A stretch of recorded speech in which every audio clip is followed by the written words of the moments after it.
They had faced the unknown and come through alive. But the universe had not revealed all its secrets, and humanity's journey had only just begun. The stars stretched endlessly ahead, quiet yet full of promise, danger, and the unknown. And somewhere in the vast darkness, the alien intelligence they had encountered was still out there, waiting, observing, calculating. The Aurora drifted silently through space, battered and bruised but still moving. The stars outside seemed calm, almost peaceful, yet inside the ship, the crew was exhausted. Captain Arlen stood on the bridge, looking at the viewport, his mind replaying every moment of the alien trap, the backfire, and the near destruction they had survived. Lieutenant Mara rubbed her temples, still shaken. "Captain, we survived, but barely. Parts of the ship are damaged beyond repair. Some crew members are injured. We lost so much." Arlen nodded. "I know, but we're alive. That counts for something. Humanity has faced impossible odds before. This is no different. We adapt, we survive, and we learn." Engineer Kiro sighed, leaning against a console. "The alien structures, they're gone. But the energy patterns we recorded, they weren't random. They were intelligent. Whatever we faced, it's still out there." Mara's eyes widened. "Do you think they'll come back? Or were we just lucky?" Arlen didn't answer immediately.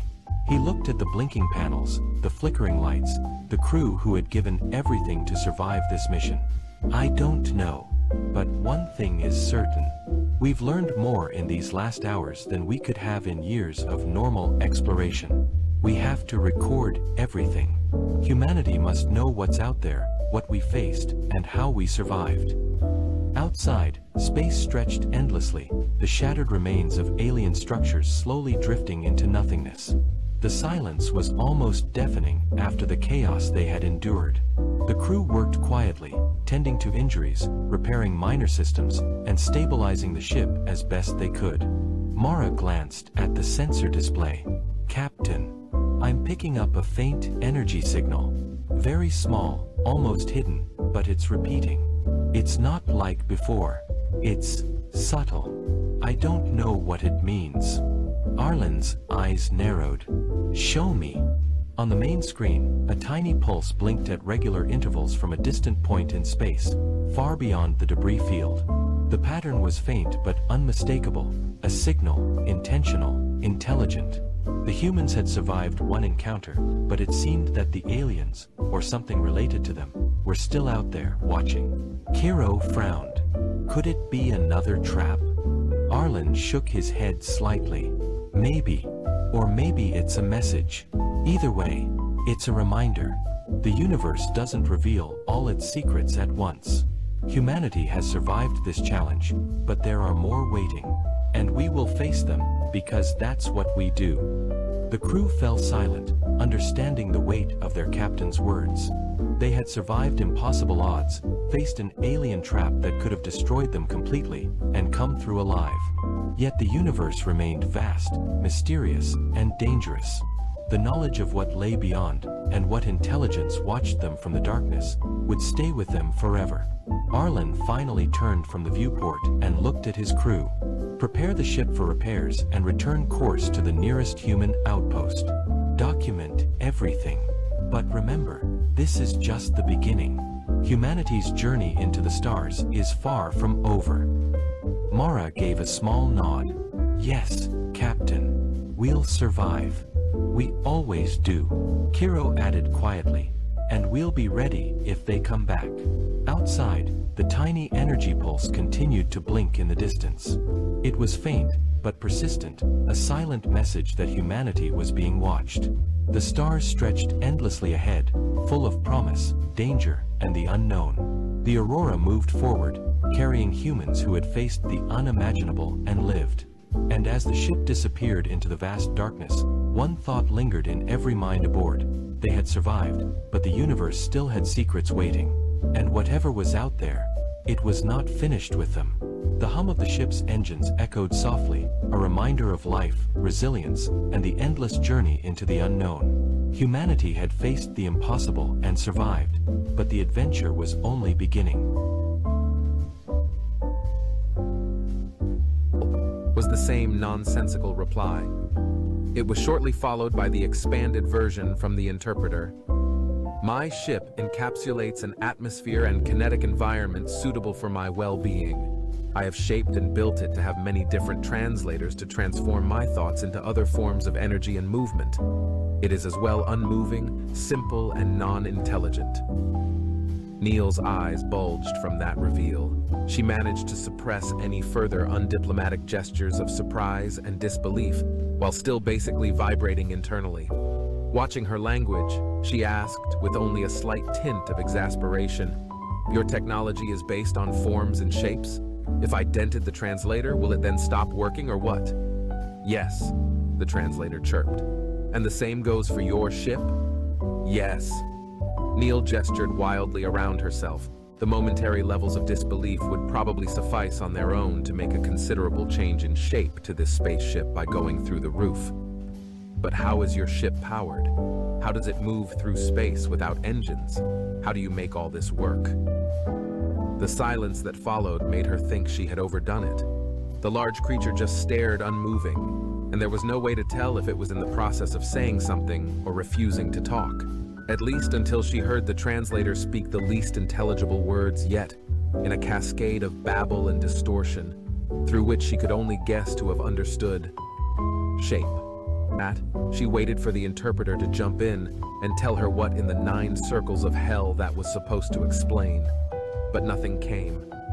From the frustration, she had automatically begun pacing, but she forced herself to stop. Still, she dug her fingers into her hair and softly clawed her scalp. Maybe this was not a good topic. Maybe that would be something for the engineers to pine over instead of her. She was here to establish relations, to exchange basic information wrapped in pleasantries, and lay the groundwork for future cooperation. They had at least something in common, as Nayar felt the barely contained frustration in the reply from the human that very much mirrored her own. They said their interpreter machine had been unable to understand what Nayar had just explained about the mathematical principles that dictated the form of her ship, and with that allowed her to travel through space. But they emphasized that her spaceship was indeed very complex, and that humans would be unable to recreate it. They apologized for their language, for some reason, and stated the desire to rather talk about simpler things. So they asked what materials she used to build her ship. That truly would be something simpler to talk about, so Nayar obliged. It also helped to remove herself from thinking more about the circle of impossibility that were human machines. She put together the human words to explain, but quickly noticed that they were missing a lot of words to properly describe the knitting process and the building blocks. Maybe showing it to explain the process, like they had shown her the timekeeping machine, was the right way to go. Nayar thought of a shape that would be appealing to humans, but all she had seen so far were mixtures of blocky and round, and nothing distinctly stood out. She decided on a simple cube with the same volume of the human and the same bright white color of their coverings. She moved the sufficient amount of building blocks along her 4 arms and then began fusing them together piece by piece with her fingers, moving them rapidly so the point of contact would not harden prematurely. It did not take her long to finish the cube, and its precision was to her satisfaction. A wave of wonderment and surprise hit her a good moment before the human had expressed a single word. They seemed to be an inexplicable level of impressed by the cube she just had created. "This is a mere shell, a hollow shape without any purpose, and I have only built it to demonstrate the building process, as I am unable to properly express it in your language." The emotions did not cease in the slightest. The human said to be amazed nonetheless, and could now imagine how her ship had been built. They also stated again how humans were unable to do such a feat, even going further with explaining that if they would raise 10,000s of them and had the knowledge of how it worked, they would still be unable to build a spaceship by hand. 10,000s, multiples of 10,000. She knew that there were many humans, but they could not be that many. This new piece of information ripped her away from the talk about the building process. The humans had not been considered a threat, because they were loudly screeching around space 2 sectors over, with only, what Nayar had previously assumed, a few hundred ships. Could there be so many more of them than of her species? Her thoughts slipped. "How many are you?" The human answered instantly. "Around 22.5 billion. Why?" Click. The humans were billions, tens of billions, a number that was so staggeringly high. Niarnenthep could not imagine those to live on 10 planets. No, 100 planets. How could a sapient species become so numerous? Did they reproduce so quickly? Was this a species of fast breeders that had become intelligent by some fluke? Because those were not supposed to be smart, never mind capable of space travel. This was not how this meeting was supposed to go. Nayar's body had tensed up since that reveal. These humans could be massively dangerous with their immense numbers alone, and they decidedly had a technological edge as well. Now she was glad she had so far been unable to disclose much information about her species. What she had shared so far was enough of a risk. There was nothing left to do but break this meeting off and share what she had learnt to warn everyone. She had always thought that being afraid of the fast breeders was reserved to her non-sapient ancestors, but here she was, scared by numbers. "I hereby stop this meeting because I desire to depart immediately. Please leave my ship and return to your own in short order, as I must remove the room you currently occupy." Unsurprisingly, she felt great confusion from the human when they had fully heard her words from their interpreter machine and made the attempt to find out more about her reasoning. "Please tell me why," Neil desperately pleaded again at the unmoving, now mute alien being. What had she done wrong? It was clearly a reaction to the information on the population count of humans. But why would that cause this sudden change in behavior? I was just going well. She had gotten to see the amazing building abilities of the alien. After that demonstration, she was convinced that it would be able to build whatever it wanted, using only its hands. The translator restated its last message: "Please, leave." She walked right up to the transparent barrier to be as close to the sapient alien creature as possible, looking right into 2 of its black eyes. After breathing deep, she said, "Okay, I will leave. But first I want to tell you this. I came here with the promise of peace, and I don't know why our population count has turned you away. You must understand, we may be many, but right here and right now, we act as one. Far and wide we have been looking for intelligent life and other sapient species, and there is nothing else we desire from whomever we may stumble upon, but friendship. If you have found yourself to trust me the slightest bit, I ask of you to extend this trust to all humans, and accept that our sincerest wish is for harmony between our species." Neil gave it a minute of unbroken eye contact before she conceded. There would be more chances to establish contact with them, and she did not want to cause a diplomatic incident by overstaying her welcome, so she turned around to set down the translator and pick up the mechanical clock that was still resting on the chair. Without looking back, she began walking through the hallway towards her ship. Her eyes easily followed the rounded walls and soft curves, running unbroken right up to the point where the human-made docking tunnel connected. It was quite the contrast in materials, but the metallic ring joined seamlessly with the matte, organic-looking surface. There was not the slightest gap visible between them, and they formed an airtight seal without the usual locking mechanisms. She was about to step over that connection when she heard the childlike voice of the translator speak out to her. "Stop." Apparently, there was a volume level minimum for the interpreter, because it did not do its thing and remained silent. Ambassador Neil turned and walked back into the meeting chamber. "I am apologetic. The past made me fear." This time she was close enough and got to hear, "I am sorry for the rash reaction, as this is a development I had not anticipated. I thought the humans to be a localized hive species with a shared intellect and a therefore limited population count. Now I know that none of my assumptions are true. It is heavily ingrained in my biology to be exceptionally apprehensive towards small creatures in great numbers, as they had been the predators that preyed on the ancestors of my species. It is difficult to suppress the instinct to avoid becoming overwhelmed at all costs, and I seemingly was unprepared to handle an incident such as this. I know that my reaction was extreme and with little comprehensible reason, but I ask for reprieve nonetheless." The creature, 6 times larger than a human, somehow looked small at that moment. Or was that merely a fluke of imagination? Neil did not know what to think about the explanation. How would she have reacted if she had met a sapient species that was wolf-like, or looked like xenomorphs? Would she have stood above her instinctual monkey brain? Though for her, it was clear that this incident was merely a blunder on the way to a better understanding, and without having to think about it, she replied, "I am glad you have thought it over, and am thankful for your explanation. I now understand why you reacted the way you did, and I see no reason not to forgive you and move on." Neil had underscored her words by nodding, and to her utter surprise, the broad and flat head of the alien nodded in return. Before she could express her astonishment, the translator chirped, "All humans? On one planet? I wish to leave this lamentable event in the past as well, and am grateful for your understanding and forgiveness. If I am not overstepping bounds, I would like to know how you have made a home for this great number of humans on your planet Earth. And how are you providing so many with biological resources? Would that not exhaust your ecosystem? Or are you using spaceborne habitats to expand the former and your machines to help with the latter?"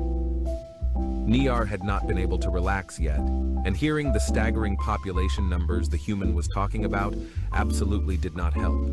For a start, apparently their home planet Earth could sustain the near-incredible number of 14 billion humans, supported by technology and machines.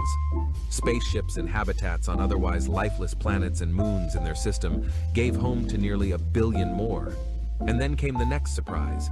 They had colonized 25 planets with a habitable biosphere outside their home system, where all the rest lived.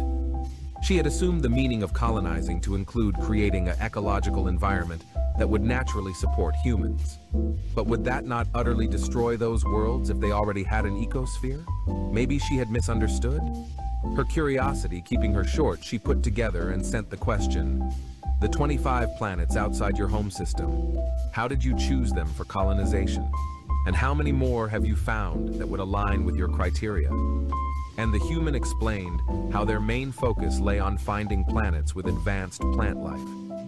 They also did not mind finding fauna, since any animal they have discovered so far was immeasurably stupid.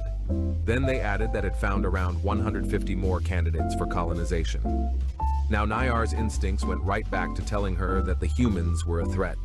They were actively searching out alive planets to then bring thousands upon thousands of humans there to tear down that life and then replace it with whatever would benefit them.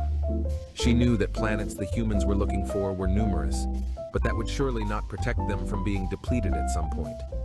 And maybe these were then even the same planets Niyar's species would seek out for their offspring that had reached independence.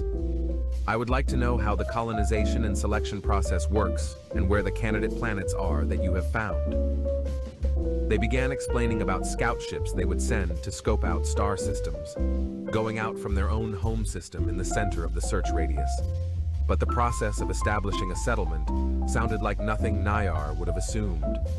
Apparently, they would first create a small foothold and carefully research each world before fully committing. There was some more information after that, but it was words about technology she did not understand. It did not sound like they would conquer and subjugate those live planets like she had assumed. Carefully, she worded her next question. She did want to remain diplomatic. "So you do not destroy the ecosystems you convert?" Confusion, but then quickly followed by shame. They stated to do their best to highly limit the changes to worlds they would choose to colonize, since they had nearly caused an ecological collapse of their own world when they had still been a single planet species. They called this stance the maxim of exoplanet conservation and said it would be held dearly by all humans. She was astonished from what the human had told her. Their own world had been damaged by them so much in the past that they now made an effort not to harm any other. Though it was not hard to picture how a species that could grow so numerous would become a threat to the planet it developed on. She briefly imagined a swarm of millions of humans trampling through rich vegetation, devouring everything and leaving barren land behind. It was a disturbing picture, and she was glad it did not line up with the truth. Also, they seemed content in remaining in the sector where they had their home system. "So how many planets do you live on then?" slid Neil the question about population carefully back. 1,742. If she hadn't been this shocked, she would have maybe made noises of surprise. How could this alien be afraid of the humans? How many were there, living on that many planets? Neil waited for context, but the interpreter was silent. The number was all it had said. You have colonized more than 1,700 planets? Planets are, not colonized, came from the translator. And a second later, the synthetic voice spoke from her earpiece. My species does not colonize planets as there is no need for it. There is solely one independent juvenile of my species living on every other planet besides the origin world. That did clear up nothing, and just threw up more questions that burned on her tongue. There were children that had to live off-world, all alone on a whole planet. Neil had begun fidgeting again. The clock in her hands was at least a very good distraction as she continuously flipped it and drummed on its glass. She turned up her diplomacy and asked, I might be understanding this wrong without context or by drawing parallels to my own society, but could you please elaborate on your statement that there are some children housed in planetary isolation? The translator spoke through so much noise, she barely understood the two words, all children. Instantly, her hand went to the earpiece, pressing it into her head while tonelessly forming the words, you better interpret the shit off of that. The seconds went by, and only prolonged the silence. After half a minute that had felt like an hour, she could not stand to wait longer. Could you please simplify your answer? Children need space to learn. The interpreter followed with, my species' offspring are given the space of a planet to learn and grow. It is essential for mental and biological development. I need more context to understand, Neil said while straining to disguise her bewilderment. Because human offspring are continuously supported by their parents and society while being nursed to full maturity. The alien did another one of its change of eyes by turning its head. Neil presumed this to be a sign of criticism. At least it very much felt that way. Maybe we should just start from the bottom, and you tell me how you conceive your offspring and how long that takes, she threw out, before quickly adding, and please keep in mind the limits of my interpreter. My children, was intelligible but accompanied by a decent amount of distorted babble. A few seconds later, she got to hear the elaborated version. When I am biologically ready, I may freely initiate the involuntary movement of embryonic organ seeds that will gather in a fetal pouch that is located on my back. Over an average of 3,700 days, the organ seeds will mature and a full nervous system will develop. Then I will begin the teaching, while the dependent offspring encapsulates itself into a body and is sustained by my nutrient circulation system. After 4,000 to 4,300 more days, the offspring will be able to support itself autonomously, whereupon I will release it into a world where it will grow to full bodily and mental maturity. I have seen my 6 offspring successfully reach this stage and create means to leave their cradle world. The duration of that process is determined by the planetary environment and the juvenile, and may last from 18,000 to 24,000 days. Creating offspring is highly demanding in energy and mental capacity and is limited by my capabilities and the duration of the regrowth of the embryonic organ seeds, which will take 20,200 days. The clock slipped from her fingers and quietly hit the floor. Neil was only able to do a rough calculation in her head, but the time span the alien had mentioned for the birth cycle was something like 80 years from start to finish. And this being had claimed to have done this 6 times. The latter had actually shocked her more than the former. How old are you actually? Ambassador Neil sat leaning back on the swivel chair in a state of hazy stillness. She had already transferred the recordings and gave all the instructions she could think of about analyzing them to her point of contact. Now she was only waiting for the verification. On a side screen was pulled up the transcript of the dialogue before the break and a compendium of information on the alien translator, but she did not have the mental capacity to read and understand either at the moment. Those last couple hours had felt like they've dragged on for at least a week, possibly because they had been filled with enough novelty for a lifetime. The voice from the console pulled her from her thoughts. I have successfully received the recordings. Do you have any other instructions? Not right now. I will disconnect then. Yeah, sure. See you on the next scheduled check-in. Mm-hmm, she replied in a vaguely agreeing noise.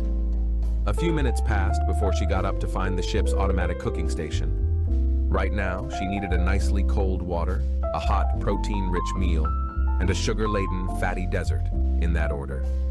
While her cup was filled by the water dispenser, she contemplated the last piece of information she had learned, after which the alien had requested a long break to rest, as if Neil had been able to intake much more anyway.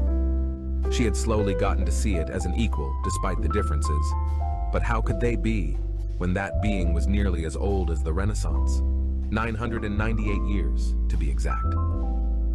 Steady tonal vibrations moved harmoniously in the cool darkness, their changing interference creating an evolving picture that felt three-dimensional in its acoustic depth. Strewn throughout were soft pings that made spots of light in the ambience which blinked into existence and dissipated rapidly. Occasionally a high note drew a clear, shiny streak across the flowing randomness like a falling water droplet. Slowly and subtly, the ensemble lowered its volume, until after many minutes, only pure silence remained. A deep and heavy mind stirred in the void that was left, slowly unraveling the clumped-together mass of thoughts and making light in the surrounding consciousness. Nyarn Nth Hep awoke from her meditative rest and, before anything else, checked her ship and surroundings. She quickly concluded that everything was perfectly fine, and the human spaceship still hung silently beside her own. 311 minutes of rest had passed and provided her with renewed mental vigor. There was still time left, but also things to do. For one, she had to reshape the visitor room and distill the special atmosphere into it that was needed by the human. And also she wanted to address the issue with her translator and refine it. Right now she did desire some refreshing drink, even if her energy storage would be well sufficient for a long time. So she reshaped the wall outlet by her side and took in a small portion of the sweet liquid before closing it up again. Now, on to the translator. She opened her eyes and made her chamber light up with a thought. Then she took the tiny disc where she had planted it to the wall. Carefully, she scanned its structure and thought more about the mechanism that humans use to communicate and what she had learned from direct observation. Their way of creating air vibrations functioned vastly differently from the way they sensed them. The translator design was based upon a reverse of the latter, since it did seem the more efficient way of doing things, especially because it did not involve moving the air itself. Nayar deduced, after a moment of thinking, that the issue had not been the way of creating the vibrations, but her own misunderstandings of the limits of information density. Since the humans could only create a singular string of vocalizations of their language, it made sense that their capacity would be limited to following a single string as well, even though mechanically they would be able to sense a high density of parallel inputs, coming close to how she would communicate with her species. If she wanted to convey their language more like a human, this translator would not do. Its transformation range was too wide and would make it difficult for her to stay within the single string output she wanted. But redesigning the internals was not possible, as it was a mixture of flexible and rigid structures. So she crush-melted it in her hands and reabsorbed the building blocks. Then she pulled up fresh ones to her fingertips and began building a new one along the improved design. A cup with the remains of a lukewarm black liquid rested on an indented circle besides the physical keyboard of the console. 2 screens were up, both of them filled with diagrams, text, and pictures of unrecognizable things. Neil was reading up on, and barely understanding, the analysis report of the alien translator device. The summary had not satisfied her initial wonderment of the building abilities of the alien being, or should she now think of it as Near and Chap. She did get the alien being's name from the transcripts, though she had to listen to the isolated sound to be able to repeat it, and still was very unsure of the proper pronunciation. As she had understood from the report, which essentially amounted to a research paper with dozens of names on it, the whole outside of the alien device was made from a hydrocarbon polymer lattice that had a near-perfect repeating structure in the micrometer range and looked slightly reminiscent of an organic cellular structure. The makeup changed along the disc shape, apparently depending on what mechanical properties were desired from the macro material. In the paper were mentioned several different lattice structure archetypes, each showing subvariants that together with the material thickness fine-tuned the properties to a degree that vastly surpassed anything human-made from single materials. Noticeable as well was the overall shape. While Neil had thought it to be a circular disc, it was slightly off from an ideal circle, and also the material structure was not perfectly symmetrical radially. About the internal molecular makeup was no information. The scanner had apparently not been able to do much more than a surface material analysis due to the thickness and density of the outer layer. But judging from the versatility of this polymer lattice, it would be a good guess to assume the whole thing was made from it. Thinking about the size difference, that translator must have been minuscule for it, and still, it had created an object that Neil would say was profoundly more intricate than either the mechanical clock or the interpreter device, which it had been very impressed by, for some now incomprehensible reason. She checked the current time on the corner of one of the view screens and noted that she had less than 30 minutes until the next meeting. Time to don her all-purpose pressure suit with the interpreter and check in with her point of contact before going over onto that alien ship again. Greetings, representative of the humans, and welcome back to my ship. I sincerely hope you have rested and recharged well, a voice boomed. That was definitely not the one she had listened to before. Neil was so surprised, she stopped in her tracks a few steps into the corridor. What she had heard actually sounded a bit like her own voice, though fuller and slightly deeper. From here, she could already see that the meeting chamber barrier was transparent. Somewhat bewildered, she continued her way there, to see a waist-high white cube, besides a comfortable-looking chair and a differently colored translator device resting on the latter. Two black eyes were already fixed on her, belonging, of course, to the massive creature behind the barrier. Again, it seemed to comfortably rest on its arms and to hold its head specifically to Neil's eye height. Greetings as well. I am happy to be back, and I am indeed well rested. May I ask if you have made a new translator? It was definitely the new yellow-tinted disc that spoke. Yes, I have now seen the limitations of my understanding and the previous translator device. So I have taken to a changed way of communicating the words of your language and built this new device that will translate my thoughts narrowly and directly. Truly, the speech fully came from the translator without any distortion or background noise, and decidedly louder. Her interpreter also had nothing to say. Neil was positively stunned on how quickly that being had not only devised, but also built a new translator, especially after learning about the insanely intricate makeup of the old one.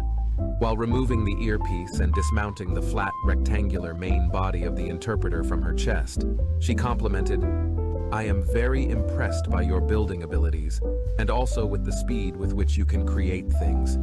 Could you tell me if this translator is made from the same material as the old one? There is only this material for building, and everything I build is made from it.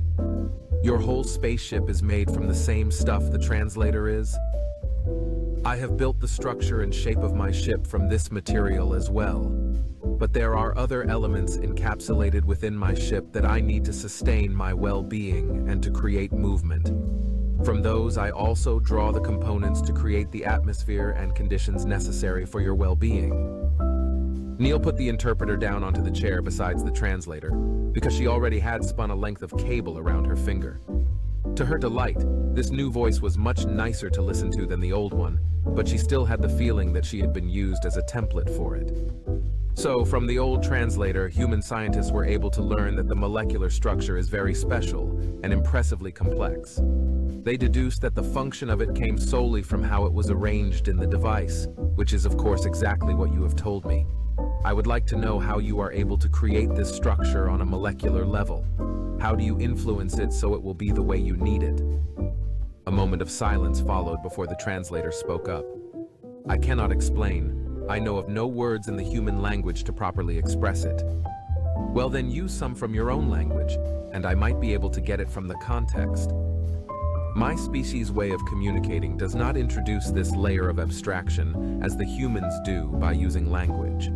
There are no words of my language I can provide you to substitute the ones you do not have.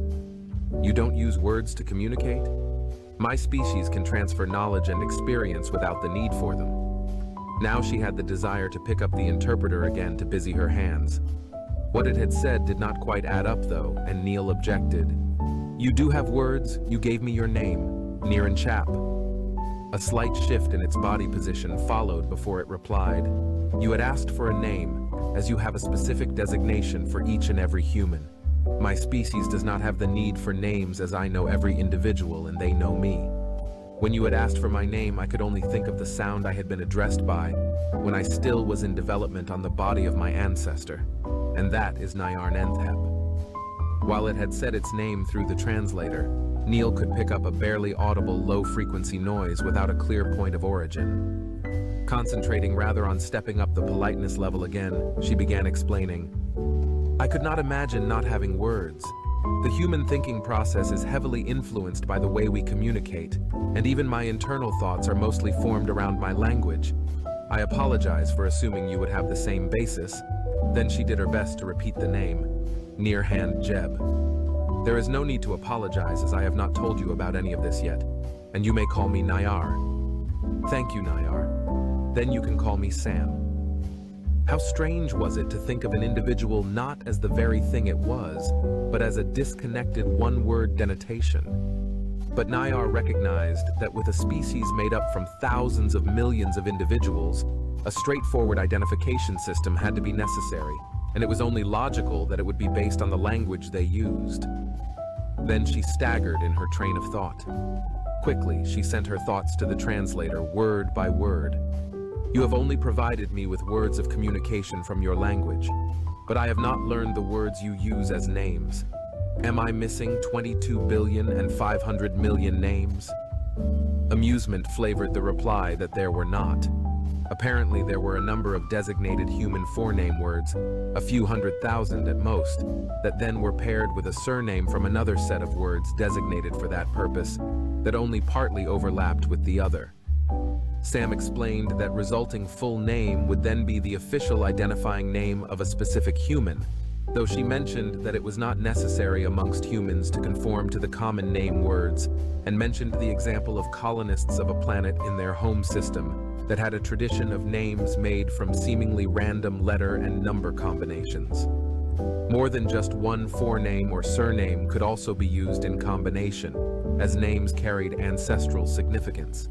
And they continued by saying that commonly a human would be addressed by others by their forename or surname only, and sometimes an individual may choose a different name altogether to be addressed by that might or might not be based on either of their official names.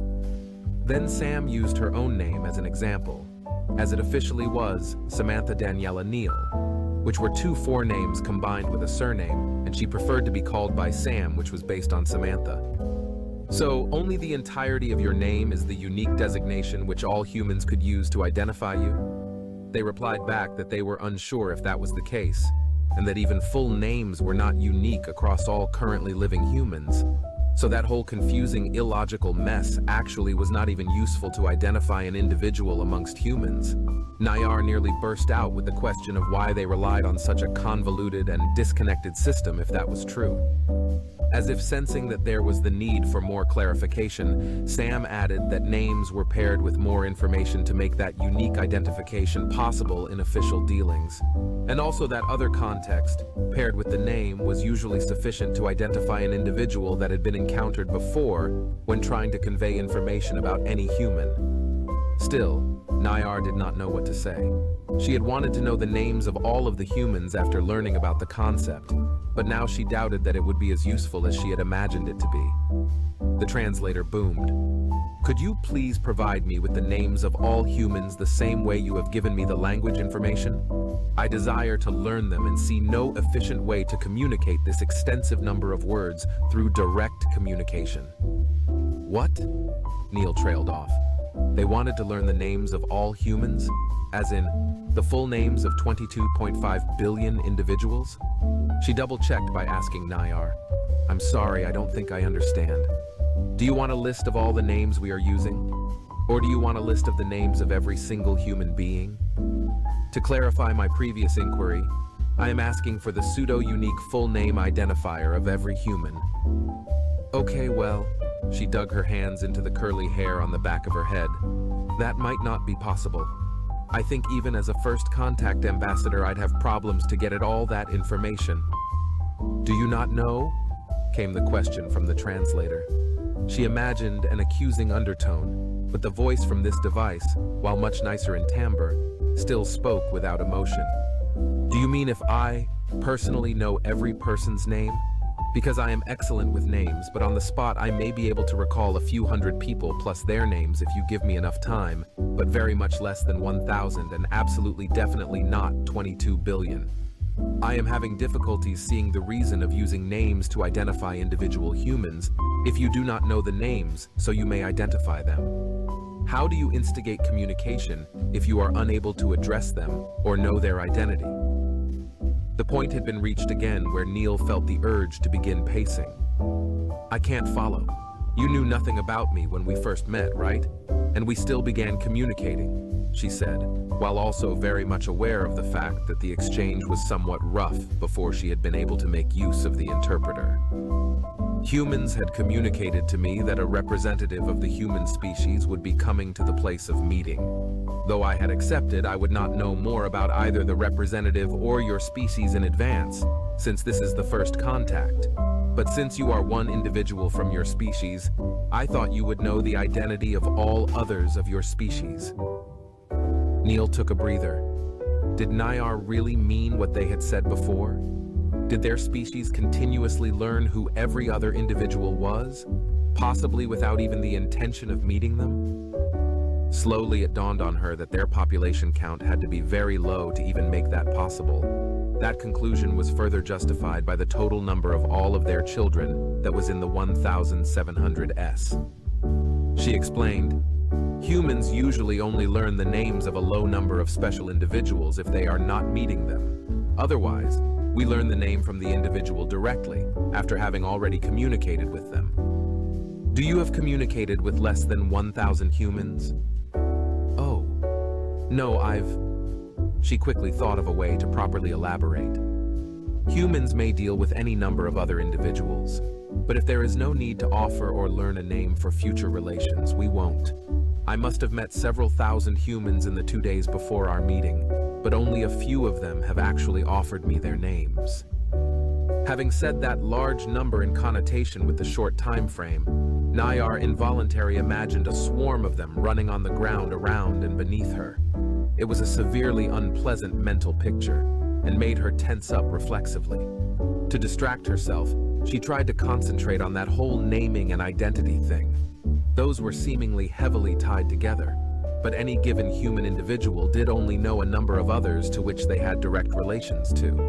How then could a representative of the humans even exist if they could not possibly know all the other humans and understand their desires and wishes? Did all of this have to do with their immense population count? Though she did not get to express her desire for further explanations on that topic, when Sam asked, shaded by eager curiosity, to continue talking about Nayar's age. They quickly provided the information that Nayar apparently was a century older than the humans' ability to rapidly duplicate their first widespread medium of external information storage. Surprised by the sudden change, as well as mildly confused by the provided information, she sent some words to the translator. I'm sorry to say that I do not know the significance of this event, or understand why you have provided this piece of information. Sam began explaining that the human world had been vastly different at the time when Nayar had came to life. They talked about things she did not understand the meaning of, apparently describing technology. It did not help with providing an explanation. Nayar put together a question to ask back. Mid-sentence, the translator talked over her. I am unable to follow why you are providing me with information from your past. Neil crossed her arms, then switched them to hanging loose, and then buried her hands back into her hair, all within 2 seconds. How could she approach the question she actually wanted to ask without some context? She gave up and bluntly threw out, Nayar, how old can you get? I can get 364,405 days old. That's how old you are now. I mean, how old can you get before you die of age? I do not understand the question. Why would Sam ask if she was able to die? Of course she could die.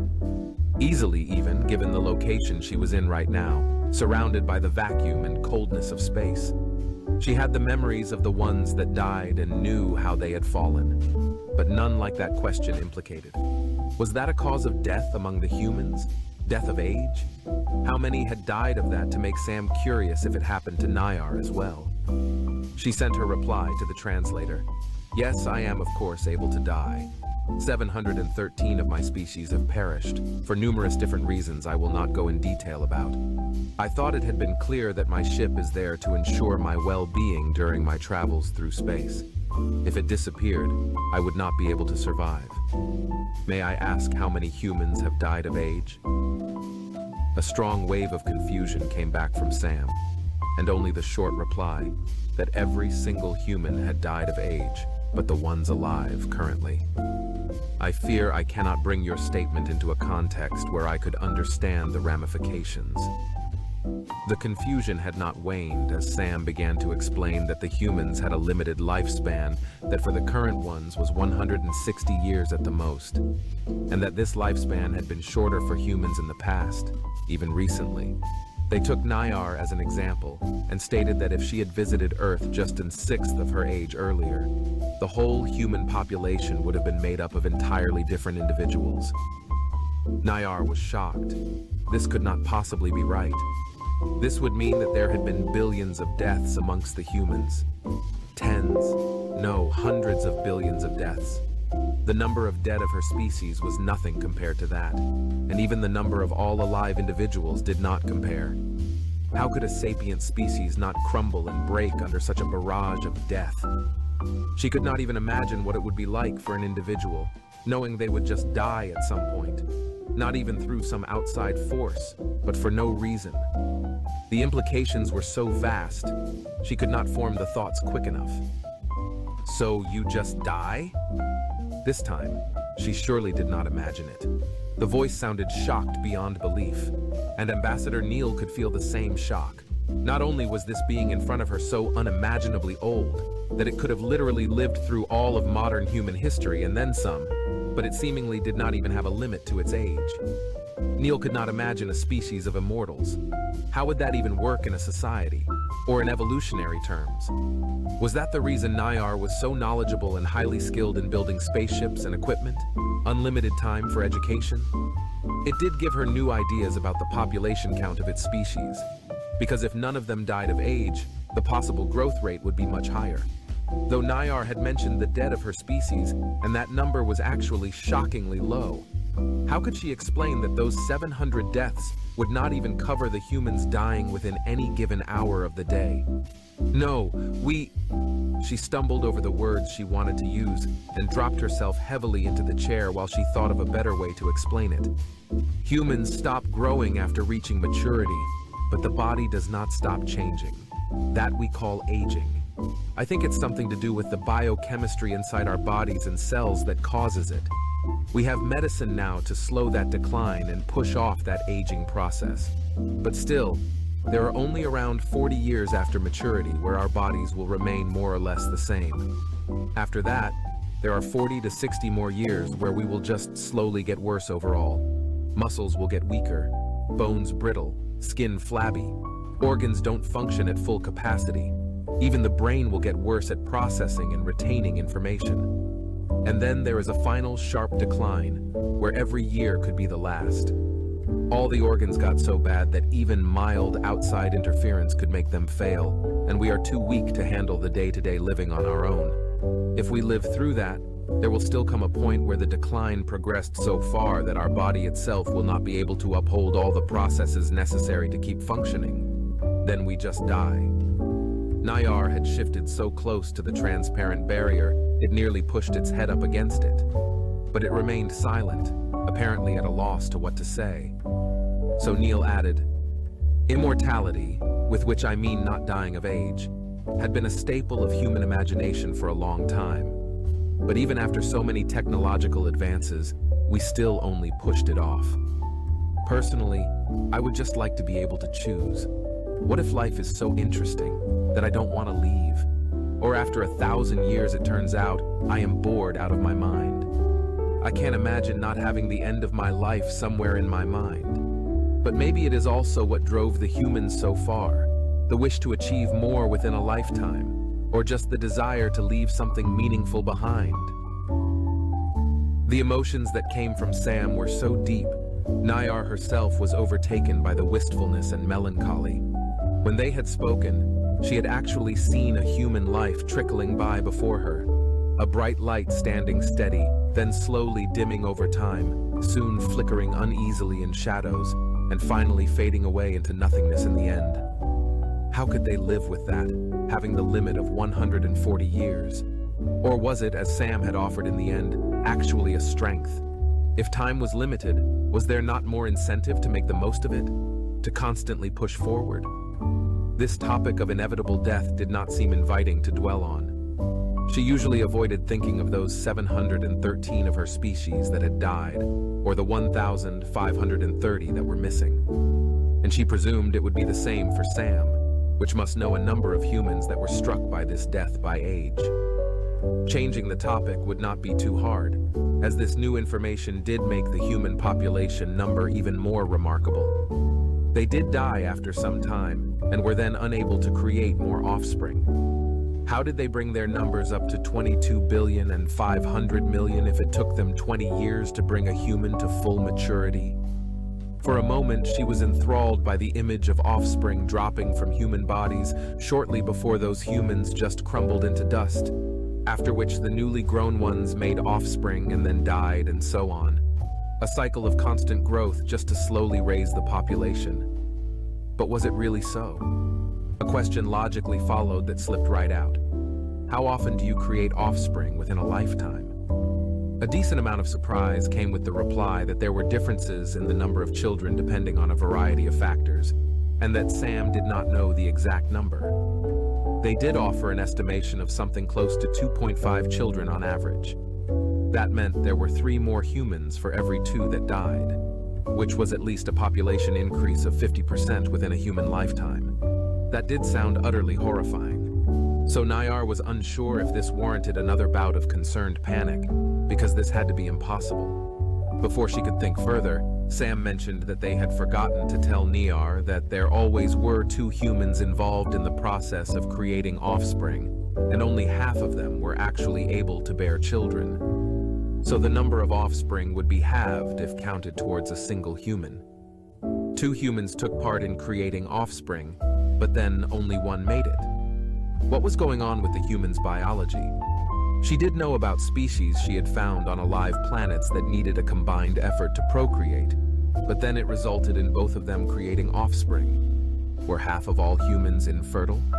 At least Nayar had now dropped the previous train of thought completely. I must ask for more details on the procreation of humans.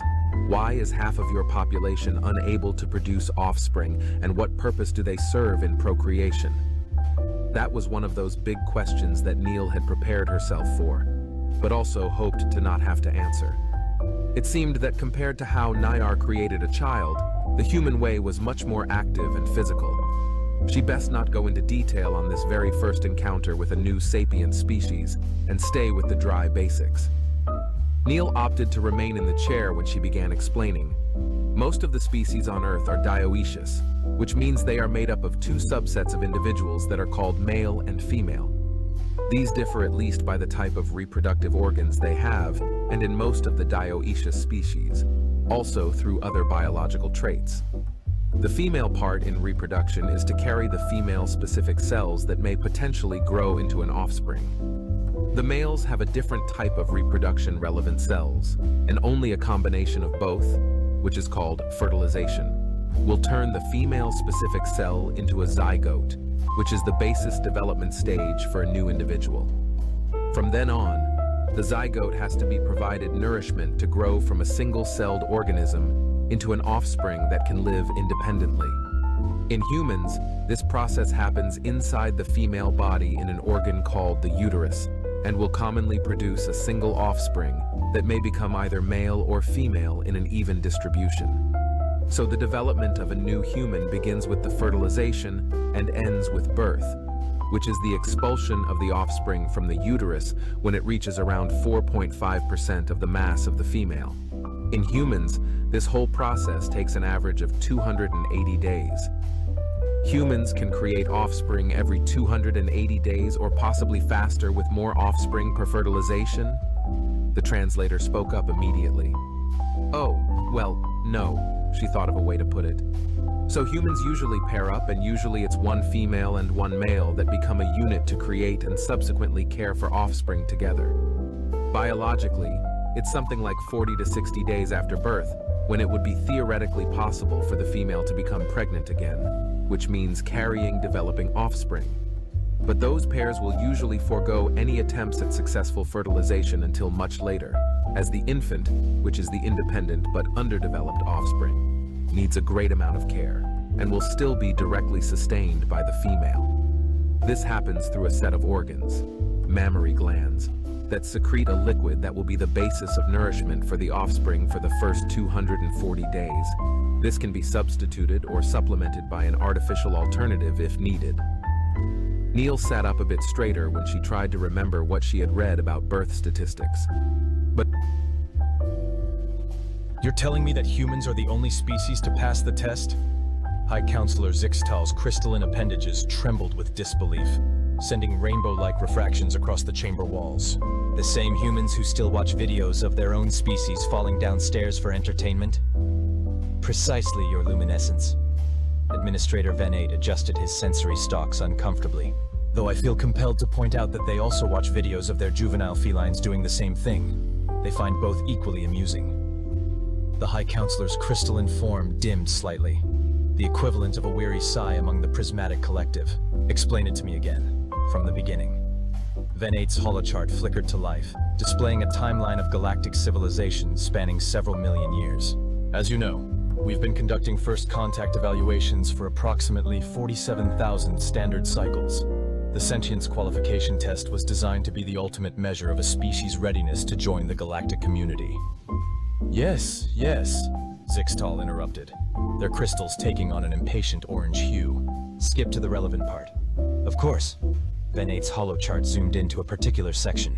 The test has 3 components: problem solving, ethical reasoning, and adaptive response. Every species we've encountered has failed at least one component.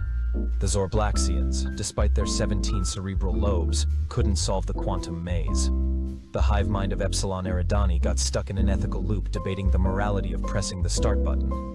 And well, we don't talk about what happened with the Glorban Collective. We lost 3 testing facilities that day, Zixtal reminisced grimly. They're still apologizing with interpretive dance performances. Indeed, but humans? Venate's sensory stalks wiggled with a mixture of amazement and confusion.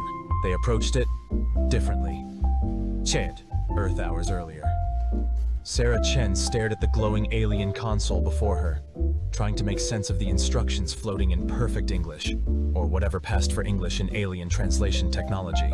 She was humanity's randomly selected representative for this supposedly important test, chosen by what the aliens called quantum lottery, but what she suspected was more like throw a dart at a list of names. So let me get this straight, she said, addressing the floating orb that served as her proctor. This is a test to determine humanity's readiness to join the galactic community? The orb chimed pleasantly. The test consists of 3 parts. And you randomly selected a high school physics teacher from Cleveland? Our selection process is beyond your current level of comprehension, the orb replied, managing to sound both polite and condescending at the same time. Sarah snorted. Buddy, I teach 9th grade physics. Nothing is beyond my level of comprehension anymore. I once had to explain why eating Tide Pods was bad using Newton's laws of motion. The orb's glow flickered briefly, possibly processing this information. The test will begin now. Part 1. Problem solving. You must navigate a quantum maze while... Quick question, Sarah interrupted, raising her hand out of habit. Are there any rules against using external resources? The orb paused. I don't understand the question. Like, is this open book? Can I phone a friend? Use my lifelines? You know, basic game show stuff? This is not a game show. This is a serious evaluation of your species' cognitive capabilities. Sarah grinned. You didn't say no. She pulled out her smartphone, which surprisingly had 5 bars of service in an alien testing facility, and opened her group chat. Sarah, hey nerds, alien test time. Need help with a quantum maze. Dr. Brain Brian, like actual alien test? Sarah, yep. Fate of humanity and all that. Rocket Girl Jess, OMG cool. Send pics. Sarah, image attached. Quantum Queen Mai. Oh, that's just a 4D Klein bottle topology. Easy. Dr. Brain Brian, classic quantum tunneling puzzle. Sarah, cool, how do I solve it? Rocket Girl Jess, have you tried turning it off and on again? Quantum Queen Mai. First, you'll need to... 20 minutes and several memes later, Sarah had not only solved the quantum maze, but had also found 3 shortcuts and 1 bug in the system that technically allowed for negative completion time. The orb seemed to be in a state of shock.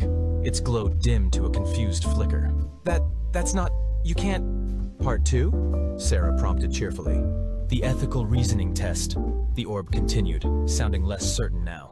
You must evaluate a complex moral dilemma involving... oh, like the trolley problem? The what? You know, the classic ethics thought experiment? Trolley heading towards 5 people, you can pull a lever to divert it to kill 1 person instead? Philosophy 101 stuff. This is far more complex than... because we've been arguing about that one for centuries. There are like 10,000 variations. My favorite is the one with the trolley doing a loop-de-loop. The orb's glow turned slightly pink. This is different. You must consider the implications of... Hold on, let me check something. Sarah was already typing on her phone. Sarah, guys, alien ethical reasoning test. Thoughts? Philosophy, fan. Pete. Hit me. Sarah. Image attached. Philosophy, fan / Pete. Oh, that's just Kant's categorical imperative with extra steps. Brain. Brian. LOL. They made the prisoner's dilemma into a real thing. Rocket Girl Jess. Multi-track drifting. Quantum Queen Mai. Guys, focus. Sarah, here's what you need to consider. An hour later, Sarah had not only resolved the ethical dilemma, but had also submitted a peer-reviewed paper's worth of citations, including references to 3 different philosophical traditions and a relevant XKCD comic. The orb was now making a sound that might have been the machine equivalent of hyperventilating. This is not... You're not supposed to... Final part? Sarah asked, taking a sip from her water bottle. The adaptive response test, the orb stated, its voice carrying a hint of desperation. You must demonstrate your species' ability to handle unexpected situations and... Cool, like improv? Sarah was already sending another message. Sarah, final round. Need creative problem-solving ideas. Improv Master Kyle, yes! First rule of improv, always say yes and... Artistic Alex, break conventional patterns. Rocket Girl Jess, Chaos Monkey everything. Brain Brian, have you considered explosions? Sarah, guys, I'm trying to save humanity here. Rocket Girl Jess, exactly. Controlled explosions. Quantum Queen Mai. What about... The next 2 hours involved Sarah implementing what she later described as a combination of MacGyver, performance art, and that one time the chemistry lab had to be evacuated. The solution involved 3 TikTok dances, a detailed explanation of why cats always land on their feet, with accompanying YouTube videos, and a small controlled fusion reaction that she swears was totally safe, mostly. By the end, the orb had gone completely silent, its glow reduced to a confused pulse. And that's what happened, Venate concluded, their sensory stalks drooping slightly. She passed all 3 parts with what they call flying colors, though I must note that colors don't actually fly in any known dimension. High Counselor Zixtal's crystalline form had taken on a deep blue hue of contemplation. So, let me understand this correctly. When faced with the most complex test we could devise, one that has stumped the greatest minds in the galaxy, the human's response was to ask her friends for help? Not just her friends, Venate corrected. She also consulted something called Wikipedia, watched several YouTube tutorials, and at one point used something called Reddit, where she received 7,432 responses in under an hour, including 3 detailed mathematical proofs and 1 recipe for chocolate chip cookies. But that's cheating! Zixtal's crystals flashed with indignation. Actually, Venate said carefully, we reviewed the test parameters. Nowhere does it state that the representative must solve the problems alone. We designed it to test species capability, not individual capability. We just never considered that any species would think to solve it collectively. Are you saying that humans' great innovation, Their unique solution that no other species conceived of in 47,000 cycles was to just ask others for help? Not exactly, Your Luminescence. Their innovation was not seeing it as a test at all. To them, it was just another problem to solve. No different from, what did she call it? Helping students with their homework. They treated one of the most sophisticated evaluation systems in the galaxy like it was a group project. Zixtal's crystalline form shifted through several colors before settling on a peculiar shade of mauve. And the quantum maze shortcuts, the ethical framework citations, the controlled fusion reaction, all documented, peer-reviewed, and apparently now trending on something called TikTok. The Human has already submitted a paper to their arXiv about the quantum maze shortcuts. And the ethical framework she provided is being studied by our philosophers as we speak. Apparently, humans have been debating these concepts since before they discovered electricity. But the fusion reaction was perfectly safe, Venate assured quickly. Though our engineers are still trying to understand how she achieved it using only a smartphone, 2 paper clips, and something called a Starbucks gift card. The High Counselor was silent for a long moment, their crystalline forms cycling through various shades of thought. Finally, they spoke. So, what you're telling me is that humans, when faced with a challenge beyond their individual capabilities, ask for help, yes. And when confronted with complex moral dilemmas, they debate them endlessly and share memes about them. And when required to demonstrate adaptive problem solving, they treat it like entertainment and document everything for their social media followers. Zixtal's form suddenly brightened to a brilliant white. Don't you see what this means, Administrator? Venate's sensory stalks quivered questioningly. Every other species we've tested has tried to prove their worth as individuals.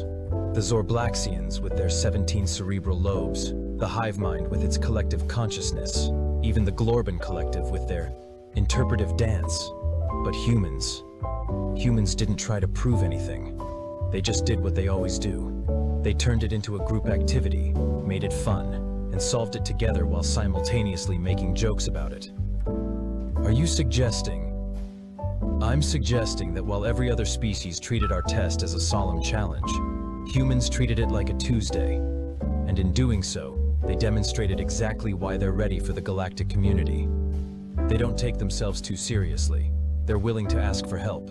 They document and share knowledge freely. And most importantly, yes, they've somehow weaponized their own inability to take anything seriously into a problem-solving methodology that works better than anything we've seen in 47,000 cycles. Venate considered this. So, they pass? They pass, Zixtal confirmed, their crystals now glowing with amused acceptance. Though I suspect we're the ones who just learned something. Send the acceptance notification. Already done, Your Luminescence. The Human posted it on her Instagram before she left the testing facility. It's already received something called 1 million likes and several thousand comments asking if aliens are verified on Twitter yet. Zixtal's form flickered with what might have been a chuckle. You know what, Administrator? I think the galaxy just got a lot more interesting. Meanwhile, back on Earth. Sarah Chen walked into her 9th grade physics class the next morning, coffee in hand, looking no different than any other day. Her students, however, were practically vibrating with excitement. Ms. Chen, is it true you took an alien test yesterday? Did you really solve a quantum maze? My mom saw your TikTok about the fusion reaction. Sarah took a calm sip of her coffee. Yes, and tell your mom thanks for the tip about the gift card catalyst. It worked perfectly. She set her coffee down and picked up her teacher's marker. Now, who's ready to learn about quantum mechanics? Trust me, after yesterday, I've got some really interesting real-world applications to share. The class erupted in cheers, and Sarah couldn't help but smile. Maybe being humanity's randomly selected representative wasn't such a bad gig after all. At least it would make for one hell of a how I spent my summer vacation story at the next faculty meeting. As she began writing on the board, her phone buzzed with a new notification. Galactic Council has joined Twitter. @Galactic Council is now following you. Sarah grinned. The universe, it seemed, had a sense of humor after all. Miss Chen, are we really going to have an alien exchange student? Sarah looked up from her phone. where she'd been reading the latest Galactic Council orientation package, now available as a surprisingly well-designed app. Her classroom was buzzing with even more energy than usual, if that was possible. Actually, Tommy, we're getting 3, she replied, unable to keep the amusement out of her voice. Apparently, after my test results went viral, half the galaxy's species want to study our educational methods. Even the ones that look like talking crystals? Emma asked from the back row, not even trying to hide the fact that she was live streaming the entire conversation. Especially them. Sarah pulled up the holographic display that had been installed in her classroom overnight. Apparently standard issue for all Earth schools now. The Prismatic Collective is particularly interested in our... She checked her notes. Remarkably chaotic, yet effectively optimized information transmission methodologies. They mean memes, don't they? Someone called out. They absolutely mean memes, Sarah confirmed. In fact, hold on, let me check something. She pulled out her phone and opened her now significantly more exotic group chat. Sarah, at High Counselor Zixtal. Quick question about the orientation package. High Counselor Zixtal. Greetings, Educator Chen. We are still adapting to your text-based communication protocols. Rocket Girl Jess. OMG, you don't have to use caps, lock your luminescence. High Counselor Zixtal. Oh, this is more comfortable. Thank you, Rocket Girl. Quantum Queen Mai. Did anyone else see the quantum physics curriculum they sent? It's interesting, Jabrain Brian. Interesting like wow cool, or interesting like oh no. Quantum Queen Mai. Interesting like they're still using string theory unironically. Sarah. Actually, that's what I wanted to ask about. The curriculum integration guidelines. High Counselor Zixtal. Ah yes. We've prepared extensive documentation. Sarah. I was thinking we could do it potluck style. High Counselor Zixtal. I don't understand this term. Potluck. Rocket Girl Jess. Space Potluck. Improv Master Kyle. Yes, and Space Barbecue. High Counselor Zixtal. What is happening? Sarah. Trust me. It'll work better than any official guidelines.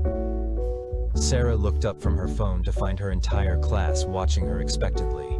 Good news, everyone. We're having a potluck next week to welcome our galactic exchange students. Bad news. We need to figure out what foods are safe for crystalline life forms. The class erupted in excited chatter, and Sarah could already see students pulling up research on their devices. She hadn't even assigned it as homework. They were just genuinely curious. Sometimes she wondered if the aliens had any idea what they were getting themselves into. In the grand chamber of the Galactic Council, High Counselor Zixtal was experiencing what humans might call a moment of clarity. Administrator Van8, they called out, their crystalline form shifting through thoughtful hues.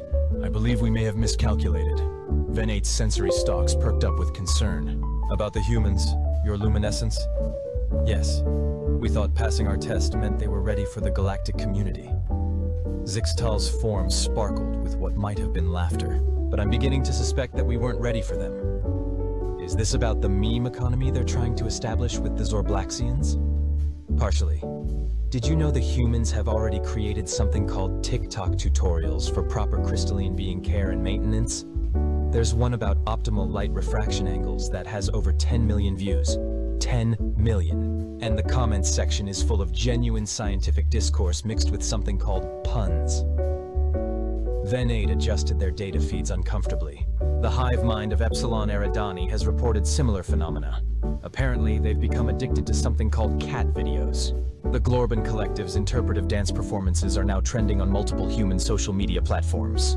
Zixtal continued. They've been invited to something called America's Got Talent. Should we be concerned? Zixtal's form shifted to a shade that indicated deep contemplation. You know what the most fascinating part is? The humans aren't just sharing their knowledge. They're actively learning from every species they encounter. That physics teacher, Sarah Chen, she's already incorporating quantum maze principles into her curriculum. Her students solved in weeks what took our scientists centuries to develop. But they're still making jokes about it? They're making jokes while doing it. That's what makes them unique. Every other species we've encountered treats knowledge as something solemn and serious. Humans treat it like a potluck? Van8 offered, having recently learned the term. Exactly. Everyone brings something to the table, everyone shares, and somehow the whole becomes greater than the sum of its parts. Even when they're being completely ridiculous, they're learning and teaching and innovating. The latest reports show that human educational methodologies are being adopted by 17 different species, Venate noted. Their group project approach to problem solving has increased efficiency across multiple sectors by an average of 300%, and decreased solemnity by about 1,000%. Zixtal added, their crystals twinkling with amusement. Should we update our first contact protocols? Oh, absolutely. But first, Zixtal's form brightened. I need to respond to this group chat. Apparently there's going to be a potluck, and I need to figure out what kind of dish a crystalline being can bring to a human gathering. Back in Cleveland, Sarah was wrapping up her class for the day when her phone buzzed with a new notification. Hi, Counselor Zixtal. Would what you call crystal candy be an appropriate potluck contribution? We can modify our molecular structure to be safely digestible by carbon-based life forms. Rocket Girl Jess. Space Rock Candy. Brain, Brian. We're going to need to update the food pyramid Quantum Queen, Mai. Technically, we'd need to update it to a food hypercube. Sarah. As long as it doesn't violate any laws of physics. Actually, you know what? Even if it does, my students could use a good physics paradox to solve. Hi, Counselor. I've been informed this combination of symbols indicates amusement. Improv Master Kyle. They grow up so fast. Sarah couldn't help but laugh. The galaxy might not have been ready for humans, but humans were definitely ready for the galaxy. After all, any species that had spent millennia making jokes about their own existence was probably well prepared for whatever the universe had to offer. As she packed up her things, she noticed one last message pop up. Galactic Council Educational Committee. Urgent. Request for clarification on the concept of spring break. Sarah grinned. The universe had no idea what it was in for. Okay, who uploaded our class field trip video to Galactic Talk? Sarah asked, surveying her classroom with what she hoped was a stern expression. It was hard to maintain authority when one of your students had just become a viral sensation across 17 star systems. Every hand in the room shot up. We all did, Emma announced proudly. Different angles. The hive mind said something about comprehensive documentation being crucial for xenoanthropological studies. Sarah pinched the bridge of her nose. The hive mind has been spending too much time on Instagram. Actually, they prefer Be Real now, Tommy chimed in. They say it's more authentic. Before Sarah could process that particular piece of information, her classroom's holographic display flickered to life, revealing High Counselor Zixtal's crystalline form, now sporting what appeared to be a Cleveland Browns jersey, somehow integrated into their molecular structure. Educator Chen, they began, their crystals twinkling with barely contained excitement. We need to discuss yesterday's field trip to the mall. Listen, Sarah started. I can explain about the food court incident. Explain? It was brilliant. Zixtal's form shifted through rainbow hues of enthusiasm. Never in our history has anyone considered using a combination of frozen dairy products and electromagnetic field manipulation to demonstrate quantum entanglement principles. Ms. Chen just wanted to show us how Dippin' Dots are made, one student muttered. Exactly, Zixtal exclaimed. You turned a simple frozen treat into an impromptu lesson on molecular gastronomy and quantum physics. The video has been viewed by every major scientific institution in the galaxy. The Zorblaxians are already implementing ice cream labs in their advanced physics courses. Sarah's phone buzzed. Rocket Girl Jess. Did you guys see the Zorblaxian ice cream labs? Dr. Brain Brian. Their 17 cerebral lobes came up with 394 new flavors in an hour. Quantum Queen Mai. Quantum Chocolate Ripple. Actually breaks several laws of physics. Improv Master Kyle. But does it taste good? High Counselor Zixtal. The Glorban Collective is preparing an interpretive dance about brain freeze. Sarah. Guys, please. I'm trying to teach a class, philosophy. Fan Pete. But consider the philosophical implications of ice cream that exists in multiple states simultaneously. Sarah. Okay, that's actually interesting. Ms. Chen? A blue-tinted crystalline student, one of their exchange students, tall, no relation to the High Counselor, apparently that's just a common name pattern, raised what passed for a hand. Is it true that humans invented ice cream before they discovered quantum mechanics? Oh, honey, Sarah smiled. Humans invented ice cream before we discovered regular mechanics. We're very good at finding delicious things first and figuring out the science later. The class's other exchange student, a young Zorblaxian named Vroop, currently using only 3 of their cerebral lobes in accordance with age-appropriate learning guidelines, wiggled their thought tendrils thoughtfully. Is that why your species' scientific archives are full of food metaphors? Like the plum pudding model of the atom? And don't forget the quantum hamburger, Tommy added helpfully. Sarah saw an opportunity and seized it. Actually, that brings us to today's lesson. We're going to talk about how different species conceptualize scientific principles through cultural metaphors. For example, the Prismatic Collective uses light refraction patterns to explain molecular bonds, while the Zorblaxians use neural resonance frequencies. The next hour flew by in a whirlwind of cross-cultural scientific analogies, with students from 3 different species building increasingly elaborate metaphors for everything from gravity to dark matter. Somewhere around the time they started comparing black holes to various Earth foods, with surprisingly accurate mathematical parallels, Sarah noticed that the High Counselor was still watching, their crystalline form taking on the deep blue shade of intense concentration. After class, her phone lit up again. High Counselor Zixtal, the Galactic Council's Educational Committee has a proposal. Sarah, if this is about the food court incident again? High Counselor Zixtal, no. Though the Quantum Ice Cream Initiative is proceeding excellently. High Counselor Zixtal, we want to establish an interspecies teacher exchange program. Sarah, go on. High Counselor Zixtal, your methods of combining education with what you call chaos energy have proven surprisingly effective. Rocket Girl Jess, space teacher exchange.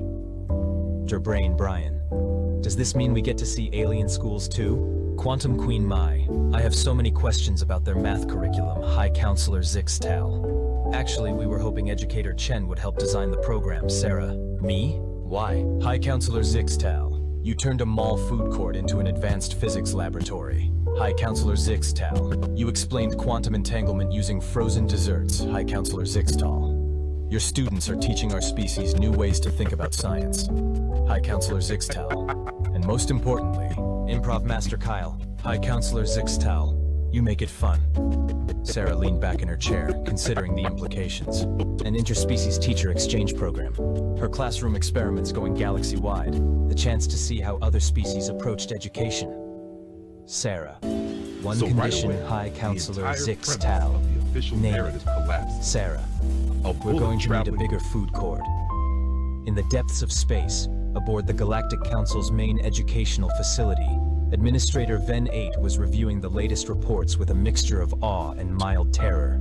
Your luminescence, they addressed Zixtal, who was currently experimenting with different jersey colors in their Now the crystalline body is structure. cooperating. The humans They have say submitted their Robinson was on proposal for the teacher exchange program. And it includes something called Field Trip Fridays, intergalactic bake sales, and science fair projects. Excellent. The Hive Mind is particularly excited about the bake sale concept. They've already started experimenting with psychic pastries. But your luminescence, Ven 8's sensory stalks quivered with concern. Are we sure this is proper educational protocol? Zixtal's form sparkled with what had become their equivalent of a knowing smile. Administrator, do you remember what we learned from their test results? That humans approach problems differently? That humans make everything better by making it ridiculous. Their greatest strength isn't their intelligence or their creativity. It's their ability to have fun while doing impossible things. The pressure wave. Their crystals shifted to a warm, amused purple. Did you know they've already started a betting pool on which species will win the first intergalactic science fair? Is that appropriate? The Glorban Collective has already prepared 7 different victory dances, just in case. Zixtal's form brightened. Oh, and speaking of which, their appearance on America's Got Talent went viral across 3 galaxies. They're going on tour. Ven 8 processed this information slowly. The galaxy is becoming more chaotic, isn't it? Gloriously so, Zixtal agreed. And I wouldn't have it any other way. Back in Cleveland, Sarah was putting the finishing touches on her proposal for the teacher exchange program when she received one final message for the day. Galactic Council Educational Committee, new inquiry. Multiple species requesting clarification on the concept of pizza party. Dr. Brain Brian. Oh, this is gonna be good. Rocket Girl Jess, Space Pizza Quantum. Queen Mai, technically in zero gravity. Sarah, one crisis at a time, people. First, we need to figure out how to make pizza safe for crystalline consumption. High Counselor Zixtal, we are willing to temporarily modify our molecular structure for this important cultural exchange. Improv Master Kyle. Now that's commitment to education. Sarah smiled as she locked up her classroom. On her desk, a stack of permission slips waited to be signed. Not for the usual trip to the museum or the zoo, but for next week's excursion to the Zorblaxian Science Academy's new ice cream laboratory. Somewhere in the distance, she could hear the Glorbon Collective practicing their latest dance routine in the school auditorium. The universe, she decided, was finally getting interesting. To be continued.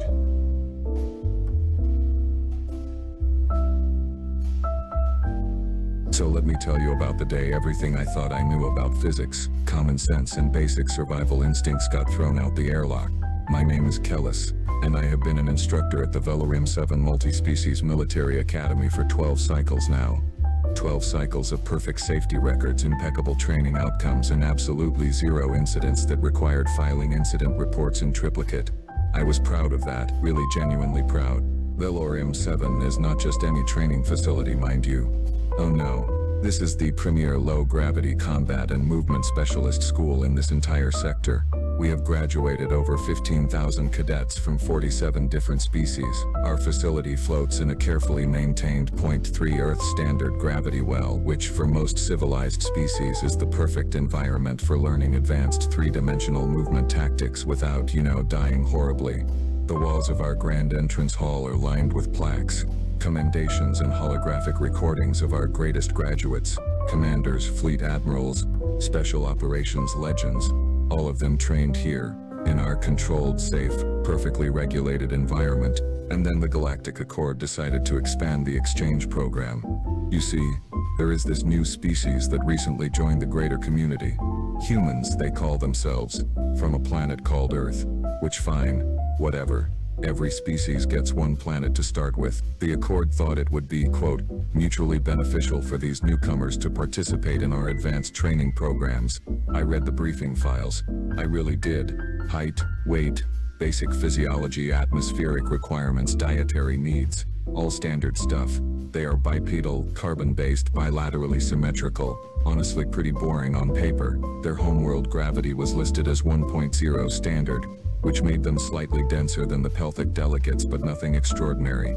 The human cadet assigned to my training group was named Marcus Webb, 22 cycles old in his species years, previous education at something called Earth Defense Academy, no prior off-world experience, no specialized genetic modifications, no cybernetic enhancement, just a regular standard-issue human.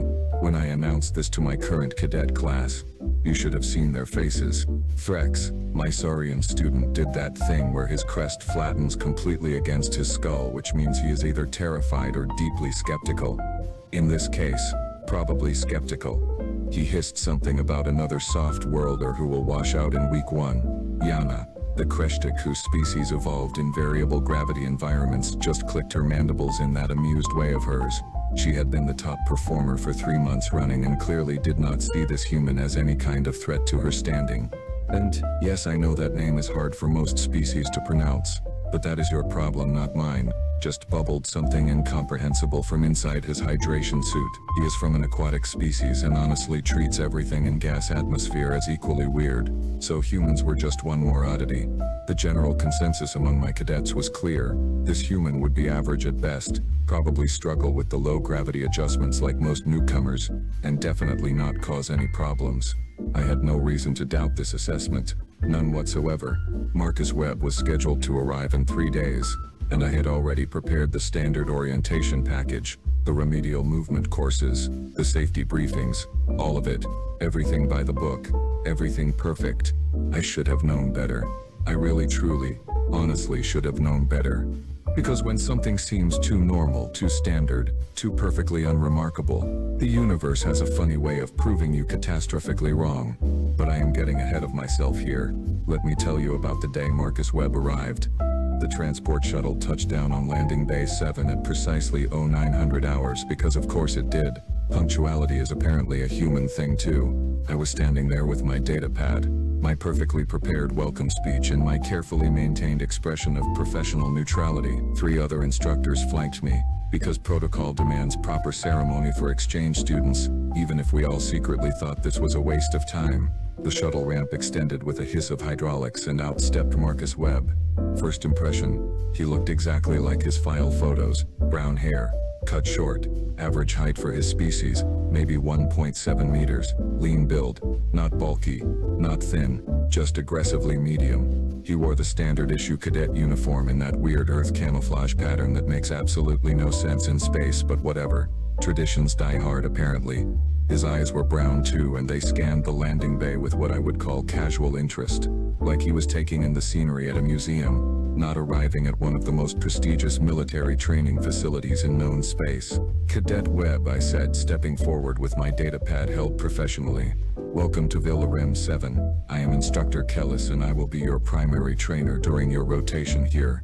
Marcus smiled, and it was a genuine smile, not that political grimace that diplomats use. Thank you, sir. Happy to be here. His voice was steady, unremarkable, with that odd accent that all Earth Standard speakers have. He did not sound nervous, which was unusual for first-day arrivals, but maybe humans just hide it better. If you will follow me, I gestured toward the interior corridor. We will proceed to orientation where you will receive your gravity adjustment briefing and facility access credentials. He picked up his single duffel bag, just one bag, and fell into step beside me. Not behind me like most nervous cadets, beside me like we were colleagues taking a walk. The orientation room was standard issue. White walls, holographic display panels, and adjustable gravity plates in the floor for demonstration purposes. I launched into my prepared speech about Velarim 7's .3 gravity environment, the importance of controlled movement, the dangers of overcompensation, all the things I had said 500 times before. Marcus nodded along, asked clarifying questions that were actually intelligent, and when I demonstrated the proper low-gravity walking technique, he watched with genuine attention. All right, I said, deactivating the holo projection. Let us test your initial adjustment. The gravity in this room is currently set to 0.5 standard. I am going to lower it to 0.3. Our facility normal. Move slowly. Be careful. And if you feel disoriented, sit down immediately. I adjusted the gravity plates. Marcus took 3 experimental steps, wobbled slightly, overcorrected, and nearly face-planted into a wall. I caught his arm, steadied him, and felt satisfied. Good, normal, manageable. Do not worry, I said, in my most reassuring instructor voice. Everyone struggles at first. You will adapt within a few days. Marcus laughed, actually laughed, and said, yeah, this is going to take some getting used to. Famous last words, Marcus. Famous last words. Day 1 of actual training began at 0600 hours because apparently every military organization in the known universe agrees that mornings should be painful. I had Marcus join the rest of Charlie Group in Training Hall 3, which is basically a massive open space with padded walls, adjustable gravity zones, and enough safety equipment to survive a small asteroid impact. The hall can accommodate up to 50 cadets at once, but Charlie Group was a modest 15 students, all at various stages of their low-gravity certification. Marcus walked in wearing standard training gear, looking refreshed and entirely too cheerful for someone about to experience their first real drill session. Threx saw him first and did that head tilt thing that Saurians do when they are sizing up potential competition. So, you are the human, he said, his voice carrying that sibilant hiss his species is known for. Heard your people finally figured out how to leave your gravity well. Marcus just grinned. Yeah, took us a while, but we are slow learners. Yana skittered over, her 6 legs carrying her with that unnaturally smooth glide that always made me slightly uncomfortable. Kellis says you struggled in orientation yesterday, she clicked, her translator rendering it with what I swear was amusement. Do not worry. Most species need weeks to adjust properly. Appreciate the encouragement, Marcus said, and I could not tell if he was being sincere or sarcastic. Humans have this thing where their tone does not always match their words, very confusing. Just bubbled at him from across the room, which his translator unhelpfully rendered as greetings landwalker because finds everyone who does not live underwater equally ridiculous. I clapped my hands together, the sound echoing off the padded walls. Alright, Charlie Group. Attention. Today we are running basic movement drills, lateral displacement, vertical orientation, and controlled momentum exercises. Standard safety protocols apply. which means if I see anyone attempting unauthorized maneuvers, you will be spending the rest of the day writing incident prevention essays. Groans echoed through the hall because apparently complaining about paperwork is also universal. We will start simple, I continued, gesturing to the marked lanes on the floor. Lateral movement across the hall, controlled speed, 3-point contact minimum at all times. Remember, in point 3 gravity, every movement is amplified. Small pushes, controlled breathing, constant awareness. The cadets lined up. Marcus positioned himself near the back, probably hoping to observe first before attempting anything. Smart, actually. Threx went first, pushing off with his powerful Saurian legs, gliding smoothly across the hall in a textbook perfect low-gravity stride. Excellent form, predictable trajectory, safe landing, exactly what I wanted to see. Yana followed, her multiple legs giving her absurd amounts of control, making the exercise look effortless. Show off went next, moving with this bizarre flowing motion that his species somehow pulls off naturally, like watching oil spread across water. Weird, but effective. Then came Marcus's turn. He positioned himself at the starting line, bent his knees slightly and pushed off. Too hard, way too hard. His body launched forward like he had been fired from a cannon. He rocketed across the hall, flailing his arms in what I can only describe as controlled panic, and slammed shoulder first into the far wall with a thud that made everyone wince. I was already moving toward him, ready to call for medical, already composing the incident report in my head, already regretting accepting this human into my training group. Marcus peeled himself off the wall, rotated to face us, and started laughing. Not nervous laughter, not embarrassed laughter, actual genuine amusement. Okay, he called out, rubbing his shoulder. That was entirely my fault. Let me try that again. He pushed back toward the starting line, this time with slightly better control, though he still moved like someone who had never experienced low gravity in his entire life, which according to his file he had not. I assigned him remedial movement training with the beginners, figuring he would need at least 2 weeks to develop basic competency. I was wrong about that too, but not in the way I expected. By day 5, Marcus had stopped crashing into walls, which I considered a significant achievement worthy of note in my daily log. By day 7, he was moving through the basic drills with what I would call competent mediocrity. Nothing impressive, nothing terrible, just solid average performance. By day 10, something changed, and I still cannot explain exactly what happened. It was like watching someone suddenly remember how to do something they had forgotten. One moment Marcus was carefully, methodically pushing himself through a lateral movement exercise. The next moment he was flowing through the course like he had been born in low gravity. Not smooth like Yana, not powerful like Threx, but something else entirely, something I did not have words for. He started using momentum in ways that should not work, redirecting his trajectory mid-flight with tiny adjustments, catching himself on surfaces at angles that looked wrong but somehow functioned perfectly. Threx noticed it too. The human is learning too fast, he hissed to me after one training session. It took me 4 weeks to reach that level of control. I had no good answer for him, so I just said something vague about different species having different learning curves, which satisfied nobody, including myself. Then came week 2 in the vertical combat course evaluation. The VCC is Valerium 7's signature training environment. A cylindrical chamber that extends 200 meters vertically, lined with platforms, obstacles, handholds, and simulated combat zones. It is designed to test three-dimensional tactical movement, situational awareness, and controlled aggression in low-gravity environments. Standard protocol requires safety harnesses for all cadets below Level 3 certification, which was everyone in Charlie Group including Marcus. I gathered the cadets at the base of the cylinder, where the massive structure stretched upward like a throat leading to nowhere. The walls were a dull gray composite material, dotted with handholds, platforms jutting out at irregular intervals, and obstacles that could be reconfigured for different difficulty levels. Today, I announced, my voice echoing in the vast space, you will each complete a timed run through the VCC basic configuration. The goal is not speed. The goal is control, safe movement, tactical awareness, zero incidents. I pointed at the harness station where automated arms waited to attach safety cables. Everyone gets harnessed. No exceptions, no arguments. The harness will prevent falls, but it will not do the work for you. You still need to navigate the course properly. The cadets lined up, and one by one, the automated arms attached the harnesses with mechanical precision. Threx went first, completing the course in 18 minutes with textbook form. Yana finished in 15, because of course she did. Took 23 minutes but maintained perfect safety protocols throughout. Then Marcus stepped up to the harness station. He let the automated arms attach the safety cable, checked the connection points himself, and then looked up at the towering course above us. His expression was, how do I put this, disappointed? No, not disappointed. More like a kid being told they have to wear floaties in a swimming pool. Instructor Kellis, he said, his tone carefully neutral. Is there a certification level where the harness is not required?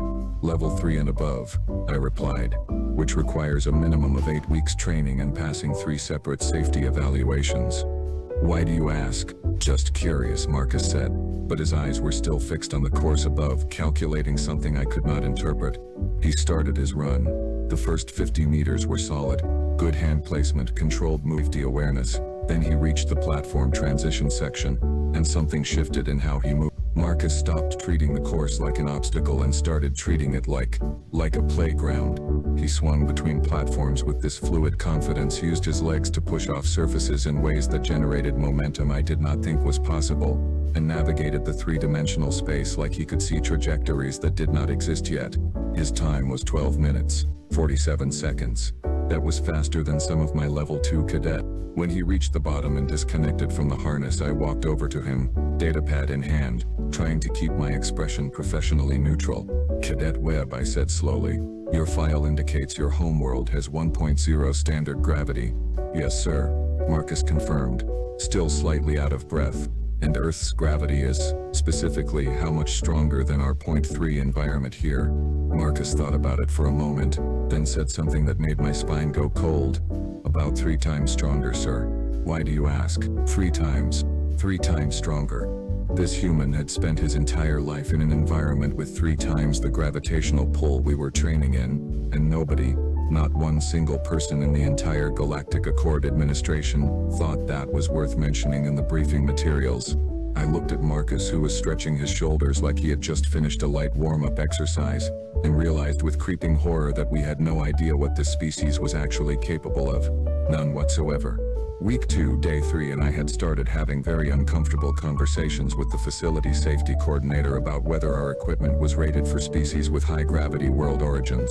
Spoiler alert, it was not, because nobody thought we would need it. Marcus continued his training with Charlie Group, and I continued documenting his progress with increasingly concerned margin notes. The other cadets had stopped making jokes about humans being soft-worlders and started watching him with the kind of cautious respect you give to things that do not follow normal rules.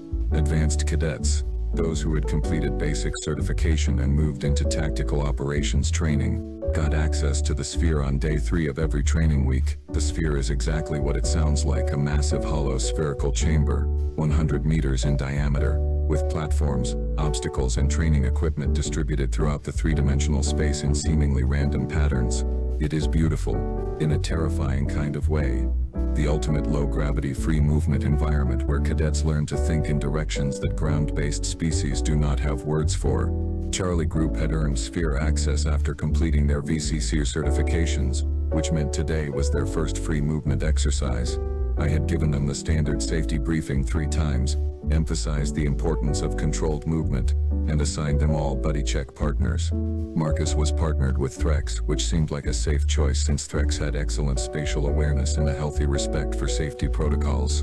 The sphere's entrance iris dilated open, revealing the vast chamber beyond. Cadets began filtering in, using handholds to pull themselves into the 0.3 gravity environment, spreading out to different starting platforms like seeds dispersing in wind. I remained at the observation platform with 2 other instructors, monitoring vitals, tracking positions, and watching for any signs of trouble. The sphere had sensor arrays everywhere, automated safety systems, and emergency response drones on standby. Nothing ever went wrong in the sphere. Our safety record was flawless. 15 minutes into the exercise, everything went wrong in the sphere. The alarm started as a low tone, then escalated to the urgent pulsing that means equipment failure. My datapad lit up with red warning indicators, and I immediately focused on the source. Platform 7 Delta, upper hemisphere, structural support compromise. My eyes snapped to the holographic display and my blood went cold. Yana was on Platform 7 Delta. 200 meters above the sphere floor, and the platform's primary support beam was failing. Stress fractures, metal fatigue, something had compromised the structural integrity, and the whole platform was tilting at an angle that would send her tumbling into open space. She was gripping the platform edge with 4 of her 6 legs, her body language screaming panic even across the distance. Emergency response protocol, I barked into my comm. Platform failure. 7 Delta. 1 cadet in danger. Deploy rescue team immediately. The response came back in that calm, professional tone that emergency coordinators use. Rescue team deploying. ETA 8 minutes, full safety gear required for high altitude extraction. 8 minutes. I looked at the structural analysis on my datapad. The support beam had maybe 4 minutes before catastrophic failure. Probably less. The other cadets had frozen in place, all of them staring up at the failing platform. All of them too far away to help. All of them properly trained enough to know that rushing in without equipment would just create more casualties. All of them except one. Marcus was on a platform roughly 60 meters below Yana, and he was staring upward with an expression I had never seen on his face before. Focused, calculating, but also something else. Something that looked almost like excitement. Webb, I called through the comm system, my voice carrying through the entire sphere. Maintain your position. Do not attempt unauthorized movement. Rescue team is en route. He looked toward the observation platform, made eye contact with me through the transparent aluminum barrier, and said something that made my heart stop. Sir, I can reach her before the beam fails. Negative, I said, putting every ounce of instructor authority into my voice. You are not certified for high-altitude rescue. You do not have the proper equipment, and you will maintain your current position. That is an order. The support beam groaned, a sound that carried through the sphere like a dying animal, and Yana's mandibles were clicking in distress so fast they blurred together. Marcus looked at me, then looked at Yana, then looked at the distance between them. Then he reached down and started unlocking his gravity boots. Cadet Webb, I said, my voice going from authoritative to genuinely terrified. Do not do what I think you are about to do. That is not a suggestion, that is a direct order. Stop right now. He pulled off the first boot, then the second, and stood on the platform in just his standard training suit. Sorry, sir, Marcus said, and his voice was calm, almost apologetic. But 8 minutes is too long. And then he jumped. No, jumped is the wrong word. He launched himself upward like gravity was a polite suggestion he had decided to ignore. And my perfect safety record shattered into a million pieces as I watched a human cadet become something I did not have a classification for. I have seen a lot of things in my 12 cycles as an instructor at Velarim 7. I have seen cadets master impossible maneuvers. I have seen species-specific adaptations that defied conventional physics. I have seen training exercises that pushed the boundaries of what low-gravity movement could accomplish.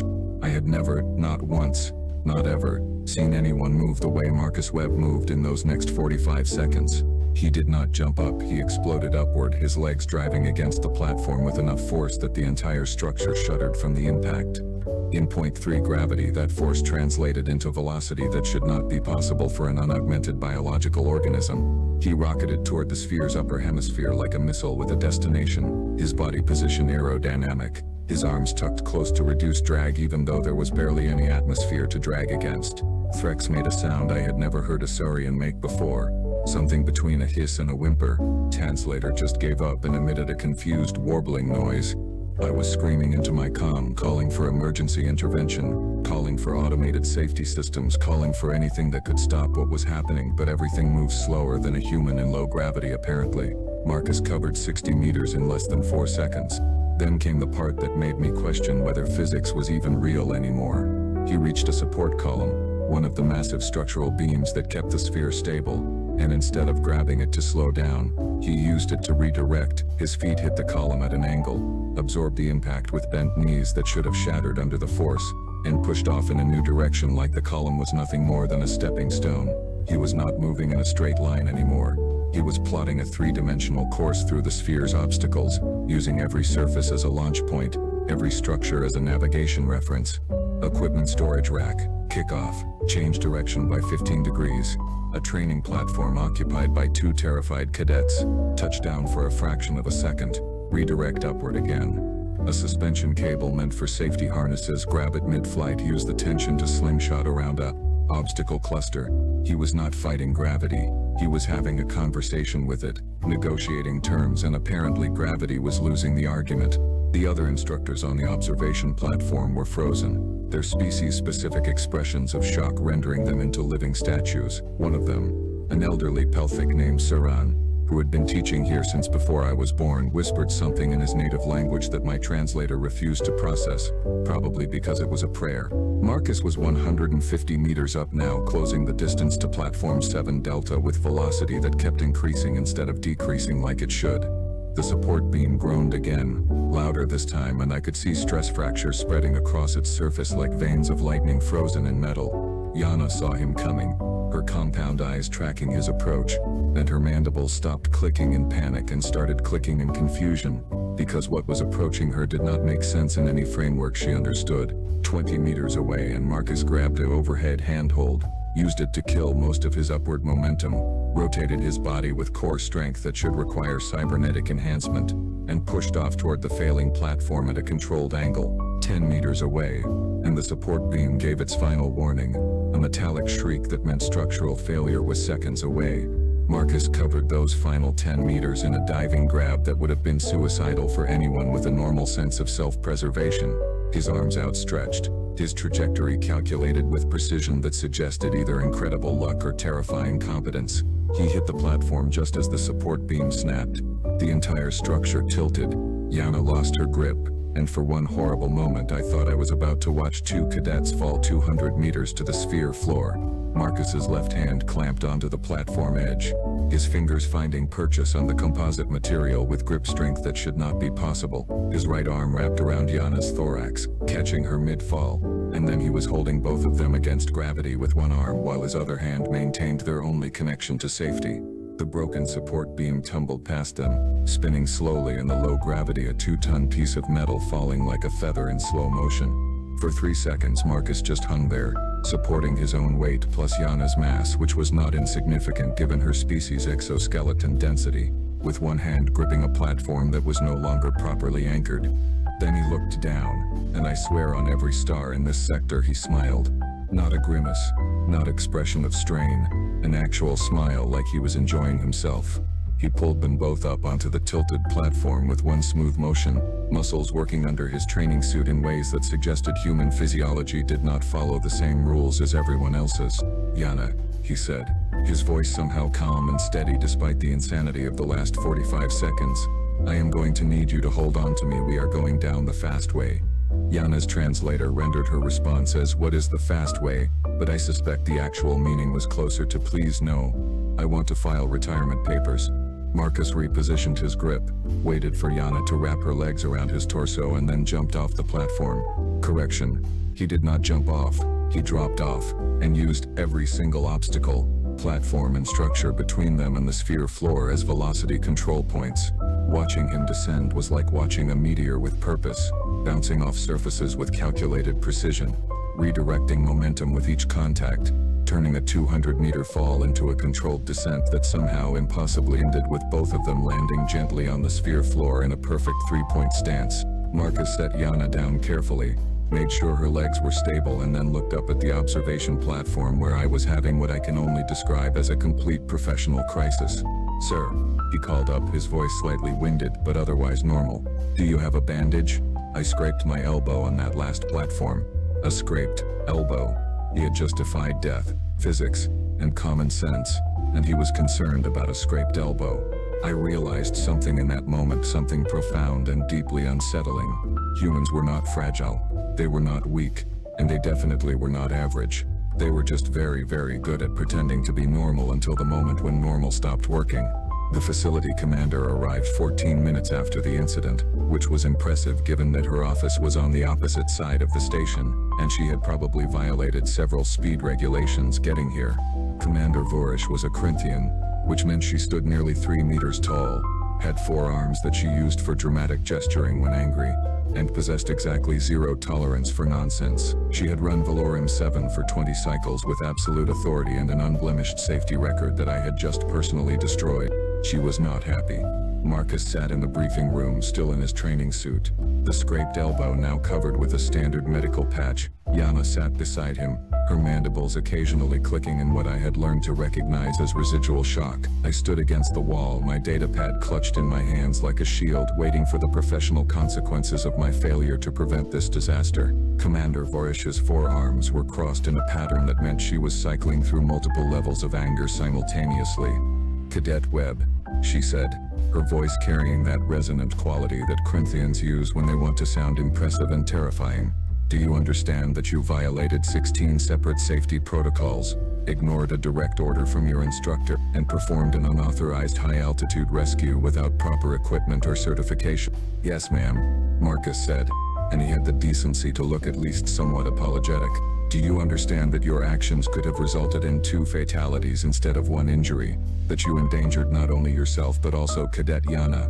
And that you have created a documentation nightmare that will require reports filed with 7 different oversight committees?"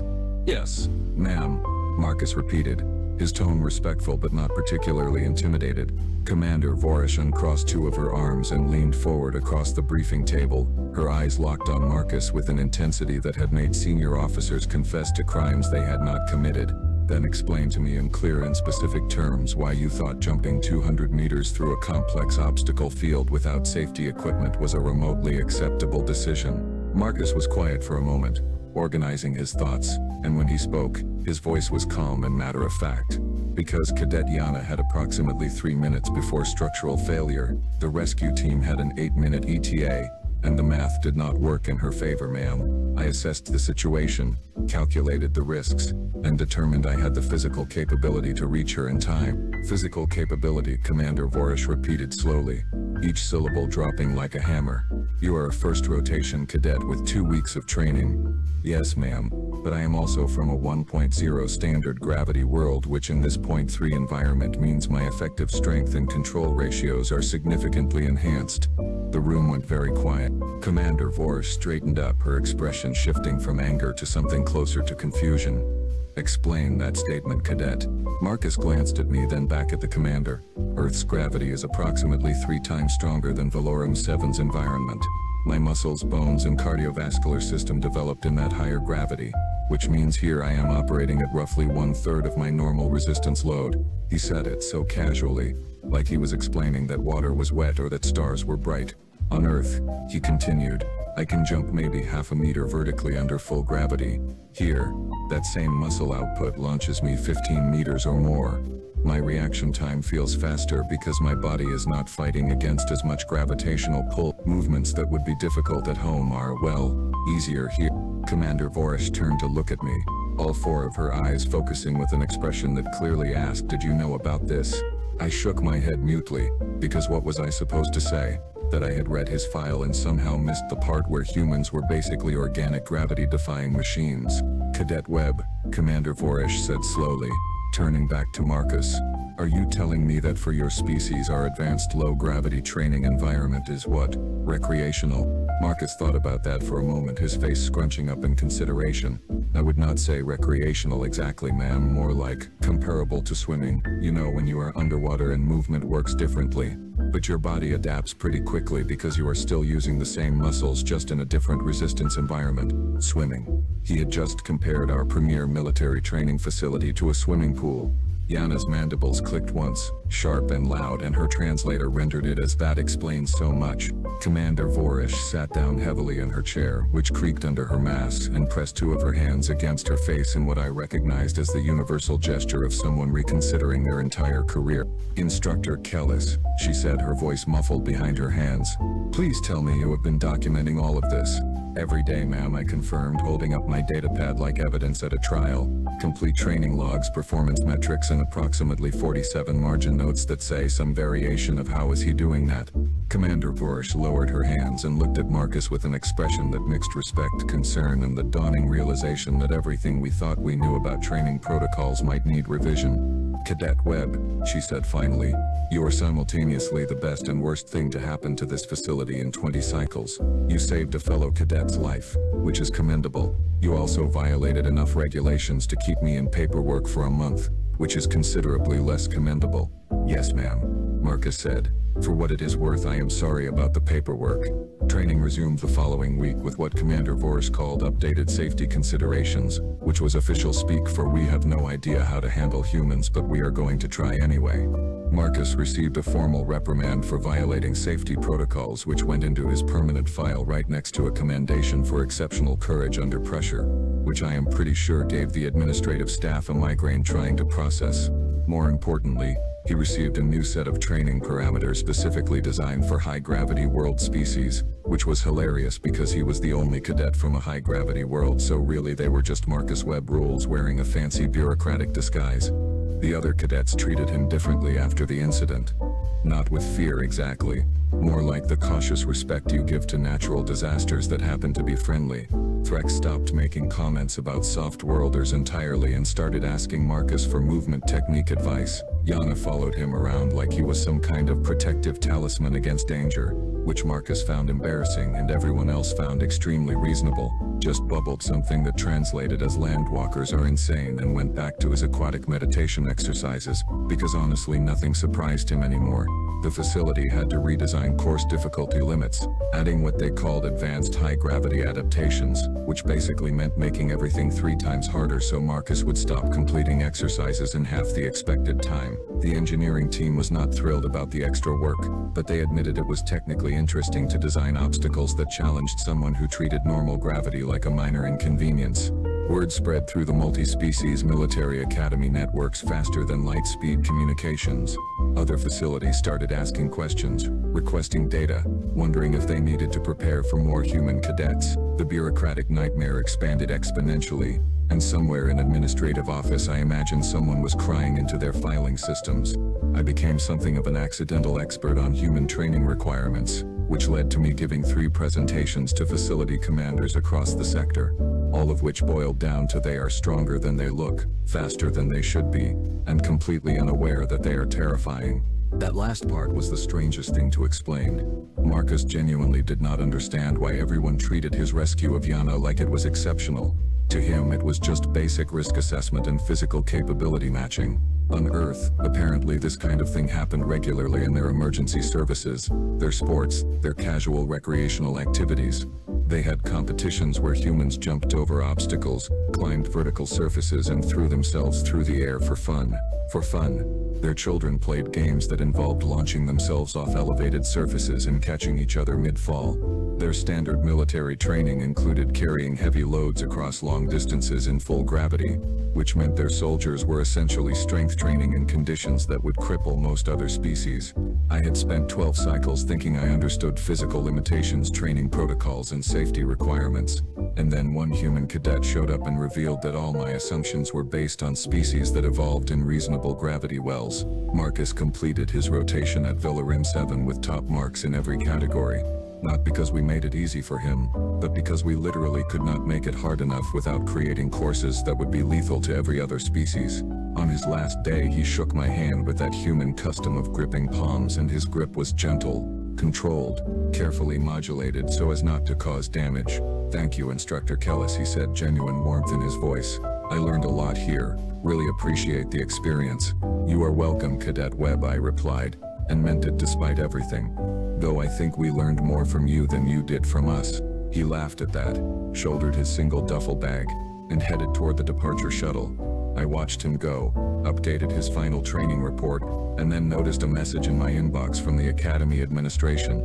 Subject line read, "Incoming exchange student, human designation Jessica Webb." The message noted that Jessica was Marcus's younger sister, that she had applied for advanced tactical training, and that her file indicated she was considerably more athletic than her brother. I stared at that message for a long time.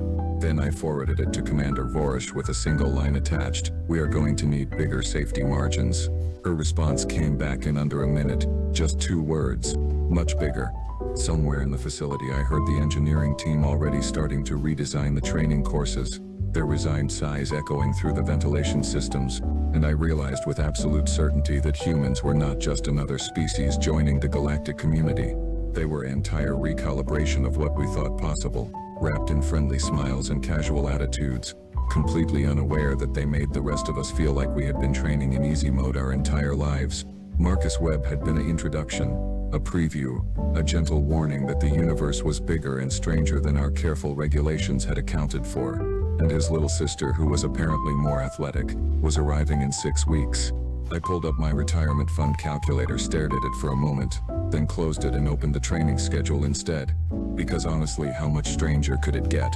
Somewhere in the universe, I imagine reality itself laughed at that question, because apparently I still had not learned the most important lesson. Never ever ask how much stranger things can get when humans are involved.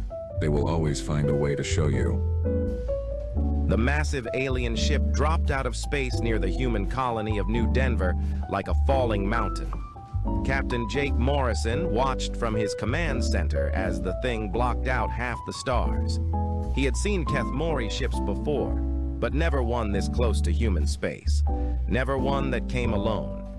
Jake pressed the communication button. "Unknown vessel, this is New Denver Colony. State your business." The response came in broken human speech, heavy with clicks and growls. "I am Commander Zektar of the Bone Wing Fleet.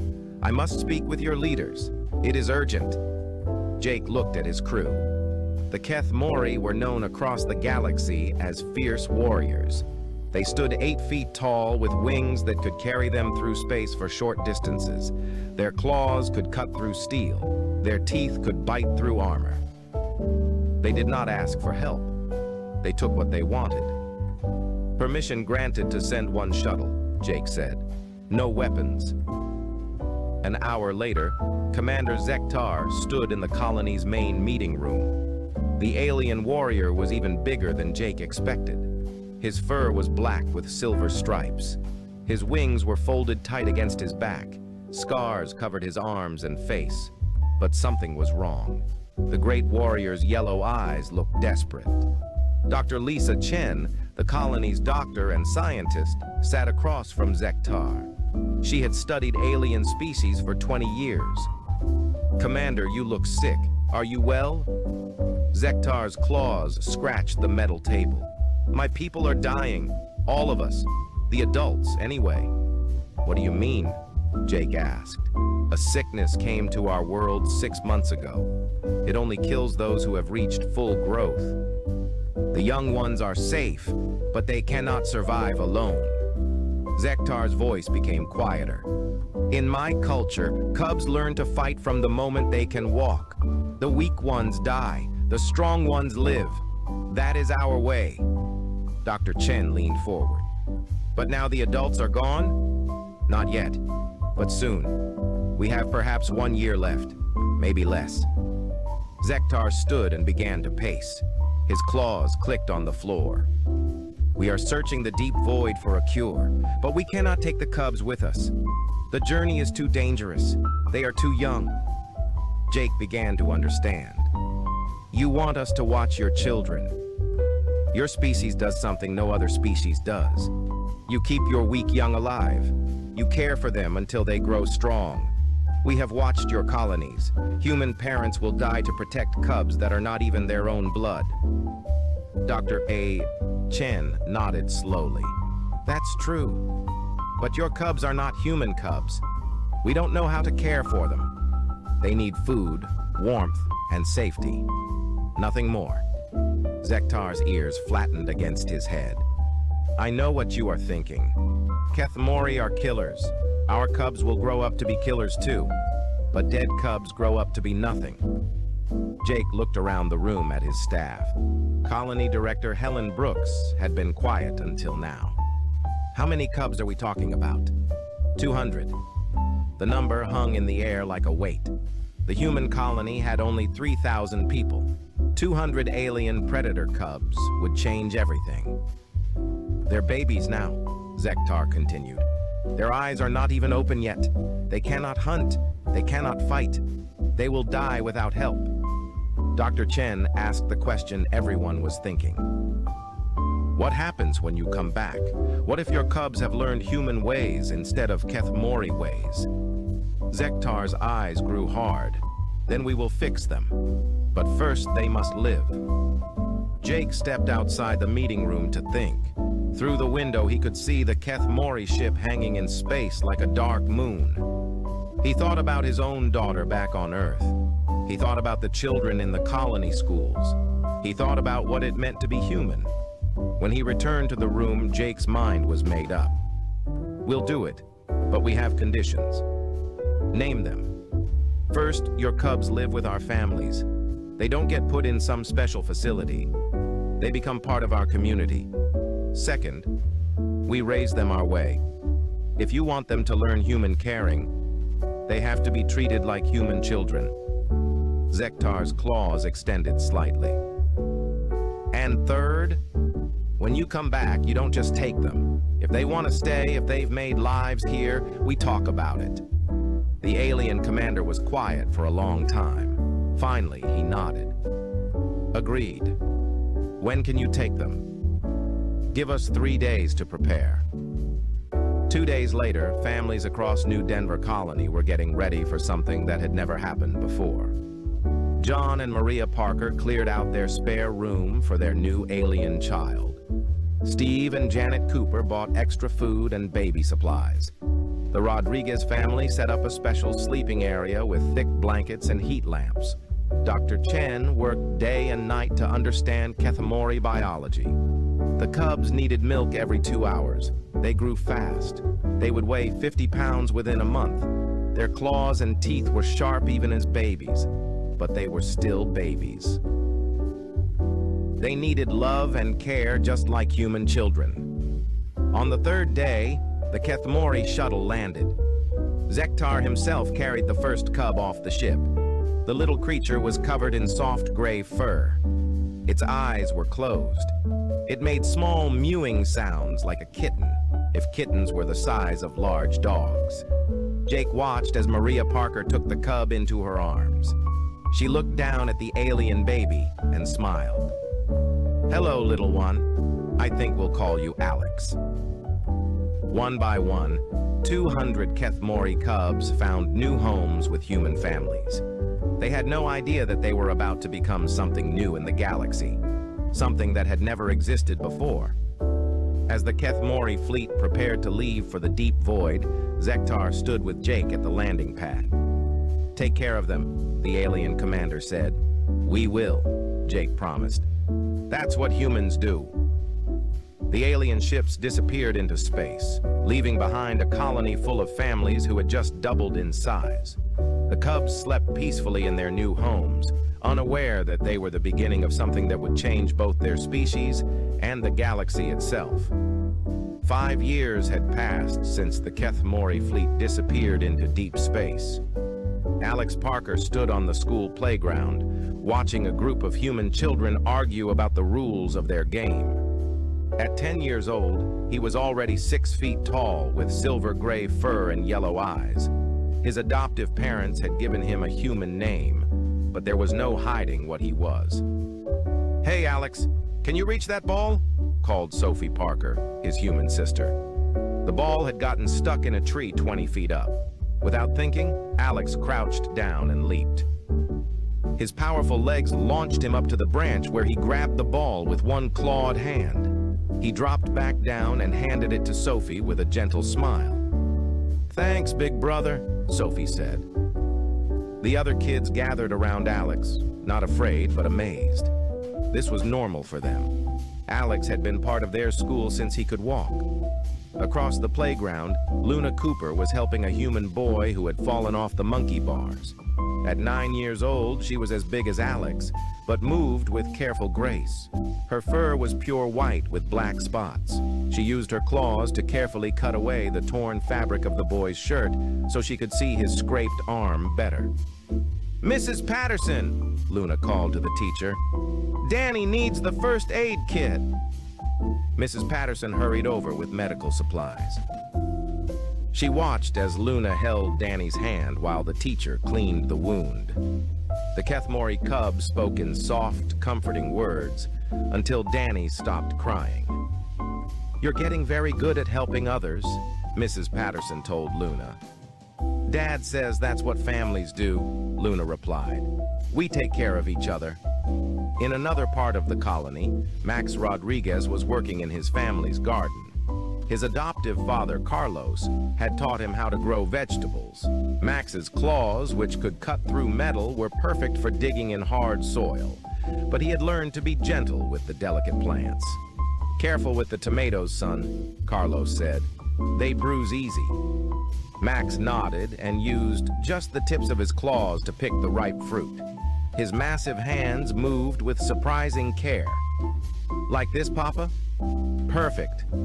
You've got the gentlest touch of anyone in the colony." Dr. Lisa Chen watched all of this from her research station. She had been studying the cubs since they arrived.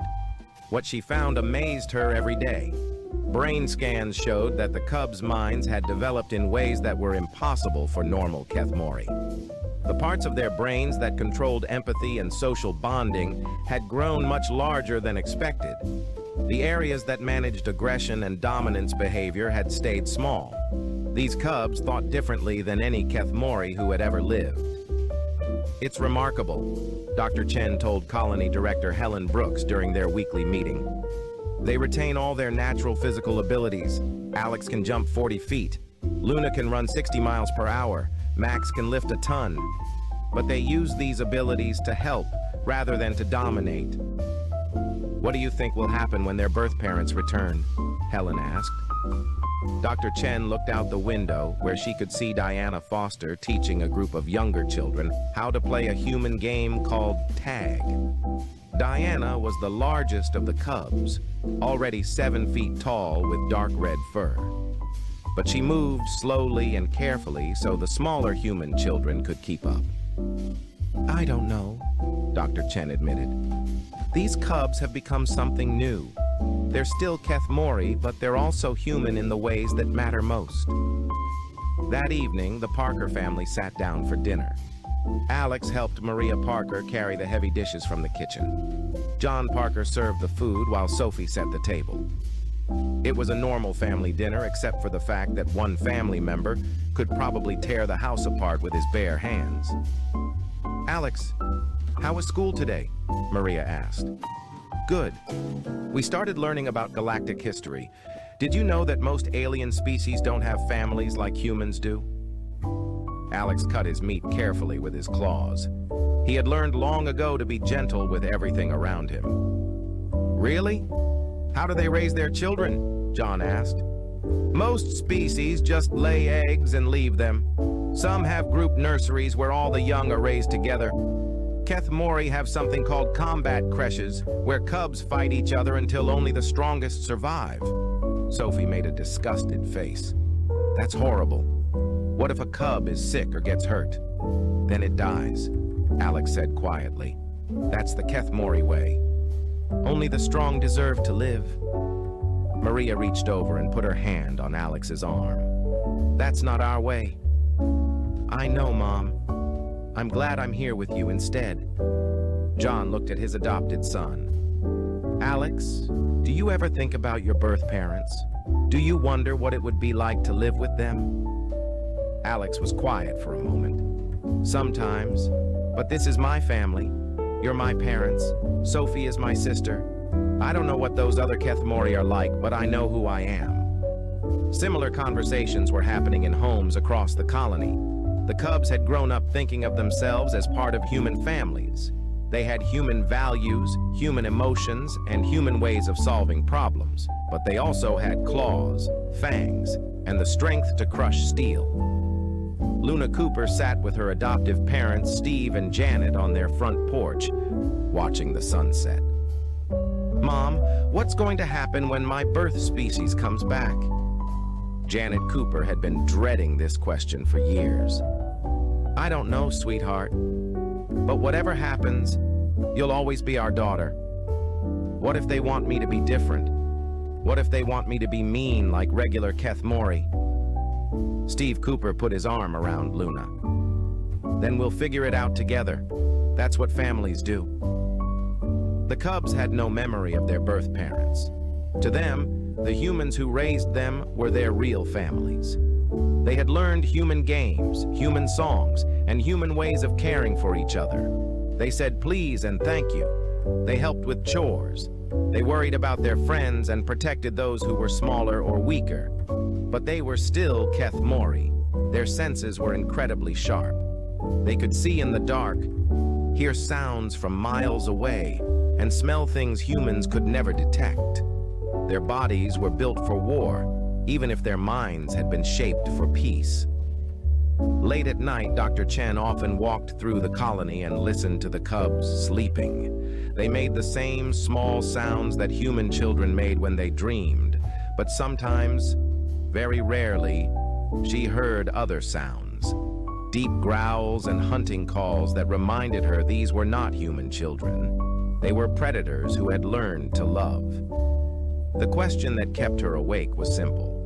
What would happen when their birth parents returned to claim them? The cubs had become something unique in the galaxy. They were warriors with human hearts.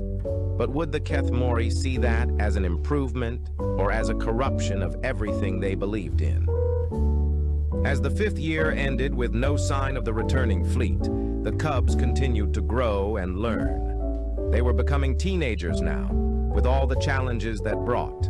But they faced those challenges the human way, with support from their families and community. None of them knew that their birth parents were already on their way home. The Keth Mori fleet had found other survivors and built their numbers into a massive force. They were returning to collect their cubs and turn them into the greatest warriors their species had ever known. They had no idea that the cubs they left behind had become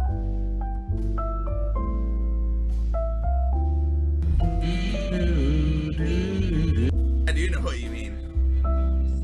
There's no way they're baking 6 million loaves. Not with only 4 ovens, they're not. Hello, someone say you wanted to speak with me. What's up? Yes, I'm glad you're here, as a matter of fact, brother. Mr. 39 followers, Mr. America's favorite classic TV, home network.tv. I just hit you with the follow, brother, because I fuck with your content heavy type shit. And I'm hoping maybe, just maybe, you can find it in your heart to follow a YN back, dog. Maybe you could follow a YN like me, because I just followed you, dog. But if you don't, I understand. The Bread Radio is the real deal. What are they talking about over there? I bet you could take a few loaves, maybe a few loafers. John, you ended that fraction guy's whole career. When will they learn? I don't know, dude. We did roast that guy. Like, he cooked himself. Is he live right now? Is he live right now? I don't see him live. Yeah, I don't know, man. We cooked that guy. He fucked up. I was being so nice to him and shit. The Bread Radio is the best radio show on Rumble type shit. Well, I'm following it now. I have to check it out. Can I have your autograph? Yes, I will give you my autograph. I don't know how you can get it, but I will give it to you if you wanted it. I just proved that Robertson is innocent. Do you broadcast often? Prepared shows or all improv? You talking to me? Because my shit's 1000% improv, but I do stream a lot. Everyone follow the Bread Radio. Everybody follow the Bread Radio, dude. He was kind enough to give me the raid, dude. Fuck. Go follow his shit. I followed it. Good song. It is a good song. I ripped this show on guitar right now. What's up, Empty Sockets Podcast? How you been, brother? Ain't see you in a few days, bro. How's it been, man? Thanks for the follow of the Bread Radio. Let's go. Even Stevens didn't last that long, but my dude is still out here doing his thing. What can I say? Let me go look up this motherfucker before I start saying I'm him. Hold on a second. What's that, dude? What did he say? I look like somebody Even Stevens. Hold on. Beans. Alright, hold on. Dude, no fucking way. This guy? Come on, dude. Not that kid, dude. No. I really look like that guy? I'm fucking cooked. No way I like that guy. I don't feel like I like that guy. I feel like there's no resemblance.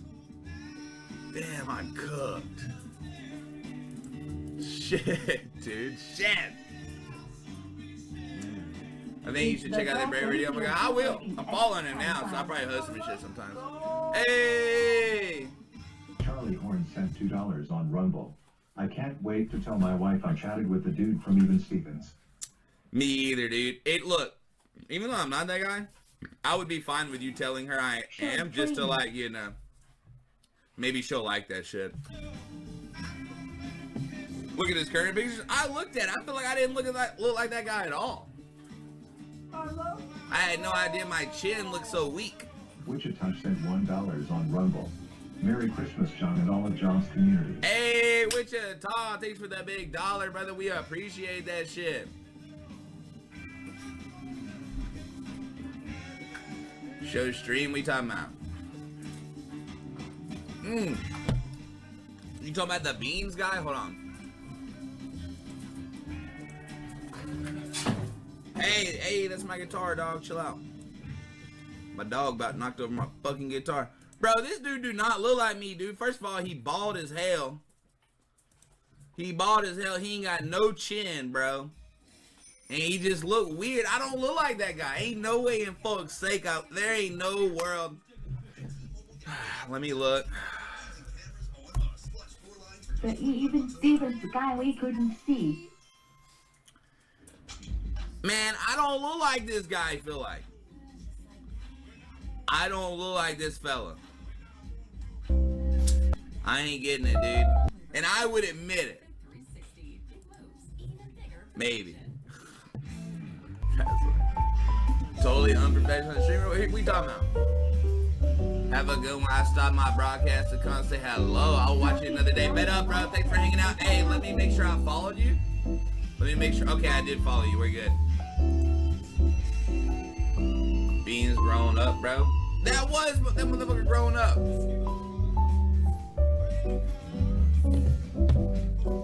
Hand fast, that was him from Something entirely new. Something that would challenge everything the Keth Mori thought they knew about strength, family, and what it meant to be alive in a dangerous galaxy. The alarm in the new Denver colony control room screamed like a dying animal.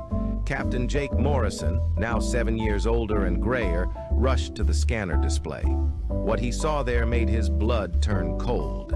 50 massive ships hung in space beyond the colony. Each one was the size of a city. Each one was armed with enough weapons to turn a planet into dust. The Keth Mori had returned. "Sir, we're receiving a transmission," reported Communications Officer Betty Walsh. "Put it through." The voice that came through the speakers was the same one Jake remembered from 7 years ago, but it carried more authority now. "This is High Commander Zektar of the Bonewing Fleet. We have come to collect our cubs." Jake took a deep breath. He had been dreading this day for years. "Welcome back, Commander. We need to talk before any reunions take place." "Talk? There is nothing to discuss. You are keeping our cubs safe. Now we take them home. It's not that simple anymore." An hour later, Zektar stood in the same meeting room where he had first asked for human help. But now he was not alone. 6 other Keth Mori commanders flanked him, each one larger and more battle-scarred than the last. Their yellow eyes swept the room with predatory alertness. Dr. Lisa Chen sat across from them, her hands shaking slightly. Colony Director Helen Brooks had insisted on attending, along with several of the adoptive parents. John and Maria Parker were there, as were Steve and Janet Cooper. "Where are our cubs?" demanded Sub-Commander Calthek, a massive Keth Mori with black fur and silver claws. "Why do we not see them?" "They're in school," Maria Parker said quietly. The Keth Mori commanders looked at each other with confusion. "School?" Zektar asked. "They're learning," Dr. Chen explained. "Reading, writing, mathematics, science, history. They attend classes with the human children." Cathek's ears flattened against his head. "Cubs should be learning to fight, not to read. You have made them weak." "With respect, Commander," said John Parker, "you should meet them before you judge what they've become." Jake stood up. "I think that's a good idea. Let me call them." 20 minutes later, Alex Parker walked into the meeting room. He was now 12 years old and stood 7 feet tall. His silver gray fur was clean and well-groomed. He wore a New Denver High School baseball cap and a shirt that read, Colony Soccer Team. When he saw the Keth Mori commanders, he stopped and stared. Zektar rose from his chair, his yellow eyes fixed on Alex with surprise. You are one of our cubs." "I guess so," Alex said. His voice was deep, but still carried the accent of someone who had grown up speaking human languages. "I'm Alex Parker. These are my parents, John and Maria," Kathek snarled. "Your parents are Keth Mori. These humans are nothing to you." Alex's yellow eyes flashed with anger, but when he spoke, his voice stayed calm. "Don't talk about my family that way." The temperature in the room seemed to drop 10 degrees. Kathek stepped forward, his claws extending. "You dare challenge a superior warrior?" "I'm protecting people I love," Alex replied. "Isn't that what warriors are supposed to do?" Before Kathek could respond, 3 more cubs entered the room. Luna Cooper, Max Rodriguez, and Diana Foster moved to stand beside Alex. They were all massive by human standards, but they positioned themselves to shield the human adults rather than to establish dominance. "These are my pack mates," Alex said, using a Keth Mori term but pronouncing it with human warmth. "Luna, Max, and Diana." Zektar studied the 4 cubs. "You are all larger than I expected. Stronger. But where is your warrior bearing? Why do you not show proper submission to your superiors?" "Because we don't think of people as superior or inferior," Luna said. Her white fur with black spots made her look almost friendly, but her yellow eyes held intelligence that surprised the commanders. "We think of them as family or strangers, friends or enemies." "Foolish cub," Kathek growled. "Strength determines rank. I am stronger than you, therefore you submit to me." Max Rodriguez stepped forward. At 13, he was the largest of the cubs and probably outweighed Kathek. "Are you stronger than me?" Kathek looked up at Max with sudden uncertainty. "You are still a cub. Cubs do not challenge adults." "I'm not challenging you," Max said gently. "I'm asking if you want to arm wrestle. It's a human game. The loser buys the winner ice cream." The Keth Mori commanders stared at Max as if he had started speaking an alien language. Diana Foster laughed, a sound that somehow mixed human humor with Keth Mori vocal patterns. "He doesn't know what ice cream is," Diana explained to Max. "Remember, they've been in deep space for 7 years." Dr. Chen watched the interaction with fascination. The cubs showed no fear of the adult Keth Mori, but they also showed no aggression. They were treating the commanders like interesting strangers rather than pack leaders or threats. "This is wrong," Kathek said to Zektar. "They have been corrupted. They think like prey animals, not predators." Alex's expression hardened. "We think like protectors. There's a difference." "Show me," Zektar said quietly. "What do you mean?" "Show me how you protect. Show me how you fight." John Parker started to object, but Alex held up one clawed hand. "It's okay, Dad. I can handle this." Alex looked around the room and saw Sophie Parker hiding behind her mother. His little sister was only 8 years old and looked terrified of the large alien warriors. "Sophie, come here," Alex said gently. The little girl ran to Alex, who picked her up and set her on his shoulders. "See? This is what I protect. Not territory, not resources, not power. People, family, the ones who can't protect themselves." "A warrior's duty is to make himself stronger," Kathek insisted, "not to coddle the weak." "A warrior's duty is to use his strength for those who need it," Alex replied. "At least that's what my family taught me." Zektar was quiet for a long time. Finally, he spoke. "These cubs have been changed. They are not Keth Mori, as we understand the term." "But they're still your species," Dr. Chen said. "They still have all the same physical abilities." They're just using them differently. They have been made weak by human sentiment, Kathek declared. We will take them back to the fleet and retrain them properly. Luna stepped forward. And if we refuse? The question hung in the air like a bomb. By Keth Mori law, cubs belong to the adults of their species. They had no right to refuse anything. But these cubs had been raised with human ideas about choice and freedom. Cubs do not refuse their elders, Zektar said firmly. Then I guess we're not regular cubs, Diana said with a smile that showed all her fangs. Kathek had heard enough. Zektar, this is madness. They have been poisoned by human weakness. We should take them now and begin proper training immediately. Wait, Alex said. In Kethamori tradition, doesn't a cub have the right to challenge for independence when he reaches maturity? Zektar's ears pricked forward. You know our traditions? Dr. Chen taught us about our birth culture. I know that any Kethmori can earn the right to choose his own path through single combat. I also know that right extends to cubs who can prove they've reached adult status. You would challenge me? Zektar asked with disbelief. If that's what it takes to protect my family and my packmates, yes. The room fell silent. John and Maria Parker looked terrified. The other human parents grabbed their adopted children protectively. The Kethmori commanders seemed stunned that a cub would make such a request. But Zektar smiled for the first time since arriving. Very well. By ancient law, I accept your challenge. Single combat, tomorrow at dawn. If you win, you and your packmates choose your own path. If you lose, you all return to the fleet for proper training. Alex looked at his human parents, then at his packmates. Deal. As the Kethmori commanders left the meeting room, Jake Morrison realized that everything was about to change. The Cubs had spent 7 years learning human ways, but tomorrow they would have to fight like Kethmori to earn the right to keep being human.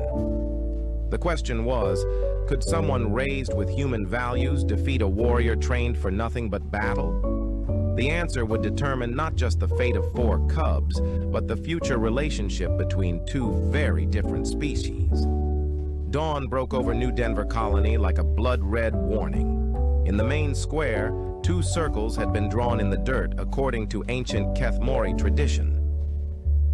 One large circle for combat, one smaller circle for witnesses. Nearly every human in the colony had gathered to watch, along with dozens of Kethmori warriors who had come down from their ships. Alex Parker stood at the edge of the combat circle, wearing simple clothes that wouldn't restrict his movement. His adoptive parents stood with the other human families, their faces tight with worry. Sophie Parker held onto her mother's hand so hard her knuckles were white. Across from Alex, High Commander Zektar prepared for battle. The alien warrior had removed his armor and stood bare-chested, showing the scars of 100 fights. His claws were fully extended, gleaming like silver knives in the morning light. "Are you certain you want to do this, cub?" Zektar asked. "I have been fighting for 30 years. I have killed enemies in 1,000 battles. You are barely 12 years old." "I'm sure," Alex replied. His voice stayed calm, but his yellow eyes held a determination that surprised the watching Kethmori warriors. Elder Navigator Sekmara, the oldest warrior in the fleet, raised her voice to address the crowd. "By ancient law, this combat will determine the fate of the cubs raised by humans. If the cub Alex wins, all cubs choose their own path. If High Commander Zektar wins, all cubs return to the fleet for proper training. Combat continues until one fighter yields or dies." Dr. Lisa Chen gripped her medical kit tightly. She had spent the night studying everything she could about Kethmori anatomy and combat techniques. If Alex was seriously injured, she might be his only chance of survival. "Begin," Sekmara commanded. Zektar moved like lightning. His powerful legs launched him across the circle, claws aimed at Alex's throat. It was a classic Kethmori attack, designed to end the fight in seconds. But Alex wasn't there when the claws arrived. The cub had rolled to the side at the last possible moment, using a move that came from human martial arts rather than Keth Mori combat training. Zektar's claws slashed through empty air as Alex came up behind him. Instead of counterattacking, Alex stepped back and waited. "What are you doing?" Zektar snarled. "Why did you not strike when you had the chance?" "Because I don't want to hurt you," Alex replied. "I just want you to understand." The watching Keth Mori warriors muttered among themselves. This was not how combat was supposed to work. Warriors attacked until one of them fell. They didn't talk. They didn't show mercy. Zektar attacked again, this time with a series of rapid claw strikes that would have shredded a normal opponent. Alex defended himself using blocks and deflections that Dr. Chen recognized from human defensive martial arts. He was turning Zektar's attacks aside rather than meeting force with force. "Fight back, cub!" Kathek shouted from the edge of the circle. "Show some warrior pride!" But Alex had learned something different from his human family. He had learned that true strength wasn't about proving you could hurt someone. It was about protecting what mattered to you. For 15 minutes, Zektar pressed his attack. The High Commander was faster and stronger than any human, but Alex had been raised by humans who understood that speed and strength weren't everything. Every attack that Zektar launched, Alex redirected or avoided. Slowly, Zektar began to tire. His attacks became less precise. His breathing grew heavy. He had been trained to win fights quickly through overwhelming force. He didn't know how to handle an opponent who refused to engage on those terms. Alex, meanwhile, stayed calm and alert. He had learned patience from his human parents. He had learned to think several moves ahead from playing human games. He had learned to stay focused under pressure from his human teachers. "You cannot win by running away forever," Zektar gasped. "I'm not running away," Alex replied. "I'm waiting for you to understand that this doesn't have to be about one of us destroying the other." That's when Alex made his move. Dr. Chen had taught him about Keth Mori anatomy, including the pressure points that could temporarily disable an opponent without causing permanent harm. As Zektar lunged forward with another claw strike, Alex stepped inside the attack and pressed 2 fingers against specific points on the commander's neck. Zektar collapsed to the ground, paralyzed but unharmed. The watching Keth Mori warriors fell silent. They had never seen anything like this. Alex stood over their High Commander, clearly the winner, but instead of claiming victory, he knelt down and began massaging the pressure points to restore feeling to Zektar's limbs. "What are you doing?" Zektar whispered. "Helping you up," Alex said simply. "The fight is over. Now we talk." Within minutes, feeling had returned to Zektar's arms and legs. Alex helped the commander stand, supporting his weight until Zektar was steady on his feet. Sekmara stared at the scene with ancient eyes. "In 60 years of witnessing combat, I have never seen anything like this. The cub has won, but he aids his defeated opponent. What does this mean?" Alex looked around at the crowd of humans and aliens. "It means we don't have to be enemies just because we're different. Commander Zektar is strong and brave. I respect him. But his way of being strong isn't the only way." Luna Cooper stepped forward from the edge of the circle. "Alex showed you that we haven't been made weak by human influence. We've been made different. We're still Keth Mori. We still have claws and fangs and strength, but we use them to protect instead of to dominate."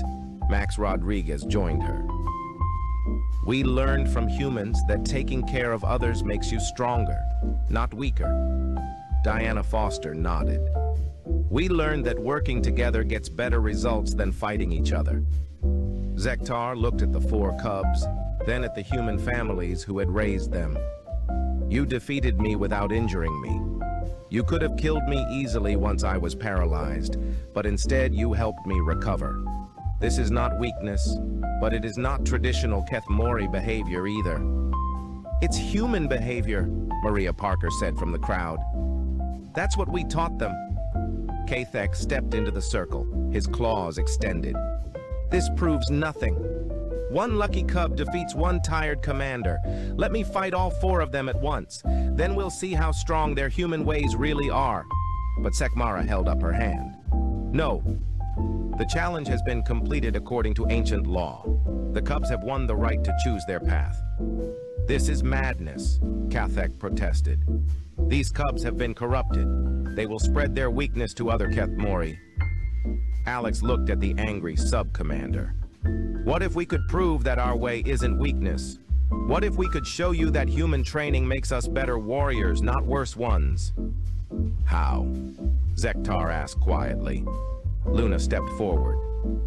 Give us a chance to serve. Give us a ship and a crew.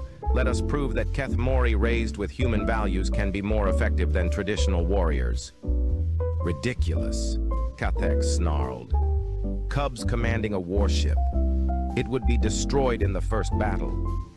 But Sekmara was thinking. The galaxy has changed while we search the void. New enemies have emerged. Our traditional tactics have not always been successful against them. Perhaps new approaches are needed. Zektar studied the 4 cubs who stood before him. They were clearly Kethmori in body, but their minds worked differently than any Kethmori he had ever known. They had just proven they could fight, but more importantly, they had proven they could think. Very well, he said finally. I will give you 1 ship and a volunteer crew. You will have 6 months to prove that your human methods have value. If you succeed, we will consider integrating some human training techniques into our military. If you fail, you submit to traditional Kethmori education.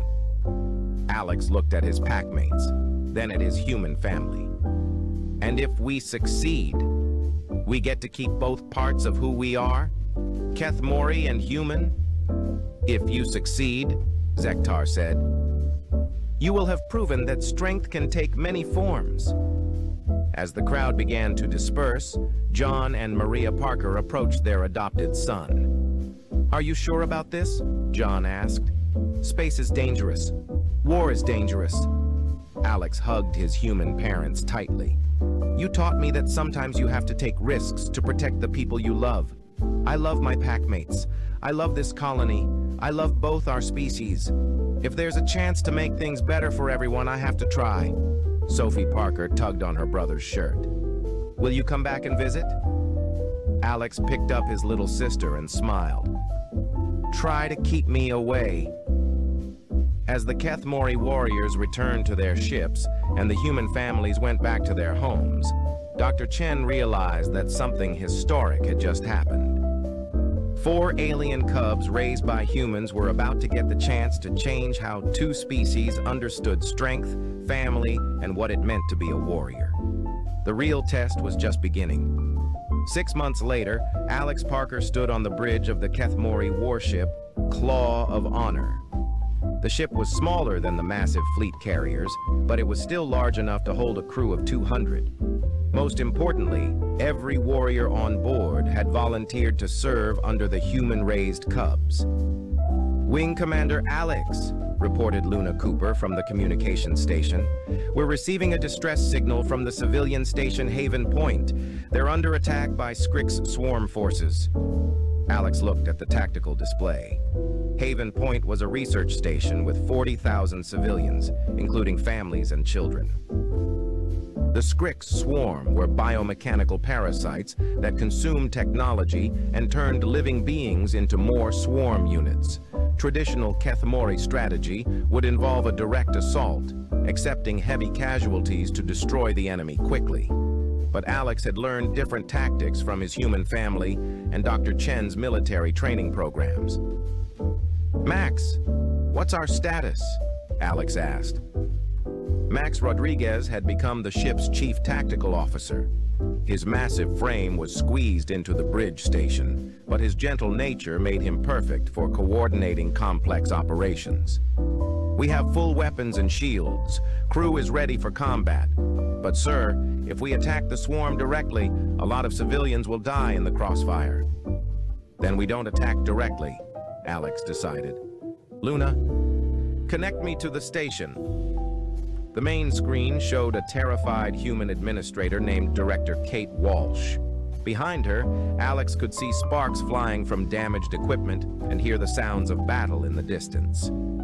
Director Walsh, this is Wing Commander Alex of the Keth Mori vessel Claw of Honor. We're here to help. Thank goodness, Walsh gasped. The Skrix broke through our outer defenses 20 minutes ago. They're moving toward the civilian sections. We have thousands of people trapped in the lower levels. Alex looked at his packmates. Diana, what do the evacuation protocols look like? Diana Foster had become their specialist in non-combat operations, something that didn't exist in traditional Keth Mori military structure. Station layout shows 12 main evacuation routes, but 7 are blocked by Skrix forces.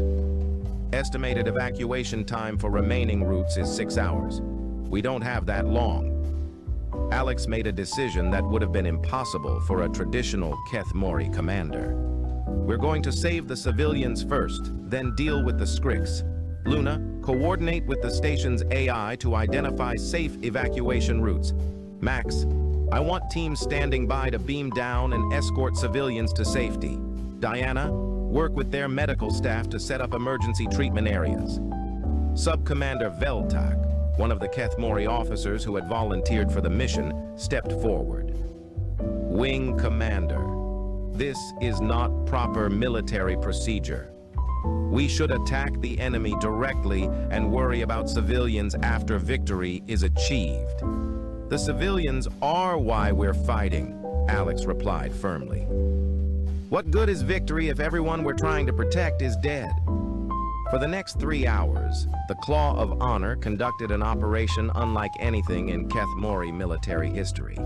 While Max coordinated small strike teams that kept the Skrix forces busy, Luna worked with the station's computers to map out safe corridors.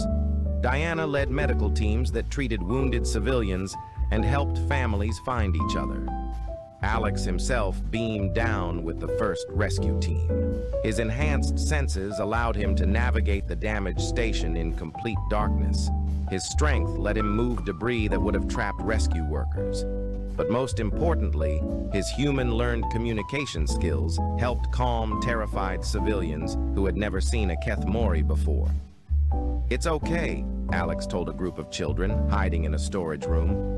I know I look scary, but I'm here to help. My name is Alex, and I'm going to get you back to your families. The children stared up at the 7-foot-tall alien warrior with claws and fangs. Then the oldest, a girl about Sophie's age, stepped forward. Are you like the good guys in the stories? She asked. Alex smiled, remembering all the bedtime stories his human parents had read to him. Yeah, I'm like the good guys. Now let's go home. By the time the civilian evacuation was complete, the Skrix had consolidated their forces in the station's main reactor core. Traditional tactics would require a frontal assault that would probably destroy the entire station. But Alex had learned something from human military history that traditional Keth Mori tactics didn't include: the value of intelligence and strategic thinking over pure aggression. Luna, can you interface with the station's manufacturing systems? Yes, sir. They have industrial fabricators in the lower sections. Good. I want you to program them to produce specific items. Alex outlined his plan to his packmates and officers. What he described would have been considered cowardice by traditional Keth Mori standards, but his human-raised team understood immediately. Instead of charging the Skrix directly, they used the station's own manufacturing systems to create thousands of small devices that emitted frequencies painful to Skrix nervous systems. While the swarm creatures writhed in agony, Max's teams moved in with non-lethal capture equipment that Luna had designed based on human pest control technology. The battle was over in 30 minutes with 0 civilian casualties and minimal damage to the station. More importantly, the captured Skrix units provided valuable intelligence about swarm behavior and weaknesses.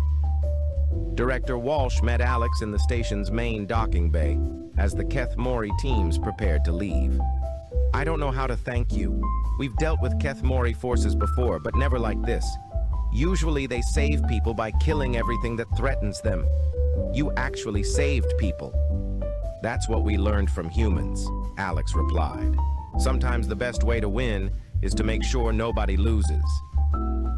3 months later, Alex stood before the assembled Keth Mori High Command aboard the flagship Bone Render. The 4 packmates had been called back to report on their experimental mission. The conference room was filled with the most senior military leaders of their species. High Commander Zektar reviewed the mission reports displayed on the main screen. In 9 months of operations, your unit has responded to 17 emergency situations. In every case, civilian casualties were below 5%. Friendly casualties were below 2%. Enemy forces captured for intelligence purposes increased by 400% over traditional methods. Sub-Commander Kathek, who had opposed the experiment from the beginning, stood up. These numbers are impossible. No military unit achieves results like these. No traditional military unit, corrected Elder Navigator Sekimara. But these cubs have shown us something new. They fight not just to defeat enemies, but to protect the innocent. Their human training has made them more effective, not less. Alex stepped forward. High Commander, we request permission to expand the program. Other young Keth Mori want to train with human families, and humans want to learn from us too. Captain Morrison on New Denver has asked if we can set up an exchange program. Zektar looked around the room at his senior officers. Opinion? Commander Thelvar, a veteran of 50 campaigns, spoke first. I have reviewed the tactical recordings.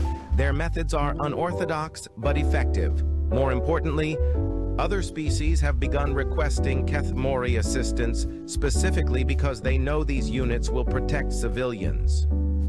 For the first time in our history, added Navigator Sekimara, other species see us as protectors rather than conquerors. This opens diplomatic possibilities that pure military might never could. Kathek was the last holdout. And what happens to our warrior traditions? What happens to the strength that has kept our species alive for 10,000 years? Luna stepped forward. We're still warriors. We're just warriors with a different definition of strength. We protect the weak instead of culling them. We build alliances instead of demanding submission. We use our minds as much as our claws. Max nodded. And we're happier this way. Traditional Keth Mori live in constant competition with each other. We live in cooperation with our pack and our allies. We're stronger together than we ever could be alone. Diana added, the galaxy is changing. New threats require new solutions. Our human training has taught us to adapt instead of just applying more force to every problem. Zektar was quiet for a long time. Finally, he made his decision. The exchange program is approved. Young Keth Mori who wish to train with human families may do so. Humans who wish to serve alongside Keth Mori forces may apply for positions.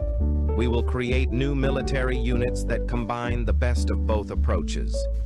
Alex felt a wave of relief and joy. Thank you, High Commander. You won't regret this decision. I know I won't, Zektar replied, because you 4 have already proven that strength can take many forms. You've shown us that our species can become something greater than it was. 6 months later, Alex stood on the observation deck of New Denver Colony, watching ships arrive from across the galaxy. Young Keth Mori came to live with human families and learn about cooperation and protection. Human volunteers joined mixed crews to learn about honor and dedication from their alien partners. Sophie Parker, now 9 years old, tugged on her brother's sleeve. Alex, look, there's another ship landing. Do you think it has more of your people who want to learn our way? Alex smiled and picked up his little sister. Maybe. Or maybe it has humans who want to learn from us. Either way, it means more families are about to get bigger. Dr. Chen approached them, carrying a data pad filled with reports from the mixed units now operating across the galaxy. Alex, I wanted you to see this. The new Keth Mori human teams have the highest success rates and lowest casualty counts of any military units in galactic history. What you started here has changed how everyone thinks about cooperation and strength. Alex looked out at the stars, thinking about all the families that had formed across the galaxy because 4 alien cubs had been raised with human love. Dr. Chen, do you think we did the right thing? Alex, she replied, I think you proved that the most important thing humans can teach isn't how to fight or how to build ships or even how to survive. The most important thing we can teach is how to care about each other. And that lesson just made the whole galaxy a better place. As the sun set over New Denver Colony, Alex Parker stood with his human family and watched more ships arrive, carrying young beings ready to learn that strength and kindness weren't opposites, but partners. The experiment that began with desperate aliens asking humans to babysit had become something that changed the galaxy forever. The Cubs had returned commanding entire war wings, but more importantly, they had returned with proof that love was the strongest force in the universe. Look, I'm not saying that the Galactic Council is full of idiots, but when your solution to a rat problem involves a 12-member committee and a PowerPoint presentation, you might want to rethink your life choices. Station Commander Graxel stood at the head of the conference table, his 4 eye stalks twitching nervously as he addressed the assembled representatives. He was a Vorgathian, which meant he looked like someone had crossed a squid with a filing cabinet and given it anxiety issues. Esteemed delegates, Graxel began, his voice translator adding an unnecessary echo for dramatic effect. We face an unprecedented crisis. The Skittermite infestation has reached Code Red levels. Code Red for space rats. I'm Jake Murphy, by the way, and I was sitting in the corner eating a turkey sandwich while these highly advanced alien species lost their minds over what was essentially a pest control issue. A Skittermite chose that exact moment to scurry across the conference table. 6 legs, about the size of a football, with way too many teeth for something that wasn't paying rent. The assembled aliens recoiled like it was made of explosives. They're in the ventilation shafts, shrieked Counselor Plixnor, a crystalline being who sounded like wind chimes having a panic attack. They've breached the cafeteria food stores, added Ambassador Threlix, whose species looked like upright salamanders in business suits. Graxel's eye stalks drooped. We've lost 3 storage decks. The Quantum Computing Center reported 17 skittermites nesting in the server cooling systems. And worst of all, he paused dramatically, they've infiltrated my personal quarters. The room erupted in gasps and concerned chittering. I took another bite of my sandwich. This was better than cable. We must implement Protocol Zeta 9, Plixnor announced, projecting a holographic display that looked like a Christmas tree had a baby with a circuit board. A full station sonic disruption. Grid. Cost. Only 4 million credits. Too slow, Threlix countered. We need the pheromone confusion matrix. It'll scramble their sensory organs. He pulled up his own hologram, which honestly looked like the same thing with different colors. 3.2 million credits, implemented in 6 weeks. I cleared my throat. You know, there's actually a pretty simple, the human will remain silent, Graxel said without looking at me. We're discussing solutions that require actual sophistication, not primitive Earth methods. Right, because the species that invented faster than light travel couldn't figure out pest control. But sure, I was the primitive one. A galactic health inspector was scheduled to visit orbital station Zenith 7 in 1 week. If we failed the inspection, the station would be shut down, and everyone here would be reassigned to some backwater outpost where the most exciting thing that happened was watching ice melt. In space, perhaps, suggested a delegate, who looked like a floating jellyfish in a monocle. We could implement a quantum containment field to phase the skittermites into an alternate dimension? Brilliant. Graxel's eye stalks perked up. How much? 7 million credits, give or take. I finished my sandwich and decided to just enjoy the show. After all, they were the advanced ones. So here's the thing about highly advanced alien civilizations. They've got technology that can bend space and time, but apparently common sense got left behind somewhere around the invention of the warp drive. Day 1 of Operation Stop the Space Rats went about as well as you'd expect. The sonic disruption grid was installed first. Cost, 4.2 million credits, which was 500,000 more than quoted because of course it was. The technicians spent 6 hours setting up these fancy silver pylons throughout the station that hummed at a frequency supposed to drive skittermites insane. It worked great. For about 20 minutes. Then, the skittermites just started ignoring it. Worse, the sonic frequency made Counselor Plixnor's crystalline body resonate so badly, he couldn't stop vibrating. He spent 3 hours stuck in a corner going wub wub wub, like a broken dubstep album. I suggested turning it off.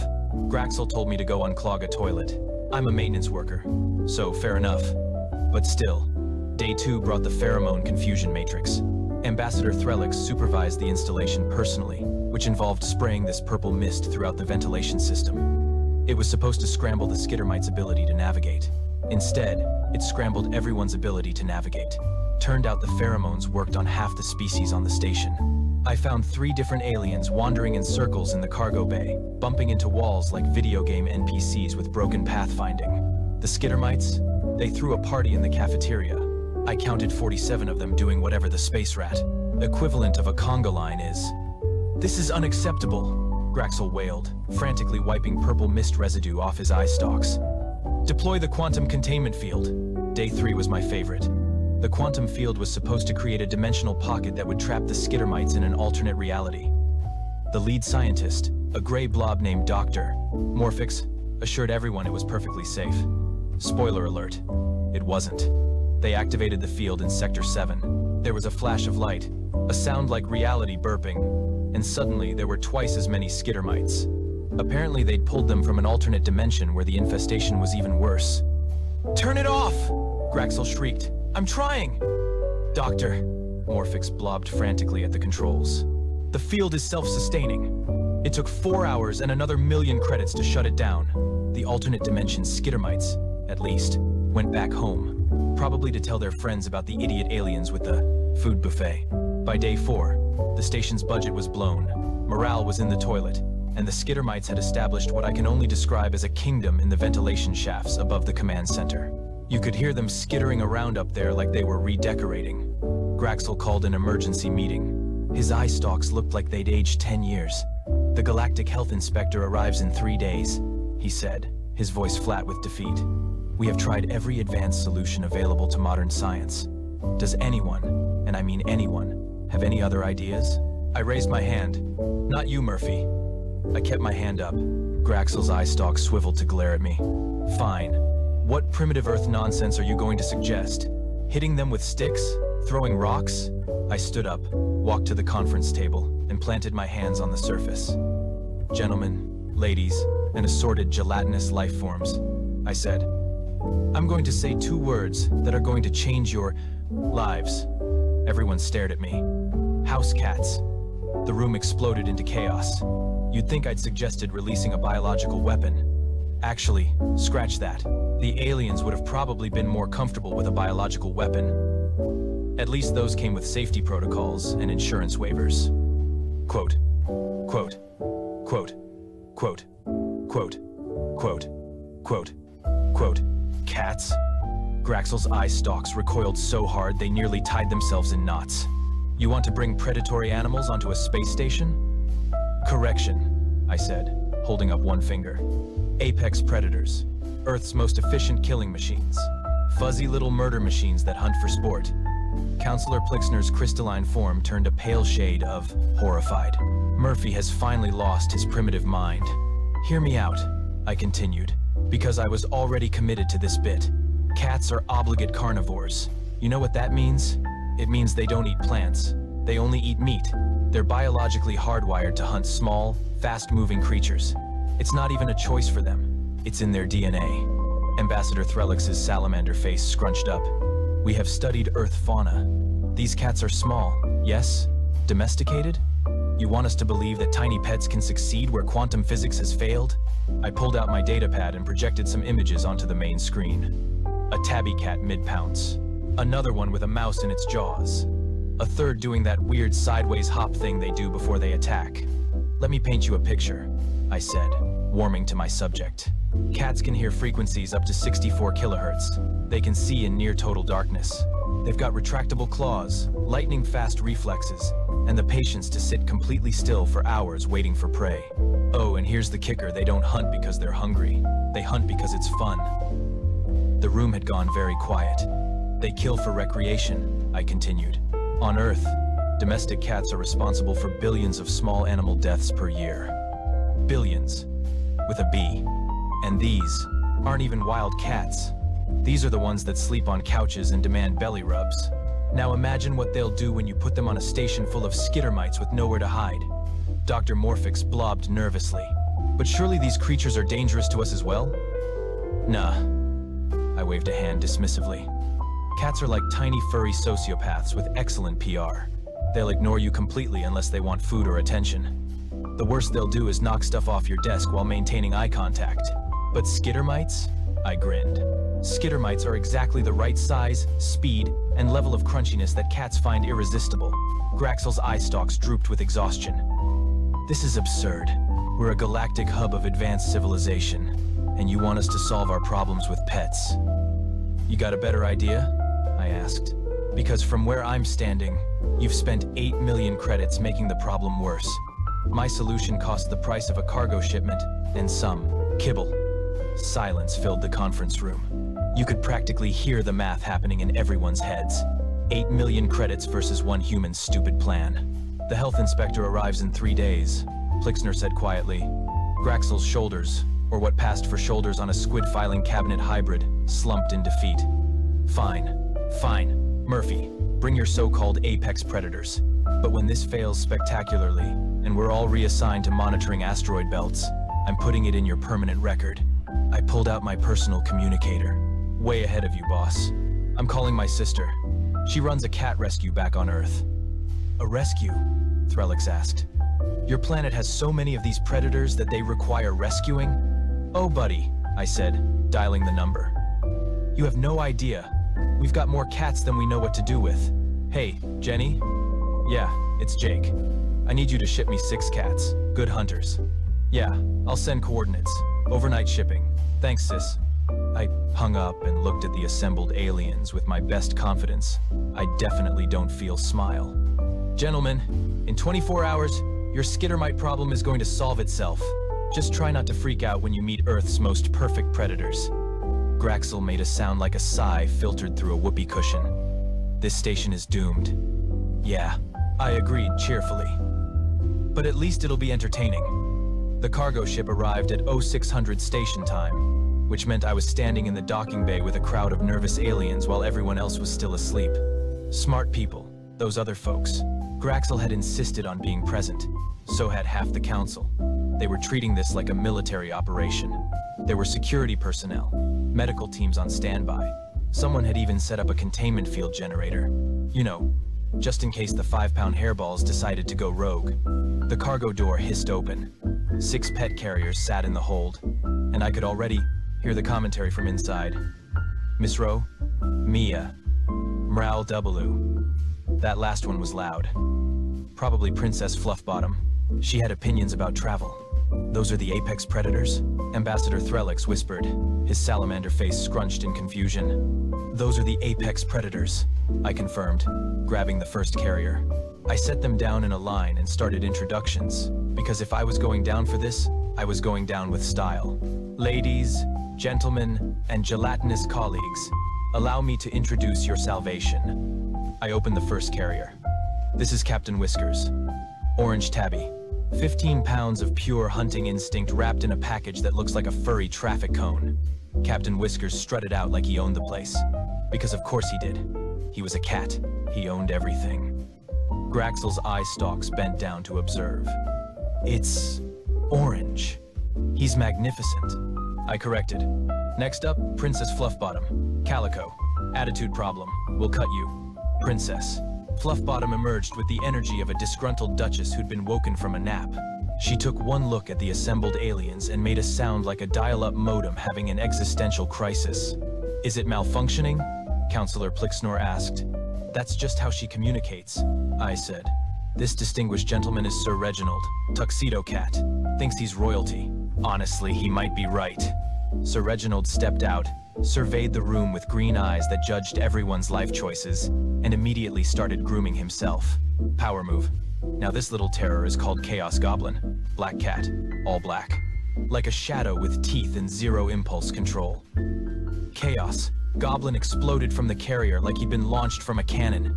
did 3 laps around the docking bay, scaled a support beam, and ended up hanging from a ceiling vent staring down at everyone with eyes that reflected the lights like tiny demonic headlamps. Half the security team reached for their weapons. "Stand down," I called. "That's just what he does. He's fine." "That creature is clearly possessed by malevolent spirits," Dr. Morphix blobbed. "No, he's just like that." I opened the next carrier. "This is Lady Murderbean, Siamese. Siamese cats are chatty, demanding, and have the energy of a caffeine-addicted tornado. She will never stop talking, and you will never understand what she wants.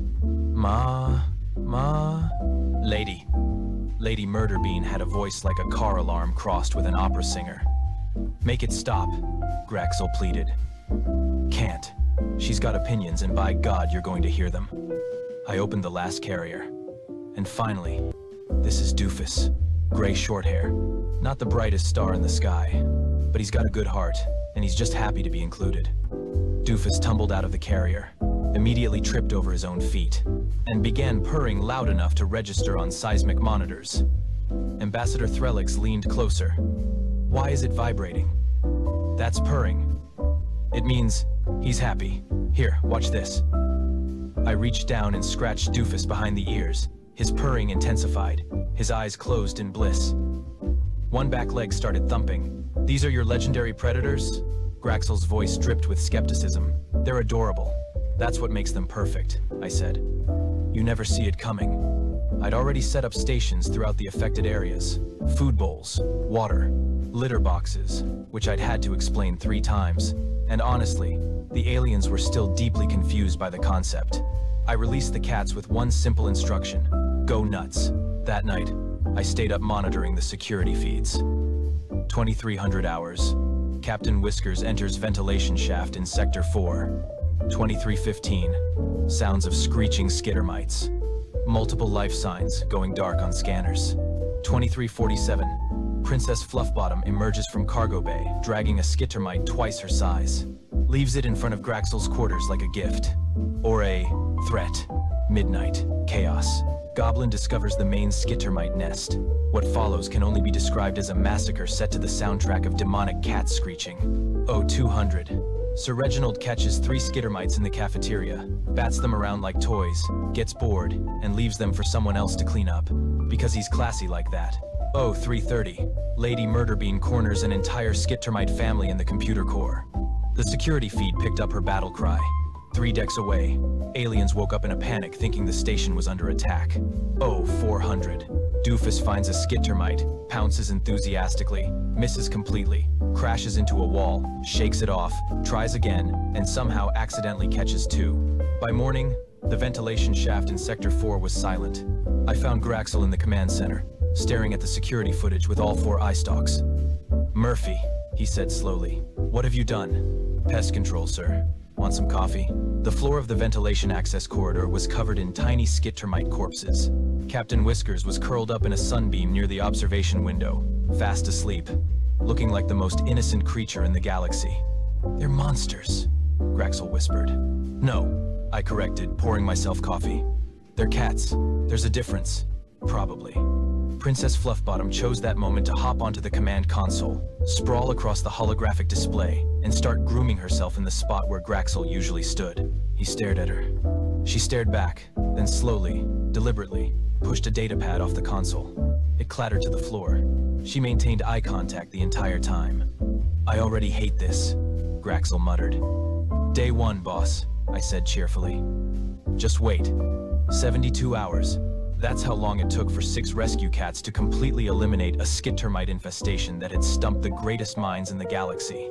It also took 72 hours for those same 6 cats to stage a complete hostile takeover of orbital station Zenith 7. Day 2 of Operation Cats began with Graxel attempting to reclaim his command chair. Captain Whiskers had other ideas. The 15-pound orange tabby had claimed the chair as his throne, and when Graxel tried to move him, Captain Whiskers did that thing cats do, where they somehow make themselves weigh 400 pounds through sheer force of will. "Murphy," Graxel's voice crackled over my comm. "Remove this creature from my chair immediately." I arrived at the command center to find Graxel in a standoff with a cat. A cat that was currently sprawled across the chair like a furry emperor. one paw dangling off the armrest, radiating supreme indifference. Sir, I can't just move him. Why not? You said they were domesticated. Domesticated doesn't mean obedient. It means they've trained us to feed them. Big difference. I pulled out my data pad. Look, cats respect territory. He's claimed that spot. You've got two options. Wait for him to move on his own, or get a different chair. Graxel's eye stalks quivered with suppressed rage. This is my station. Captain Whiskers yawned, showing every single tooth, then rolled onto his back and started purring. Was your station? I corrected. Now it's a timeshare. By day 3, the cultural integration was in full swing. And by integration, I mean complete chaos. Princess Fluffbottom had established herself as the queen of the cafeteria. She would sit on whichever table she deemed worthy, and judge everyone's food choices. Counselor Plixnor tried to shoo her away once. She gave him a look that could have stripped paint, and he apologized. To a cat. Sir Reginald had taken over the station's meditation garden, which the Zentarai monks used for their daily prayers. The monks didn't seem to mind. They said his presence was calming. He'd also killed 6 more skittermites in there, and left them arranged in a perfect circle, which the monks interpreted as a religious sign. They'd started a shrine.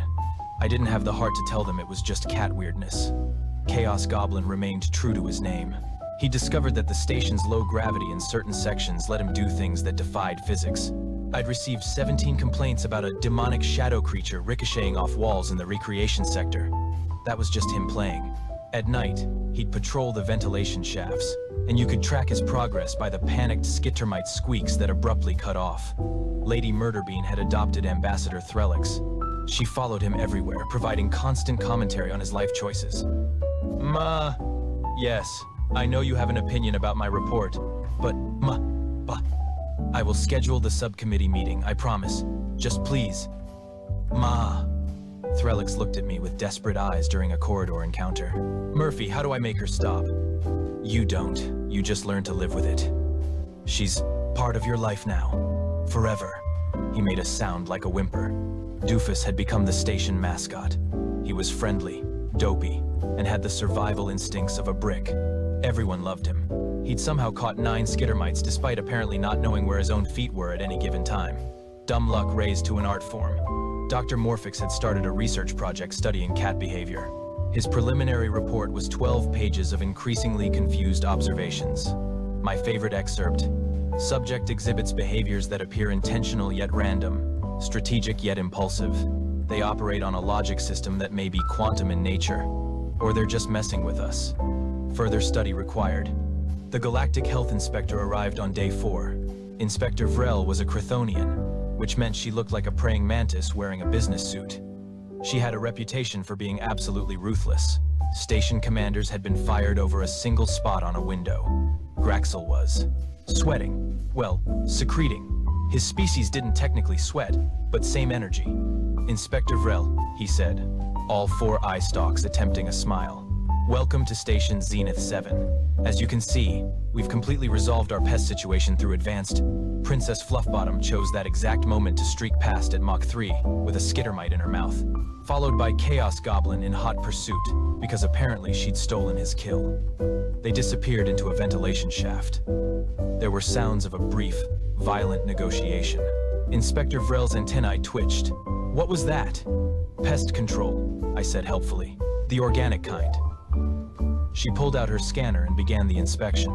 Graxel trailed after her like a nervous puppy, making excuses, but the numbers didn't lie. 0 skittermite readings. Anywhere. The station was cleaner than it had been in months. Remarkable, Vrel muttered, checking a ventilation shaft that had been completely overrun a week ago. I've never seen an infestation eliminated so thoroughly. That's when Sir Reginald appeared, as cats do, from absolutely nowhere. He wound himself around Inspector Vrel's legs, purring like a diesel engine. She froze. What is this creature doing? He likes you, I explained. That's good. It means you've been judged and found acceptable. I don't require judgment from a... Princess Fluffbottom emerged from the vent and dropped a very dead skittermite at Vrel's feet, then sat down and stared up at her expectantly. Is this a gift?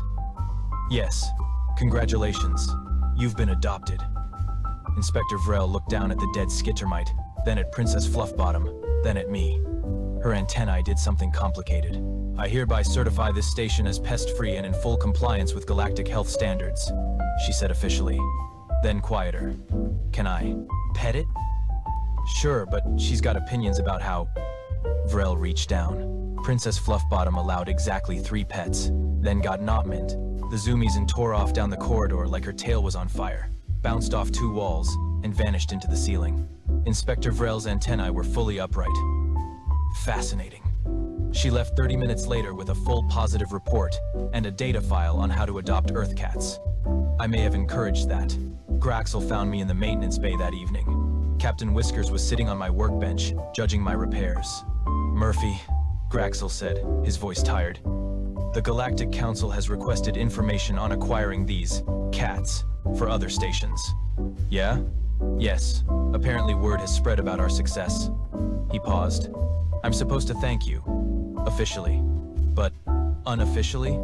Unofficially, there is a cat in my personal quarters who keeps knocking things off my shelves at 3 in the morning and I haven't slept in 2 days.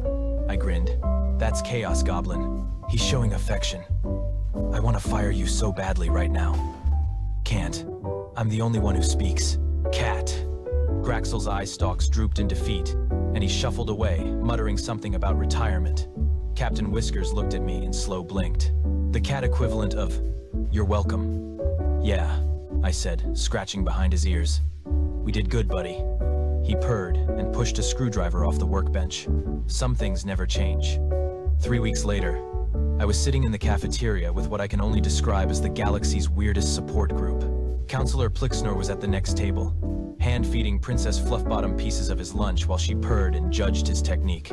Ambassador Threlix had given up fighting Lady Murderbean's constant commentary, and now just carried on full conversations with her like she was his personal assistant. Doctor. Morphix had abandoned his research project after concluding that cats operate on a plane of existence science cannot measure, and now he just posted videos of Doofus doing stupid things on the station's social network. The Galactic Council had officially requested that Earth establish a cat export program. Not asked, requested. As in, they were willing to pay. I'd spent the last week negotiating terms with Jenny back on Earth. She was having the time of her life. Turns out, when you're the only planet in the galaxy with an excess of apex predators that also happen to be adorable, you've got leverage. The deal was simple. Any station wanting cats had to meet strict care requirements. Proper food, water, enrichment, veterinary care, and most importantly, each cat had to be treated with the dignity and respect due to a creature that could solve your pest problems, but also might knock your coffee off your desk just to watch it fall. Jenny was calling it the Interstellar Cat Adoption Network. She'd already trademarked it. My sister was going to be rich. Graxel walked into the cafeteria, and I did a double take. Captain Whiskers was perched on his shoulder like an orange furry parrot, surveying his domain. With regal satisfaction. Commander, I said, trying not to smile. Nice accessory. Shut up, Murphy. But there was no real heat in it. Graxel got his food and sat down across from me. Captain Whiskers immediately started trying to steal his lunch. The Council has officially recognized Earth's contribution to galactic station management. They're calling it the Murphy Protocol. They're naming it after me. They wanted to call it the Feline Solution, but apparently that sounds too much like a war crime in 6 different languages. He pushed his plate slightly away from Captain Whiskers, who responded by simply stretching further. There are now 47 stations requesting cats. Your sister is scheduling interviews with potential adopters. Interviews? She's very thorough. Station Commander Draxel was rejected because he referred to cats as equipment. She sent him a 20-page essay on why he was wrong. Graxel actually smiled. One of his eye stalks bent down to regard. Captain Whiskers, who was now purring. I suppose I understand her position. I watched this squid filing cabinet hybrid gently scratch a cat behind the ears and realized something had fundamentally shifted in the galaxy. You know what the crazy part is? I said. Humans didn't even try to weaponize cats. We just lived with them for 10,000 years because we liked having them around. They kept our grain stores pest-free, sure, but mostly we just thought they were neat. And it never occurred to us that this was something special until we met you guys. Humanity's greatest strength, Graxel said thoughtfully, appears to be your ability to befriend chaos and call it a pet. We domesticated wolves into dogs. We made friends with murder machines and turned them into therapy animals. We looked at cats, perfect killing machines that barely tolerate us, and said, yes, this will live in my house, and I will love it. I took a sip of coffee. I guess when you spend your whole evolutionary history as the scrappy underdog on a death world, you learn to make allies wherever you can find them. Sir Reginald jumped onto our table, walked directly through Graxel's lunch, knocked over my coffee, and settled down in the exact center like a furry black and white sphinx. Neither of us moved him. Across the cafeteria, Chaos Goblin was teaching some alien younglings how to play, which mostly involved him running up walls while they tried to follow, and failed spectacularly. Their parents watched nervously, but the kids were having the time of their lives. Murphy, Graxel said after a long pause, I still think you're primitive. Fair, but perhaps there's something to be said for primitive solutions to complex problems. Also fair. Captain Whiskers stretched, yawned, and curled up on Graxel's shoulder, purring like a tiny motorboat.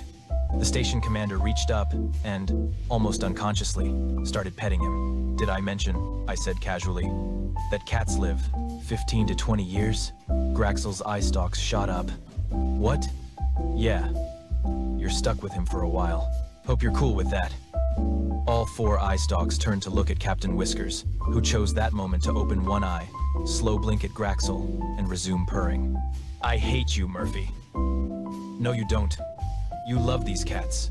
Admit it, I will do no such. Captain Whiskers headbutted Graxel's nearest eye stalk affectionately. The commander's shoulders, or what passed for them, slumped in defeat. Fine. They've grown on me, like a fungus. A cute fungus that saved your station and your career.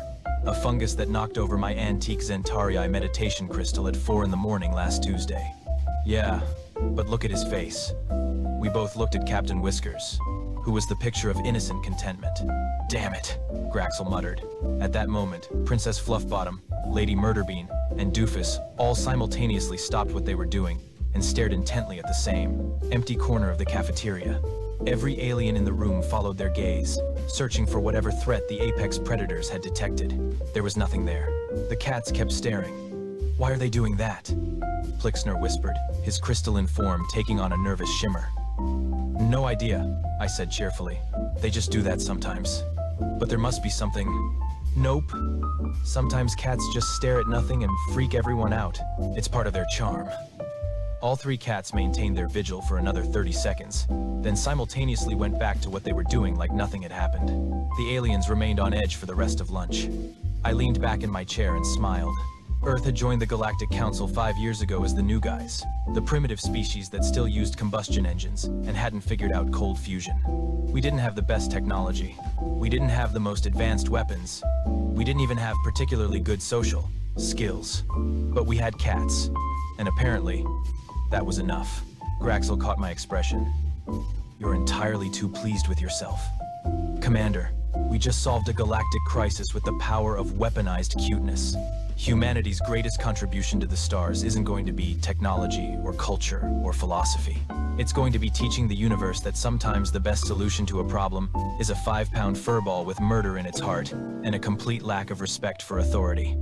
Captain Whiskers chose that moment to stretch, step directly onto Graxel's datapad, and send a message to the entire station command staff. An accidental message that just said, Graxel stared at his datapad in horror.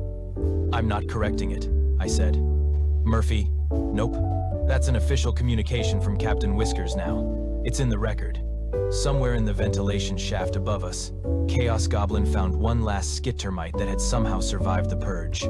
There was a brief sound of scuffling, a triumphant yowl, and then silence. Station Zenith 7 was officially pest-free, run by a committee of 6 cats who answered to no one, and somehow more efficient than it had ever been.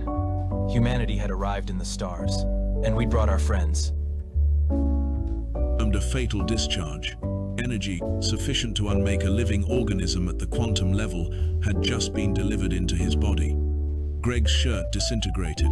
The skin beneath glowed red for a heartbeat, as if something inside him had briefly caught fire and then reconsidered. He sneezed. Sorry, Greg said, rubbing his nose. There's so much dust in those vents. Do you guys ever clean them? Katja stared at her weapon. The display still read fatal discharge confirmed. She looked at Greg. He was shirtless now, standing in the ruins of his clothing, completely alive and apparently concerned about the station's maintenance schedule. She dropped the disruptor. It clattered against the floor. She dropped her backup blade. Then she dropped the neurotoxin cartridge she'd been saving for emergencies. All of it hit the ground in a cascade of professional resignation. "What are you?" she asked. Greg scratched his head, thought about it, and shrugged. "Human. From Earth." "You." "Unemployed," Katja said, and sat down on the floor. Dr. Vess, who had watched this entire exchange with the detached fascination of someone observing an experiment that had gone catastrophically off script, activated another scanner. She aimed it at Greg, recorded the readings, and then pulled up a comparative analysis against every known species in the galactic database. Humans, it turned out, had evolved on a planet that hated them. Earth was a catalogue of hostile biology, venomous insects, carnivorous megafauna, microbial plagues that rewrote their own genetic code for fun, plants that had weaponized chemistry, and weather patterns that could obliterate entire ecosystems on a whim. Surviving on Earth wasn't just difficult. It was an ongoing war of attrition between a species and a planet that seemed personally offended by the concept of multicellular life. Human immune systems didn't just fight infections. They remembered them, held grudges, and prepared countermeasures for threats that hadn't even evolved yet. Human livers didn't just filter toxins. They broke them down, catalogued them, and turned them into something harmless with the efficiency of a chemical processing plant that never slept. Greg sat back down on the examination table and listened as Dr. Vess explained all of this to the room. He nodded along, occasionally adding details. "We've got box jellyfish in the oceans," he said. "Their venom can stop your heart in minutes. And funnel web spiders, and mosquitoes that carry about a dozen different diseases. Oh, and hippos. Those kill more people annually than almost anything else." Loco, still sitting in his chair, made a sound that the translator interpreted as existential despair. Katja pulled up Earth's galactic file on her wrist display. The classification stared back at her in red text. Deathworld. Class Omega, avoid if possible. There were ecological reports, threat assessments, and a very strongly worded recommendation that no species attempt colonization or even casual visits without extensive environmental shielding. "You live there," Katja said. It wasn't a question. It was an accusation.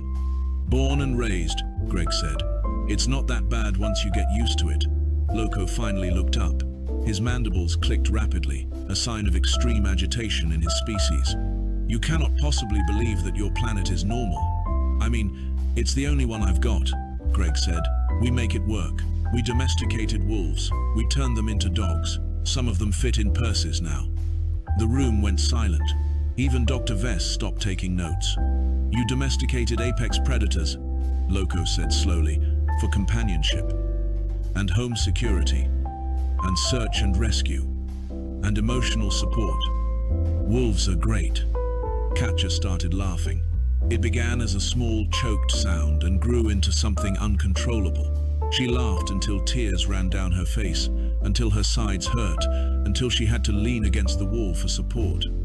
"I'm switching careers," she said when she could finally speak again. "I'm done. I'm going into gardening, something safe." Greg looked genuinely concerned. "Are you okay?"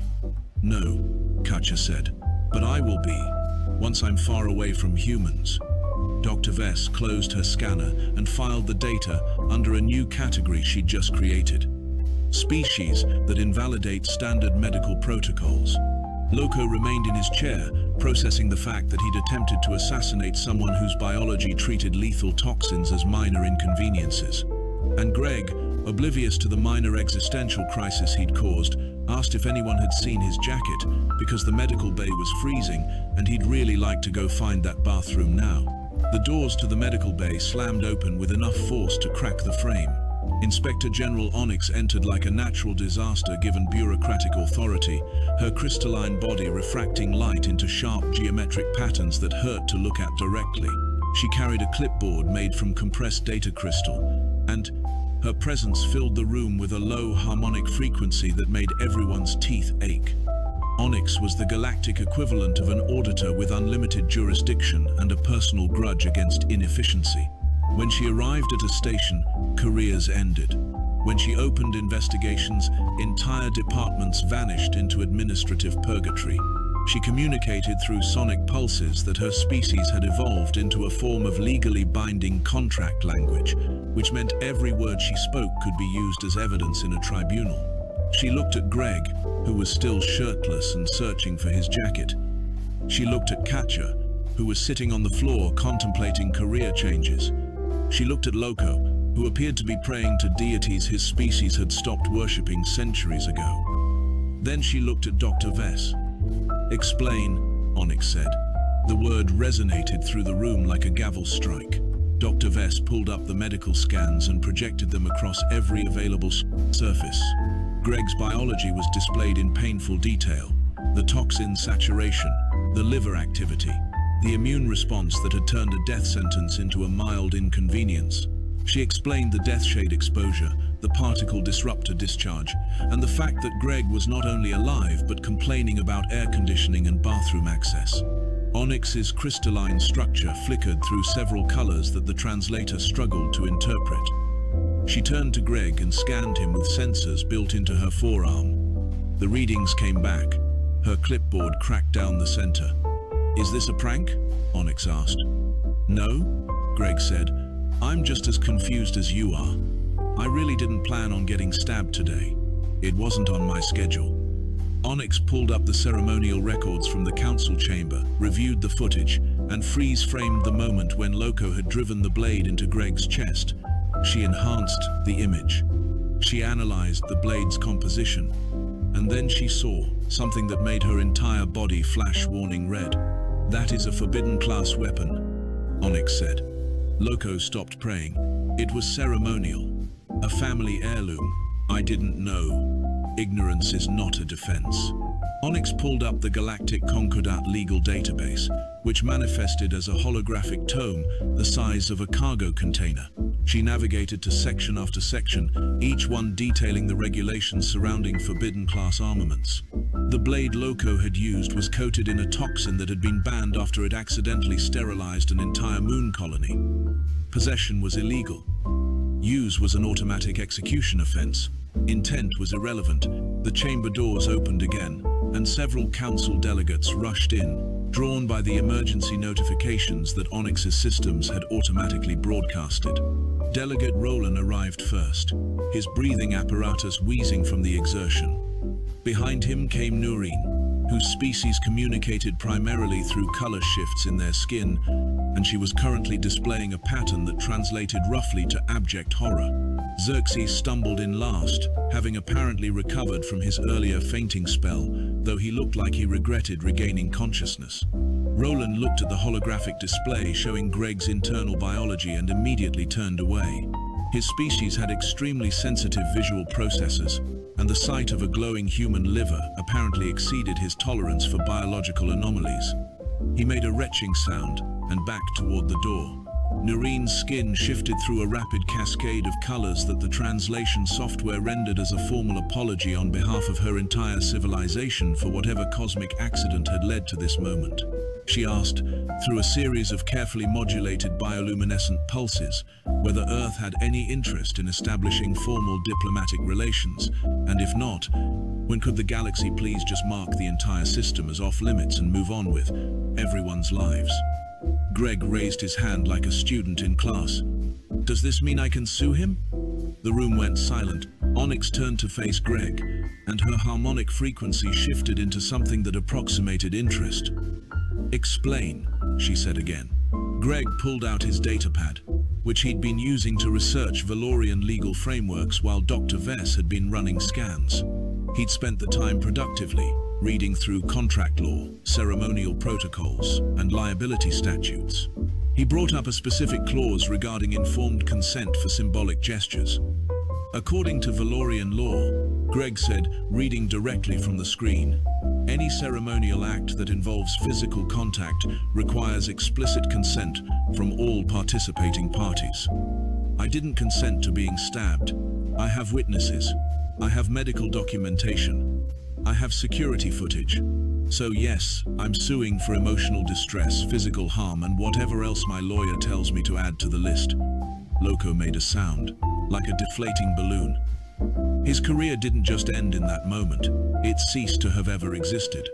He looked around the room desperately, searching for someone who might offer support or at least a sympathetic expression. He found none. Roland was still trying not to vomit. Nurene's skin had settled into a shade of deep blue that meant something like resigned acceptance of disaster.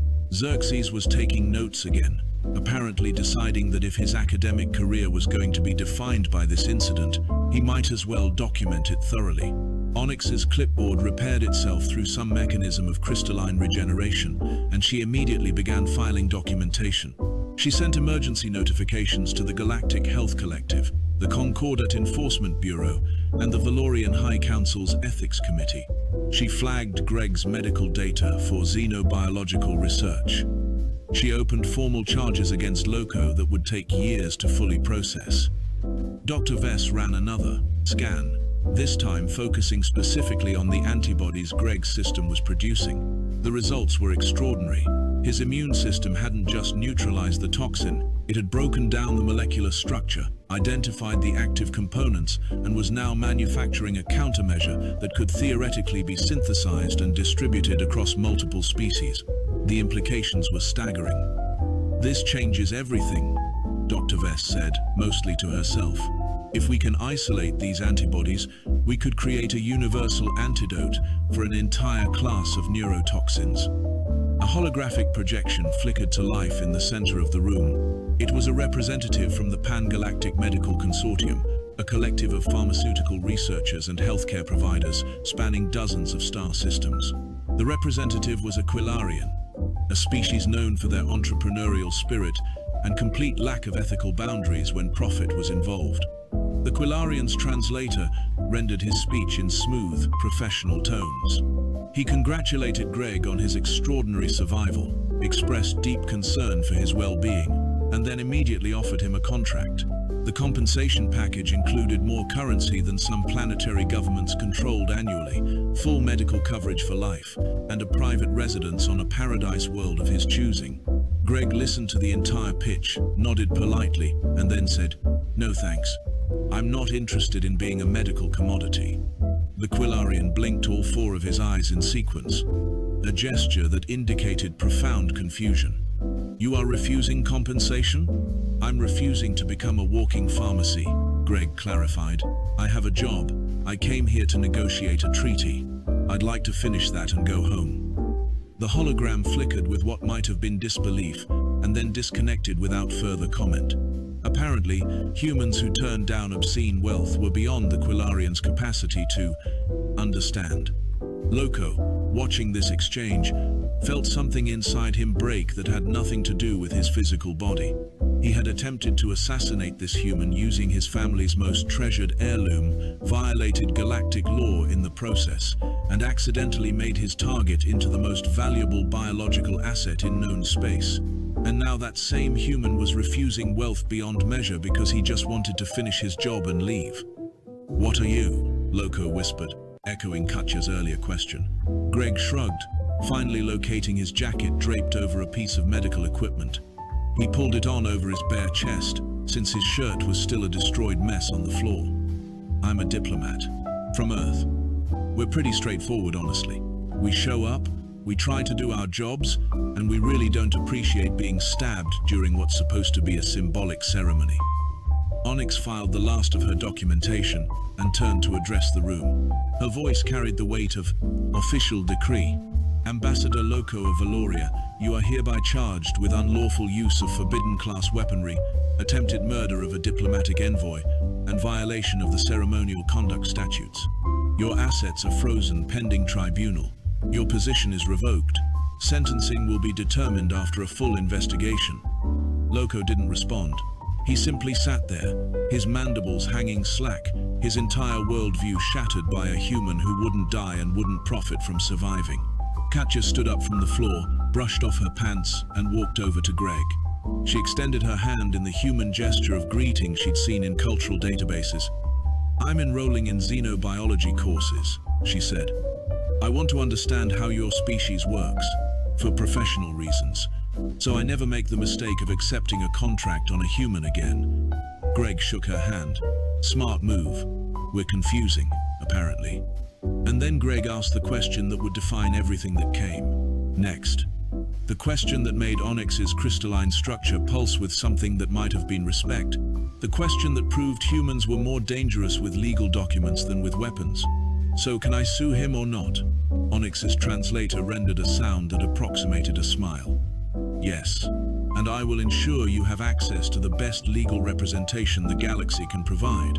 The council chamber had been hastily reconvened, though calling it a council session was generous. It looked more like the aftermath of a disaster, which, in many ways, it was. Delegates sat in their alcoves with the exhausted posture of people who had watched their understanding of reality crumble in real time. The crystalline pillars still hummed with ancient energy, but now the sound felt almost mocking, as if the station itself was aware of the absurdity unfolding within its walls. Greg stood at the center of the chamber, now wearing a borrowed shirt that was 2 sizes too large and belonged to a species with more arms than humans typically possessed. The sleeves hung empty and awkward, but he'd tucked them into his belt and decided it was good enough. Beside him stood a holographic projection of his lawyer Nan, who had materialized the moment Greg sent a priority legal request through official Earth diplomatic channels. Nan was efficient in the way that predators were efficient. She didn't waste motion, she didn't waste words. Her appearance was immaculate, her expression was neutral, and her reputation preceded her like a shockwave. She had built her career dismantling corporate fraud cases and negotiating treaties that other diplomats considered impossible. She looked at the assembled council with the same expression someone might wear while evaluating particularly disappointing livestock. Loco sat in the defendant's alcove, flanked by 2 enforcement officers whose species Greg couldn't identify. He looked smaller somehow, diminished, as if the weight of his situations had physically compressed him. His mandibles clicked occasionally in a rhythm that suggested extreme stress. His translator had been replaced with a basic unit after the original had suffered a catastrophic failure trying to process the concept of a human suing a Valorian ambassador for attempted ceremonial murder. Inspector General Onyx stood at the tribunal podium, her crystalline form refracting the chamber's light into geometric patterns that painted the walls with legal authority. She had spent considerable time reviewing every frame of security footage, every medical scan, every legal precedent that might apply to this situation. The result was a case file so comprehensive that it had crashed the station's primary data storage system twice during compilation. This tribunal is now in session, Onyx announced, her harmonic frequency carrying across the chamber with the weight of binding contract law. We are here to address the formal complaint filed by Earth diplomat Greg against Valorian Ambassador Loco regarding violations of ceremonial protocol, unlawful use of forbidden class weaponry, and attempted murder of a diplomatic envoy. Loco's translator rendered a sound that might have been a whimper. Nan activated a holographic display that projected legal documents across every visible surface in the chamber.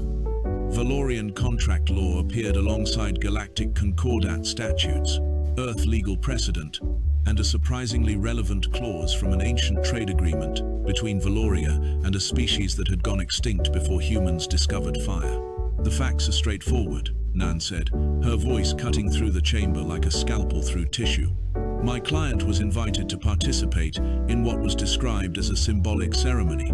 He was assured that this ceremony was traditional, safe, and required for the establishment of diplomatic relations. At no point was he informed that the ceremony involved actual physical harm. At no point did he consent to being stabbed with a weapon coated in a toxin banned by galactic law. At no point was he made aware that Ambassador Loco intended to kill him. Murmurs rippled through the council. Delegate Noreen's skin shifted through colors that translated to variations of agreement mixed with profound discomfort. Roland had his breathing apparatus set to maximum filtration, as if he could somehow filter out the legal implications along with the station's recycled air. Loco's defense attorney, a Quillarian who had been assigned to the case by the Valorian government and clearly wished he hadn't been, rose to speak. The ceremony was traditional, he argued weakly. Ambassador Loco followed protocols that have existed for millennia. There was no intent to cause genuine harm. The blade was meant to be ceremonial.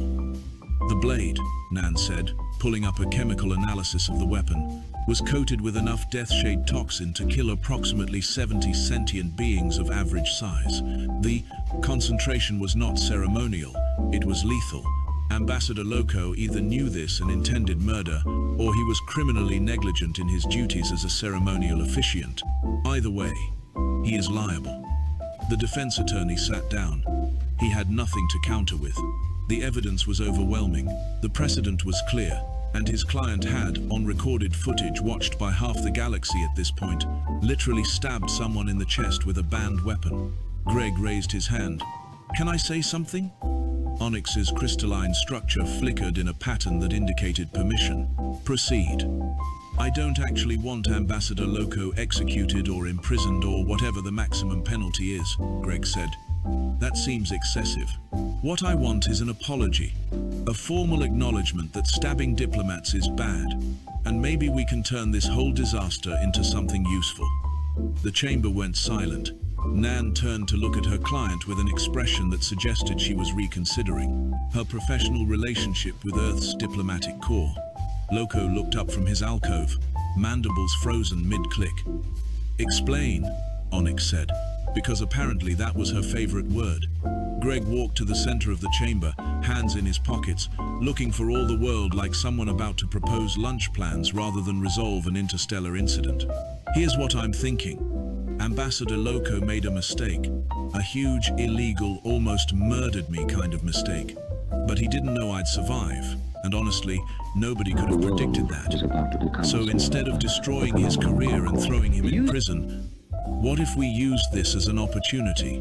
Loco's defense attorney perked up slightly, sensing a lifeline he hadn't expected. "Earth and Valoria don't have formal relations yet," Greg continued. "That's why I'm here. That's why this whole ceremony was happening in the first place. So let's establish those relations. Let's create a trade agreement. Let's turn this disaster into something productive." Nan pulled up a prepared contract on the holographic display.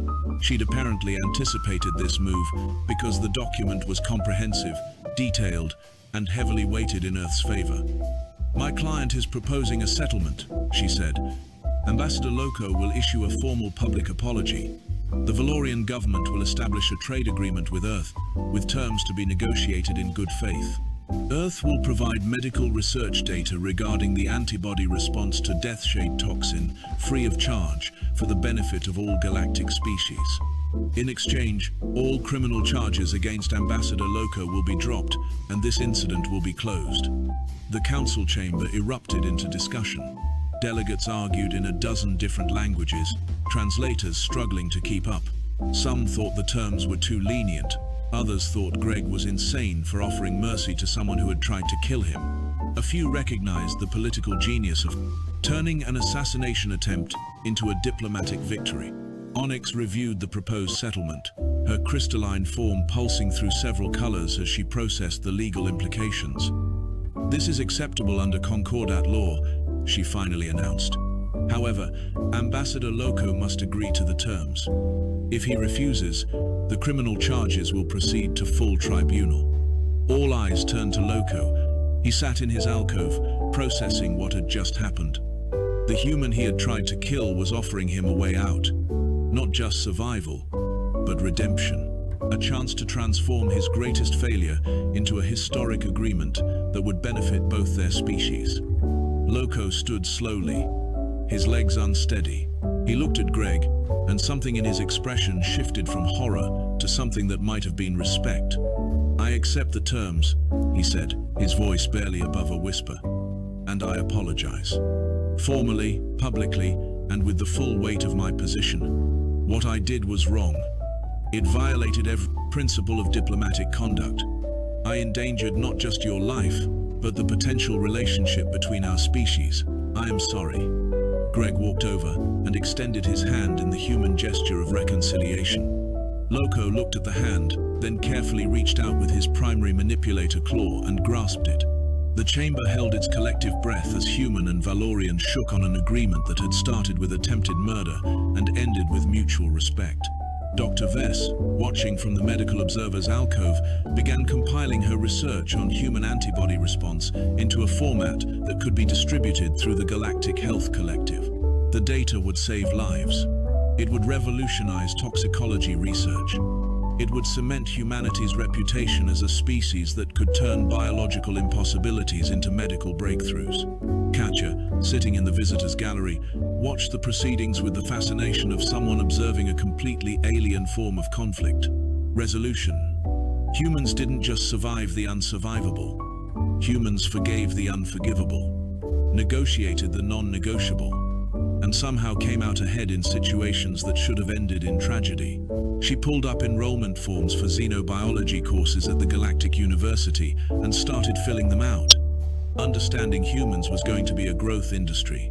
Onyx filed the settlement agreement into the permanent record, her harmonic frequency carrying a tone that might have been approval. "This matter is resolved," she announced. "Earth and Valoria will begin formal negotiations for trade relations. The medical data will be distributed through appropriate channels. Ambassador Loco's formal apology will be broadcast across all council networks. This tribunal is adjourned." The delegates began filing out, speaking in hushed tones about what had just occurred. Xerxes approached Greg cautiously, holding a datapad filled with questions. "Would you be willing to participate in a BV, xenobiological study?" he asked. "Your species is fascinating, and I believe there's much we could learn." Greg shrugged. "Sure, why not? Just don't stab me. I've had enough of that for one visit." Xerxes promised very earnestly that no stabbing would be involved in his research methodology. Roland stopped on his way out to offer what his species considered a gesture of respect. It involved a complex series of arm movements that Greg couldn't hope to replicate, so he just nodded and said thank you. Roland seemed satisfied with that. Nurene's skin flashed a pattern that translated to gratitude mixed with relief, and she made a point of telling Greg that Earth would always have a friend in her delegation. She also quietly suggested that maybe humans should come with warning labels, but she said it with enough humor that Greg laughed. Nan disconnected her holographic projection after reminding Greg that he still had actual treaty negotiations to complete now that the murder attempt had been resolved. She promised to send briefing materials and wished him luck dealing with the galaxy's continued confusion about human biology. Loco approached Greg one final time before leaving the chamber under escort. "I need to understand," he said. "Why did you offer me mercy? I tried to kill you. By all rights, I should be facing execution." Greg thought about it for a moment. "Because mistakes happen, and because holding grudges is exhausting, and honestly, because I think we can do more good working together than we can by destroying each other. Earth's been at war with itself for most of its history. We've learned, the hard way, that cooperation usually works out better than conflict." Loco's mandibles clicked in a pattern that his translator rendered as thoughtful contemplation. How everything felt "Your species is strange." brighter and slightly more chaotic Greg than agreed. it does now. "We get that a lot." The decorations As the burned. chamber finally emptied, Greg stood alone in the center of the vast space, looking up at the vaulted ceilings and the crystalline pillars that had witnessed the strangest diplomatic incident in recent galactic history. He pulled out his datapad and sent a message back to Earth Command, summarizing the events in the kind of understated language that completely failed to capture the absurdity of what had occurred. Dr. Vess found him there, standing in the quiet aftermath. "You changed everything," she said. "The medical data alone will reshape our understanding of toxicology, and the diplomatic precedent you've set will affect how the galaxy handles ceremonial protocols for generations." "I just didn't want to die," Greg said. "And then I didn't want to spend the rest of my life dealing with legal proceedings.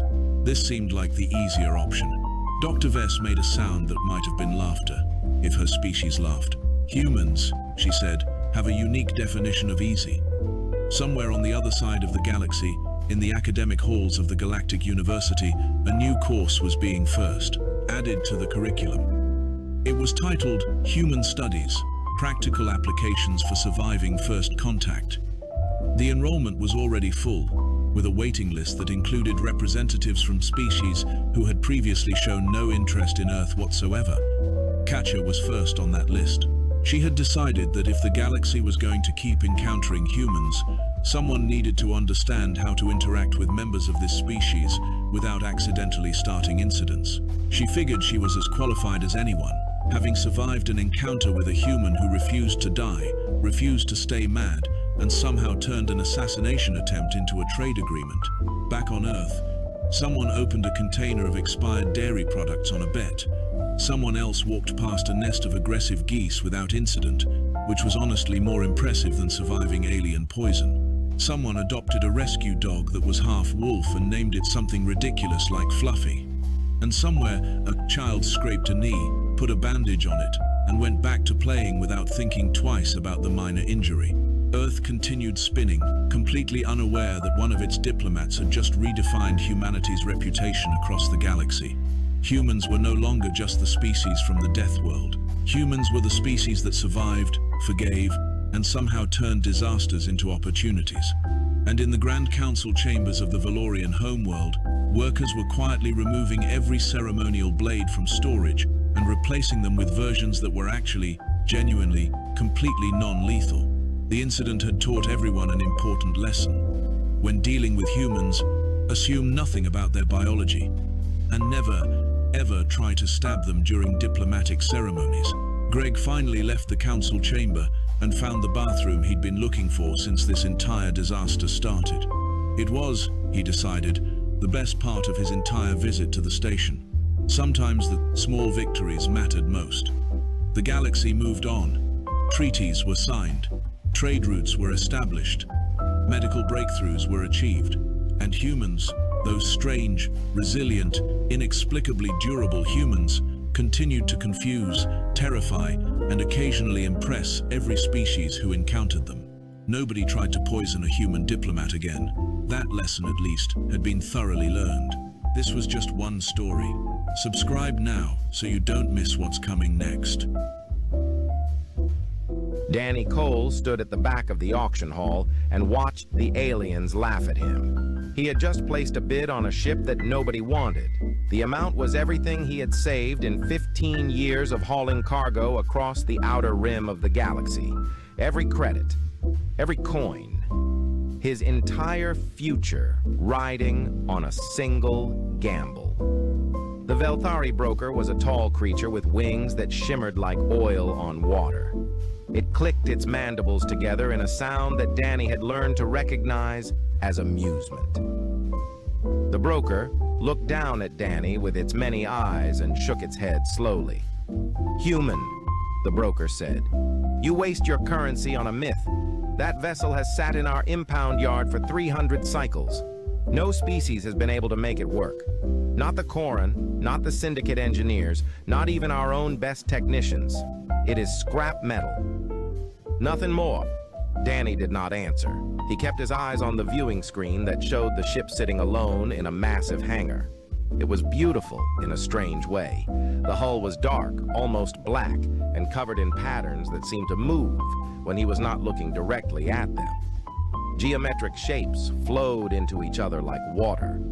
The design was unlike anything he had ever seen in his years of traveling between the stars. "The bid is accepted," the auction system announced in a flat mechanical voice. "Lot number 774 is sold to the human bidder." More laughter filled the hall. A group of Corran traders, their reptilian scales glinting under the lights, pointed at Danny and made jokes in their harsh language. Danny heard the word "fool" repeated several times. He did not care. Something about that ship called to him. It had called to him since the moment he first saw the listing 3 weeks ago.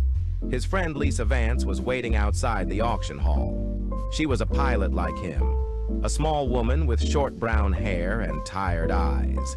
They had worked together for almost 10 years, running cargo routes that nobody else wanted. She was the closest thing Danny had to family out here in the cold darkness between worlds. "Please tell me you did not do it," Lisa said when she saw his face. "I did it." Lisa closed her eyes and let out a long breath. "Danny, you spent everything on a ship that does not even power on. What are you going to do? live in it, you cannot fly it, you cannot sell it. You bought a very expensive piece of junk. Maybe, Danny said, but I had to try. There is something about that ship, Lisa. I cannot explain it. I just know that I had to have it. They took a transport pod to the impound yard on the edge of the station. The yard was a graveyard of broken vessels, crashed shuttles, and abandoned equipment. At the very back, sitting alone in a hangar that was too big for it, was Danny's new ship. It was smaller than he expected. Maybe 50 meters long, with smooth curves and no visible weapons or engines. The dark hull absorbed the light around it, making it hard to see where the ship ended and the shadows began.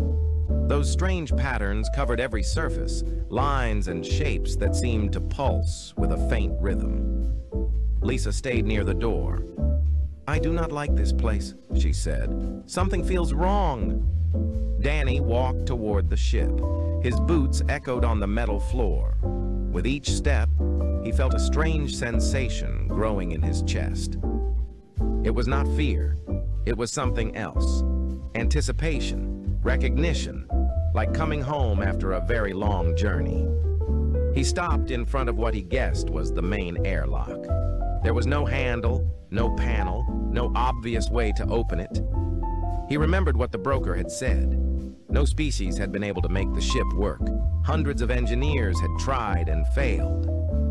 Danny raised his hand and pressed his palm against the hull. The patterns on the ship pulsed with soft blue light.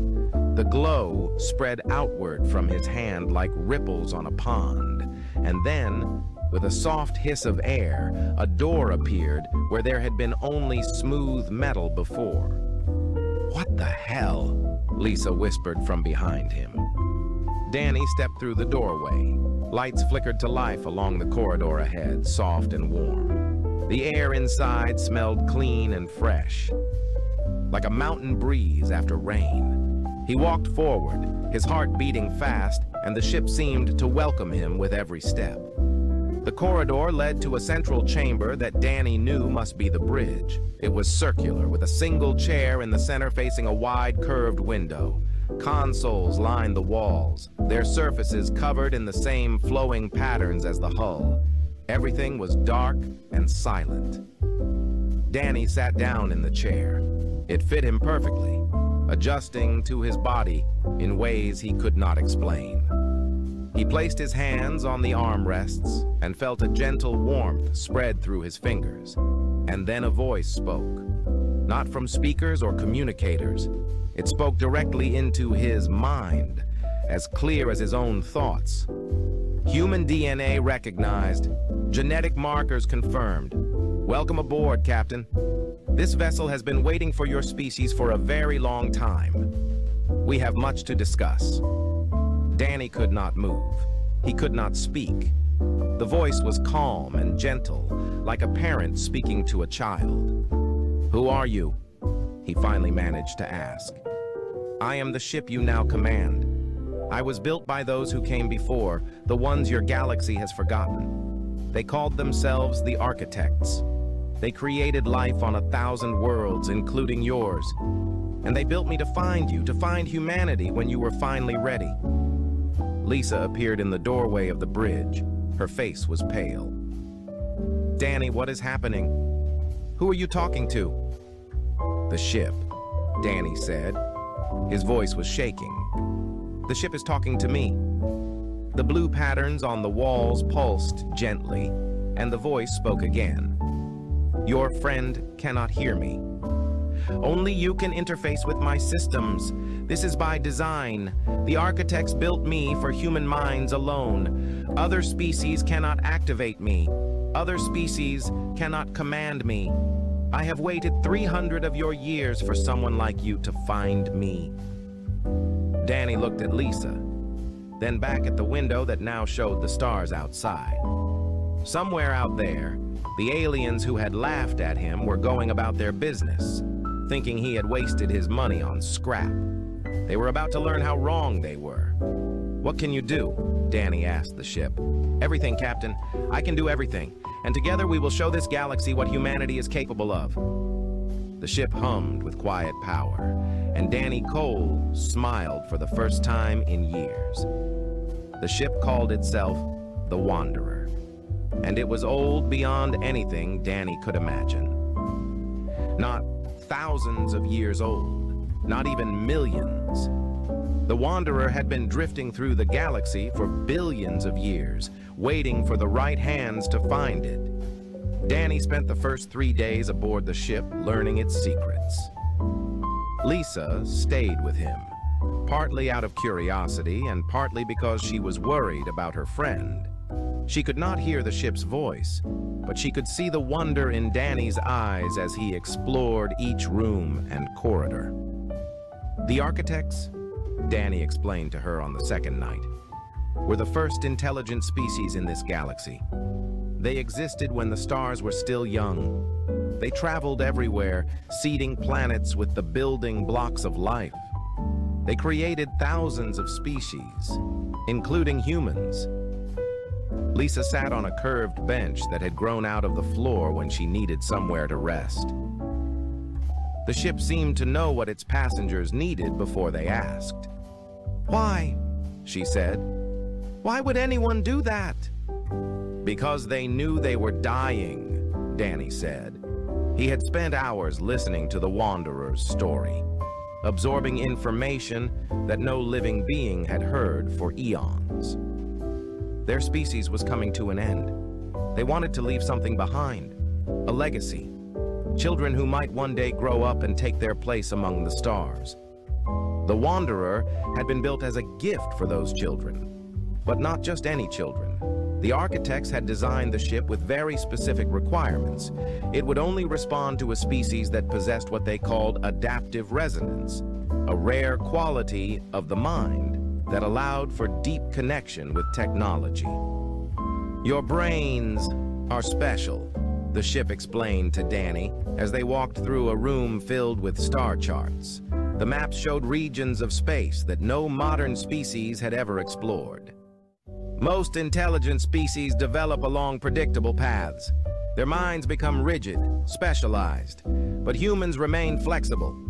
You can learn anything, adapt to anything, bond with anything. The architects believed this made you their true heirs."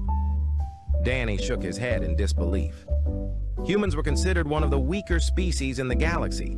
They had no natural weapons, no armor, no special abilities. Other species looked down on them, used them for cheap labor, kept them confined to the edges of civilization. "We are nothing special," Danny said. "We are just trying to survive out here." "That is exactly what makes you special," the Wanderer replied. "You survive. No matter what the galaxy throws at you, you find a way. The architects saw this potential in your ancestors millions of years ago. They knew that one day humanity would be ready." The ship's capabilities were beyond anything Danny had dreamed possible. The Wanderer could fold space itself, jumping instantly from one point to another without using the slow jump gaits that other species depended on. Its hull could change shape, becoming harder than any known metal or soft enough to absorb weapons fire. It could make itself invisible to every scanner and sensor in known space. The database was even more impressive. It contained the complete knowledge of the architects, everything they had learned in their billions of years of existence: technology, science, history, art, medicine, all of it waiting to be unlocked by human minds. Lisa spent hours studying the medical files. She had always been interested in medicine before she became a pilot. The things she found made her cry. "Danny, there are cures in here, cures for diseases that kill millions of humans every year. We have been suffering for nothing." But they were not alone with their discovery for long. The Velthari broker who had sold Danny the ship was not a fool. When his sensors detected that the ghost ship had finally powered on, he knew immediately what had happened. Within hours, he had sold that information to the highest bidder. By the end of the first week, everyone in the sector knew the mythical ship, the one that had sat dead and silent for 300 years, had awakened. And a human had done what no other species could do. A human had claimed it. Messages began arriving at the station where the Wanderer was docked. Some were curious, some were threatening. A Koran trade captain demanded to know how Danny had activated the ship and insisted that he share the technology. A syndicate representative offered to buy the Wanderer for a sum that would have made Danny rich beyond imagination. He refused them all. "You cannot keep this secret," Lisa warned him. "They will come for you. You know they will." Danny knew she was right. The Koran Dominion had built their empire on military strength. They would never allow a human to possess technology that could threaten their power. The syndicate dealt in secrets and would pay any price to own what Danny had found. Even the Velthari, with their pretense of neutrality, would want to study the Wanderer and unlock its mysteries for themselves. "Let them come," Danny said quietly. He was standing on the bridge, looking out at the stars. "The architects built this ship to protect its crew. I am starting to understand what that means." Lisa joined him at the window. "Danny, you are a cargo hauler. You have never fired a weapon in your life. You cannot fight an empire." "I know," Danny said, "but maybe I will not have to fight alone." He placed his hand on the console in front of him. The ship hummed with power, and he felt its presence in his mind like a warm light in a dark room. The Wanderer had waited billions of years for humanity. It had waited for him. And now, for the first time, Danny began to believe that maybe the architects had been right. Maybe humanity was meant for something more than hauling cargo and serving stronger species. Maybe they were meant to inherit the stars. The first Koran warship arrived 3 days later, and the real test began. The Koran dreadnought was massive. It filled the viewport like a mountain of metal and weapons, its hull bristling with cannons that could level a city in seconds. 2 more dreadnoughts dropped out of hyperspace behind it, forming a triangle around the station where the Wanderer was docked. Danny had never seen warships this close before. Cargo haulers like him always ran the other way when military vessels appeared. Now he was standing on the bridge of his impossible ship, watching 3 of the most powerful weapons in the galaxy point directly at him. "Human vessel," a harsh voice crackled over the communication system. "This is Admiral Ketharal of the Koran Dominion. You will power down your ship and prepare to be boarded. Any resistance will result in your immediate destruction." Lisa was gripping the edge of a console so hard her knuckles had turned white. "Danny, we cannot fight them. Those are dreadnoughts. Each one carries enough firepower to destroy a small moon." Danny did not answer. He was listening to the Wanderer, feeling its calm presence in his mind. The ship was not afraid. It was not worried. It was simply waiting for him to decide what to do. "Captain," the Wanderer said, "the architects designed me to protect my crew. I will not allow these vessels to harm you. But the choice of how to respond is yours. I serve you, not the other way around." Danny thought about his life. 15 years of scraping by, taking the jobs nobody else wanted, being treated as less than nothing by species that saw humans as useful insects at best. He thought about all the human colonies scattered across the rim, millions of people living in fear of the Koran and others like them. "Can you really stop them?" he asked the ship. "Yes, Captain. Would you like me to show you how?" Admiral Ketharal waited exactly 60 seconds before losing patience. The Koran were not known for their diplomacy. He gave the order to fire a warning shot across the human ship's bow. just enough to terrify the fool who thought he could keep a prize that rightfully belonged to the Dominion. The cannon blast raced toward the Wanderer at the speed of light. And then something strange happened. The shot simply vanished. It hit the dark hull and disappeared, absorbed like water soaking into sand. Not deflected, not destroyed, just gone. Kethril stared at his tactical display in confusion. What happened? Report! Admiral, his weapons officer said slowly. The target absorbed our fire completely. Our sensors cannot even detect residual energy. Before Kethril could respond, the Wanderer moved. It did not accelerate like a normal ship. It simply was in one place and then was in another, appearing directly above the Admiral's dreadnought in the blink of an eye. Danny felt the ship's systems flowing through his mind like music. He did not need to understand the technology. He just needed to want it to work. And it worked. The connection between him and the Wanderer was seamless, natural, as if the ship was an extension of his own body. Admiral, Danny's voice came through every speaker on all three dreadnoughts.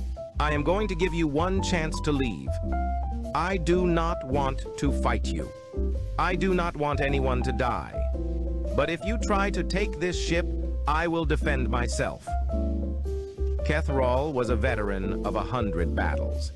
He had crushed rebellions, conquered worlds, and destroyed fleets.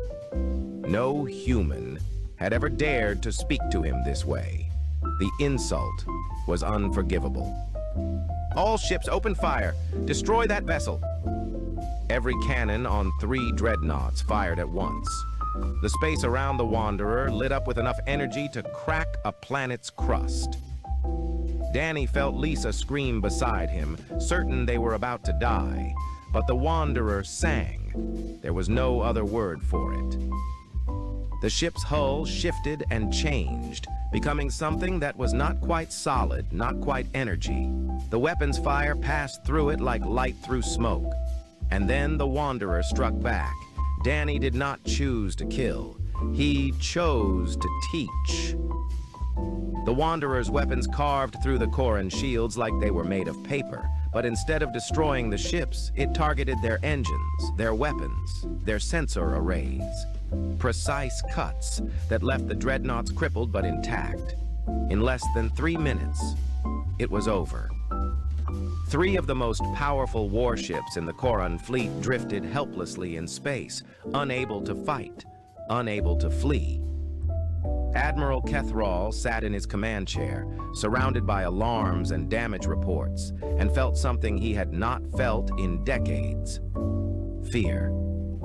This is impossible, he whispered. 1 ship. 1 human. Impossible. Danny's voice came through the speakers again, calm and quiet. Admiral, I meant what I said. I do not want war. I just want to be left alone. Take your ships and go. Tell your commanders what happened here. Tell them that humanity is done being pushed around. But if you come for me again, I will not be so gentle. The Corran retreated. There was nothing else they could do. Their ships were dead in space, and rescue vessels would take hours to arrive. Admiral Kethril gave the order to withdraw, his pride shattered beyond repair. News of the battle spread faster than light. Within days, every species in the sector knew what had happened. The human with the ghost ship had defeated a Corran battle fleet, not by running, not by hiding, but by standing his ground and fighting back. For the first time in memory, other species looked at humanity with something other than contempt. Some felt curiosity, some felt hope, but many felt fear. Lisa watched the news feeds with growing worry. Danny, you understand what you have done, right? You did not just beat 1 admiral. You challenged an empire. They will not let this stand.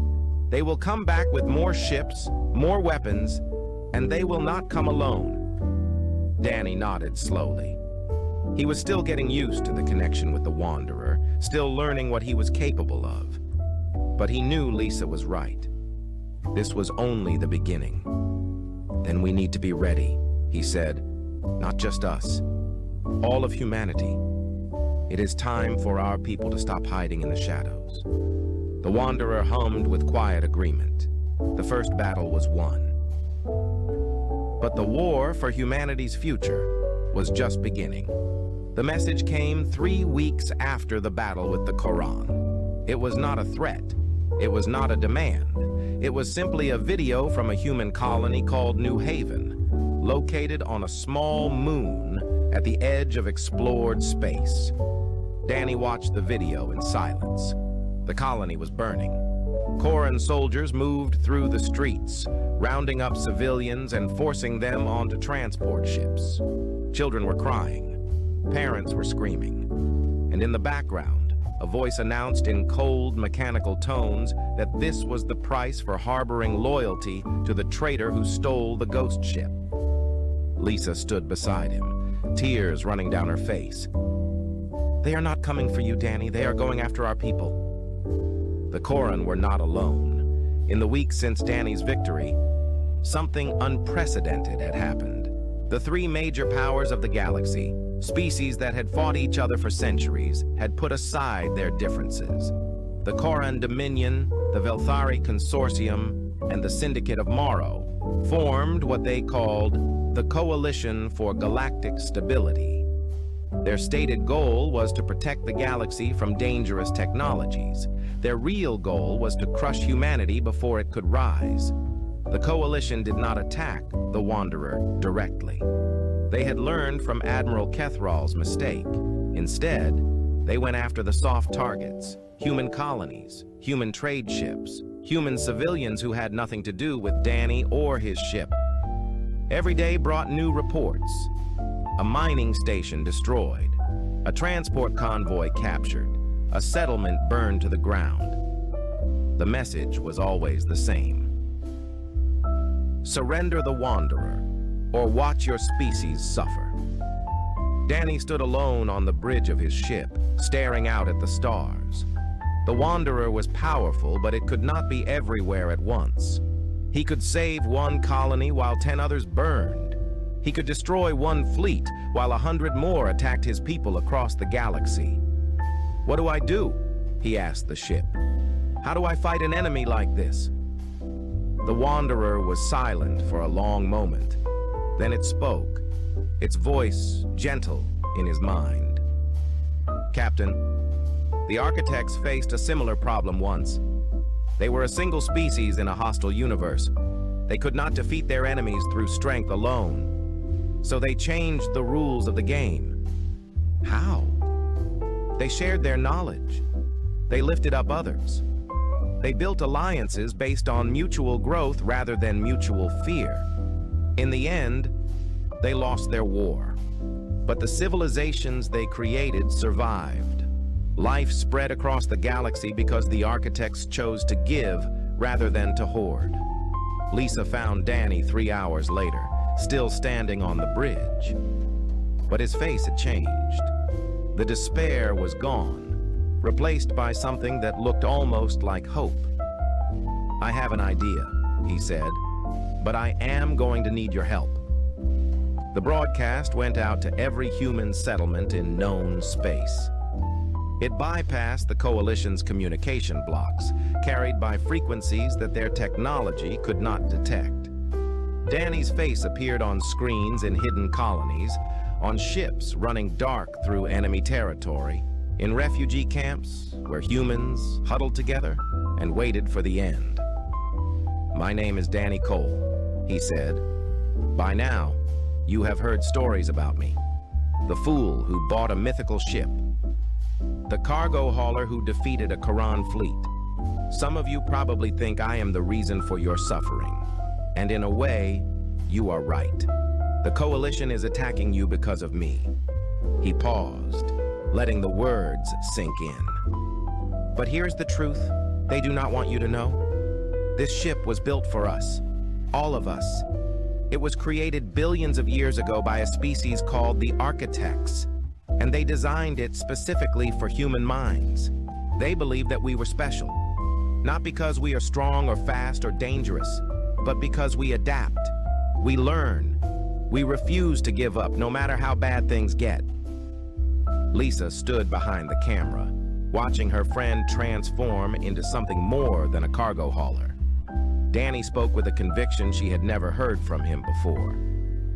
The Coalition wants us to stay small, Danny continued. They want us to stay afraid. They want us to remain the species that hauls their cargo and mines their ore and does the jobs they think are beneath them. But we were meant for more. The architects saw it, and now I am going to prove it. He held up a data chip. This contains technology from the Wanderer's database. Shield modifications that will protect your ships from Coalition weapons. Engine upgrades that will let you outrun their fastest vessels. Medical advances that will cure diseases we have suffered with for generations. I am sharing all of it, freely, no strings attached. The response was overwhelming. Engineers on a dozen colonies began working on the modifications within hours. Pilots who had been hiding in asteroid fields came forward, ready to fight. Scientists pored over the medical data and wept at what they found. Lisa coordinated the effort from the Wanderer's Communications Center. She was good at organizing people, at keeping track of 1,000 moving pieces. Within 2 weeks, what had been a scattered collection of refugees and traders began to look like something else. A fleet, a resistance, a nation. The ships were not impressive by galactic standards. Modified freighters, mining vessels with weapons bolted to their hulls, old patrol boats that should have been scrapped years ago. But they were human ships, crewed by humans, fighting for their survival. The Coalition has 300 warships heading for Kepler's Rest, Lisa reported one evening. They are going to make an example of the colony. Full pacification. No survivors. Danny looked at the tactical display. 50 human ships against 300 Coalition warships. The numbers were impossible. Then that is where we make our stand, he said. We cannot hide anymore. We cannot run. If humanity is going to survive, we have to fight. All of us. Together. The fleet began to gather. Ships came from across the galaxy, jumping through dangerous space, risking everything to join the fight. And at the center of the formation, the Wanderer waited, its ancient systems humming with power that had not been unleashed in billions of years. The battle for humanity's future was about to begin. The sky above Kepler's Rest burned with the light of 300 warships. The Coalition fleet filled the darkness like a swarm of angry stars, each point of light representing enough firepower to level a city. Admiral Kethral stood on the bridge of his new flagship, a vessel twice the size of the dreadnoughts Danny had crippled weeks before. He had been given one order by the Coalition Council: end the human threat, permanently. Facing him was a ragged fleet of 50 human vessels, freighters with welded armor plates, mining ships with their drilling lasers modified for combat, transport vessels that had never fired a shot in anger. It was a collection of desperate machines crewed by desperate people. And at the center of their formation, the Wanderer hung like a dark jewel against the stars. They actually came, Kethral muttered. The fools actually think they can fight us. His tactical officer tilted his head in confusion. Admiral, our sensors are having difficulty tracking the human ships. Their signatures keep shifting. Kethral smiled. The architect's technology would not save them today. He had brought enough weapons to crack a planet. 50 primitive vessels would be dust in minutes. All ships, he ordered, engage and destroy. The Coalition fleet moved forward like a wave of steel. Weapons charged, shields powered up. The greatest military force in the galaxy prepared to crush an enemy they had always considered beneath their notice. Danny stood on the bridge of the Wanderer, his hands resting lightly on the console in front of him. He felt the ship's presence in his mind, calm and steady. He felt the human fleet behind him, thousands of men and women who had risked everything to be here. He felt Lisa standing beside him, her hand on his shoulder. "No matter what happens," she said quietly, "I am proud of you." Danny nodded. Then he reached out through the Wanderer's systems, connecting with every human ship in the fleet. The Architect's technology hummed through the modified systems, linking them all together. 50 ships, 50 crews, one purpose. "This is Danny Cole," he said, his voice reaching every human ear in the formation. "They think we are weak. They think we are nothing. Let us show them what humanity can do." The battle began. The Coalition ships fired first, unleashing a storm of energy that should have vaporized the human fleet in seconds. But the ships were not where they should have been. The modified shields bent the light around them, making them appear in places they were not. The Coalition weapons hit empty space while the human vessels scattered like startled birds. Then the Wanderer moved. Danny had spent weeks learning to control the ship, but nothing had prepared him for this. He felt the universe flow around him like water, felt the fabric of space ripple as the Wanderer danced through the enemy formation. The ship was singing in his mind, and he was singing with it. Coalition vessels tried to track the Wanderer, but it was everywhere and nowhere. It appeared beside a cruiser and cut through its shields with a single precise strike. It vanished and reappeared behind a destroyer, disabling its engines before the crew could react. It moved through the battle like a ghost, teaching without killing, crippling without destroying. But Danny was not the only one fighting. The human fleet had learned to adapt, just as the Architects had predicted. They saw what the Coalition did, and they changed their tactics in seconds. Freighters grouped together to combine their firepower. Mining ships used their drilling lasers to pierce the gaps in enemy armor. Transport vessels sacrificed themselves to shield more vulnerable allies. Admiral Kethral watched his tactical display with growing horror. His fleet was falling apart, not because the humans were stronger, not because they had better weapons, but because they learned too fast. Every tactic he tried, they countered within minutes. Every formation he created, they found a weakness and exploited it. "This is impossible," he said for the second time in his life. "They are adapting faster than our computers can analyze. How are they doing this?" The answer was simple, but Kethral could not understand it. Humans did not think like Koran or Velthari or any other species in the galaxy. They did not follow programmed responses or learned patterns. They improvised. They created. They imagined solutions that had never existed before and made them real through sheer stubbornness. The Architects had seen this potential millions of years ago. They had built the Wanderer to unlock it. And now, in the fire of battle, humanity was finally becoming what it was always meant to be. The turning point came 2 hours into the fight. The Coalition flagship, the massive vessel Kethral commanded, found itself surrounded by a dozen battered human ships. Its shields were failing. Its weapons were damaged. Its engines were barely functional. Danny brought the Wanderer directly in front of the bridge, close enough that Kethral could see the dark hull through the viewport. For a long moment, neither side moved. Then Danny's voice came through the communication system. "Admiral, your fleet is beaten. Half your ships are disabled. The other half are running. You can surrender now, or you can watch more of your people die. The choice is yours." Kethral stared at the ghost ship that had humiliated him twice. His pride screamed for him to fight on, to die with honor, rather than submit to a human. But he looked at his crew, at the young officers who still had lives ahead of them, and made his decision. "All Coalition forces," he said, his voice heavy with defeat, "stand down. We surrender.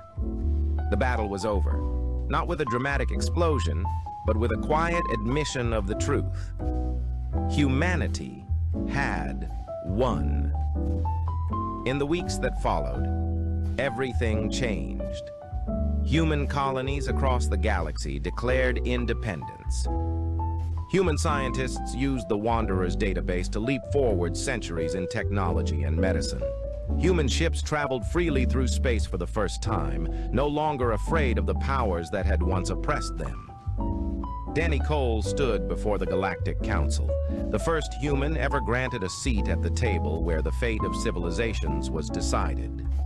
Lisa stood beside him, as she always had. The representatives of 100 species watched in silence as the cargo hauler who had bought a mythical ship spoke to them. "The architects are gone," Danny said. "They died billions of years ago, before any of our species even existed. But they left us a gift. Not just technology, not just knowledge. They left us the belief that we could be more than we were." He looked around the chamber, meeting the eyes of beings who had once looked down on humanity with contempt. "We are not here to conquer. We are not here to take revenge for what was done to us. We are here to build something new. The galaxy is vast. There is room for all of us to grow, to explore, to become something greater than we are today." High above the council chamber, the Wanderer orbited in patient silence. Its systems monitored 1,000 frequencies, listening to the galaxy adjust to a new reality. The ship that had waited billions of years for the right species to find it had finally fulfilled its purpose. In the database deep within the Wanderer's core, a message from the architects played on a loop, words that had been recorded when the universe was young. "To our final children, whoever you may be, we built this vessel as a gift and a challenge. The galaxy is full of darkness, full of species that fear what they do not understand. But we believe that somewhere, sometime, a people will emerge who can bring light to that darkness, find them, protect them, help them grow." The message ended, and the Wanderer hummed with quiet satisfaction. Danny Cole had bought a mythical starship that everyone claimed was scrap, and in doing so, he had changed the future of his entire species. Humanity's journey among the stars had only just begun. The Vault of Ancients had been discovered 17 standard cycles ago, buried 3 kilometers beneath the frozen surface of Tucson 442, a planet officially designated as dead for the past 60,000 years.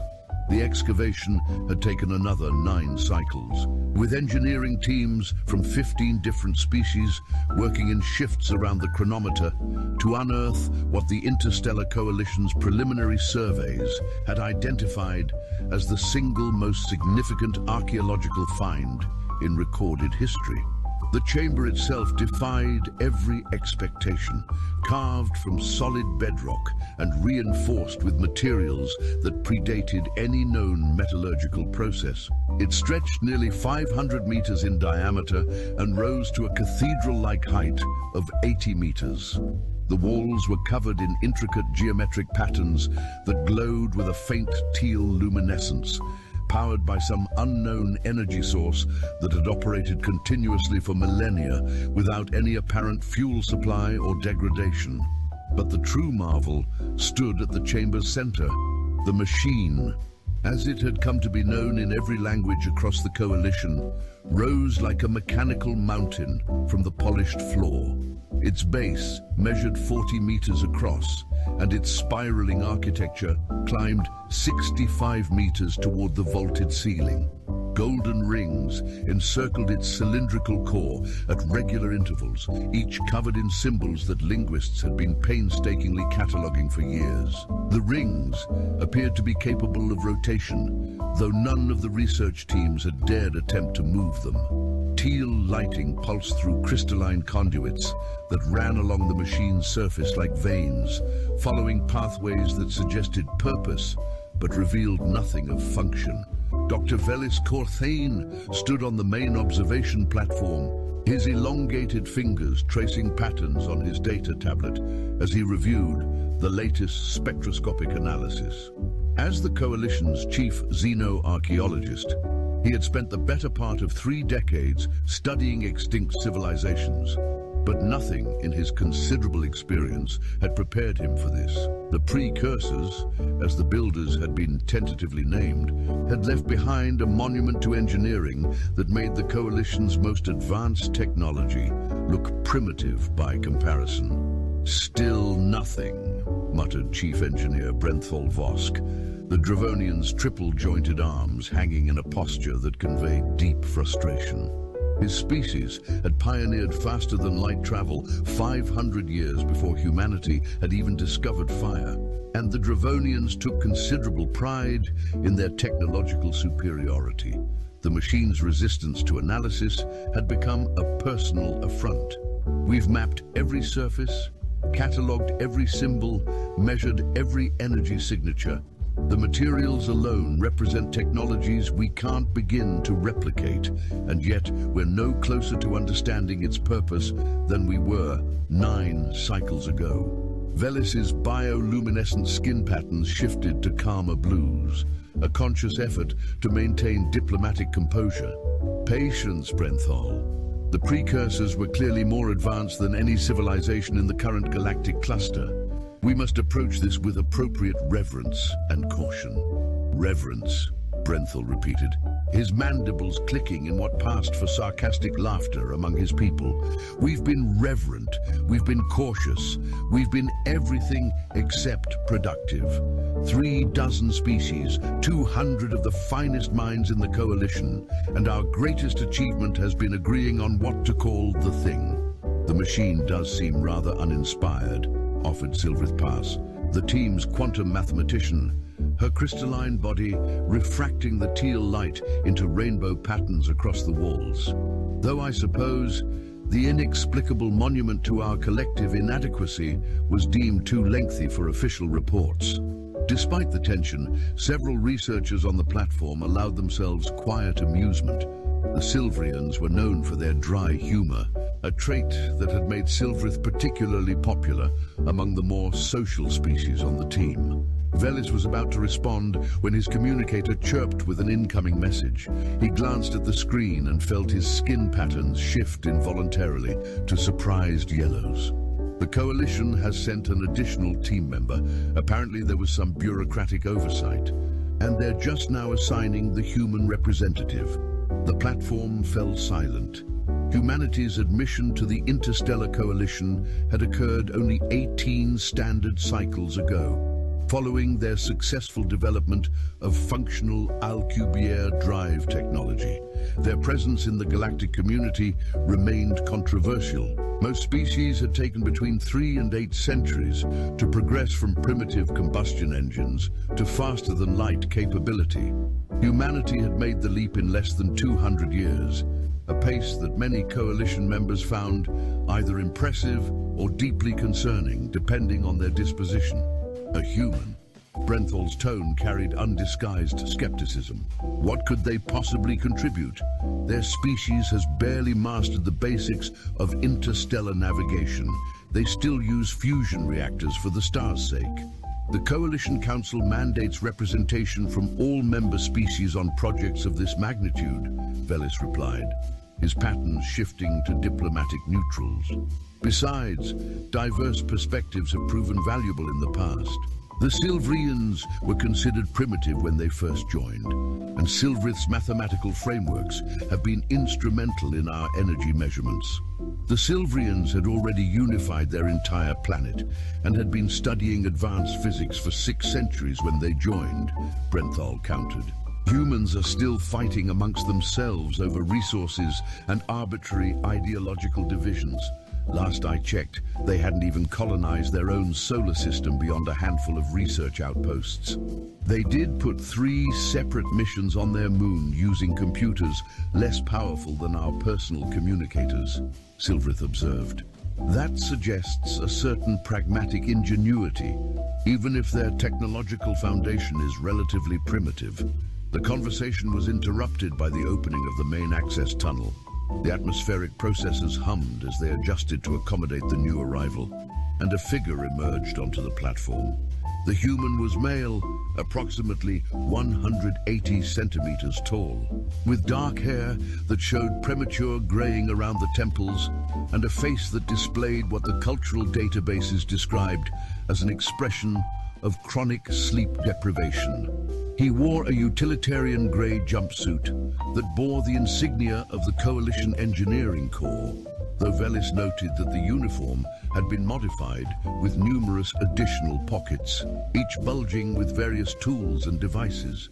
The human carried a large insulated container in one hand and a battered personal datapad in the other. Dr. Velis Corthane? The human's voice was surprisingly deep, with a slight rasp that suggested either recent illness or habitual overuse. I'm Gregory Winston, Earth Technical Specialist. Sorry I'm late. There was a mix-up with my transport authorization, and then the quarantine protocols took longer than expected because apparently nobody told the medical team that humans require oxygen-rich atmospheres, and I nearly asphyxiated in the processing chamber before someone figured out the environmental controls. He paused to take a long drink from the container. Is there somewhere I can set up a workstation? And more importantly, does this facility have decent coffee? Because what they served on the transport ship tasted like recycled coolant. Velis's patterns shifted through several colors before settling on bemused greens. The human's casual demeanor stood in stark contrast to the formal reverence most researchers displayed when first encountering the machine. Welcome, Mr. Winston. I'm afraid I'm unfamiliar with coffee, but our commissary should have nutritional options compatible with human biochemistry. As for a workstation, we can certainly arrange something. However, I must inform you that this project operates under strict archaeological protocols. We're studying a priceless artifact from a civilization that predates the Coalition by tens of thousands of years. Every interaction with the machine must be carefully planned and documented. Gregory nodded absently, his attention already fixed on the towering structure before them. He set down his container and datapad on the nearest surface and walked toward the observation railing, his movements casual to the point of appearing disrespectful. Wow, that's seriously impressive. How long has it been here? Based on radiometric dating of the surrounding geological strata, we estimate the chamber was sealed approximately 63,000 standard years ago, Velis explained, moving to stand beside the human. The machine itself appears to be even older, though we haven't been able to establish a definitive construction date. 63,000 years, Gregory repeated, his eyes tracking along the golden rings. And you found it buried under 3 kilometers of ice. That's good preservation. Very good. The cold would have prevented most forms of degradation, and the depth would have protected it from cosmic radiation and micrometeorite impacts. He leaned against the railing, tilting his head as he examined the glowing conduits. What have you learned about its function? Brenthal approached, his arms crossing in a gesture that translated universally as defensive posture. In 9 cycles of intensive study, we have determined that the machine represents a level of technological sophistication far beyond our current understanding. The materials include alloys with molecular structures we cannot replicate. The energy source operates on principles that violate our understanding of thermodynamics. The symbols suggest a written language, but they correspond to no known linguistic patterns. So basically, you've confirmed that it's complicated and you don't understand it, Gregory summarized, his tone matter-of-fact rather than judgmental. Fair enough. That's a solid starting point. Have you tried turning it on? The platform fell into stunned silence. Velis felt his skin patterns shift through shocked oranges and alarmed reds before he could control them. Several of the other researchers had similar visible reactions. Silvrith's crystalline structure actually produced an audible harmonic of surprise. Tried turning it on? Brenthol's mandibles clicked rapidly, a sign of severe agitation. Mr. Winston, this is a priceless artifact. We don't simply turn on archaeological discoveries of this magnitude. The machine has been dormant for thousands of years. Any attempt at activation could result in catastrophic damage, or worse, it could trigger defense systems or energy releases that we're completely unprepared to handle. Gregory took another sip from his container, apparently unfazed by the chief engineer's reaction. Okay, but it's clearly not a statue or a monument. Look at the structure. Those rings are built on bearing assemblies. You can see the housing mechanisms at each junction point. And those conduits aren't decorative, they're functional. They're already carrying energy, which means the thing has been in some kind of standby mode for all this time. Something that complex wasn't built to sit dormant. It was built to do something. And what qualifies you to make such an assessment? Brenthal demanded. What are your credentials exactly? Your species has been space capable for barely 2 decades. I'm a mechanical engineer, Gregory replied with a shrug. Spent 12 years working on Earth's deep-sea exploration platforms before I applied for the Coalition Exchange Program. Pressure systems, power generation, structural integrity in hostile environments, that kind of thing. Also did 3 years maintaining the life support systems on the Lunar Research Station, which was basically held together with improvised repairs and pure stubbornness. He gestured toward the machine. This is obviously more sophisticated, but the fundamental principles are the same. Complex machines are built to operate. If you want to understand what it does, you need to see it functioning. Velis interjected before Brenthal could respond, his patterns carefully controlled to diplomatic blues. Mr. Winston, I appreciate your enthusiasm, but you must understand the weight of responsibility we bear. If we damage this artifact through careless action, we will have destroyed a piece of history that can never be replaced. The precursors left precious few traces of their civilization. This may be our only opportunity to learn from them. I get that, Gregory said, his tone becoming more serious. And I'm not suggesting we just start randomly pressing buttons, but you've got to consider the possibility that the precursors built this thing to be used, not just admired. Think about it. If you wanted to leave a message or a legacy for future civilizations, would you build something incredibly complicated and then just hope they figure it out by staring at it? Or would you design it with some kind of interface, some way for others to actually engage with it? Silvrith's crystalline form chimed thoughtfully. That's actually an interesting point. We've been approaching this from the assumption that the machine is a sealed mystery, something we must decode before we can interact with it. But what if it's meant to be self-explanatory once activated? What if the precursors designed it to teach its own function? Precisely, Gregory agreed, pointing toward the main control platform that sat directly in front of the machine's base. The platform had been present when they'd first excavated the chamber, a rectangular console covered in symbols and what appeared to be tactile interfaces. Look at that setup. It's positioned at exactly the right height and distance for a bipedal species with forward-facing eyes and manipulating appendages. The symbols are arranged in hierarchical clusters, with the largest ones at the center, suggesting primary functions. And see those recessed areas? Those look an awful lot like handprints, or something analogous. Brenthal moved to the railing, his posture still defensive, but his attention now focused on the control platform. We've documented every aspect of that console. The symbols show no correlation to any known language, and the interfaces appear to be inactive.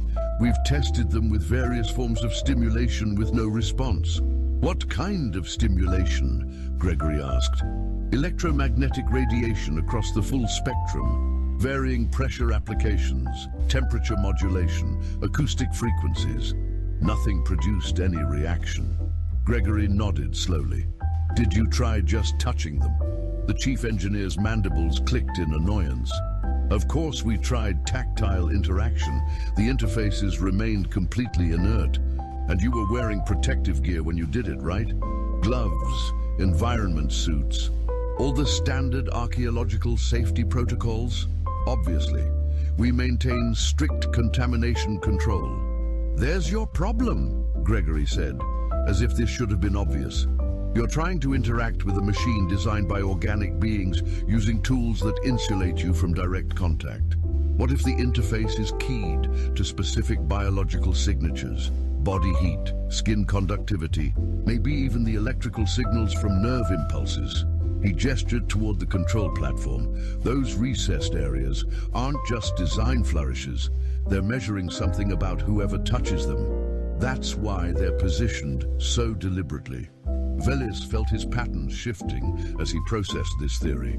It was simultaneously brilliant and terrifying. You're suggesting the machine requires direct physical contact from an operator. I'm suggesting it was designed for organic users. Yeah, which makes sense if you think about it. The precursors were presumably living beings, not artificial intelligences. They would have built their technology to interface with biological forms. But we don't know what specific biological forms, Brenthal protested. The precursors could have been radically different from any current species. What if the interface is toxic to us? What if it requires physiological traits we don't possess? Then we find out and adjust accordingly, Gregory replied. Look, I understand the hesitation. But you've been studying this thing for 9 cycles, and you've learned essentially nothing about its purpose. At some point, you have to accept that pure observation has its limits. Sometimes you need to interact with the system to understand it. The debate might have continued indefinitely if not for the arrival of Administrator Trell Kasvar, the Centaurian bureaucrat who oversaw the Coalition's interest in the project. His 6-legged form moved with practiced grace across the platform, his compound eyes taking in the scene with their characteristic 360-degree awareness.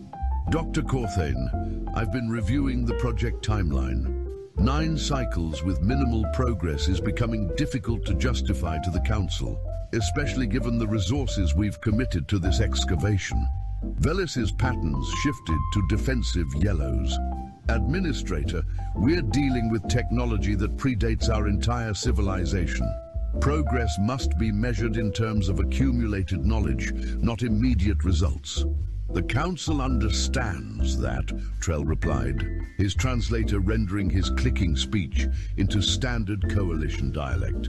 But they're also aware that we've reached an impasse, which is why they've suggested a more aggressive approach to the investigation. His attention turned to Gregory. You must be the human representative. I've been reading your file. Interesting background. Practical experience rather than academic credentials. The Council felt that might provide a fresh perspective. They want me to try activating it, Gregory said, more statement than question. They want to see results, Trell corrected, and they're willing to accept a higher degree of risk than Dr. Corthane has been comfortable authorizing. This is, after all, primarily an engineering question at this point. We need to determine what the machine does, and Dr. Corthane's archaeological methods have proven insufficient for that task. Velis felt his patterns flashing through agitated reds. Administrator, I must protest. The potential for irreversible damage is simply too high. We should continue systematic analysis until we've established a complete understanding of the machine's construction and theoretical function. You've had 9 cycles, Doctor. The Council wants actionable data within the next 2 cycles, or they're considering suspension of the project. The threat hung in the air like a physical presence.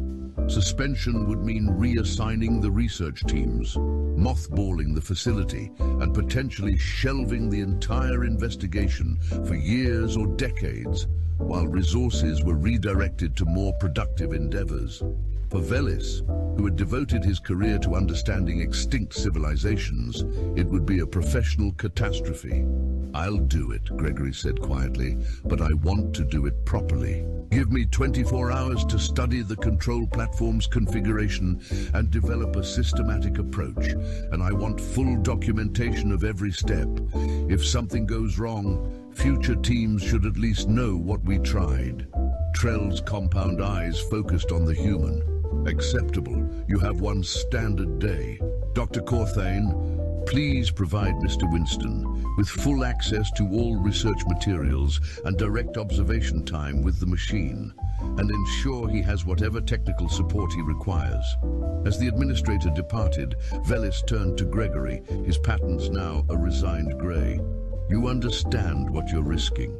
If you're wrong, if you damage the machine, it will haunt you for the rest of your career. Yeah, Gregory said, retrieving his datapad. But if I'm right, we might actually learn something worth knowing. Now, can someone show me those spectroscopic analyses Brenthal mentioned? I want to see exactly what kind of energy signatures we're dealing with.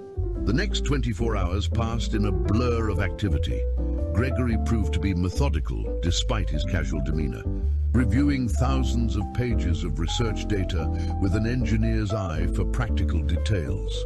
He studied the control platform from every angle, measuring distances and angles, comparing the symbols to various organizational patterns. He consulted with specialists from a dozen different fields, asking questions that often seemed naive, but occasionally revealed overlooked connections. Velis watched the human work with grudging respect. Gregory approached the problem not as a mystery to be decoded, but as a system to be understood. He focused on practical functions rather than theoretical possibilities, looking for evidence of purpose in every design choice the precursors had made. They were showing off, Gregory said during one of their longer discussions. They sat in the facility's commissary at what passed for midnight station time, both too engrossed in the problem to sleep. Look at the architecture. It's way more elaborate than it needs to be. Those golden rings could serve their purpose with a fraction of the aesthetic detail. The teal lighting is beautiful, but pure utility would suggest something simpler. This wasn't just functional engineering, it was a statement. A monument, Velis suggested, his patterns contemplative. More than that, a demonstration. The precursors wanted whoever found this to be impressed. They wanted to show what they were capable of, which suggests they knew their civilization was ending, and they wanted to leave evidence of their achievement.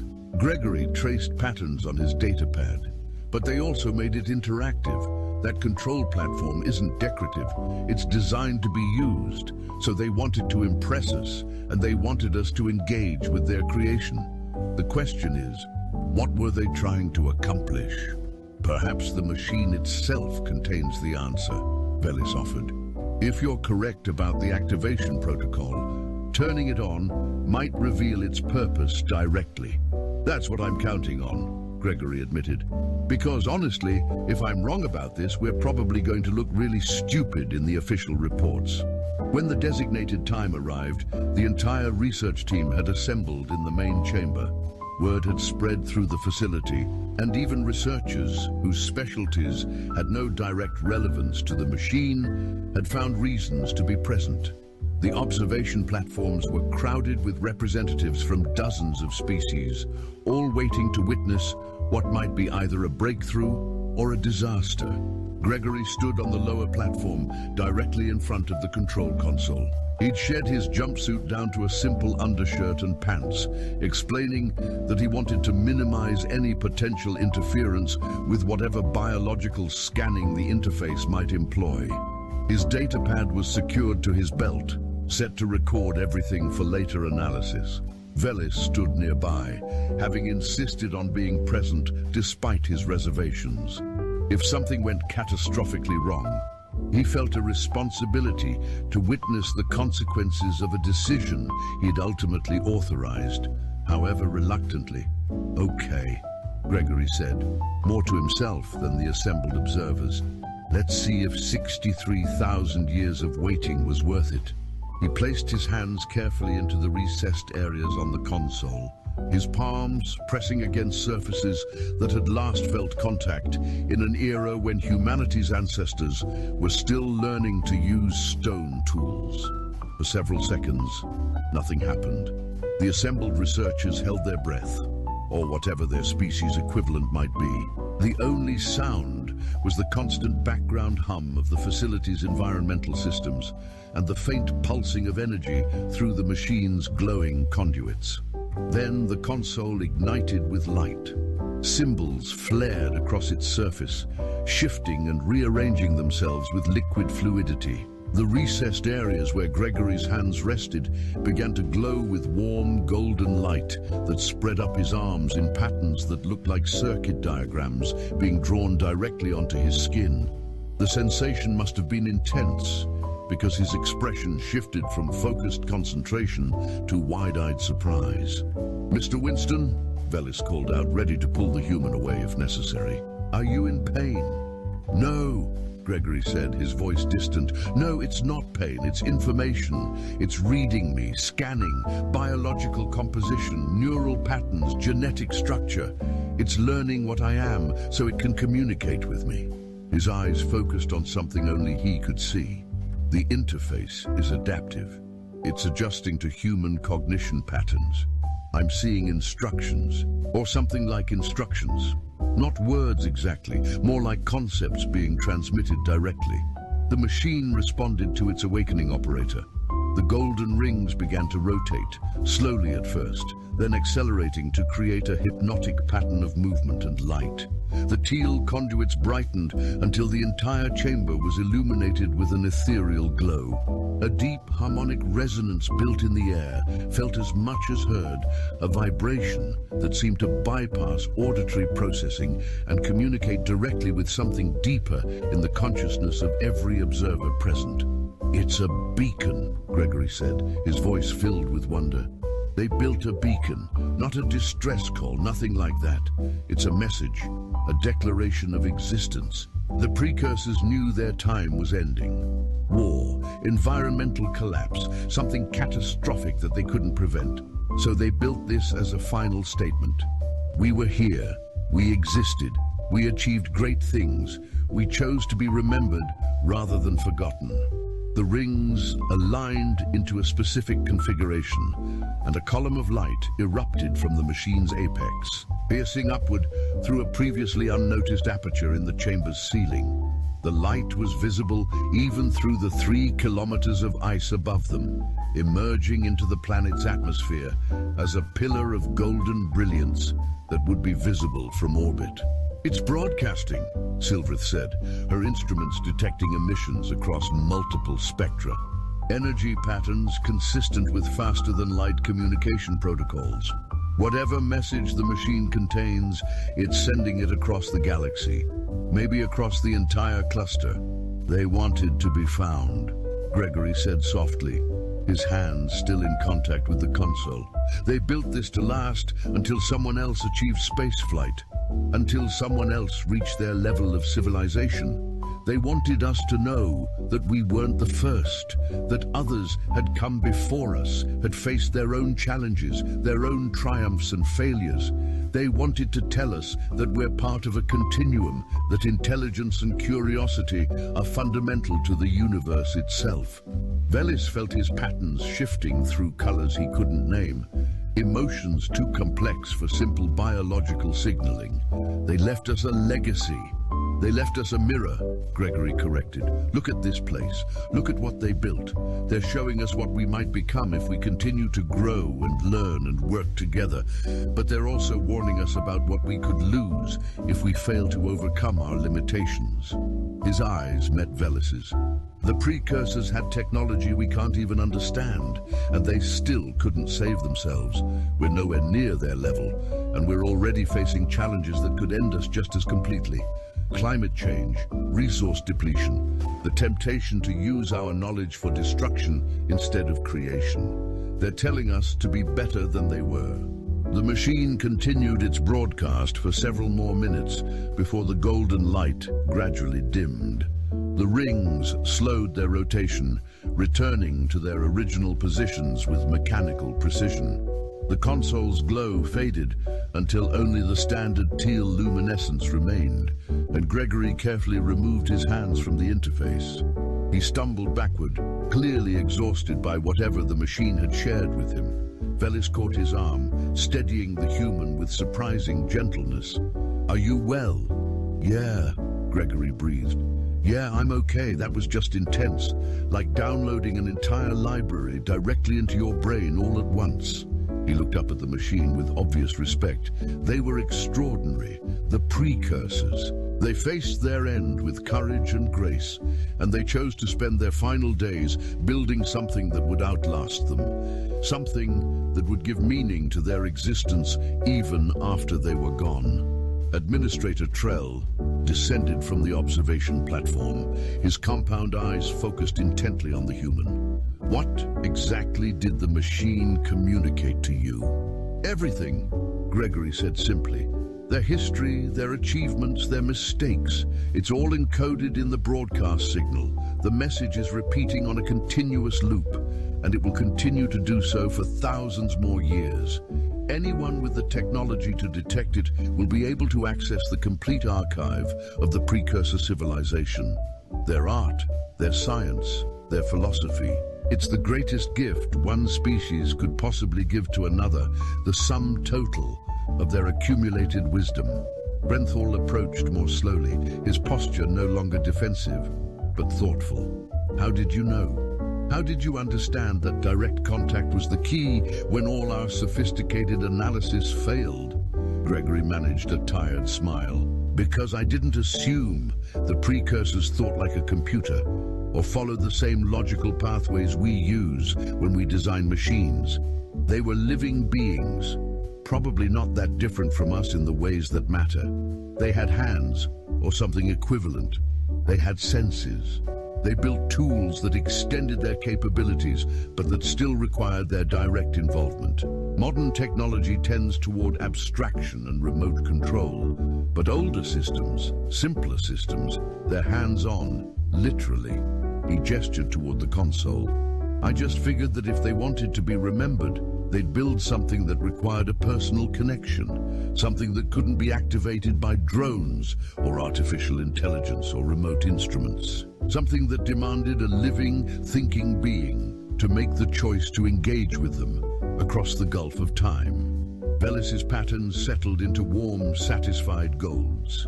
You gave them what they wanted.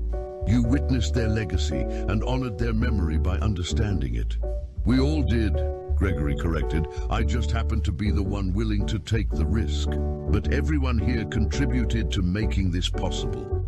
All the research, all the documentation, all the careful study, that provided the foundation. I just provided the final step. In the days that followed, the machine's broadcast began to yield results.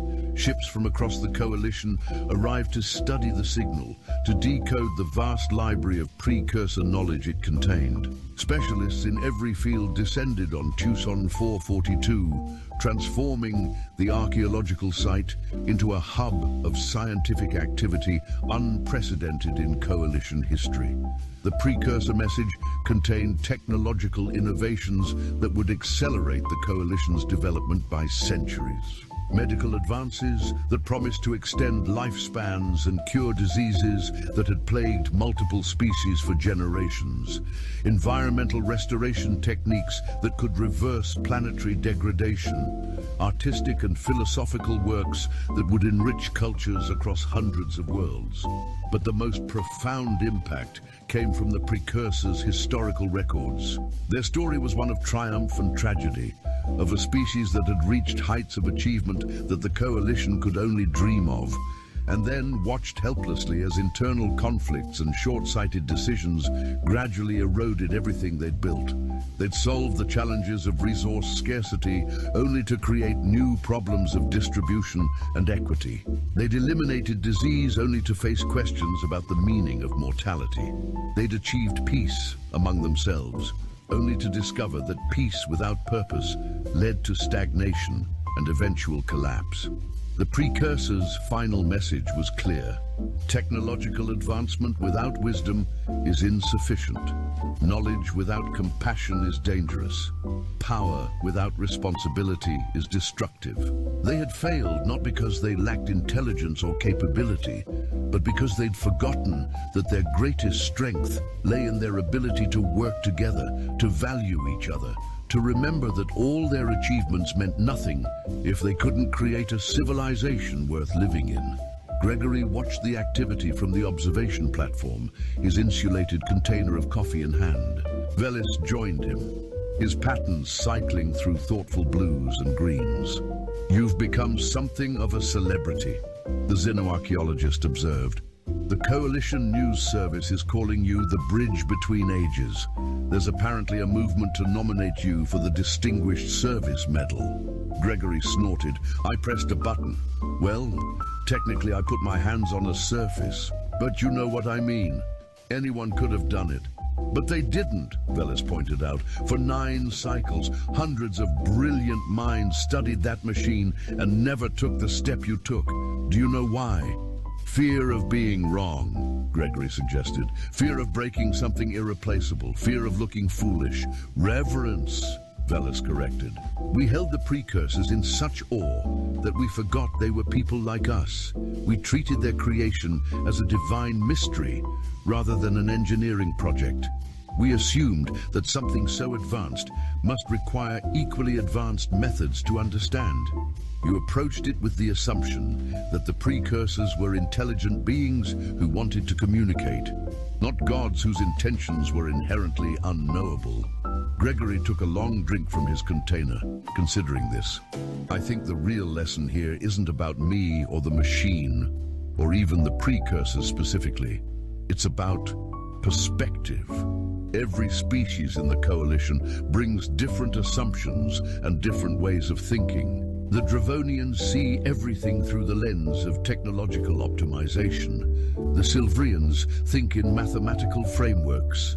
Your people communicate through biological light patterns, which probably affects how you interpret visual information.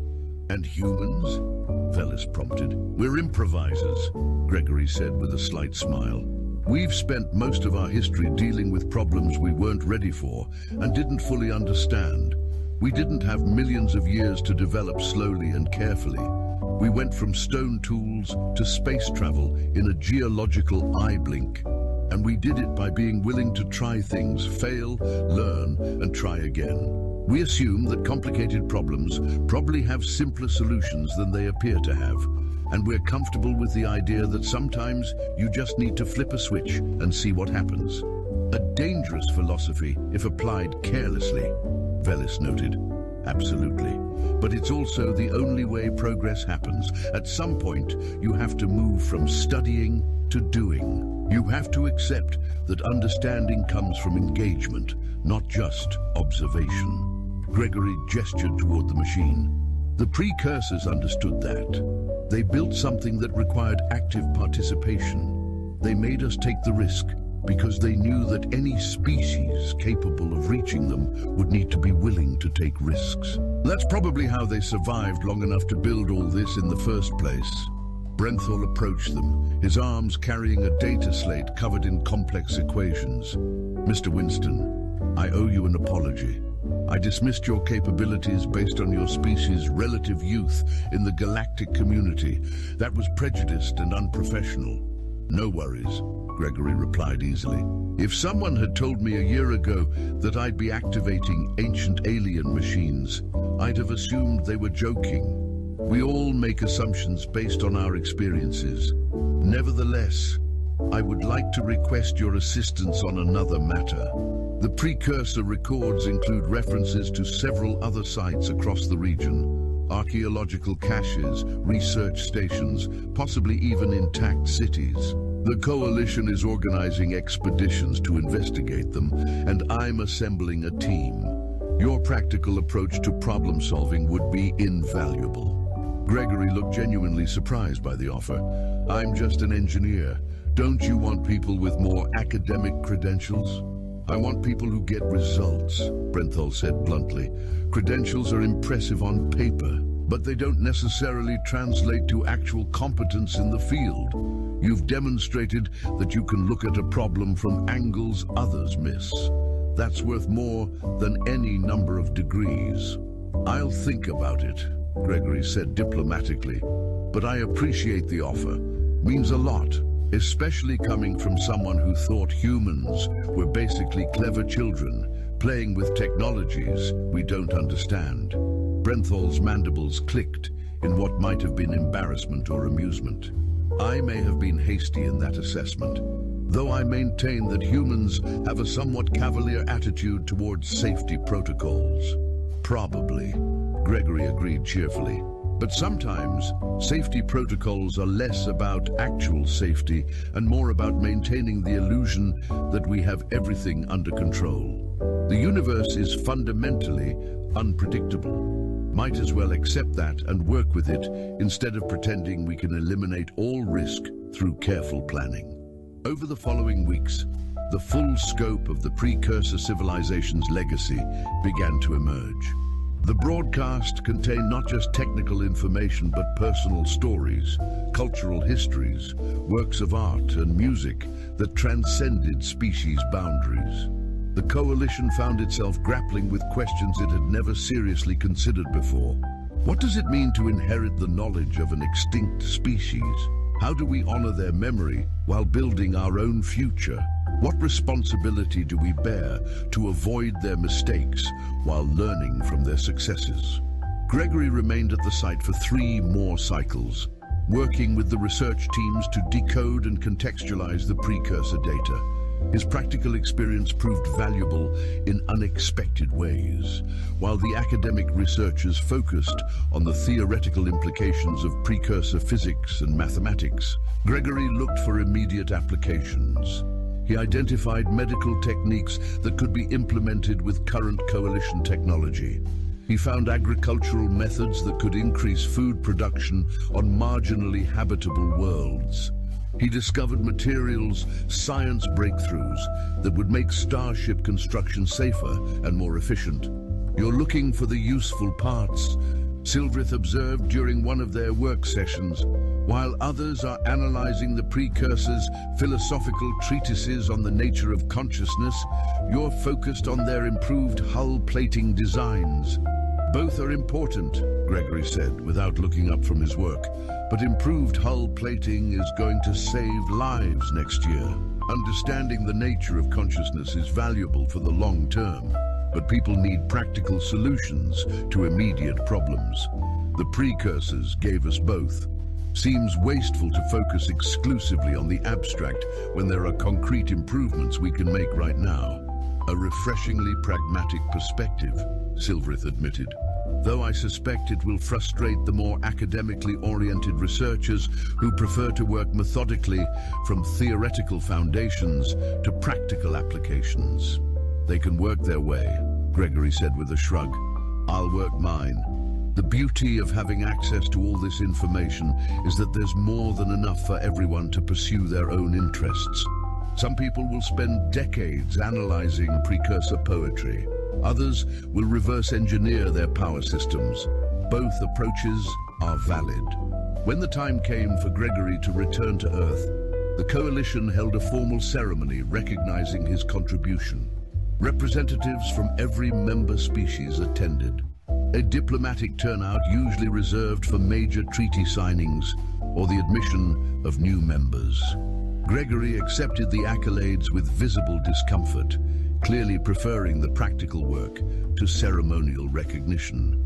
Velis presented him with a data crystal containing a complete copy of the precursor archive, so that humanity can benefit from this legacy as much as any other species. "You opened the door for all of us. It's only fitting that your people share equally in what lies beyond it." "Humanity didn't do this," Gregory protested. "I was just the one who happened to take the final step.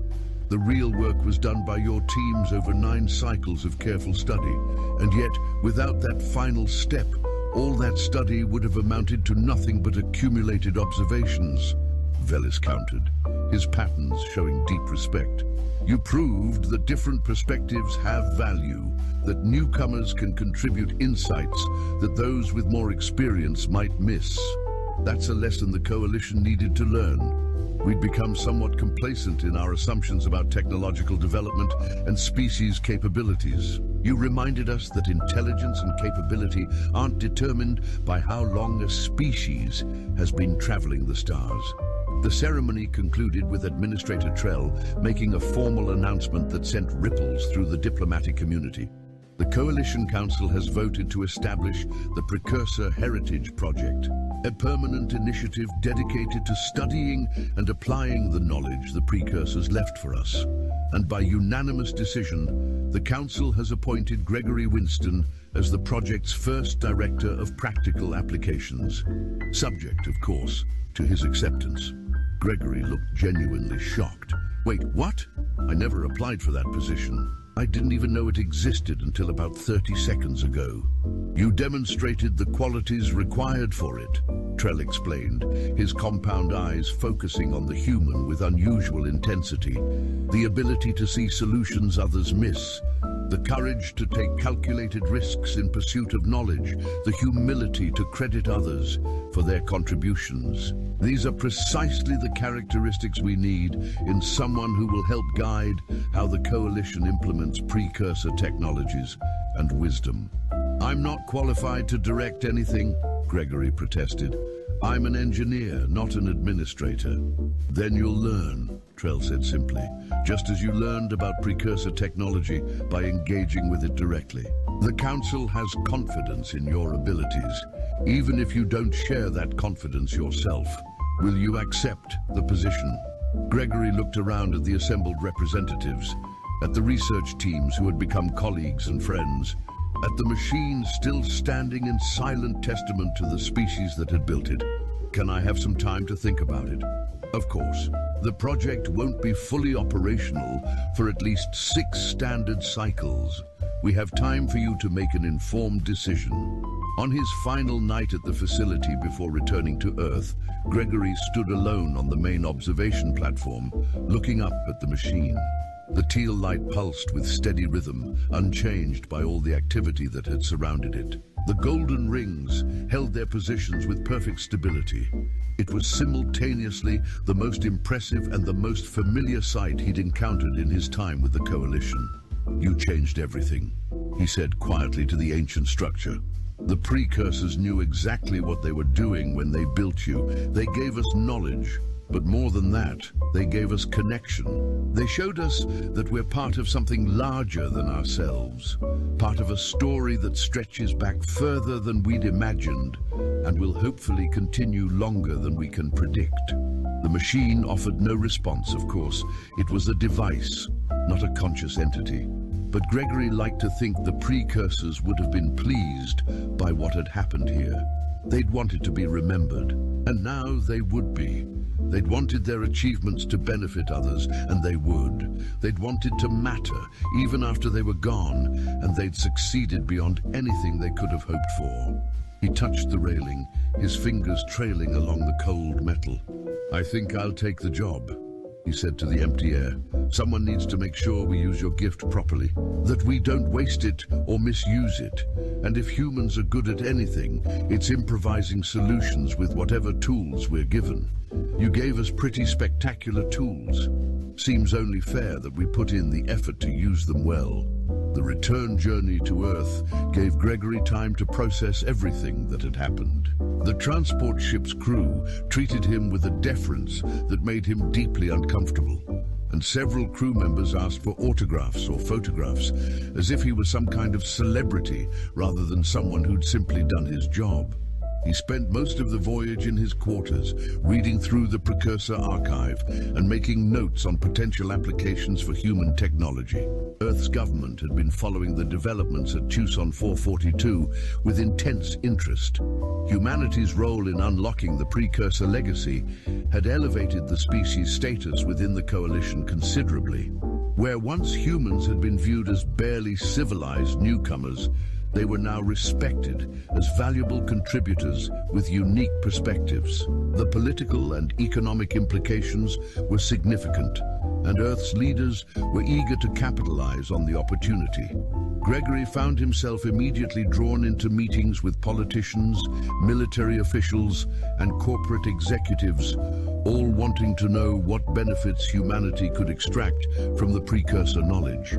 The conversations left him exhausted and frustrated. Everyone wanted immediate applications, commercial opportunities, competitive advantages over other coalition species. The deeper meaning of the precursor message, the warning about the dangers of short-sightedness and internal conflict, seemed to be completely lost on them. It was his old colleague, Dr. Samantha Brennan, who finally gave him the perspective he needed. They met at a small cafe near the old Lunar Research Station, where they'd both worked before Gregory had applied for the Coalition Exchange program. Samantha had become one of Earth's leading experts on fusion reactor design, and her work had been instrumental in humanity's rapid development of improved space travel capabilities. "You look terrible," she said bluntly, sliding a cup of coffee across the table. "Real coffee, not that synthetic stuff they serve on the transports." "You're welcome." Gregory took a grateful sip, savoring the familiar taste. "Thanks." And yeah, the last few weeks have been overwhelming. Everyone wants something from the precursor archive, and nobody seems to care about the context or the lessons that came with it. "Duh, that's human nature," Samantha said with a shrug. "We're an opportunistic species. We see an advantage and we grab it. That's how we survived long enough to develop civilization in the first place." "But the precursors are warning us about exactly that kind of thinking," Gregory protested. "They had everything, and they lost it because they couldn't see past their immediate interests to their long-term survival." "Then use your new position to change that," Samantha suggested. "You're going to be Director of Practical Applications, right? That means you get to decide what practical means. Show people that the most practical thing we can do is learn from the precursors' mistakes, not just copy their successes. Make the long-term view the practical view." Gregory considered this, his tired mind starting to see possibilities. "I'd need support. People who understand that this is about more than just technological advancement. People who care about why the precursors wanted to be remembered, not just what they left behind. I know at least a dozen researchers who jump at the chance to work on something like that," Samantha said. "And that's just in my field. Expand it across all disciplines, and you could build a team that would make the Coalition Council look like a small committee meeting. They'd have to be willing to work with other species," Gregory warned. "The whole point is that we need diverse perspectives. Human ingenuity is valuable, but it's not sufficient on its own. Then find people who already understand that. They exist, Greg. You just need to look for them." Over the following months, Gregory assembled his team. He recruited not just from Earth, but from across the Coalition, building a diverse group that included representatives from nearly 30 different species. Some were academic researchers with impressive credentials. Others were practical engineers and technicians who understood how to turn theoretical knowledge into functional applications. All of them shared a commitment to using the precursor legacy responsibly. The Precursor Heritage Project officially launched 8 standard cycles after Gregory had first placed his hands on the ancient console. The ceremony was far smaller than the one on Tucson 442, just a simple gathering at the project's headquarters on a neutral station in Coalition space. But the significance was no less profound. Velis attended, having taken a leave of absence from his position at the Galactic Archive to serve as the project's chief historical consultant. "The precursors would approve of this, I think," he said, his patterns showing satisfaction. "A collaborative effort to honor their memory and learn from their experiences. This is exactly what they hoped for when they built the machine." "I just hope we can live up to that hope," Gregory replied. "The precursors had advantages we don't have. They were united as a single species, working together toward common goals. We're dozens of species with different priorities and competing interests. Keeping this project focused on the right objectives is going to be a challenge, but a worthwhile one," Velis assured him. "And you won't be facing it alone. That's the advantage you have that the precursors lacked. You understand from the beginning that diversity is a strength, not a weakness. They learned that lesson too late. You're starting with it as a foundation, The project's first major initiative was the development of what they called the Sustainability Protocols, a comprehensive framework for evaluating new technologies based on their long-term impacts rather than their immediate benefits. Drawing directly from the precursor's historical records, the protocols provided guidelines for assessing environmental effects, social consequences, ethical implications, and potential unintended outcomes of technological implementation. The protocols were met with resistance from some coalition members who saw them as an unnecessary obstacle to progress. But others recognized their value, particularly species that had experienced their own technological crises in the past. Slowly, the protocols gained acceptance, not as mandatory restrictions, but as recommended best practices for responsible development. Gregory found himself traveling constantly, giving presentations to coalition councils, meeting with research teams, consulting on projects that ranged from planetary terraforming to medical innovations.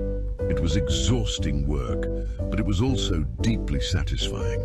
He was making a difference, helping to ensure that the precursor's legacy would be used wisely. But he always made time to return to Tucson 442, to stand in the chamber and look up at the machine that had changed his life. On one such visit, nearly 2 standard years after the initial activation, he found Brenthal working at one of the research stations, his attention focused on a display showing molecular structures. Still finding new things in the archive? Gregory asked. Approaching the Dravonian engineer, Brenthal's mandibles clicked in greeting. Always, the precursor's knowledge is effectively inexhaustible. I could spend 10 lifetimes studying just their materials science and never reach the end of it. He gestured toward the display. This is a polymer compound that self-repairs at the molecular level. Implementation could extend the operational lifetime of Starship hulls by a factor of 5. Sounds useful, Gregory said. Have you run it through the sustainability protocols yet? First thing I did, Brenthal assured him. The compound is non-toxic, biodegradable under specific conditions, and requires no rare elements for synthesis. It passes every environmental and ethical guideline with room to spare. Good. That's exactly the kind of progress we need.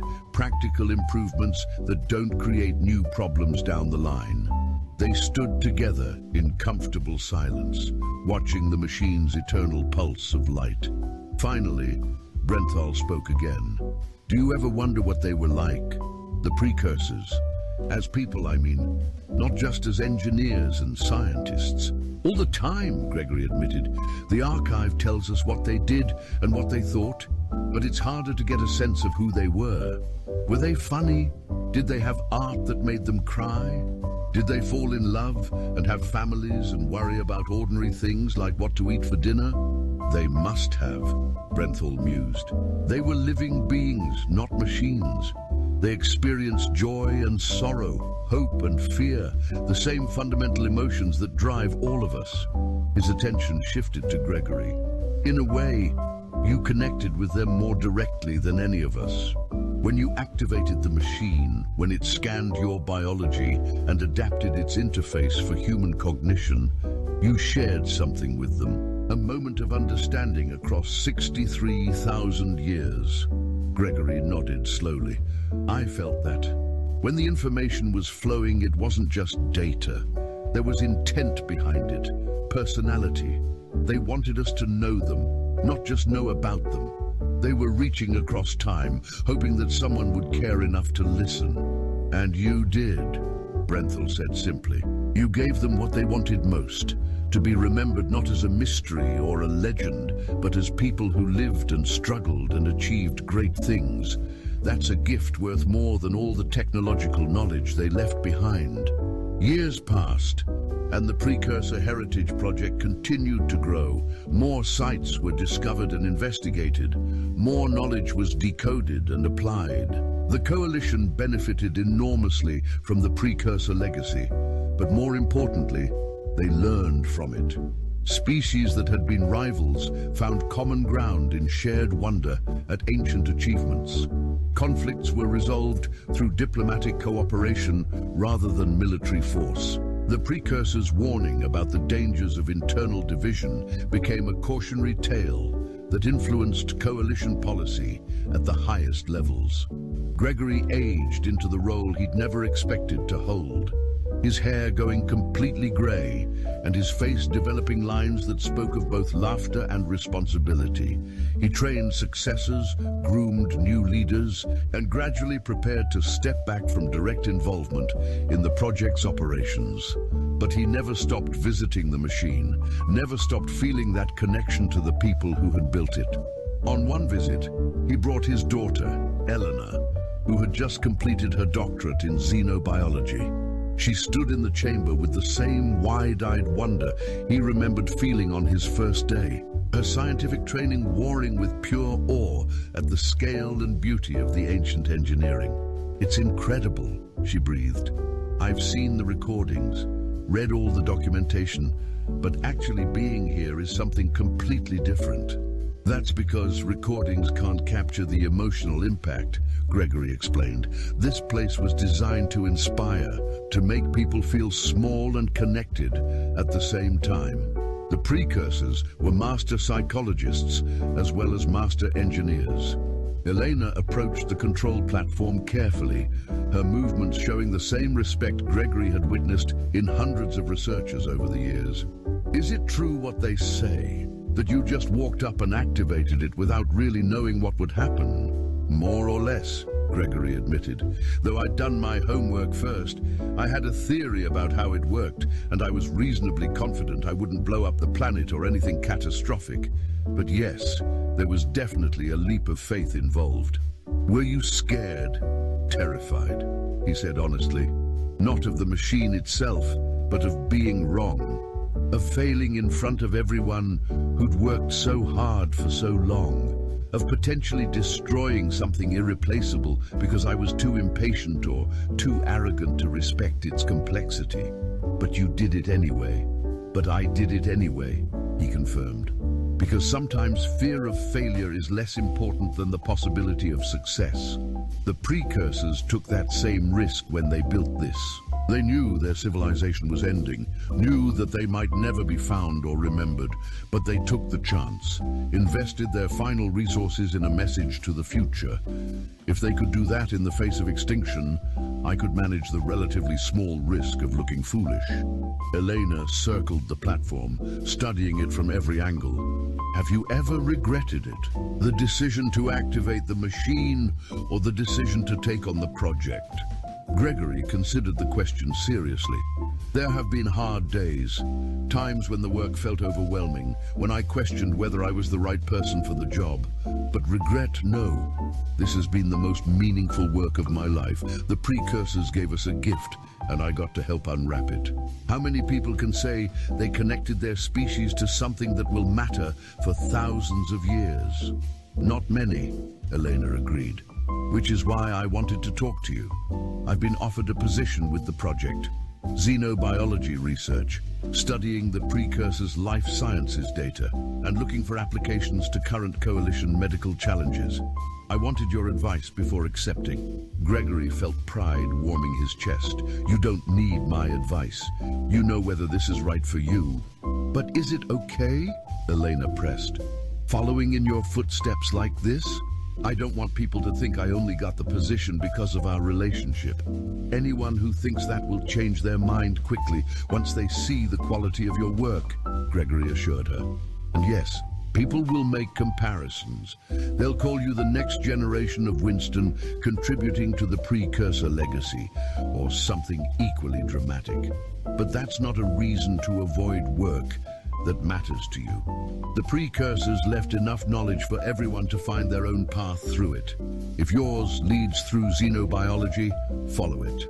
Elena smiled, and Gregory saw echoes of her mother in the expression, along with perhaps a bit of his own determination. "Then I'll accept. Someone needs to make sure your practical applications have solid biological foundations." That's the spirit, Gregory said with a laugh. Keep the old man honest. They stood together before the machine, father and daughter, two humans among thousands of beings across hundreds of worlds who had been touched by the precursor legacy. The ancient structure hummed with its eternal rhythm, patient and permanent, exactly as it had been designed to be. They would be pleased, I think, Elena said softly, the precursors, to know that their message was received and understood, that they weren't forgotten. They're more than pleased, Gregory replied. They'd be grateful, because in the end that's what everyone wants. To matter, to have their existence mean something beyond their own brief moment in time. They achieved that, and by extension, they've given all of us the opportunity to achieve it too. We honor their memory by living up to the example they set, by learning from their mistakes and building on their successes. The machine pulsed with light, golden and teal in perfect harmony. And in that moment, Gregory Winston felt connected not just to the precursors, but to every being who had ever looked up at the stars and wondered what might be possible. The answer was simple and profound. Anything, if you're willing to take the chance, to flip the switch, to reach out across the vast darkness and say, we are here, we exist, we matter. And in the end, that was enough. The firing range on Galactic Defense Station Orpheus smelled like ionized metal and disappointment.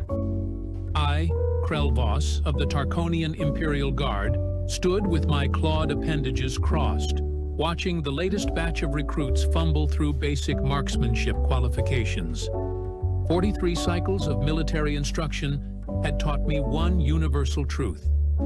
Every species thought they were exceptional until the targets started moving. "Next shooter," barked Instructor Gormath, his triple-jointed arms gesturing toward the firing line. That is when she walked up. The human female stood perhaps 5.7 feet tall, maybe 130 pounds if you counted her equipment. Her hair, dark brown and pulled into what humans call a ponytail, swayed as she approached the firing station.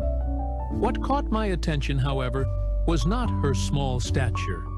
No. It was the absolutely ridiculous contraption she carried. The weapon looked like someone had attached a communications array to a standard rifle, then added optics that belonged on an observatory telescope, then said, why not throw in a few more accessories? A bipod extended from the front. Strange cylindrical devices protruded from various mounting points. The scope, by the Void Lords, the scope alone probably cost more than my ceremonial armor. Recruit Ven, sitting beside me in the observation booth, let out a whistling laugh through his breathing slits. Look at the human's toy. Did she raid a technical supply depot before coming here? Compensation, muttered Sergeant Thax, a four-armed Regelian known for his bluntness. Weak species always bring the fanciest equipment, as if attachments make up for inferior biology. I said nothing, but I confess my mandibles clicked in amusement. The human, whose name tag read Maya Torres, began setting up her position with meticulous care. She deployed the bipod, adjusted it, readjusted it, then checked it again. She pulled out a small electronic device and aimed it downrange.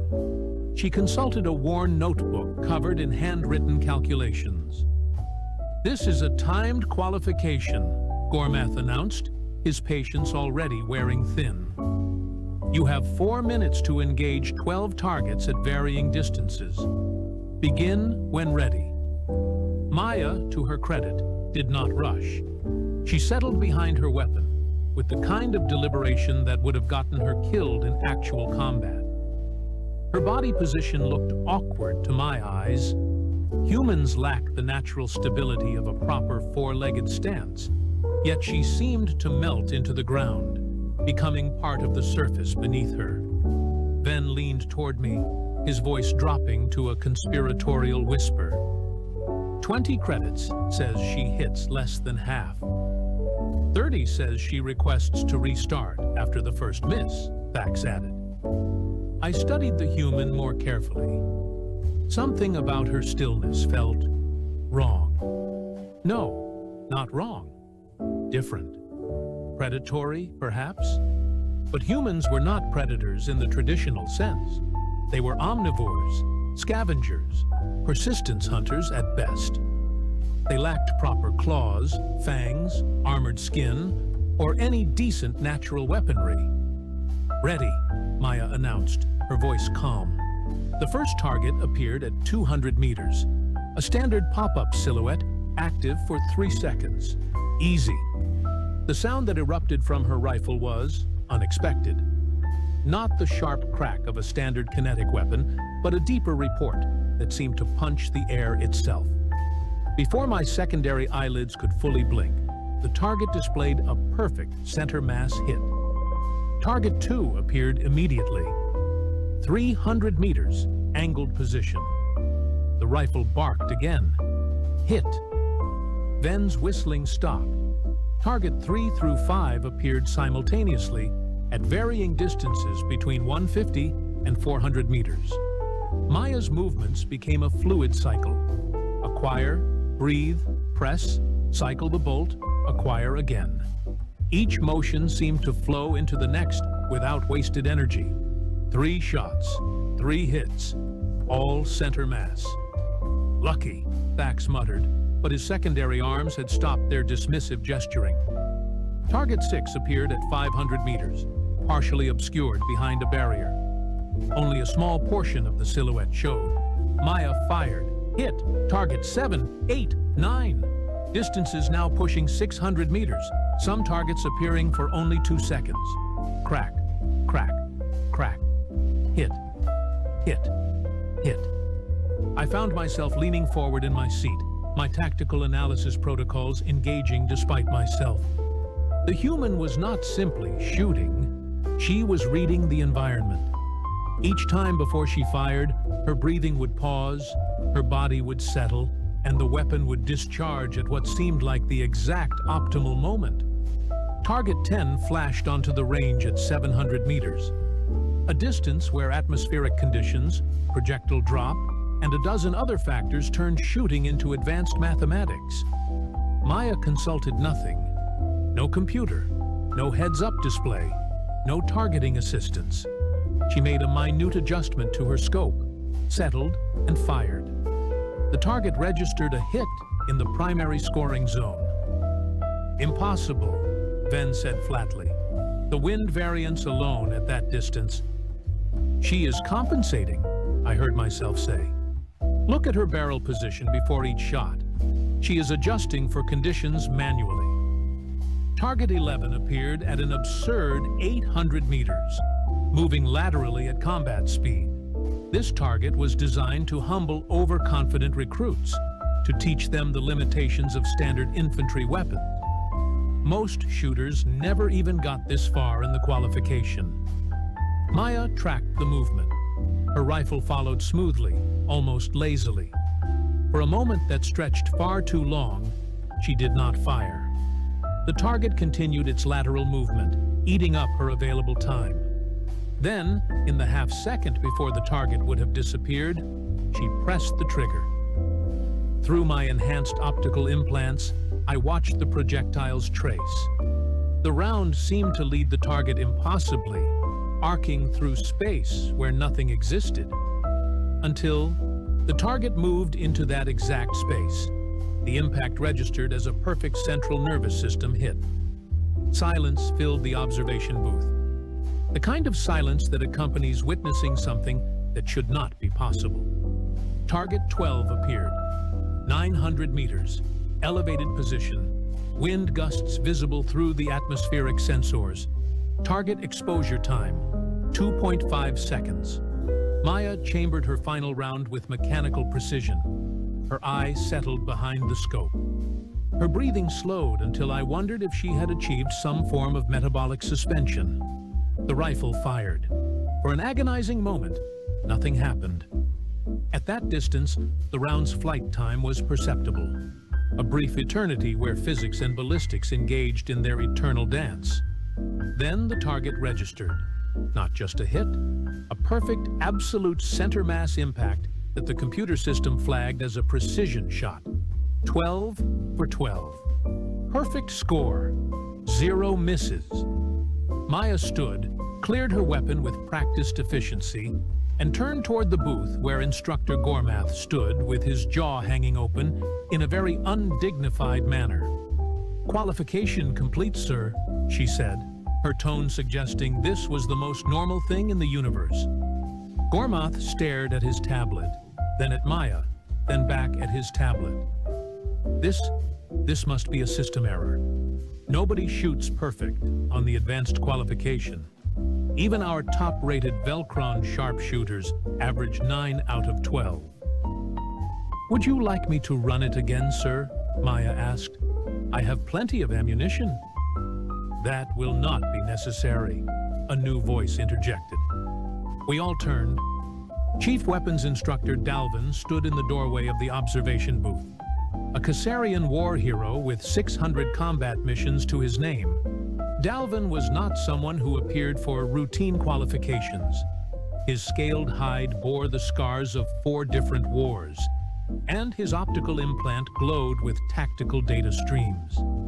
He descended to the range floor with measured steps, his attention fixed entirely on Maya and her ridiculous, wonderful rifle. "May I?" he asked, gesturing toward her weapon. Maya hesitated, a flash of something, possessiveness, protectiveness, crossing her features. Then she carefully engaged the safety, removed the magazine, and handed the rifle to Dalvin. He examined it with the kind of reverence usually reserved for historical artifacts. His clawed digits traced over the modifications, the custom components, the worn finish that spoke of countless hours of use. "This is a precision instrument," he said quietly. "Not standard issue, not even close. Where did you acquire this?" "I built it, sir," Maya replied. "Well, assembled it from various components. The barrel is a Krieger match grade in 6.5 Creedmoor. The action is a custom surgeon build. The stock is Macmillan, bedded and reinforced. The scope is a Schmidt and Bender with custom turrets I had machined for my specific ballistic profile. You built this yourself?" Dalvin interrupted, genuine surprise coloring his tone. "A human civilian had access to these components?" Maya's expression shifted slightly. Not quite a smile, but something close. "Humans have a certain relationship with firearms, sir. Where I come from, precision rifle shooting is a discipline. A sport for some, a lifestyle for others. I have been doing this since I was 12. 12 cycles? Venn interjected from the booth. "Your species allows juveniles access to weapons?" 12 years, Maya corrected. "And yes, supervised at first, obviously. My father was a competitive shooter. He taught me that shooting is not about the weapon. It is about understanding physics, reading the environment, controlling your own biology. The rifle is just the tool that expresses that knowledge." Dalvin handed the weapon back to her with noticeably more respect than he showed most recruits. "How many rounds have you put through this particular rifle?" "Through this build? About 47,000. Through various rifles over my lifetime? Probably north of 300,000 rounds. Maybe more. I stopped counting after the first 100,000. The numbers meant nothing to Venn or Thax, but I knew. I had served with enough military specialists to understand what those numbers represented. That was not casual hobby shooting. That was professional-level dedication.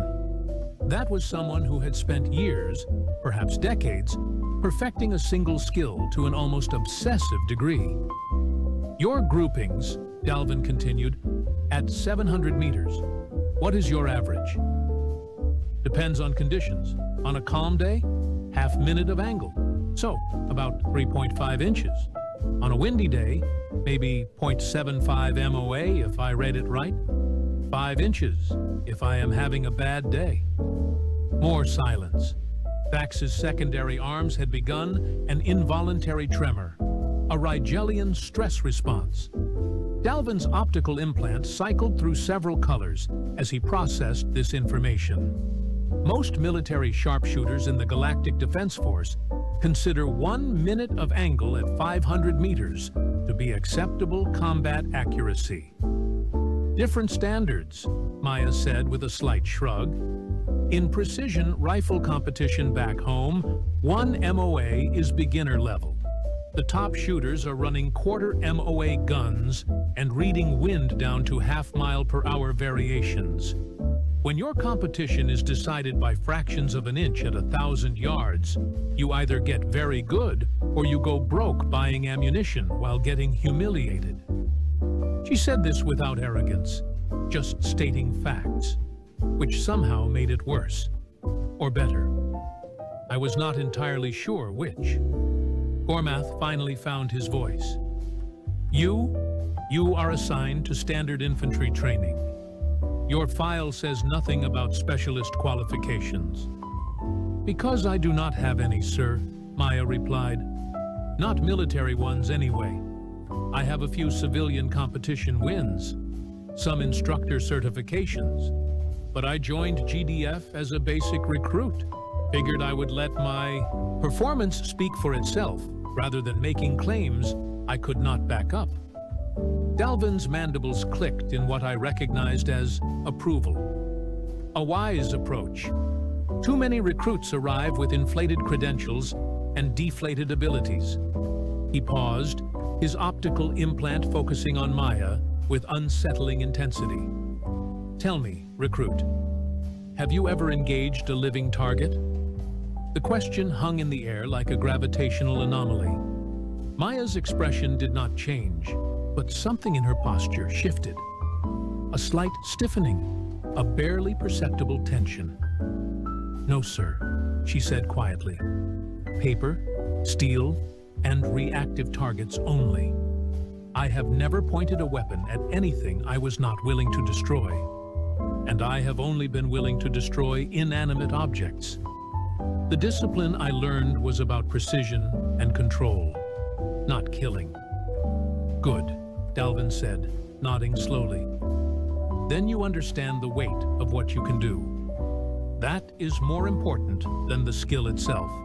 He turned to Gormath. I am appropriating this recruit. She will be reassigned to the Advanced Marksmanship Program, pending full evaluation. Sir, the advanced program is for candidates with specialist training, Gormath protested weakly. She has only been here for 3 weeks. And in 3 weeks, she has demonstrated more fundamental proficiency than most of your graduates achieve in 6 months. Dalvin's tone left no room for argument. I will handle the administrative details. Torres, report to Range 7 tomorrow at 0600. Bring your rifle and enough ammunition for a full diagnostic session. We will see exactly what you are capable of. Yes, sir, Maya replied, her voice steady despite what I suspected was significant internal excitement. As she collected her equipment and headed toward the exit, Ven turned to me with all 3 of his eyes wide. Did that actually just happen? It did, I confirmed, my tactical processors still analyzing what I had witnessed. But she is human, Thax said, as if this explained everything. Humans are. They are not. I mean, their military record is practically non-existent on the galactic stage. They have been part of the GDF for less than a decade. They have no famous warriors, no legendary battles, no reputation beyond being decent support troops. I watched Maya disappear through the range exit, that absurdly equipped rifle slung across her back with casual familiarity. Perhaps, I said slowly, we have not been paying attention to the right things. We measure species by their technology, their physical advantages, their historical military achievements. But what if a species, what if humans, developed their warfare capabilities differently? Not through superior strength or advanced weapons, but through refinement, obsession even, taking simple tools and mastering them to a degree that transcends the tool itself. That is ridiculous, Thax declared. Warfare requires strength, speed, natural advantages. Does it? I interrupted, surprising myself. Or does warfare require the ability to make your enemy cease functioning? Which can be accomplished through strength, yes, or through placing a small projectile in exactly the right location from a distance where the enemy's strength becomes irrelevant. Ven's breathing slits flared in agitation. You are saying one human with a rifle is equivalent to a Rigelian shock trooper? No, I said carefully. I am saying one human with a rifle, with 47,000 rounds of practice behind that specific rifle, with the knowledge and dedication to read atmospheric conditions and calculate ballistic solutions in her head, might be considerably more dangerous than a Rigelian shock trooper, at least at any distance beyond arm's reach. We sat in uncomfortable silence as the next recruit, a Velcron with all the proper military bearing and none of Maya's quiet confidence, stepped up to the line with his standard issue rifle. He managed 6 hits out of 12, which was considered above average. It looked pathetic now. That night, I accessed the Human Cultural Database, something I confess I had never bothered to do before. If one human civilian could demonstrate such frightening competence with a rifle, what else had we been missing about this species? What I found kept me awake well past my normal rest cycle. Humans, it turned out, had a very special relationship with projectile weapons, a relationship spanning thousands of their years. They had taken the simple concept of throwing objects at enemies and refined it into an art form, a science, a cultural phenomenon. They had competitions for shooting precision that made our military qualifications look like children's games. They had civilians who spent their personal resources to achieve levels of marksmanship that exceeded most military standards. And perhaps most disturbing, they did this for fun. They voluntarily spent thousands of their currency units, countless hours, and enormous mental effort to become better at shooting. Not because they were soldiers, not because they needed to hunt for survival, but because they enjoyed the challenge. They enjoyed the pursuit of perfection. What kind of species does that? What kind of species treats the ability to kill at long distance as a recreational hobby? I thought about Maya's calm demeanor, her methodical approach, her complete lack of arrogance, despite possessing skills that would make her a legend in most military units. Then I thought about what Instructor Dalvin had whispered to Gormath as Maya left the range. I had enhanced auditory sensors. I heard it clearly. Only snipers move like that. Only people who have spent years behind a scope understand stillness that way. The humans have been breeding specialists without even trying, just through their cultural obsessions. He was right, and that thought terrified me far more than any conventional military threat ever had. Range 7 existed in a different reality than the standard qualification courses. Located in the eastern quadrant of Station Orpheus, it stretched across 12 kilometers of variable terrain, complete with atmospheric simulators, elevation changes, and environmental hazards that would make most recruits question their career choices.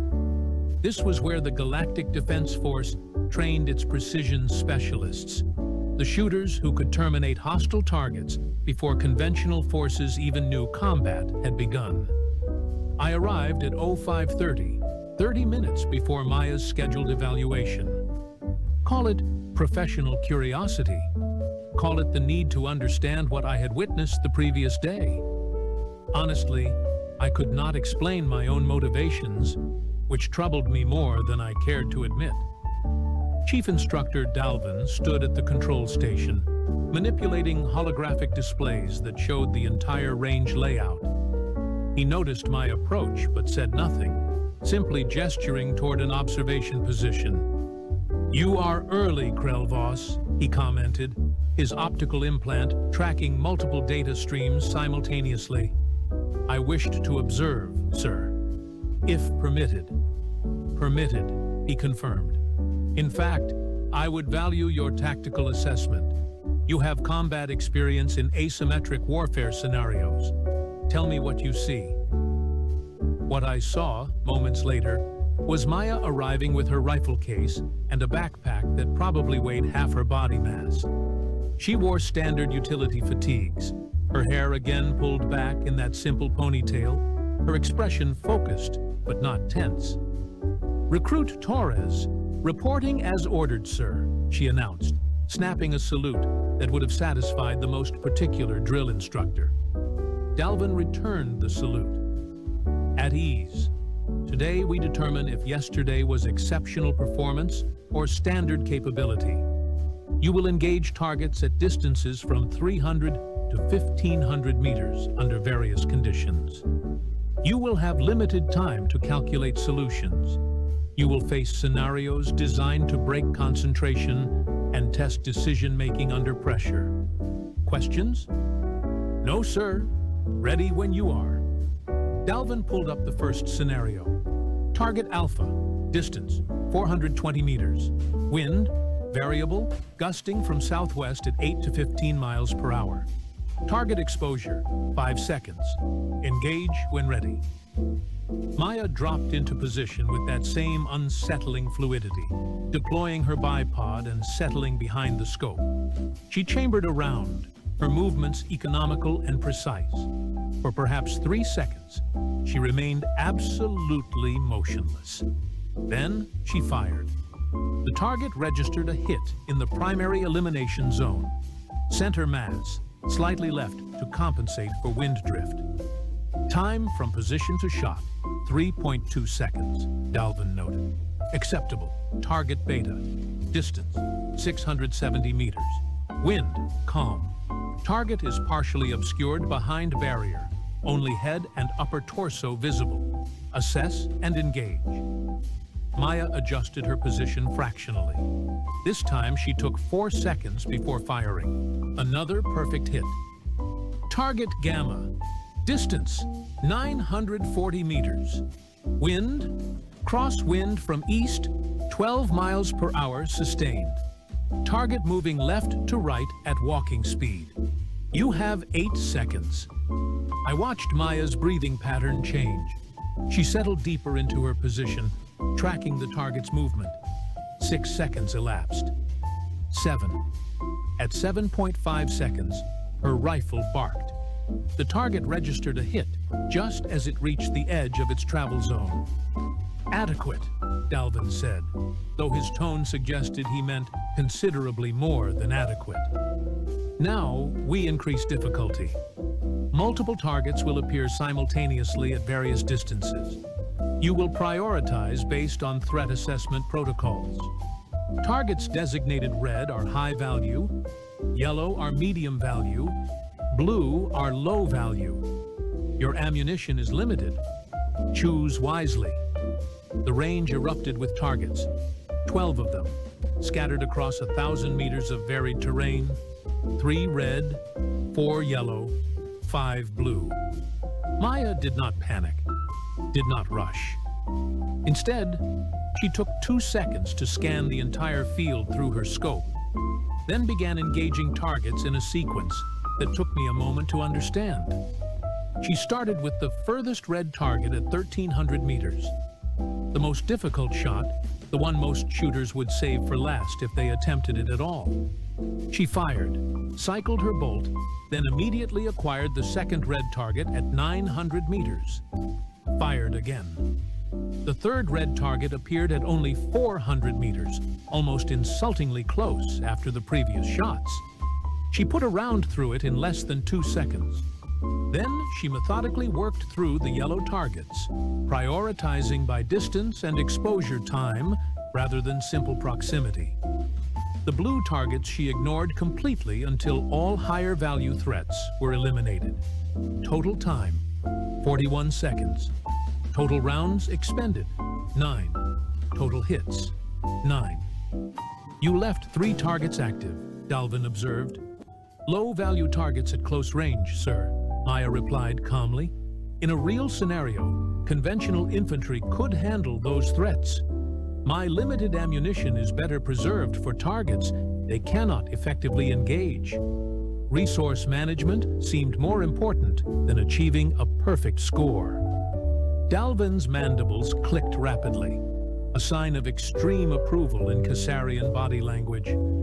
Correct assessment. Most recruits empty their weapons trying to hit everything, then find themselves useless when actual high-value targets appear. You think like an asset, not a soldier. Good. He paused, manipulating his controls to configure something new. Now we test your limitations. I am going to make you fail, Torres. I need to know where your breaking point exists. Understood? Yes, sir. I would expect nothing less. What followed was brutal. Dalvin threw scenarios at Maya that would have overwhelmed veteran shooters. Targets at extreme distances with minimal exposure time. Environmental conditions that bordered on impossible. Situations requiring split-second decisions where every choice had consequences. Maya missed her first shot at the 90-minute mark. A target at 1,600 meters in gusting winds with only a 3-second exposure window. Her round passed just left of the silhouette, missing by perhaps 6 inches. She did not curse, did not show frustration. She simply chambered another round and waited for the next target. Why did you miss? Dalvin asked immediately. Misjudged the wind gradient at distance, sir, Maya replied without hesitation. I compensated for the wind speed at my position, but failed to account for the increased velocity at the target's elevation. Environmental reading error, not mechanical failure. Correct. Again, same target, same conditions. This time, Maya took an extra second. I saw her eyes flick to a small indicator on her scope, then back to the target. When she fired, the hit registered perfectly. Better. What changed? I used the mirage patterns visible through the scope to estimate wind speed at the target, rather than relying on conditions at my position. More accurate data input, better solution. Dalvin's optical implant cycled through several colors. You can read mirage for wind estimation? That is an advanced technique rarely used outside specialized units. It is standard in long-range competition, sir. When you are shooting targets the size of dinner plates at a mile, you learn to read every environmental indicator available. Mirage, vegetation movement, dust patterns, even the way your own heat waves interact with the sight picture. Everything tells you something. I found myself leaning forward, fascinated despite my better judgment. This human, this small, seemingly fragile creature, spoke about reading an environment with the same intensity my species used when discussing territorial conquest. Dalvin continued the evaluation for another hour. He introduced moving targets, electronic countermeasures, simulated stress scenarios with sounds of combat, and incoming fire. Maya handled each challenge with the same methodical approach, sometimes succeeding brilliantly, occasionally failing, but always analyzing and adapting. At the 3-hour mark, Dalvin finally called a halt. Enough. Clear your weapon and approach the observation station. Maya complied, her movements showing the first signs of fatigue. Maintaining absolute stillness and concentration for 3 hours took a physical toll, regardless of species. When she reached the station, Dalvin pulled up a holographic display showing her complete performance metrics. Hit percentage, 87% across all scenarios. Average time to first shot, 3.8 seconds. Longest successful engagement, 1,460 meters. Decision-making score, 92% optimal choices. These numbers, Dalvin said slowly, would qualify you for immediate placement in our Tier 2 sniper program. Tier 1 remains reserved for candidates with actual combat experience, but your raw skill is undeniable. However, before I make any recommendations, I need you to answer something honestly. Why are you here? Maya blinked, clearly not expecting the question. Sir, you possess skills that took years to develop. Skills that have no practical civilian application in human society, unless I am misinformed. You could have remained on Earth, competed in your sport, lived comfortably. Instead, you joined a military organization, left your planet, and volunteered for an infantry position that would never utilize your actual capabilities. Why? For the first time since I had observed her, Maya's composure cracked slightly. Not much, just a brief hesitation, a flicker of something deeper behind her eyes. Because precision rifle shooting taught me something, sir, she began carefully. It taught me that humans are not naturally gifted at very much. We are not the strongest, not the fastest, not the toughest. We do not have built-in weapons or armor or enhanced senses. What we have is the ability to learn, to practice, to take something we are mediocre at and become exceptional through sheer dedication. She gestured to her rifle. This weapon does not make me special. Thousands of humans can shoot as well as I can. Some shoot better. What makes the difference is that we, as a species, we do not accept our limitations as permanent. We see a challenge, and we obsess over it until it stops being a challenge. When I heard that humanity had joined the Galactic Defense Force, that we were the new species trying to prove ourselves worthy of inclusion, I knew I had to be part of that. Because if there is one thing humans understand, it is being the underdog who has to work twice as hard to earn half the respect. Dalvin regarded her silently for a long moment. Then he looked at me. Krelvos, your assessment? I chose my words carefully. In Tarkonian tactical doctrine, we classify threats by their immediate danger versus their sustainable danger. A shock trooper presents immediate danger through overwhelming force, but a sniper presents sustainable danger, the ability to inflict casualties consistently over extended periods while remaining undetected and unengaged. If Torres represents a standard example of human marksmanship potential, then we have categorized humans incorrectly in our threat assessments. Explain, Dalvin commanded. We assumed humans would fill support roles, technical positions, areas where their lack of physical advantages would not matter.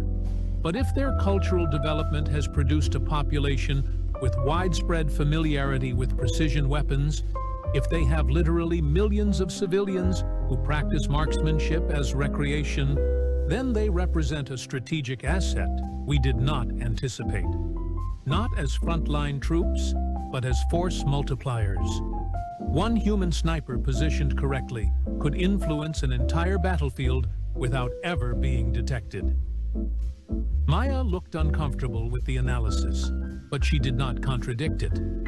Dalvin's mandibles clicked again. An astute observation.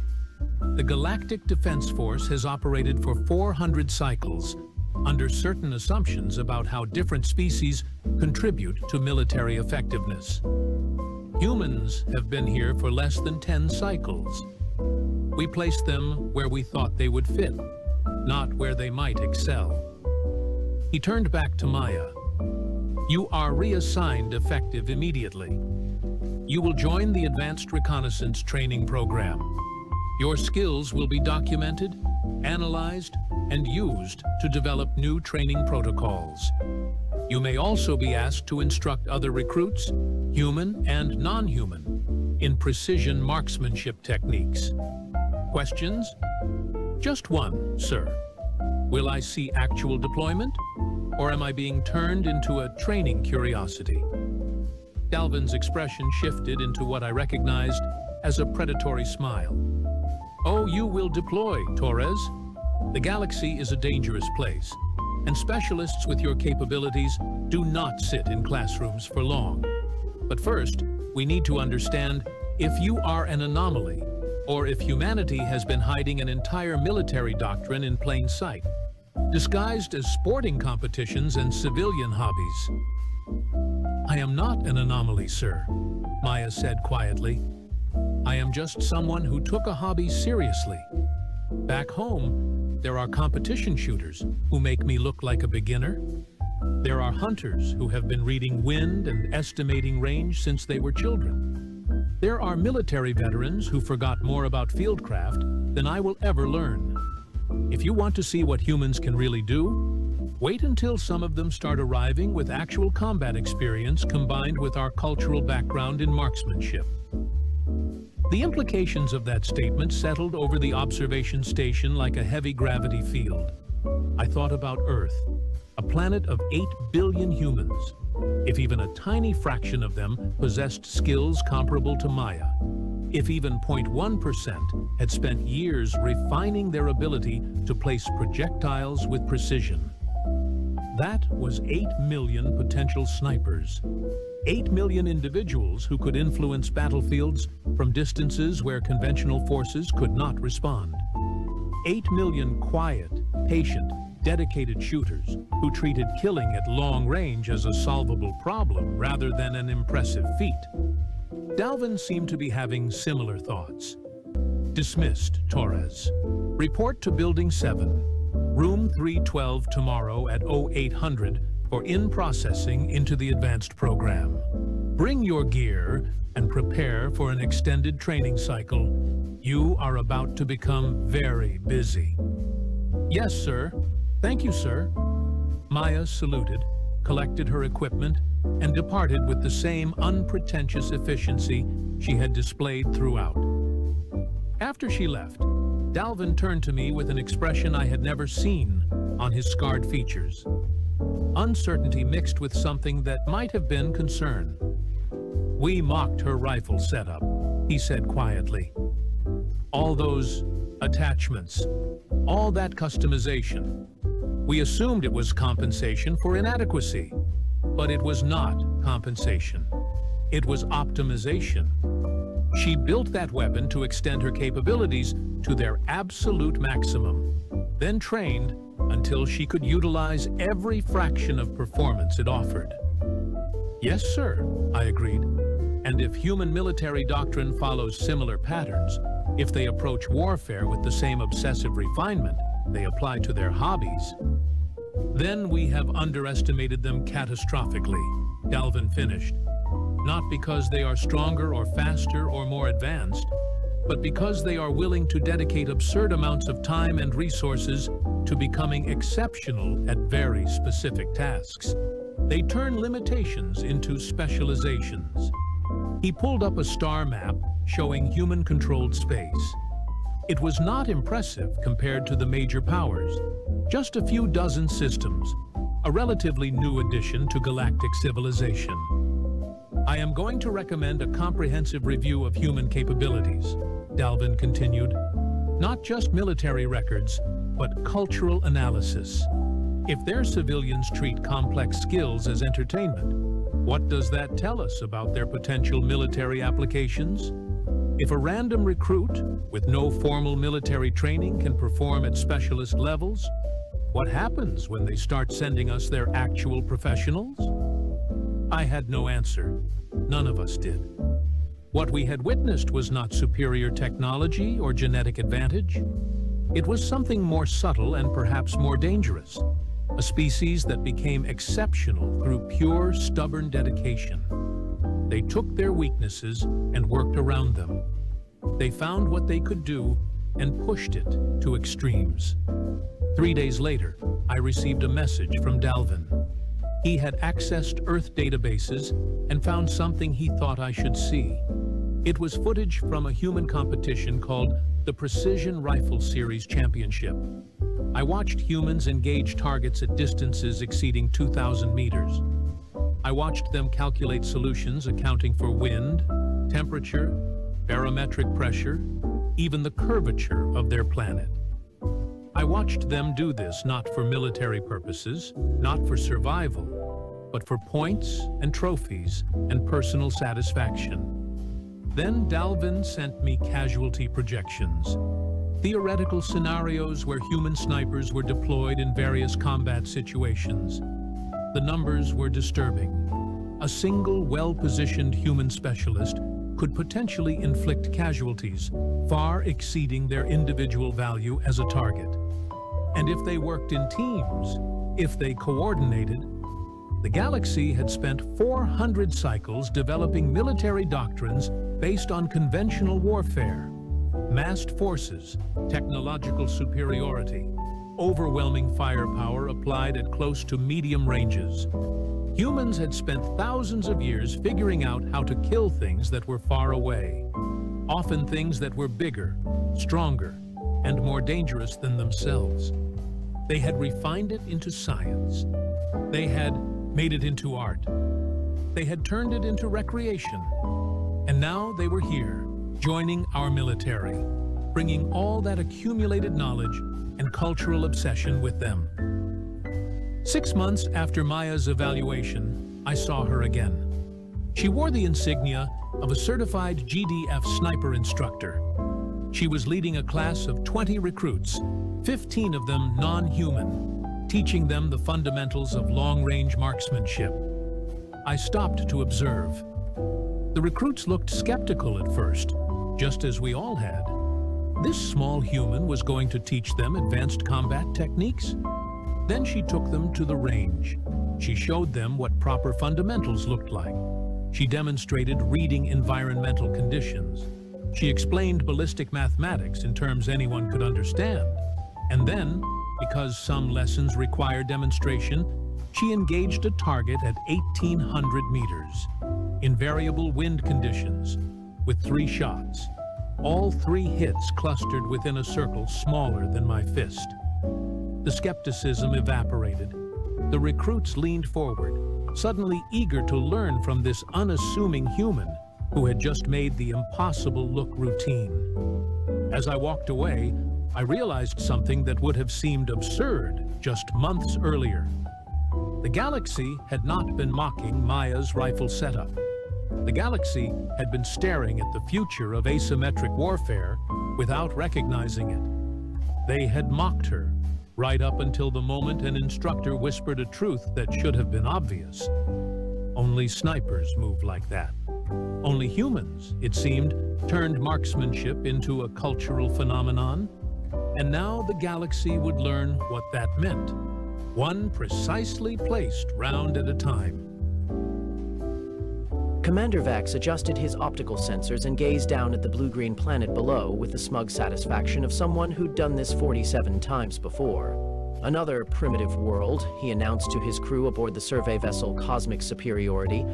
This should be quick and painless. Standard protocol, people. Observe, categorize, conquer. Lieutenant Clay, his perpetually nervous second-in-command, pulled up the initial scans on the main display. Sir, we're detecting 2 primary life forms. The larger bipedal creatures appear to be serving the smaller quadrupedal ones? Vex leaned forward, his 3 eyes narrowing in concentration. The surveillance footage was fascinating. These small, furry creatures lounged in sunny spots, while the larger beings brought them food in decorative bowls. The bipeds even cleaned up the quadruped's waste with what appeared to be reverent care. Clearly a master-servant relationship, Vex declared, stroking his chin tentacle thoughtfully. The smaller ones must be incredibly intelligent to have dominated a species twice their size.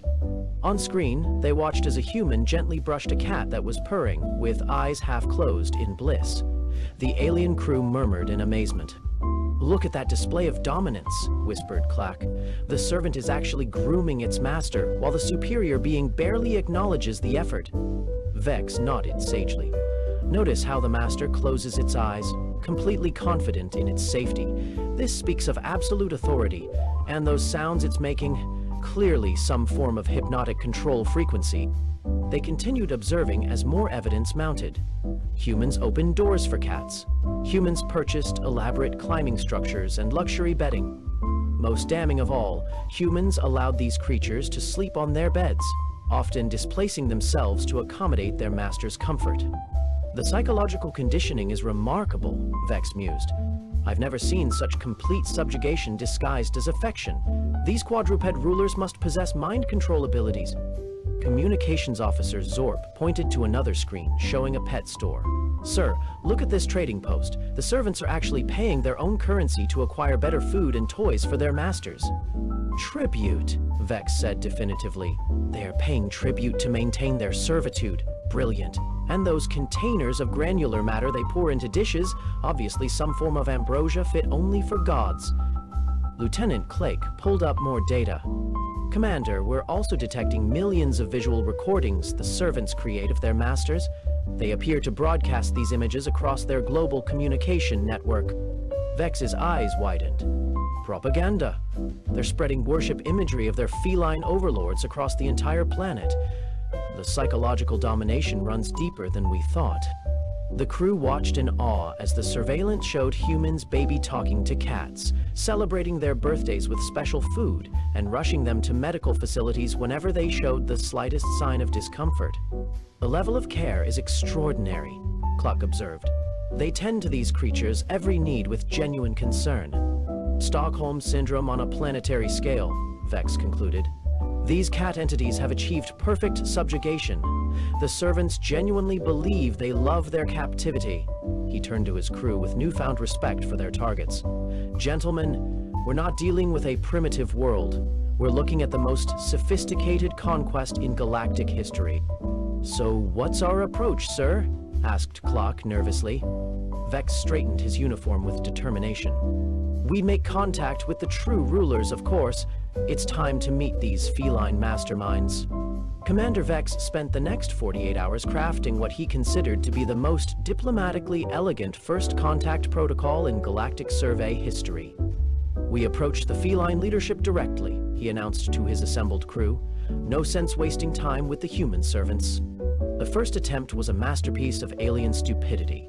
They beamed down a golden communications device directly in front of a tabby cat named Mr. Whiskers, who was sunbathing in a suburban backyard.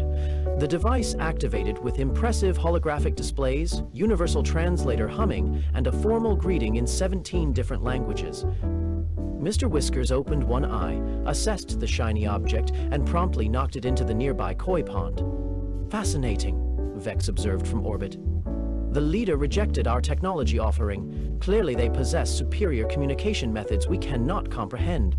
Lieutenant Clock watched nervously as the cat began grooming its paw with complete indifference to their advanced alien tech now sinking to the bottom of the pond. Sir, maybe they just don't care? Impossible, Vex snapped. This is obviously a test of our worthiness. Deploy Protocol 7, the formal trade negotiation package. The next attempt involved materializing an elaborate display of the galaxy's finest technologies on the lawn of a house where 3 cats lounged on a porch. Anti-gravity generators, molecular food synthesizers, and faster-than-light communication arrays were arranged like offerings before an altar.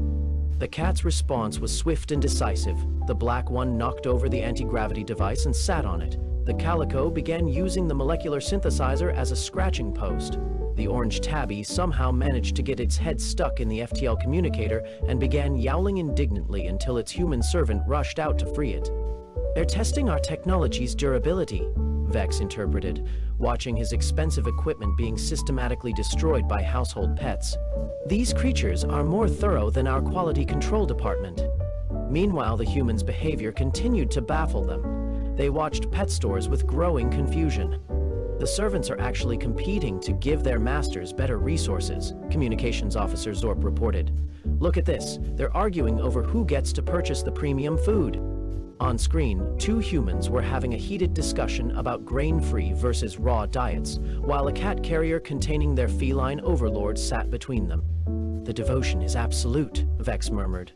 "They're not just following orders, they're trying to exceed expectations." The aliens' analysis of veterinary clinics sent them into philosophical tailspins. They interpreted the medical facilities as temples where humans brought offerings of their masters for healing rituals. "The servants actually pay other servants to tend to their master's health," Clock observed, watching a woman hand over $200 for her cat's dental cleaning. "The economic system is based entirely on feline welfare." Vex nodded gravely. "And notice how the medical servants handle the masters with such reverence. Those white robes are clearly ceremonial vestments." The cat videos proved to be the final straw for their understanding of human civilization. Millions upon millions of recordings, shared endlessly across digital networks, showing cats in various states of adorableness, mischief, and majestic indifference. "It's not just propaganda," Zorb realized, his voice filled with awe. "It's religious worship. They're documenting every moment of their master's existence for posterity." "The psychological programming is flawless," Vex agreed. "Look at the comments. Thousands of humans expressing devotion to cats they've never even met. The feline mind control extends beyond individual households to species-wide adoration." They watched a video of a cat failing spectacularly to jump onto a counter, knocking over plants and landing in a laundry basket. The human recording it was laughing with genuine joy and affection. "Even their master's failures are celebrated," Clock whispered in amazement. "These beings have achieved what our greatest conquerors only dreamed of: love through imperfection." Vex leaned back in his command chair, suddenly feeling very small despite his species' advanced technology. "Gentlemen, we need to revise our entire approach. We're not dealing with primitive Earth creatures. We're facing the most sophisticated ruling class in the known universe." "So what do we do now, sir?" Clock asked. Vex's expression hardened with determination. "We study their methods by examining the servant-master relationship up close. Time for a field extraction." Commander Vex stood before the holographic display showing a modest suburban house with all the confidence of someone who'd never owned a cat. "This location presents optimal research conditions," he announced, pointing at the two-story home with its perfectly ordinary front yard. "Single servant, single master, minimal variables to complicate our study." The house belonged to Marcus Webb, a 32-year-old software developer who worked from home and whose greatest life achievement was teaching his orange tabby, Whiskers, to high-five for treats. Marcus had no idea he was about to become the subject of an interstellar incident. "The servant appears to follow a predictable routine," Lieutenant Clock reported, pulling up surveillance data. "Every morning at 700 hours, he serves the master premium wet food, then retreats to his workstation where he stares at glowing rectangles for extended periods." Vex nodded approvingly. "Classic subjugation behavior. The master has trained him to perform menial tasks before allowing him to engage in permitted activities, and this, Whiskers entity, textbook feline overlord," Zorb chimed in, "spends 18 hours per day in what appears to be deep meditation, interrupted only to demand tribute or assert dominance over the servant's keyboard." They watched the live feed as Marcus tried to work while Whiskers sprawled directly across his laptop, tail flicking dismissively at his human's attempts to type around him. The cat's expression suggested supreme satisfaction with this power display. "Look at that strategic positioning," Vex marveled. "The master has identified the servant's primary work tool and neutralized it with casual contempt. Brilliant tactical thinking." What they couldn't hear through their surveillance was Marcus's patient, "Come on, buddy, I've got a deadline," followed by him gently relocating Whiskers to the sunny spot on the desk where he'd placed a cat bed specifically for this purpose. Whiskers purred and settled in, perfectly content to supervise from his designated perch. The aliens interpreted this as a complex negotiation, resulting in the master graciously allowing the servant to continue working in his presence. "The psychological conditioning is remarkable," Clock whispered. "The servant doesn't show any signs of resentment. He actually appears grateful for the master's attention." Vex made his decision with the swift confidence that had gotten him promoted through 46 successful planetary surveys. "We extract the servant tonight during the master's meditation period. A simple beam-up operation, in and out before the feline authority figure even notices." "Sir," Clock ventured nervously, Shouldn't we be more concerned about removing a servant from its master? What if the master retaliates? Vex waved a dismissive tentacle. Our scans show the creature weighs barely 5 kilograms and spends most of its time sleeping. We're liberating an oppressed being from psychological slavery. It's practically a humanitarian mission. As night fell, they watched Marcus follow his evening routine. Dinner for Whiskers at 6 sharp. Premium salmon pâté served on a ceramic dish that Marcus washed by hand. Fresh water in a filtered fountain. Litter box cleaned and restocked. Whiskers supervised each task with the air of a quality control inspector, occasionally headbutting Marcus's leg in what the aliens assumed was approval for adequate service. The servant's devotion is absolute, Vex observed as Marcus spent 10 minutes trying to find Whiskers' favorite feather toy. He's prioritizing the master's entertainment over his own rest. At 9:30, Marcus settled on the couch with his laptop, and Whiskers immediately claimed his traditional spot draped across Marcus's thighs like a purring lap blanket. The aliens watched their target type one-handed while absent-mindedly scratching behind Whiskers' ears. The master has assumed the position of ultimate dominance, Zol noted. Complete control over the servant's mobility while receiving physical tribute. By 11 p.m., both human and cat had fallen asleep.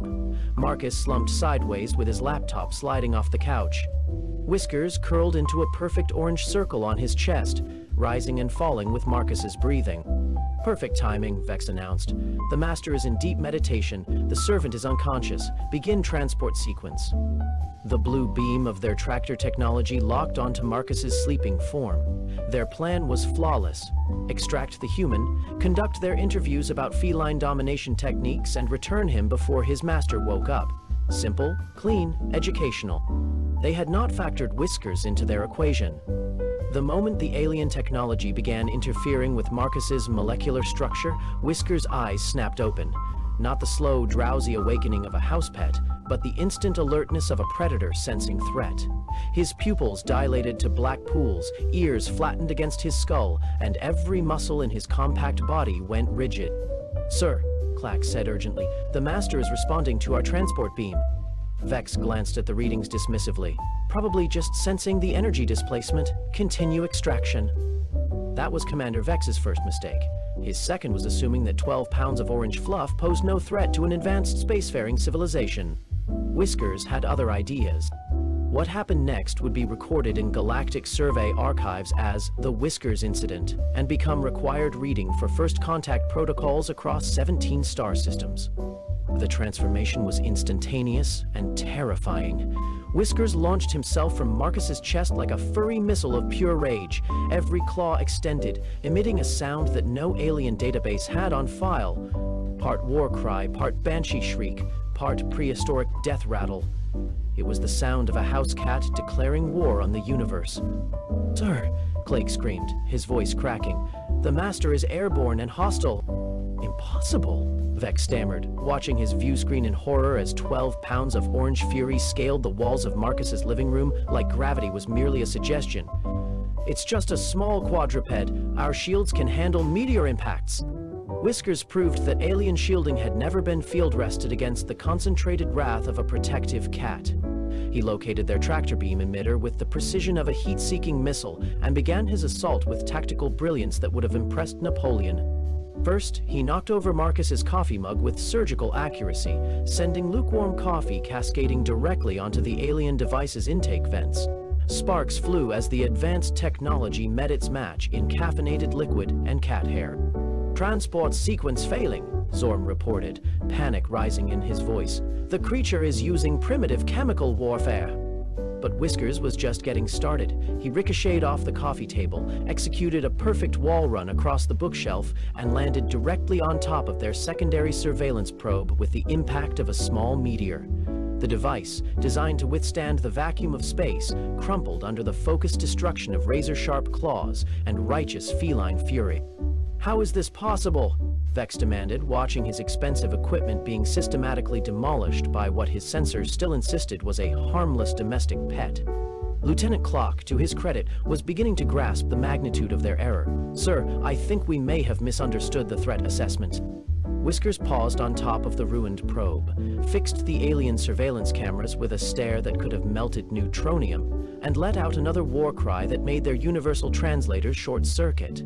The sound roughly translated to something between, "You touched my human, prepare to die," and "I am become death, destroyer of worlds." Then he resumed his campaign of technological terror. The aliens watched in growing horror as their Class F harmless quadruped proceeded to turn their advanced equipment into expensive scratching posts. He somehow managed to get inside their atmospheric sampling unit and emerge wearing it like a crown, then used his new headgear to smash their gravimetric sensors into component atoms. "This is impossible," Vex shrieked. "We've conquered civilizations with Class A predators. We've subdued species with natural armor plating and acid blood. How is one small Earth creature destroying a 1,000,000-credit survey operation?" The answer came when Whiskers located their main communication array, a device the size of a dinner plate that represented the pinnacle of alien engineering. He approached it with the focused intensity of a surgeon, sniffed it once, and then performed what could only be described as the most destructive head bonk in galactic history. The array exploded in a shower of sparks that would have been pretty if it hadn't represented their only link to the mothership. "We've lost communications," Zorp wailed. "That creature just head-butted us back to the Stone Age." Commander Vex, his 3 eyes wide with dawning terror, began to understand that their entire species classification system might need revision. Emergency protocols. Retreat to minimum safe distance. But Whiskers wasn't done establishing his dominance. He had located their final piece of equipment, the emergency beacon that would summon rescue if their mission went catastrophically wrong, which it had. The orange tabby approached the beacon with the casual confidence of someone who had never met a piece of technology he couldn't destroy. He circled it once, tail twitching with predatory focus, then executed a move that would be studied in alien military academies for generations. He sat on it. The emergency beacon, rated to survive direct hits from plasma gannets, was utterly defeated by 12 pounds of cat using the ultimate weapon of feline warfare, strategic positioning combined with aggressive disinterest. "Sir," Clock whispered, his voice hollow with defeat, "I believe we may have severely underestimated Earth's defensive capabilities." Through the static of their failing equipment, they could hear Marcus beginning to stir. The transport beam's interruption had left him groggy and confused, but very much still in his living room surrounded by the smoking remains of alien technology. And standing guard over the wreckage was Whiskers. Orange fur still bristled with righteous anger, green eyes scanning for additional threats to his human. He had single-handedly repelled an alien invasion using nothing but claws, attitude, and the kind of protective fury that had once made his ancestors the apex predators of ancient Egypt. "Sir," Clock said quietly, "I recommend immediate tactical withdrawal." Commander Vex, his dignity in ruins along with his equipment, could only nod in stunned agreement. "Sound the retreat, all units, emergency ascent, and update the database. Earthcats are definitely not harmless." As their ship began its hasty escape from orbital range, one final transmission came through the static. It was the sound of Marcus, now fully awake, saying, "Good boy, Whiskers. Who's my fierce little protector? Yes, you are." And underneath the human's voice, barely audible but unmistakably triumphant, was the sound of purring. Marcus Webb sat in his living room at 2 a.m., staring at what looked like the aftermath of a very localized alien invasion, while Whiskers purred contentedly in his lap as if nothing unusual had happened. The smoking remains of unidentifiable technology littered his carpet, his coffee table had scorch marks, and there was a distinctly ozone-like smell in the air. "Okay, buddy," Marcus said, scratching behind Whiskers' ears. "Either I'm having the weirdest dream of my life, or you just saved us from something seriously sci-fi." Whiskers responded by headbutting Marcus's chin and purring louder, the feline equivalent of "just doing my job, human." High above, Commander Vex was having what his species would diplomatically call a complete psychological breakdown. His worldview had been shattered by 12 pounds of orange fury, and he was desperately trying to salvage something from the wreckage of his understanding. "Run the analysis again," he demanded, his voice cracking slightly. "There has to be an explanation. Maybe the servant was actually the master all along. Maybe they switch roles periodically." Lieutenant Clock, who had been quietly questioning their assumptions for the past hour, finally found his courage. "Sir?" What if we've been completely wrong about everything? What if neither species is dominant? What if they're partners? The suggestion hit the bridge like a photon torpedo to the ego. Partners? Vex sputtered. Impossible. Every galactic civilization follows hierarchical structures. There are rulers and subjects, predators and prey, masters and servants. There is no partnership model in our xenological databases. But as they watched the live feed, the evidence was becoming impossible to ignore. Marcus had gotten up to check if Whiskers was injured, running his hands gently over the cat's fur while murmuring concerned questions. Whiskers submitted to the examination with patient tolerance, occasionally licking Marcus's hand reassuringly. "The servant is carrying for the master," Zorp observed, his voice filled with confusion. "But the master just defended the servant with lethal force. This makes no sense according to our sociological models." Then Marcus did something that broke their understanding completely. He went to the kitchen, opened a can of Whiskers' favorite salmon treat, and offered it as a reward for the cat's protective behavior. But he also made himself a snack, sitting down beside Whiskers to eat while gently stroking the cat's fur. "They're sharing resources," Clock whispered in amazement, voluntarily, without coercion from either party. Vex watched in stunned silence as the true dynamic revealed itself. Marcus providing food and shelter, Whiskers providing companionship and protection, neither dominant, neither subservient, but two species working together for mutual benefit. "It's symbiosis," he breathed, the word tasting foreign in his mouth. Not conquest, not domination, partnership. The revelation sent shockwaves through their understanding of Earth. Every behavior they'd misinterpreted suddenly made sense through this new lens. The humans weren't servants, they were willing providers. The cats weren't rulers, they were partners, offering their own unique contributions to the relationship. "The humans give shelter, food, and medical care," Clock continued, his analytical mind racing. "The cats provide companionship, stress relief, and apparently military defense."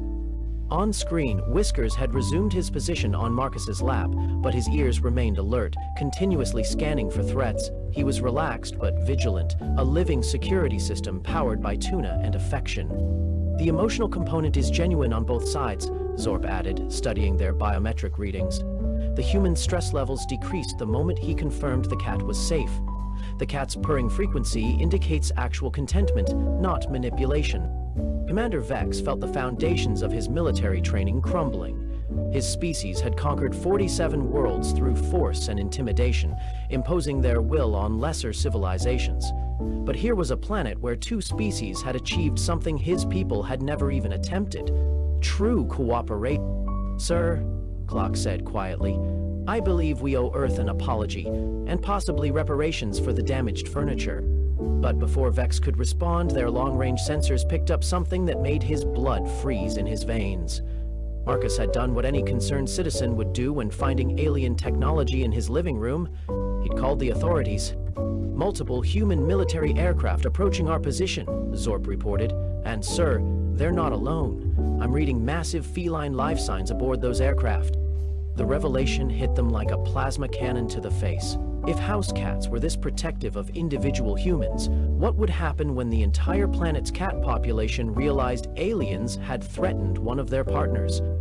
"How many cats are on this planet?" Vex asked weakly. "Approximately 600 million, sir," Clock replied, his voice hollow with dread.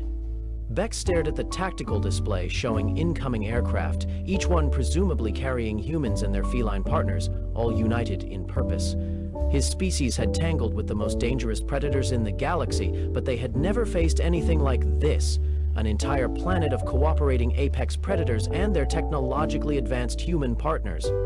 "New mission parameters," he announced, his voice barely above a whisper.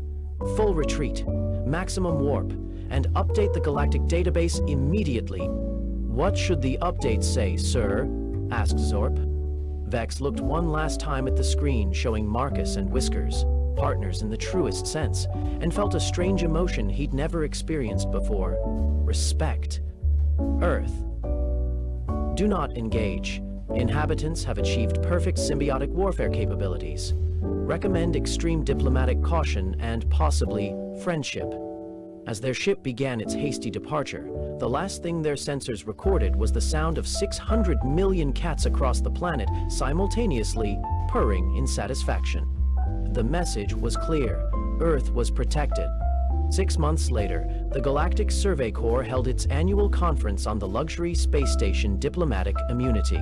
The topic of discussion was supposed to be efficient conquest techniques for primitive worlds, but instead it had become the Earth problem and why we're all staying very far away from it. Commander Vex stood at the podium, his once pristine uniform now bearing what his colleagues politely called character marks, but were actually claw-shaped stress indicators. His presentation slide read, "Earth, a case study in catastrophic misunderstanding. Gentlemen, ladies, and assorted gelatinous beings," he began, his voice carrying the weight of hard-earned wisdom. "I'm here today to discuss why Earth is now classified as a Category X world, meaning approach only if you have a death wish and excellent life insurance." The assembled alien commanders leaned forward with interest. Category X classifications were extremely rare, usually reserved for planets with reality warping technology or sentient black holes. As you know, initial surveys suggested Earth contained a simple master-servant dynamic between small quadrupeds and larger bipeds. We were wrong. Catastrophically, embarrassingly, career-endingly wrong. Vex clicked to his next slide, showing a photo of Whiskers sitting regally on Marcus's laptop. Several aliens in the audience physically recoiled. This creature single-handedly neutralized a full survey team's equipment using nothing but claws, strategic positioning, and what our behavioral analysts have termed weaponized indignation. But that's not the terrifying part. He clicked again. The new slide showed satellite imagery of Earth, with heat signatures highlighting the planetary cat population. The terrifying part is that there are 600 million of them, and they're all partnered with technologically advanced humans who will do anything to protect their feline allies. Commander Griselda of the Betelgeuse Conquest Fleet raised a tentacled appendage. "Surely you're exaggerating the threat level. They're just small mammals." Vex's laugh held no humor. "That's what I thought. Then I watched 12 pounds of Orange Fury turn our million-credit survey equipment into expensive cat toys. The humans call it zoomies. We call it asymmetric warfare at its finest." He clicked to a video compilation that had somehow made its way into galactic intelligence networks. It showed cats knocking things off tables, fitting into impossibly small spaces, and appearing in locations that defied physics. Observe their tactical capabilities, stealth infiltration, precision strikes against vulnerable targets, and the ability to disappear and reappear at will. Now imagine these abilities scaled to planetary defense. The audience murmured nervously as they watched a cat somehow manage to get stuck in a paper bag, escape, and then immediately attack the bag as if it were a mortal enemy. "But surely," interrupted General Vorth, "the human partners could be reasoned with, diplomacy?" Vex clicked to his final slide. It was a simple message that had been broadcast from Earth shortly after their hasty retreat. Herald to any extraterrestrial visitors, Earth welcomes peaceful contact and cultural exchange. However, please note that any attempt to harm, abduct, or otherwise disturb our citizens or their companion animals will be met with the full fury of 600 million very protective cats and the humans who love them. We suggest starting with a nice fruit basket and formal introductions. Sincerely, Earth Defense Coalition, Human Flying Joint Command. The humans and cats have formed a unified planetary government, Vex explained. Half the leadership positions are held by cats, though they mostly just sleep through meetings unless someone threatens their humans. In the back row, Admiral Crox of the Rigel Invasion Force stood up. "This is ridiculous. No civilization can be defended by house pets." Vex pulled up one final image, a photo that had circulated throughout galactic intelligence networks and was now used as a screensaver on ships throughout the known universe. It showed Marcus sitting at his computer with Whiskers sprawled across his keyboard, both of them looking directly at the camera. Marcus was smiling peacefully. Whiskers' expression suggested he knew exactly where the viewer lived and was memorizing their face for future reference. "Admiral Crox," Vex said quietly, "I invite you to test that theory. Earth's coordinates are freely available. Just remember to update your will first." The conference room fell silent, except for the sound of several admirals quietly deleting Earth from their target databases.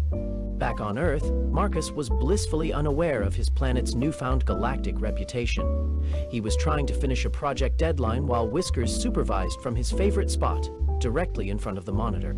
"You know, buddy," Marcus said, giving Whiskers a gentle scratch behind the ears, "I could swear you're more protective lately, ever since that weird night with all the burning alien junk in the living room."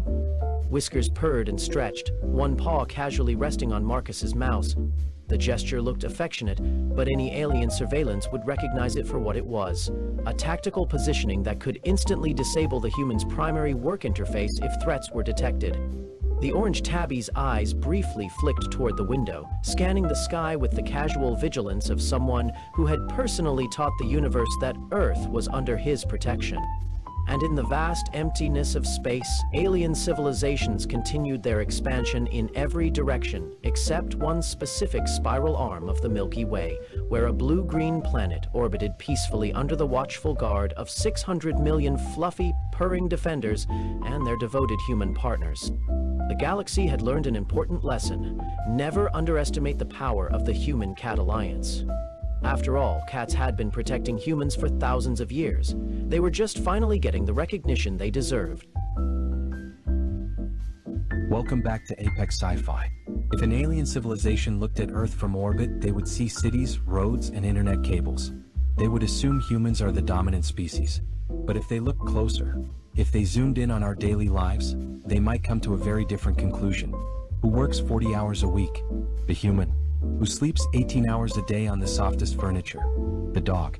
Who buys the food? The human. Who eats the food without paying? The dog. And most damning of all, who follows who around the park, picking up their waste and carrying it in a bag like a sacred relic? Today's story is about the xenoanthropological mission of the Krell. They came to Earth to establish contact with the planetary rulers. Using pure logic and observation, they determined that the hairy quadrupeds were the emperors, and the hairless bipeds were the servants. This is the story of how the Galactic Federation tried to sign a peace treaty with a golden retriever named Buster. If you serve a furry master who pays no rent, smash that like button. And if you want to see aliens try to interpret the geopolitical significance of a wagging tail, subscribe and ring the bell. Who's a good boy? We are about to find out. High Observer Varkan sat in the stealth observation post, cloaked in the upper atmosphere of Earth. His mission was critical: identify the alpha species of Sol 3 and initiate first contact. Report, Varkan clicked, his compound eyes scanning the monitors. High Observer, his lieutenant said. The social hierarchy is complex. There are two primary species living in symbiosis. One is large, hairless, and seemingly industrious. The other is smaller, fur-covered, and lives a life of absolute leisure. Describe the interaction, Varkan ordered. We are tracking a subject pair in sector Suburbia. The bipedal unit, let's call him Dave, wakes up at 6 a.m. He prepares food. He does not eat it himself. He places it in a ceremonial bowl for the quadruped, Buster. The quadruped eats first. This is a classic sign of dominance. Varkan nodded. The alpha eats first. Proceed. After the meal, the biped attaches a tether to the quadruped. At first, we thought the biped was restraining the beast. But look closely. The quadruped leads the way. The biped follows. When the quadruped stops to sniff a tree, the biped waits. The biped has no autonomy. Then came the smoking gun. Observer, watch this. The lieutenant magnified the image. Buster, the golden retriever, squatted on the neighbor's lawn. Dave, the human, waited respectfully. Then Dave produced a plastic bag. He bent down. He picked up the waste with his own hands, shielded by the bag. He carried the waste for the rest of the walk. Varkan gasped. By the stars, he collects the Emperor's biological matter? Is it for religious worship? Is it a tax? It appears to be a mandatory service, sir. The biped cleans the habitat. The biped works to pay for the habitat. The quadruped contributes nothing but vibrational morale, tail wagging. Conclusion? Varkan asked. The canines are the ruling class, the lieutenant declared. They have enslaved the humans through some form of psionic mind control. They force the humans to build cities, farm meat, and invent climate control, all to serve the comfort of the canines. The humans are a slave race. Varkan stood up. We must make contact. We must speak to the leader of the free world. Find me the dog with the shiniest collar. The Krell shuttle landed in Central Park, New York. They didn't land near the UN building. They landed near the dog run. Varkan emerged, flanked by his honor guard. He wore his finest ceremonial armor. He held a translation device calibrated to canine frequencies. The humans in the park froze. They stared at the aliens. But the dogs? The dogs went wild. New smells, new friends. A massive Great Dane trotted up to Varkan. Varkan bowed low. "Greetings, Great Emperor," Varkan intoned. "I am Varkan of Krell. We come in peace to offer you membership in the Galactic Council." The Great Dane sniffed Varkan's crotch armor. "A bold greeting," Varkan noted. "A dominance display. I respect it." The dog barked. "Woof." The translator word. Translation: "I detect bacon. Do you have bacon?" Varkan was confused. "Bacon? Is this a metaphor for economic prosperity?" "Yes, Great One. We have infinite bacon in the stars." The dog wagged its tail. It licked Varkan's helmet. "He accepts the treaty," Varkan shouted to his crew. "The saliva is the seal of friendship." Suddenly, a human owner ran up. "Rex, get away from there. Bad boy." The human grabbed the Great Dane's collar and pulled him back. Varkan drew his weapon. "Halt, slave. Do not touch the Emperor. Unhand him."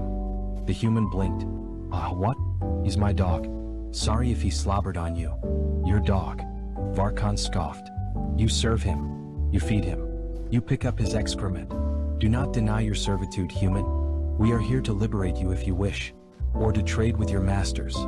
The human laughed. "Dude, I pick up his poop because I don't want to step in it. He's a pet. He's not the master. He drinks from the toilet." Varkan paused. "He drinks from the waste sanitation disposal unit?" "Yeah, he's an idiot. But I love him." Varkan looked at the Great Dane. The dog was currently chasing its own tail, spinning in a circle until it fell over. This behavior," Varkan whispered. "It is not the behavior of a hyper-intelligent overlord.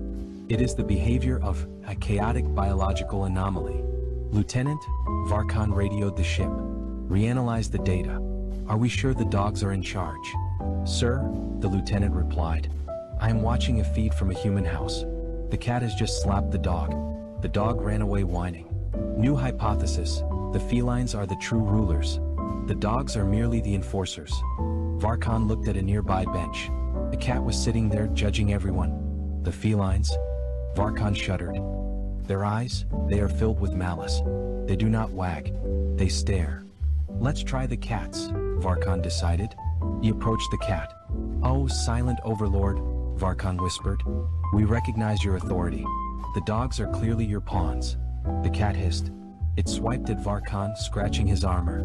Translation: "Touch me and you die. Bring fish." "Okay," Varkan nodded. "This one feels more like a leader. The aggression. The entitlement. We have found the ruling class." But then the situation escalated. Animal control arrived. A van pulled up. 2 humans with nets got out. They were coming for the loose dogs and the aliens. Varkan watched in horror. "The slaves are revolting.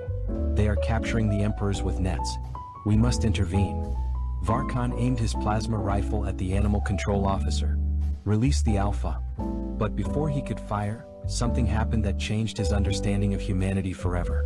The owner of the Great Dane, the slave, stepped in front of the alien gun. "Hey!" the human shouted. "Don't you point that thing at my dog." "Move aside, slave," Varkan warned. "I am saving your master." "He's family," the human screamed. He picked up a stick. "You want him? You gotta go through me." Then other humans joined in. People grabbed their dogs. They shielded them with their own bodies. A woman picked up her chihuahua. A man hugged his pit bull. They looked at the aliens with primal, defensive fury. "You touch my dog," a grandmother threatened, holding a purse like a flail, "and I will end your bloodline." Varkan lowered his weapon. He looked at the lieutenant on the comms. "Analysis." "Sir, the biometrics are spiking. The humans are releasing massive amounts of adrenaline and oxytocin. They are willing to die for these creatures." "Why?" Varkan asked. "If they are not slaves, why protect the parasite?" "It appears to be a symbiotic bond," the lieutenant realized. "The humans provide resources. The animals provide emotional regulation. Without the animals, the humans become unstable. Sad. Lonely. Varkan looked at the humans. They weren't servants. They were parents. They love them, Varkan whispered. It is illogical. It is inefficient. The animal drains resources and offers no labor.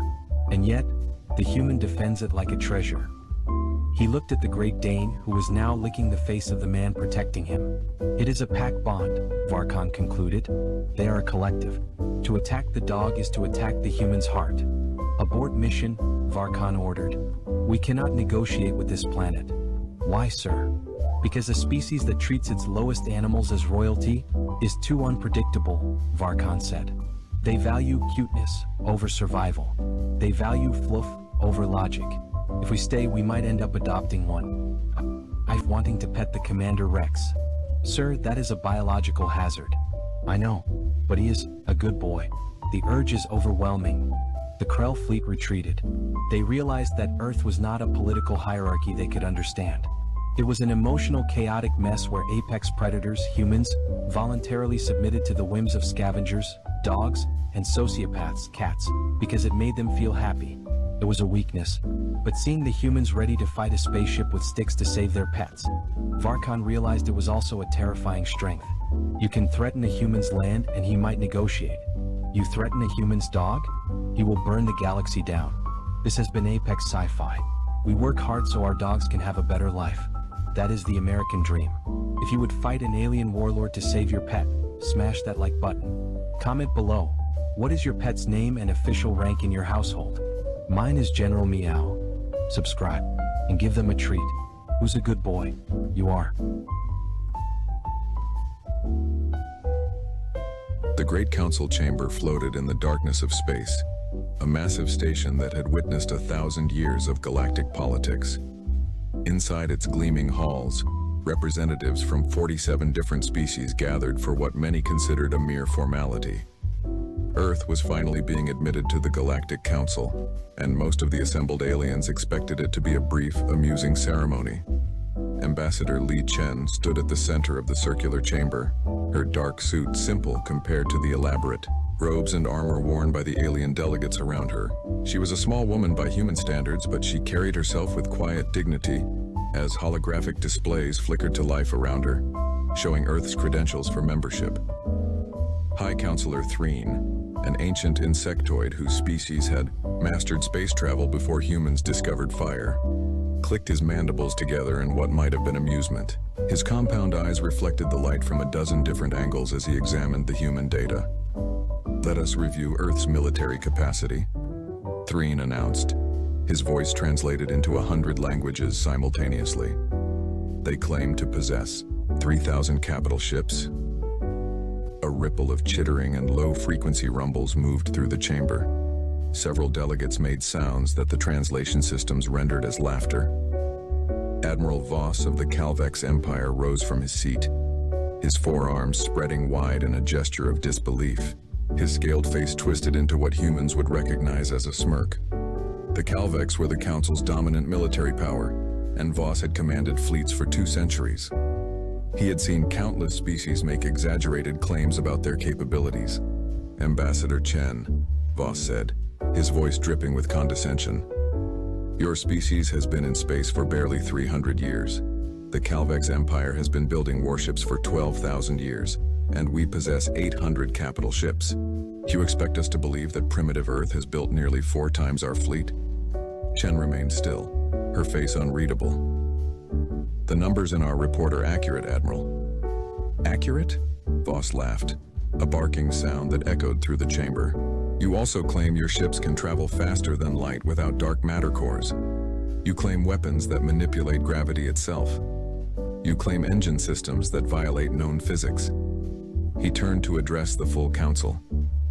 Honored members, humanity is either deeply confused about their own capabilities, or they are telling stories to make themselves seem more important than they are. A delegate from the Threen Collective, a floating crystalline being, chimed in with a sound like bells. Perhaps humans have difficulty with mathematics? 300 ships might seem like 3,000 to a young species. More laughter filled the chamber. Chen's jaw tightened, but she said nothing. Counselor Threen brought the chamber to order with a sharp clicking sound. Ambassador Chen, we mean no offense. All young species wish to appear strong when they join the galactic community. It is natural. But we must deal with facts, not fantasies. The facts are in the report, Chen replied calmly. Then perhaps you could provide a demonstration? Voss suggested, his tone making it clear he expected no such thing. Bring one of these miraculous ships here? Show us these impossible engines? Chen met his gaze steadily. Our military assets are currently deployed in defensive positions around Earth territory. We prefer not to move them without strategic necessity. Of course, Voss said, waving a dismissive hand. How convenient. The High Counselor pulled up another section of the human report, projecting it large enough for all to see. Your species also claims to have colonized 2,000 star systems in 3 centuries. Ambassador, the Calvex Empire has colonized 900 systems in 12 millennia. Do you see why we find your claims questionable? Humans reproduce quickly and adapt to diverse environments, Chen explained. Our expansion rate may seem unusual, but it reflects our biology and determination. A reptilian delegate from the Sorn hegemony hissed with amusement. Determination does not build starships, Ambassador. Resources and technology do. And your homeworld is barely developed compared to our standards. Chen's eyes narrowed slightly. Earth invests heavily in deep space infrastructure. Most of our industrial capacity is not on the homeworld. Invested where? Voss challenged. We have surveyed the systems you claim to occupy. We see colonies, yes, but nothing that would support military production on the scale you describe. No orbital shipyards, no resource extraction networks, no... Perhaps human facilities are simply difficult for your sensors to detect, Chen interrupted quietly. The chamber fell silent for a moment. Then Voss threw back his head and laughed, a genuine sound of delight. Oh, this is wonderful. Not only do you have thousands of impossible ships, but they are also invisible. Do they fire invisible weapons as well? Perhaps they are crewed by invisible soldiers. Even Counselor Threen seemed amused now. Ambassador Chen, we appreciate your species' enthusiasm. Truly. But the Galactic Council operates on verifiable information, not mythology. We understand that Earth has rich cultural traditions of storytelling. Perhaps your military has confused your science fiction entertainment with reality. Chen's hands clenched briefly at her sides, then relaxed. She had been warned this would happen. The intelligence reports on the Council had predicted exactly this reaction. Humanity's capabilities were so far outside galactic norms that the truth sounded like fantasy. I assure you, Counselor, we know the difference between fiction and reality, she said. Then you will not object to our verification protocols?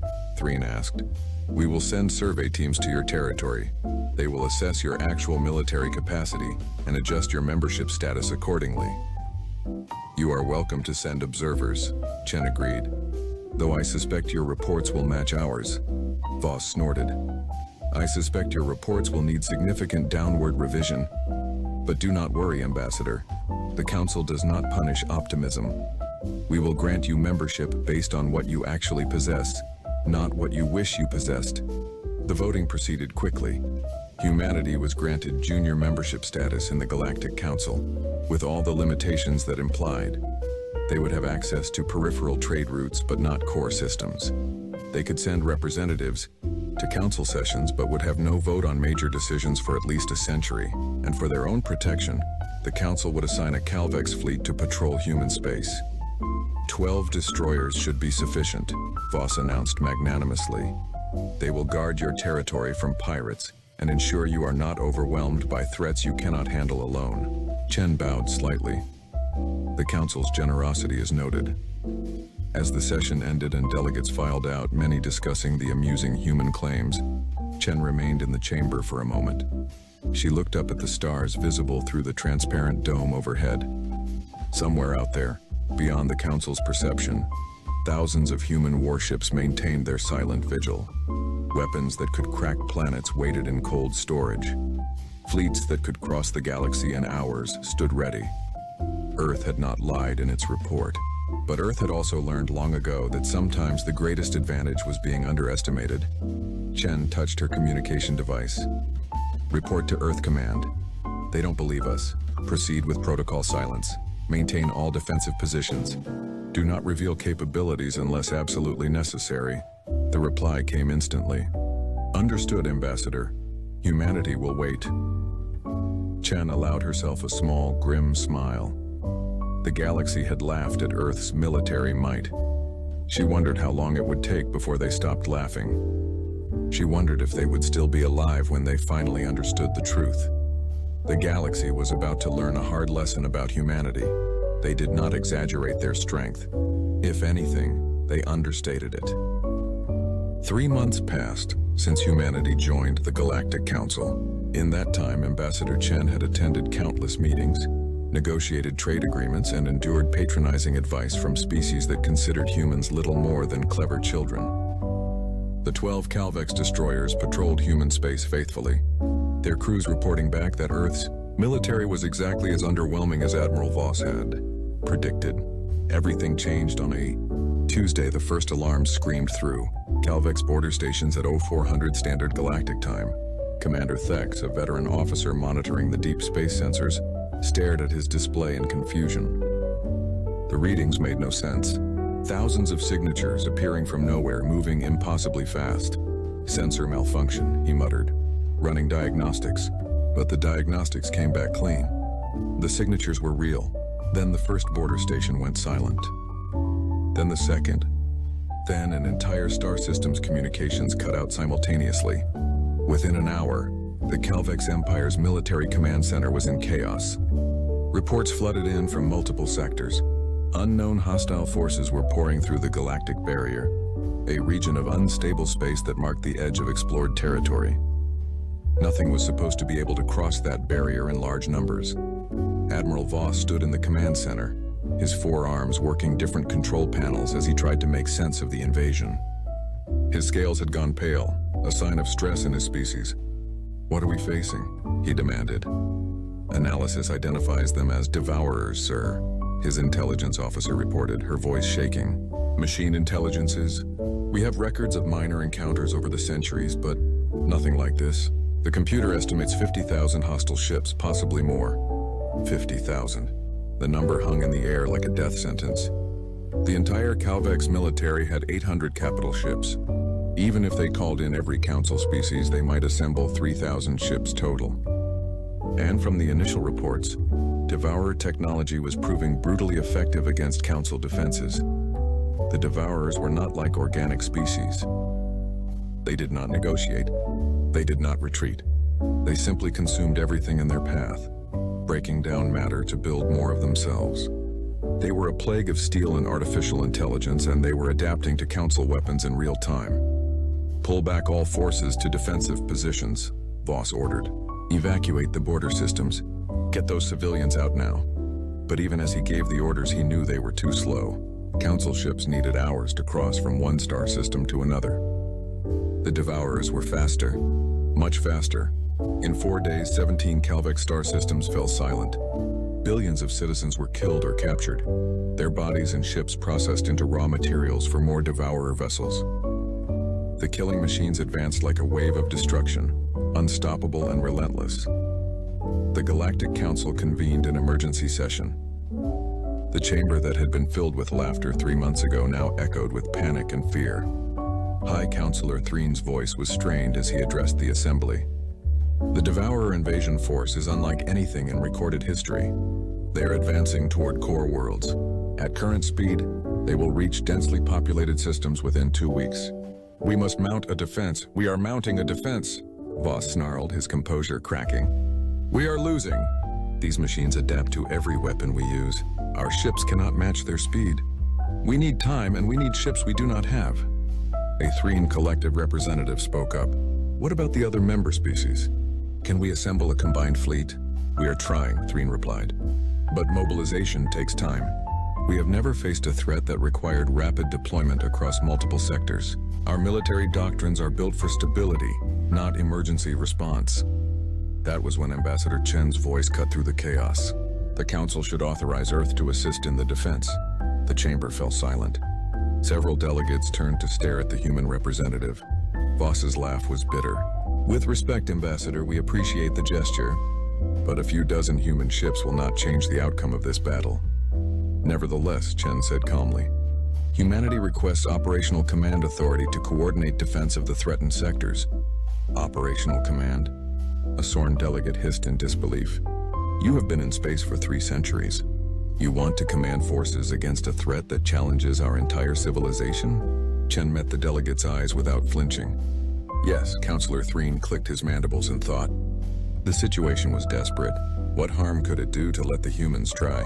Perhaps their fresh perspective might offer some tactical insight, even if their actual military contribution would be minimal. This council is willing to grant temporary operational authority to Earth forces, Threen announced. Coordinate with Admiral Voss. Provide whatever assistance your ships can manage. We will need full access to communication networks and sensor data, Chen specified. Granted, Voss said tiredly. Though I hope you understand the scale of what we are facing, Ambassador. This is not a border skirmish. This is an extinction-level event. We understand perfectly, Admiral, Chen replied. Her fingers moved across her personal communication device, typing a message that would be transmitted on quantum-encrypted channels back to Earth. The message was simple. Protocol Fenrir. Full authorization. Respond with all available assets. On Earth, in a command center buried 3 kilometers below the surface, Fleet Admiral Marcus Chen received his daughter's message. He had been waiting for this moment, hoping it would never come but preparing for it nonetheless. Around him, dozens of officers stood at attention, waiting for orders. Marcus looked at the message for a long moment, then activated the fleet-wide communication system. This is Fleet Admiral Chen to all commands. Execute Protocol Fenrir. I repeat, execute Protocol Fenrir. All rapid response fleets are to proceed immediately to coordinates transmitted. Rules of engagement unrestricted. Authorization code Ragnarok 77. Across human space, in hidden shipyards and camouflaged orbital platforms, thousands of warships received their orders. Crews who had been training for this moment for decades rushed to their stations. Engines that could tear holes in space-time itself began to power up. In the Calvex Prime system, Admiral Voss was organizing what he knew would be the last stand. He had assembled 3,000 ships from across the Council, the largest fleet in galactic history. It was still hopelessly outnumbered. 12,000 Devourer vessels were bearing down on Calvex Prime, a planet that housed 4 billion civilians. All ships, form defensive sphere around the planet, Voss commanded. We hold here. We do not retreat. If we fall, we take as many of these machines with us as possible. His sensor officer suddenly shouted, Sir! Spatial anomalies detected, thousands of them. Voss's blood ran cold. The Devourers were arriving sooner than expected. Battle stations. All weapons. Sir, the signatures are behind us. Between us and the planet, that made no sense. Behind them? How could space itself began to tear? Not the slow, controlled openings that marked normal hyperspace travel, but precise, violent rips in reality. And through those rips, ships began to emerge. Human ships. Voss watched in stunned silence as Earth's fleet arrived. Not dozens, not hundreds, thousands, tens of thousands. They appeared in perfect formation, as if they had practiced this exact maneuver 1,000,000 times. Each ship bore the blue and white insignia of Earth's military, and each ship was larger and more heavily armed than anything the Council had ever built. The sensor displays were going crazy, trying to count the arriving vessels. The numbers kept climbing. 5,000, 10,000, 15,000. How many ships does Earth have? Voss whispered. His sensor officer's voice shook as she replied. Sir, the computer is still counting. Current estimate, 27,000 capital ships, plus support craft, plus, sir, we are detecting vessels that match no known classification. They are enormous. On every Council ship, crews watched in disbelief as humanity's true military might revealed itself. The myths had not been myths at all. The impossible claims had been simple facts. And in the command center of the human flagship, a woman's voice spoke with cold authority. This is Admiral Sarakovich of the Earth Defense Fleet. We have operational command. All Council ships pull back to secondary positions. Earth forces will handle the Devourers. Admiral Voss found his voice. Admiral Kovich, how many ships do you have? There was a pause. Then Kovich's reply came and Voss could hear the grim smile in her words. Enough. The Devourer fleet advanced like a swarm of metal locusts, 12,000 warships strong, their hulls gleaming with the processed remains of 17 conquered star systems. They had faced the Galactic Council's defenses and found them weak. Nothing could stop their advance. Nothing ever had. Admiral Sarah Kovich stood on the bridge of the EDF Indomitable, her eyes scanning tactical displays that showed information in ways the Council had never imagined. At 53, she had spent 30 years preparing for this exact moment. Every simulation, every training exercise, every doctrine had been built around one question: how do you kill something that cannot die? Admiral, Devourer fleet entering weapons range in 90 seconds, her tactical officer reported. Battle groups 1 through 50, activate gravitational anchors. Lock spatial coordinates. Engineering, bring singularity drives to full power. Around her, the crew worked with practiced efficiency. There was no panic, no hesitation. They had done this before, just not on this scale. On the Calvex flagship, Admiral Voss watched the human fleet maneuver with growing confusion. The ships were not spreading out to maximize defensive coverage. Instead, they were clustering in groups of 300, forming tight geometric patterns that made no tactical sense. What are they doing? Voss muttered. They are making themselves easier targets. Sir, receiving tactical data from the human fleet, his communications officer said. They are requesting we pull back to minimum safe distance of 5 million kilometers? 5 million. That puts us completely out of effective weapons range. Those are their orders, sir. Voss hesitated, then made a decision. The humans had brought an impossible fleet. Maybe their tactics were equally impossible. All Council ships pull back to designated safe distance. Let us see what Earth's finest can do. The Devourer fleet detected the human vessels and adjusted their approach.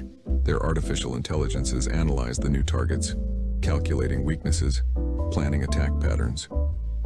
The machines had consumed 1,000 civilizations. These would be no different. Kovich watched the Devourer fleet close to within firing range. All ships weapons free. Target packages distributed. Fire on my mark. The first wave of human weapons struck the Devourer fleet, and Admiral Voss finally understood why the Council had been so foolish to laugh. The weapons were nothing like Council technology. There were no missiles, no plasma bolts, no particle beams. Instead, points in space near Devourer ships simply ceased to exist. Miniature black holes flashed into existence for microseconds, their gravity fields tearing the machine vessels apart at the molecular level. Other weapons created waves of distorted spacetime that caused Devourer ships to age 10,000 years in a single second, their hulls corroding to dust. Gravitational cannons firing, Kovich reported calmly. Causality mines deployed. Quantum disruptors online. A Devourer battleship 3 kilometers long fired back at a human destroyer. The energy beam that could have vaporized a Council ship struck the human vessel's shields and simply disappeared, absorbed by technology that folded space itself around the ship. Direct hit on Destroyer Dallas, the tactical officer reported. Shields at 98%. No damage. Voss could not believe what he was seeing. 98%. That weapon would have destroyed one of our battleships. The human fleet began to move, and now Voss saw their true capability. The ships did not accelerate slowly like Council vessels. They simply appeared in new locations, jumping through space in movements so precise they seemed choreographed. A human battleship would fire its weapons, disappear, and reappear 10,000 kilometers away, already firing again. How are they moving like that? The Calvex sensor officer gasped. Those are full-scale FTL jumps, but there is no charge time, no cooldown period, because they are not using hyperspace. Voss breathed, finally understanding. They are using those singularities. They are creating controlled black holes and using them to bend space. By the ancestors, they are manipulating gravity itself. The battle, if it could even be called that, lasted 17 minutes. The first wave of human attacks destroyed 4,000 Devourer ships in the opening minute. The machines tried to adapt, adjusting their shields and armor to compensate for the strange weapons. But human technology did not just damage ships. It erased them from existence. Causality mines created pockets of reverse time, causing Devourer vessels to unbuild themselves. Quantum disruptors split individual ships into multiple parallel realities, each one exploding simultaneously. The gravitational cannons created gravitational shear forces that no physical material could withstand. By minute 5, 8,000 Devourers were destroyed. The machines tried to scatter, but human ships pursued with impossible speed. Every time a Devourer vessel tried to jump away, human ships were already there waiting. By minute 12, the Devourer fleet was no longer a fleet. It was debris. At minute 17, the last Devourer ship tried to ram a human carrier in a final suicidal attack. A human frigate appeared directly in its path and fired a single weapon. The Devourer ship simply ceased to exist, its atoms scattered across 1,000,000 kilometers of space. Silence filled the Calvex command center. 3,000 Council ships floated in space, their crews staring at their sensor displays in shock. 12,000 Devourer warships, the invasion force that had seemed unstoppable, were gone. Completely gone. And the human fleet had not lost a single ship. Casualty report from Earth forces, Voss's communications officer said in a stunned whisper. 0 casualties. No ships damaged beyond superficial shield depletion. Kovich's voice came through the communication channels, calm and professional. Devourer fleet neutralized. Council vessels, you may return to your positions. We will maintain patrol patterns until you are ready to resume normal operations. Voss found he could not speak. His 4 hands trembled as they gripped his command chair. 200 years of military experience, and nothing had prepared him for this. The human fleet began to organize itself into defensive formations around Calvex Prime. The massive Titan-class vessels, each one the size of a small moon, positioned themselves at strategic points. They were weapons platforms so large they could carry entire fleets inside their hangar bays. Admiral Voss, are you receiving? Kovich's voice asked. Voss cleared his throat. Yes. We are here, Admiral Kovich. Good. We will coordinate with your forces to establish a secure perimeter. I am sending tactical specifications for our sensor networks. You should integrate them with your systems. They will give you advance warning if the Devourers attempt another incursion. Admiral Kovich, how? Voss could not even form the complete question. How had they built this fleet? How had they hidden it? How had they developed weapons that made Council technology look like stone axes? There was a pause. Admiral, Earth encountered the Devourers 200 years ago. They found our Oort cloud, the edge of our solar system. We were not ready. We lost 3 colony worlds and 2 billion people in the first attack. We spent the next 2 centuries preparing to make sure it would never happen again. Voss closed his eyes. 2 billion dead. For a young species like humanity, that must have been catastrophic. You have been preparing for war for 2 centuries? Not for war, Admiral. For survival. The Devourers taught us a lesson. Hope is not a strategy. We built the fleet we needed to ensure that no enemy could ever threaten Earth again. We built weapons that could kill the unkillable. We pushed our technology beyond what should have been possible because the alternative was extinction. And your report to the Council? The 3,000 ships? Kovich's voice carried a note of grim humor. 27,000 capital ships is what we could get here in 3 days, Admiral. That is our rapid response force. Our full military operates on a somewhat larger scale. Voss felt cold. How much larger? That is classified, Admiral. But I can tell you that the fleet you see here represents approximately 15% of Earth's total military capacity. We have defense networks around 2,000 star systems. We have weapons platforms that could crack planets. We have contingency plans for threats the Council has never imagined. And we have 40 million personnel who train every day for scenarios that most species would consider paranoid fantasies. The Calvex Admiral looked out at the human fleet, at the ships that had torn through an unstoppable enemy like they were practice targets. Why did you hide this? Why did you let us mock you in the Council chambers?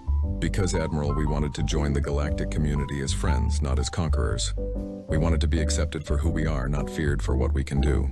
But when you laughed at our strength, when you sent 12 destroyers to protect us like we were children, Kovich's voice hardened. You showed us that the Council could not be trusted with the truth. Voss had no response. He thought back to the Council session 3 months ago, to his own laughter, to his dismissal of human claims as myths and exaggeration. The humans had not been exaggerating. They had been understating. What happens now? Voss asked quietly. Now. Kovich replied. "We finished cleaning up this mess. Then we have a conversation with the Galactic Council about humanity's actual status, because junior membership is no longer acceptable." On the bridge of the Indomitable, Admiral Kovich turned to her crew. "Well done, everyone. Textbook operation. Mr. Chen, please transmit a full battle report to Earth Command. And someone get Ambassador Chen on the line. I suspect she has some diplomatic work to do." In the council chambers, Ambassador Chen received the notification that the battle was over. She read the casualty report: 0 human losses, total Devourer fleet destroyed, and allowed herself a small smile. The galaxy had laughed at human myths. Now they would learn to respect human reality. The emergency council session convened 48 hours after the Battle of Calvex Prime. The Great Chamber, which had once echoed with laughter at humanity's expense, was now filled with tension and fear. Every delegate had watched the battle recordings. Every species now understood that their assumptions about Earth had been dangerously wrong. High Counselor Threen called the session to order, his mandibles clicking nervously. This council recognizes Ambassador Chen of Earth and Admiral Sarah Kovich, who joins us remotely from the human flagship. Chen stood in the center of the chamber once more, but this time, no one was smiling. Admiral Kovich's image appeared on holographic displays, her face calm and professional. "Ambassador Chen," Threen began, "the Council requests a full explanation of Earth's military capabilities. We were clearly provided with inaccurate information during your admission proceedings." "With respect, Counselor," Chen replied, "every piece of data in our original report was accurate. Earth does possess over 27,000 capital ships. Our FTL systems do function without dark matter cores. Our weapons do manipulate gravitational fields." The Council chose not to believe us. A murmur ran through the chamber. Several delegates shifted uncomfortably. Admiral Voss stood, his forearms held in a gesture of respect that had been noticeably absent 3 months earlier. "Ambassador, I must ask the question that every species here is thinking. If your rapid response force numbers 27,000 ships, what is the size of your total military?" Kovich's image spoke. "Our full defensive fleet consists of approximately 180,000 capital ships, 40 Titan-class mobile fortresses, and support craft numbering in the millions. We maintain active defense networks around 2,000 star systems, with automated platforms and early warning stations throughout human space." The chamber erupted in shocked voices. 180,000 ships. The number was incomprehensible. The entire Galactic Council, with all its member species combined, could not field even 10,000 capital ships. A Threen collective representative, her crystalline form glowing with agitation, chimed out a question. "How is this possible? The resources alone? The industrial capacity? How can one species build such a fleet?" Chen took over the explanation. "Humanity allocates approximately 40% of our total economic output to military production and research. We have been doing this for 200 years, ever since our first encounter with the Devourers." 40%? The Sorn delegate hissed in disbelief. "That is unsustainable. No civilization can maintain such military spending without collapsing." "It is not just sustainable, it is necessary," Kovich interjected. 200 years ago, Devourer scouts entered our Oort cloud. We were not prepared. We had colonized several worlds, but we had no significant military. We believed, as many young species do, that the universe was largely peaceful." Her voice hardened. "We lost 3 colonies in the first week. 2 billion people died. Our fleet was destroyed in hours. Earth itself was nearly invaded." Chen continued the history. "We survived that attack by pure luck. The Devourers withdrew after encountering resistance they did not expect. But we learned a lesson. The universe is not safe. Threats exist that do not negotiate, that do not compromise, that only understand destruction." "So you built a war machine," Counselor Threen observed. "We built a defense force," Chen corrected. "We studied the Devourer technology we recovered. We pushed our science beyond what should have been possible. We developed weapons specifically designed to counter machine intelligence. And we made a promise. Never again would humanity be helpless." Admiral Voss spoke up. "Your weapons, the gravitational cannons, the causality mines, these technologies are centuries beyond what the Council has achieved. How did you develop them so quickly?" Kovich smiled grimly.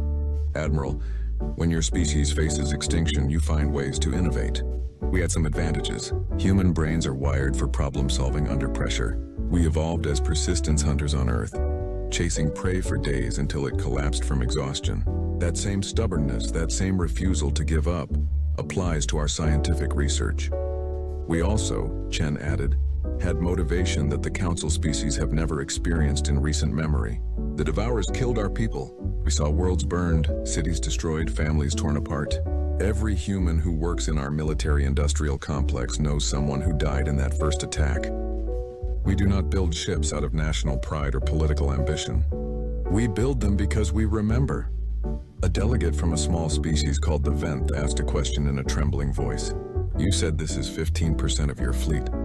Where are the rest of your ships? Deployed across human territory in defensive positions, Kovich replied. Some are actively patrolling our borders.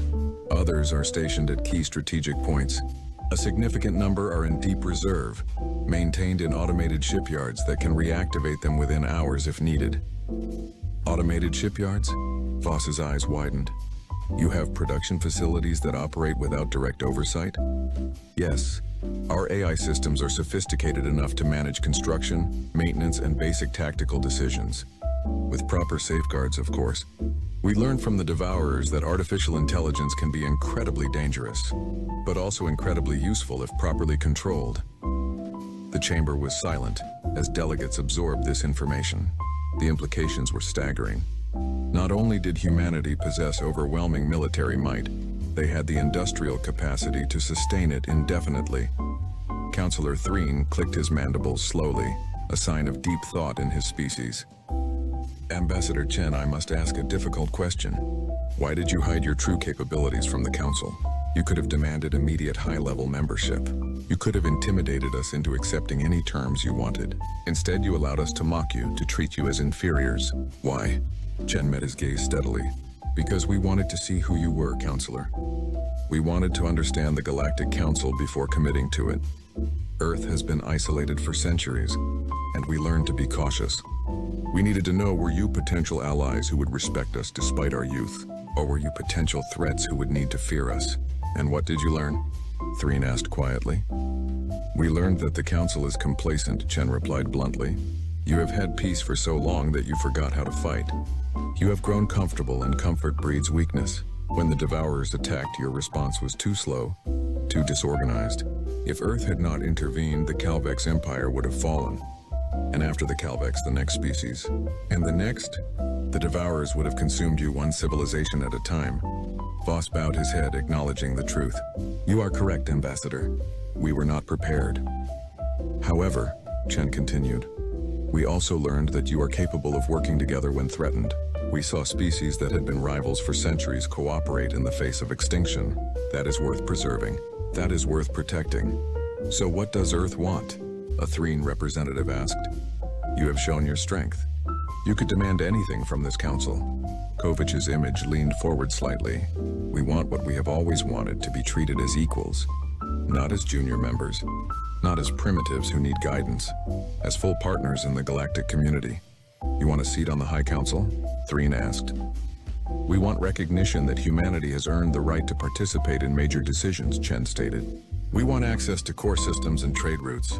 We want the Council to stop sending protection fleets to babysit us. And most importantly, we want honesty. No more patronizing attitudes. No more assumptions that young species are weak or foolish. Voss stood again. I move that Earth be granted full Council membership with High Council privileges. Effective immediately. They have more than earned it. Seconded, said the Threen representative. The vote was unanimous. No species dared oppose it now. Earth was granted full membership with all rights and privileges.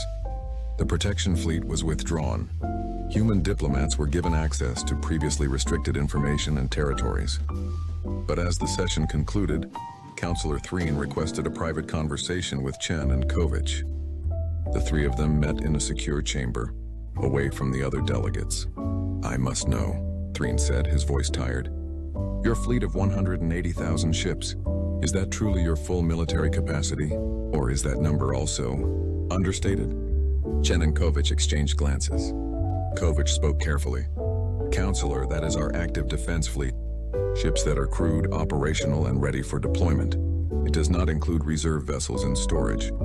It does not include our automated defense platforms. It does not include ships currently under construction. And it does not include certain classified weapon systems that we prefer not to discuss. Threen was silent for a long moment. I see. And if I asked for the real number? The total military capacity Earth could bring to bear if truly threatened. Chen's voice was soft but firm. Then I would tell you, Counselor, that the number would be higher. Significantly higher. But I would also tell you that you do not need to fear us. Earth builds ships to defend, not to conquer. We learned what happens when you are unprepared for threats. We will never be unprepared again. But you will also never be weak again, Threen observed. No, Kovich agreed.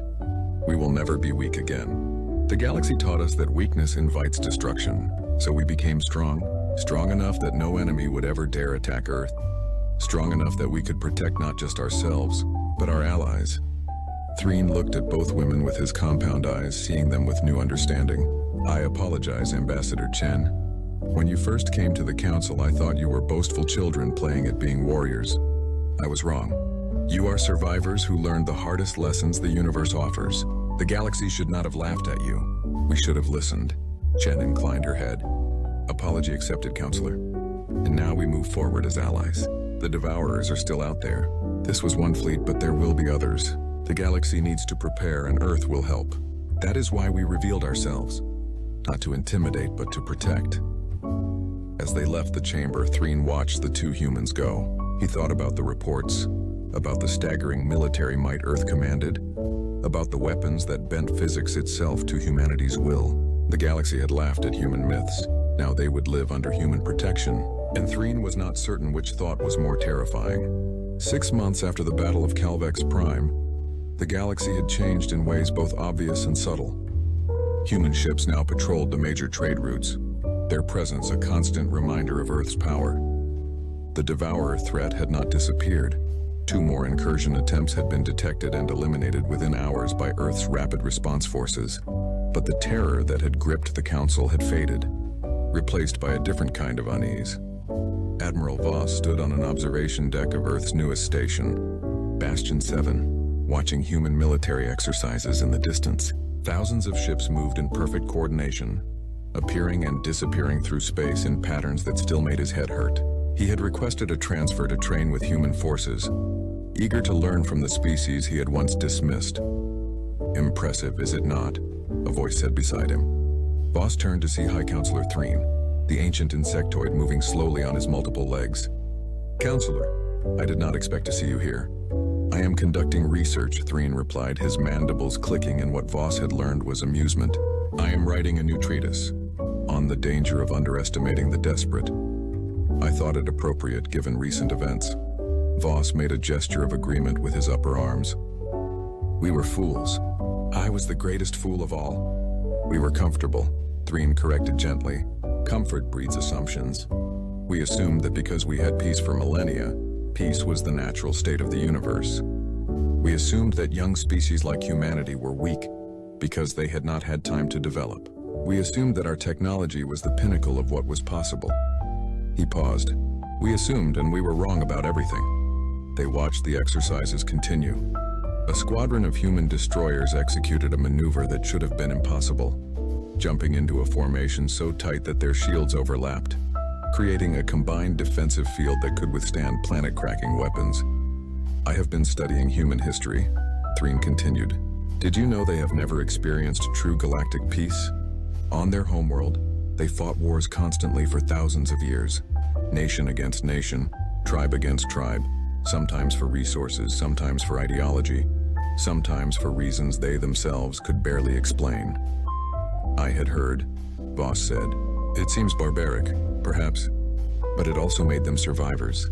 Every human alive today descends from ancestors who fought, who struggled, who refused to give up even when defeat seemed certain. That stubbornness is coded into their biology, and when they finally united as a species, they turned that same determination toward survival in space. Admiral Sarah Kovich approached them, her uniform crisp, despite the long hours she had been working.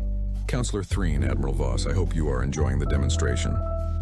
It is educational, Voss admitted. Your pilots execute maneuvers that would kill most organic species. The G-forces alone. We have inertial dampening technology that reduces the effect by 99%, Kovach explained. But yes, human pilots still experience more physical stress than most species could tolerate. We train for it. Human bodies are remarkably adaptable when pushed. Everything about your species is remarkably adaptable, Threen observed. Your technology, your tactics, your entire civilization. You have been in space for 300 years and already surpassed species that have explored the stars for 10,000. How? Kovach considered the question. I think it is because we never forgot that we are vulnerable. Most council species achieved space travel, found it relatively easy and grew comfortable. Earth achieved space travel, immediately encountered deadly threats and learned that comfort is a luxury we cannot afford. She gestured to the exercises. Every ship you see out there has a crew that trains 16 hours a day. Every officer has memorized thousands of tactical scenarios. Every weapon system is tested and retested constantly. We do not assume that our technology will work. We verify it. We do not assume that our strategies are sound. We challenge them. We do not assume that we are safe. We prepare for every possible threat. It sounds exhausting, Voss said. It is, Kovach agreed with a slight smile. But it keeps us alive. Across the galaxy, other changes were taking place. Council species had begun adopting human military doctrines, trying to learn the lessons that Earth had paid for in blood. The Calvex Empire had completely reorganized its fleet structure, implementing rapid response protocols and joint training exercises with human forces. The Threen Collective had established research partnerships with Earth's military academies, hoping to understand the theoretical physics behind human weapons. But not all changes were purely military. Cultural exchange programs had begun, and council species were discovering that humans were not the brutish warriors they had appeared to be. They had art, philosophy, music, and literature as rich and complex as any galactic civilization. They valued peace and cooperation even as they prepared for war. In the council chambers, Ambassador Chen addressed the assembly on the topic of galactic defense reform. She had become one of the most influential voices in galactic politics, not through intimidation, but through the simple fact that everyone now listened when she spoke. The Devourer threat is contained but not eliminated, Chen explained. Our intelligence suggests there are multiple machine collectives beyond the galactic barrier. The force we defeated was only one of many. Earth can defend against these threats, but we should not have to do it alone. What do you propose? A delegate asked. A unified defense network. Every council species contributes ships and resources according to their capacity. Human technology and training methods are shared freely with all members. Early warning stations are established at every vulnerable point along the galactic barrier. And most importantly, we create a rapid response force that can reach any threatened system within hours, not days. Under human command? The delegate asked suspiciously. Under joint command, Chen corrected. Earth provides the majority of ships and technology, yes. But operational decisions should be made collectively. We are partners, not overlords. The proposal passed after weeks of debate.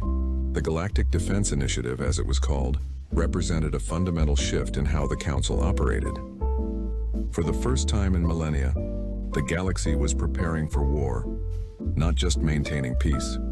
Admiral Voss completed his training rotation with human forces and returned to Calvex territory to implement what he had learned. On his last day at Bastion 7, he met with Kovach one final time. I learned something during my time here, Voss said. I learned what real warfare looks like. What the Council called military power was barely adequate for policing and border disputes. You showed me what preparation for survival actually requires. And what will you do with that knowledge? Kovach asked. I will try to prepare my people. I will teach them that peace is not guaranteed, that threats exist beyond our imagining, and that the only way to protect what we love is to be strong enough that no one dares threaten it. Kovach nodded approvingly. Then you learned the right lesson, Admiral. I learned one other thing, Voss added. I learned respect. Not fear, though there is some of that too, but genuine respect for what humanity has accomplished. You could have conquered the Council. You had the strength, but you chose partnership instead. We chose survival, Kovach corrected. Conquering the Council would have made us enemies of 47 species. Protecting the Council makes us allies of 47 species. It is simple mathematics. Perhaps, Voss said, but I think it is more than that. I think humans genuinely wanted friends, not subjects. That is rare in the galaxy. After Voss departed, Kovich stood alone in her office looking at a photo of Earth from space. The blue and white marble that had given birth to humanity, that had survived the Devourer attack 2 centuries ago, that had built the most powerful military force in galactic history out of desperation and determination. Her communication device chimed. Admiral, we have detected another spatial anomaly at grid reference 773, possibly Devourer scouts. Dispatch Battle Group 12, Kovich ordered. Standard containment and elimination protocols. Yes, Admiral. Battle Group jumping in 3 minutes. Kovich watched the tactical display as human ships prepared to intercept the new threat. Somewhere beyond the galactic barrier, the Devourers waited. Other threats waited too. Things the Council had never imagined, dangers that would come eventually. But Earth was ready. Earth was always ready now. Ambassador Chen stood before the Council 6 months after Earth had saved the galaxy, and she felt the weight of history on her shoulders. Her father commanded fleets. Her mother had died in the Devourer attack 200 years ago, while her great-great-grandmother. But in Earth's collective memory, they were all mothers, all fathers, all family. The galaxy laughed at us once, Chen said to the assembled delegates. You thought our claims were myths, our strength was fantasy, our warnings were the boasts of an arrogant young species. You were wrong, but we do not hold that against you. Every species makes mistakes. The question is, do you learn from them? She looked around the chamber, meeting the eyes of delegates from dozens of worlds. Earth learned from our mistakes. We learned that hope is not a strategy. We learned that preparation is not paranoia. We learned that the universe is dangerous, and the only way to survive is to be dangerous in return. But we also learned that strength without purpose is meaningless. We do not build ships to conquer. We build them to protect. Not just Earth, all of us. The chamber was silent. Then slowly, High Counselor Threen began to tap his legs against the floor, creating a rhythmic clicking sound. One by one, other delegates joined in, each species adding their own gesture of respect and acknowledgement. The galaxy no longer laughed at human myths. They had learned painfully that human legends were understatements. The ships were real. The weapons were real. The determination was real. And behind it all was a simple truth that the galaxy had forgotten, but humanity never would. Survival is not given. It is earned. Chen left the chambers and looked up at the stars, at the darkness between them where threats lurked and dangers waited. But she also saw human ships on patrol, saw the lights of council stations protected by Earth's defense networks, saw a galaxy that had learned to stand together. They had laughed at humanity. Now they stood with humanity. And together, they would face whatever came next. Because that was the other lesson Earth had taught them. Alone, they were vulnerable. Together, they were unstoppable. The galaxy had changed. The myths had become reality. And humanity, the young species that everyone had underestimated, had become the shield that protected them all. In space, the exercises continued. The fleets trained. The weapons waited in silent readiness. And on Earth, in a command center deep underground, Admiral Marcus Chen looked at tactical displays showing deployment patterns across 2,000 star systems. Status report, he requested. All defense networks operational, Admiral. All fleets at ready status. No immediate threats detected. Good, Marcus said. Maintain alert status. The galaxy is counting on us. The galaxy had laughed at human myths. They would never make that mistake again. And as long as Earth stood watch, they would never need to. Before the tale begins, subscribe. You follow Sci-Fi Realm now, and apex predators protect their own. The grand auditorium of Helios 9 Station represented the pinnacle of galactic architectural achievement. Crystal columns rose from polished obsidian floors, refracting light through geometric patterns that hurt human eyes if stared at too long. The ceiling curved upward into a dome painted with constellations from 40 different homeworlds, each star system rendered in bioluminescent pigments that pulsed with their actual stellar rhythms. 217 beings from species across known space occupied seats, arranged in concentric circles around a raised central platform. The air recyclers worked overtime to accommodate atmospheric preferences, ranging from sulfuric mist to pure nitrogen, creating distinct environmental zones, separated by invisible force barriers that occasionally shimmered when someone shifted position too quickly. Israel sat in the back row, slouched in a chair designed for beings with 4 legs and a tail. His human anatomy didn't quite fit the contours, leaving him perched awkwardly with 1 foot hooked around a support strut to keep from sliding forward. He'd been on Helios 9 for exactly 9 rotations as part of the Human Galactic Exchange Program, an initiative designed to foster cultural understanding between Earth and the broader cosmic community. So far, his main cultural understanding involved learning that alien vending machines rejected human currency and that asking basic questions in xenoarchaeology class somehow counted as philosophical disruption. The ceremony about to commence held significance that Israel only vaguely grasped from the mandatory briefing materials.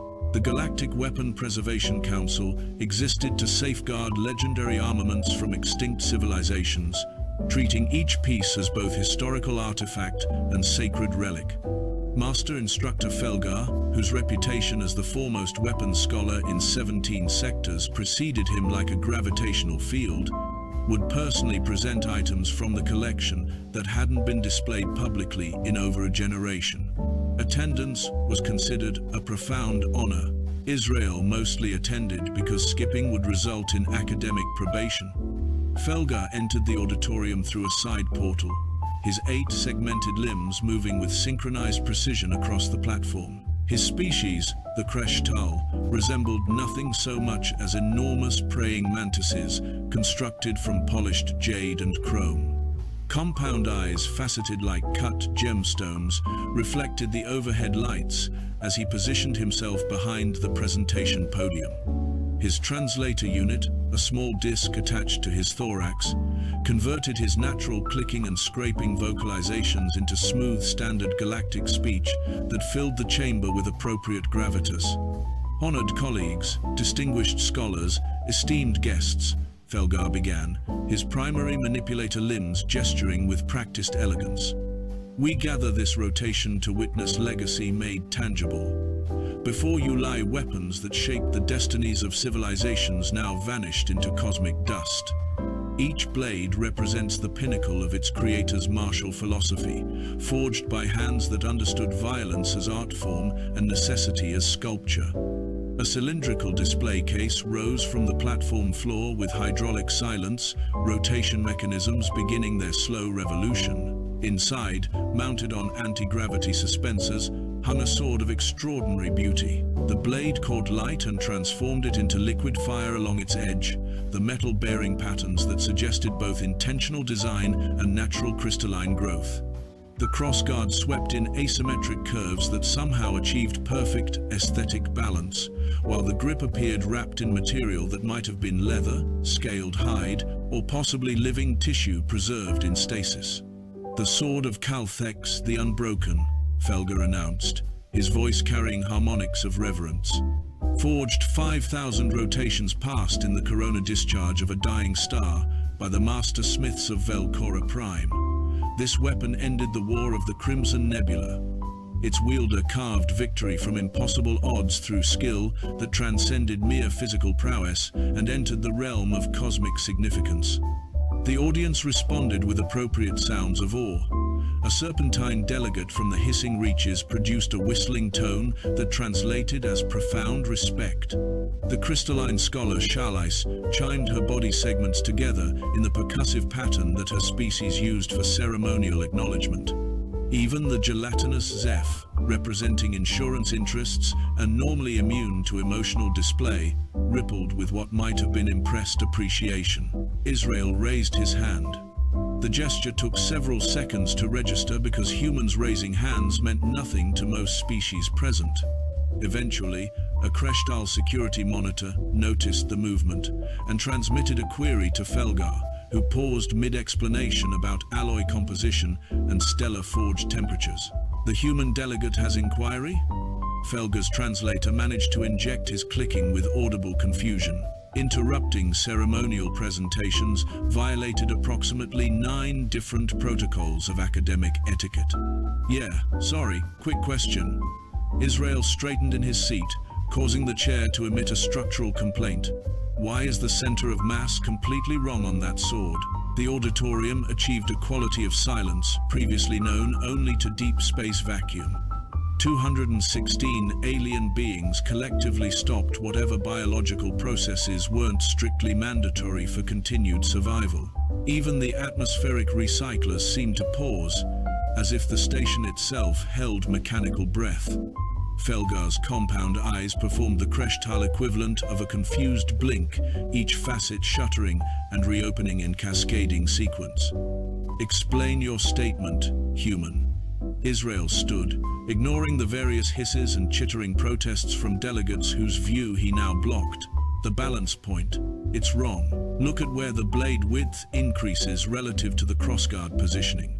The center of mass should be maybe 8 centimeters back from where it actually sits, assuming standard gravity and normal atmospheric resistance. That sword would handle like trying to fence with a crowbar. Elorix, the feline delegate from the Whisker clans, attempted diplomatic intervention with the frantic energy of someone watching a cultural disaster unfold in real time. Her species possessed sleek bodies covered in fur that shifted through color spectrums based on emotional state, currently displaying alarmed patterns of orange and violet. The human clearly lacks context for proper appreciation of historical significance. Perhaps we should continue the presentation and address educational deficiencies afterward through appropriate channels. Israel wasn't listening. He'd already left his seat and begun walking toward the platform with the casual disregard for protocol that made human exchange students simultaneously fascinating and terrifying to galactic academic institutions. Security drones activated along the perimeter, their sensors tracking his movement with targeting algorithms designed for responding to genuine threats. Nobody actually stopped him because the sheer audacity of approaching sacred relics without authorization existed outside the behavioral parameters anyone had programmed into defensive systems. He reached the display case, which obligingly rotated to bring the Sword of Calthex to eye level. Israel leaned close, examining the weapon with the critical focus of someone who actually understood metallurgical engineering rather than mythological veneration. After a moment, he straightened and addressed Felgar with the kind of blunt honesty that had gotten him expelled from 2 previous academic programs. Yeah, this is definitely balanced wrong. Also, the edge geometry is inconsistent along the blade length. The fuller doesn't actually redistribute weight the way it should. And unless I'm completely misreading these stress patterns, somebody heat-treated sections of this at different temperatures. This isn't master craftsmanship. This is what happens when apprentices work drunk. Felgar's translator unit began emitting a high-pitched whine that suggested the device struggled to process the concept of criticizing sacred historical artifacts. His manipulator limbs performed agitated movements that his species used to express combinations of offense, confusion, and the desire to physically remove problematic elements from proximity. Several of his colleagues in the front row had begun similar gestures, creating a forest of waving appendages that resembled angry kelp in strong current. You dare suggest, Felgar managed after several attempts to formulate response, that the legendary blade of Calthex, the Unbroken, represents inferior workmanship? I'm not suggesting anything, I'm stating observable fact. Israel apparently decided that having already violated every protocol in the book, he might as well achieve completeness. He reached forward and actually touched the display case's control interface, inputting commands that caused the anti-gravity suspensors to lower the sword into his hand. 17 different alarm systems should have activated. None did, primarily because the security programming assumed nobody would be stupid enough to actually grab a 5,000-year-old artifact during formal presentation. The protocols had no conditional statements for handling confident idiots. Israel held the Sword of Calthex by its grip, immediately confirming his suspicion. He adjusted his stance, performing a basic examination cut through empty air that any first-year fencing student would recognize. The blade wobbled through its arc like a drunk dancer attempting choreography above skill level. He then balanced the weapon across one extended finger, demonstrating how the center of mass sat awkwardly forward, creating leverage that would fatigue any wielder within minutes of sustained use. See? Weight distribution is completely off. This sword would be exhausting to use in actual combat. Whoever Calthex was, he either had arms like industrial servos, or he won his battles through luck and politics, not sword skill. Israel squinted at the crossguard, tilting the blade to catch better light. Also, unless my human eyes are completely failing me, this maker's mark is backwards. Did Velkoran smiths engrave their signatures in mirror writing, or did somebody copy this from a reference image without realizing the original was reflected? The auditorium's silence achieved new depths of horrified stillness. Shalais produced a sound like wind chimes collapsing as she deliberately shattered one of her own minor crystalline limbs, her species' traditional response to witnessing profound sacrilege. Gorath, the station security chief, who resembled an ambulatory boulder with anger management issues, began moving toward the platform with footsteps that registered on seismic monitors. Then the authentication alarms finally activated, filling the chamber with howling mechanical screams that indicated something had gone catastrophically wrong with reality itself. Helios 9's Central Artificial Intelligence, a quantum processing system named Oversight that normally maintained calm efficiency regarding all station operations, suddenly broadcast priority alerts across every communication channel. Holographic warning symbols materialized in midair throughout the auditorium, pulsing red with the universal color coding for catastrophic system failure. Attention all personnel, Oversight announced with the flat affect of synthetic intelligence delivering terrible news. Authentication anomaly detected in displayed artifact. Beginning comprehensive analysis of Sword of Calthex molecular composition and radioactive decay signatures. Felgar's translator unit finally gave up and simply started smoking, small wisps of vapor curling from its circuits as conflicting inputs overwhelmed processing capacity. The instructor stood frozen in position that suggested his nervous system had temporarily shut down to avoid confronting implications currently unfolding. The holographic displays shifted, replacing ceremonial imagery with data streams that scrolled faster than most organic beings could parse. Spectroscopic analysis, carbon dating results, metallurgical composition breakdowns, manufacturing technique assessments, all appearing in cascading windows that painted an increasingly damning picture. Analysis complete. Oversight announced after processing intervals that felt like geological ages compressed into seconds. The displayed weapon, identified as the Sword of Calthex the Unbroken, is actually 214 rotations old, not 5,000. Manufacturing techniques match contemporary forgery methods rather than ancient Velkoran smithing traditions. Conclusion: this artifact is a reproduction of unknown provenance. The auditorium erupted. Not with sound, initially, but with the kind of profound physiological reactions that preceded sound. Delegates began hyperventilating in whatever manner their respiratory systems allowed. The insurance representative Zeph lost cohesion entirely, collapsing into a puddle of distressed gelatin that spread across 3 seat spaces. Scholars from the Historical Preservation Society started making calculations about career destruction velocity, while simultaneously planning whose fault this would ultimately become. Felgar recovered enough motor control to initiate emergency protocols. His manipulator limbs danced across holographic controls, calling up authentication records for the remaining display cases. More swords, axes, polearms, each supposedly legendary, each awaiting their moment of presentation. Oversight ran batch analysis protocols with the ruthless efficiency of artificial intelligence that didn't care about anyone's professional reputation. The results appeared in rapid succession like cosmic judgment rendered in data form. Fake, reproduction, forgery, modern manufacture, fake, fake, contemporary work disguised as ancient, fake. 9 of the legendary weapons in the collection were reproductions. The entire ceremonial presentation showcased a gallery of expensive lies.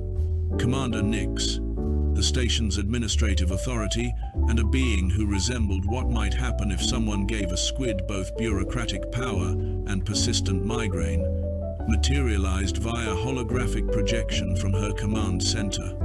Her tentacles writhed with agitation that translated clearly across species barriers. "Seal the auditorium," she commanded, with the clipped efficiency of someone whose rotation had just become infinitely worse.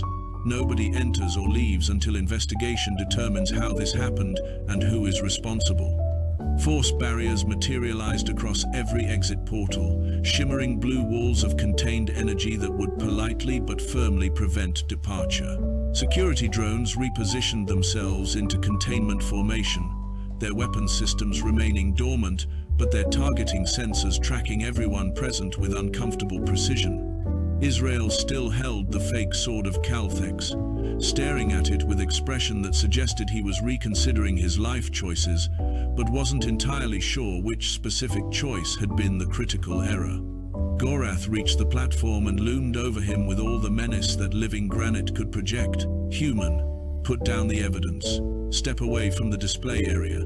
Attempt no additional commentary." Israel complied, setting the sword carefully back onto its suspensor field. He raised both hands in the universal gesture of surrender and non-aggression, finally recognizing that perhaps his direct approach to historical criticism had consequences beyond academic debate. Felgar stood motionless on the platform, compound eyes staring at nothing, while his manipulator limbs hung limp. His entire professional existence had just collapsed in the span of minutes.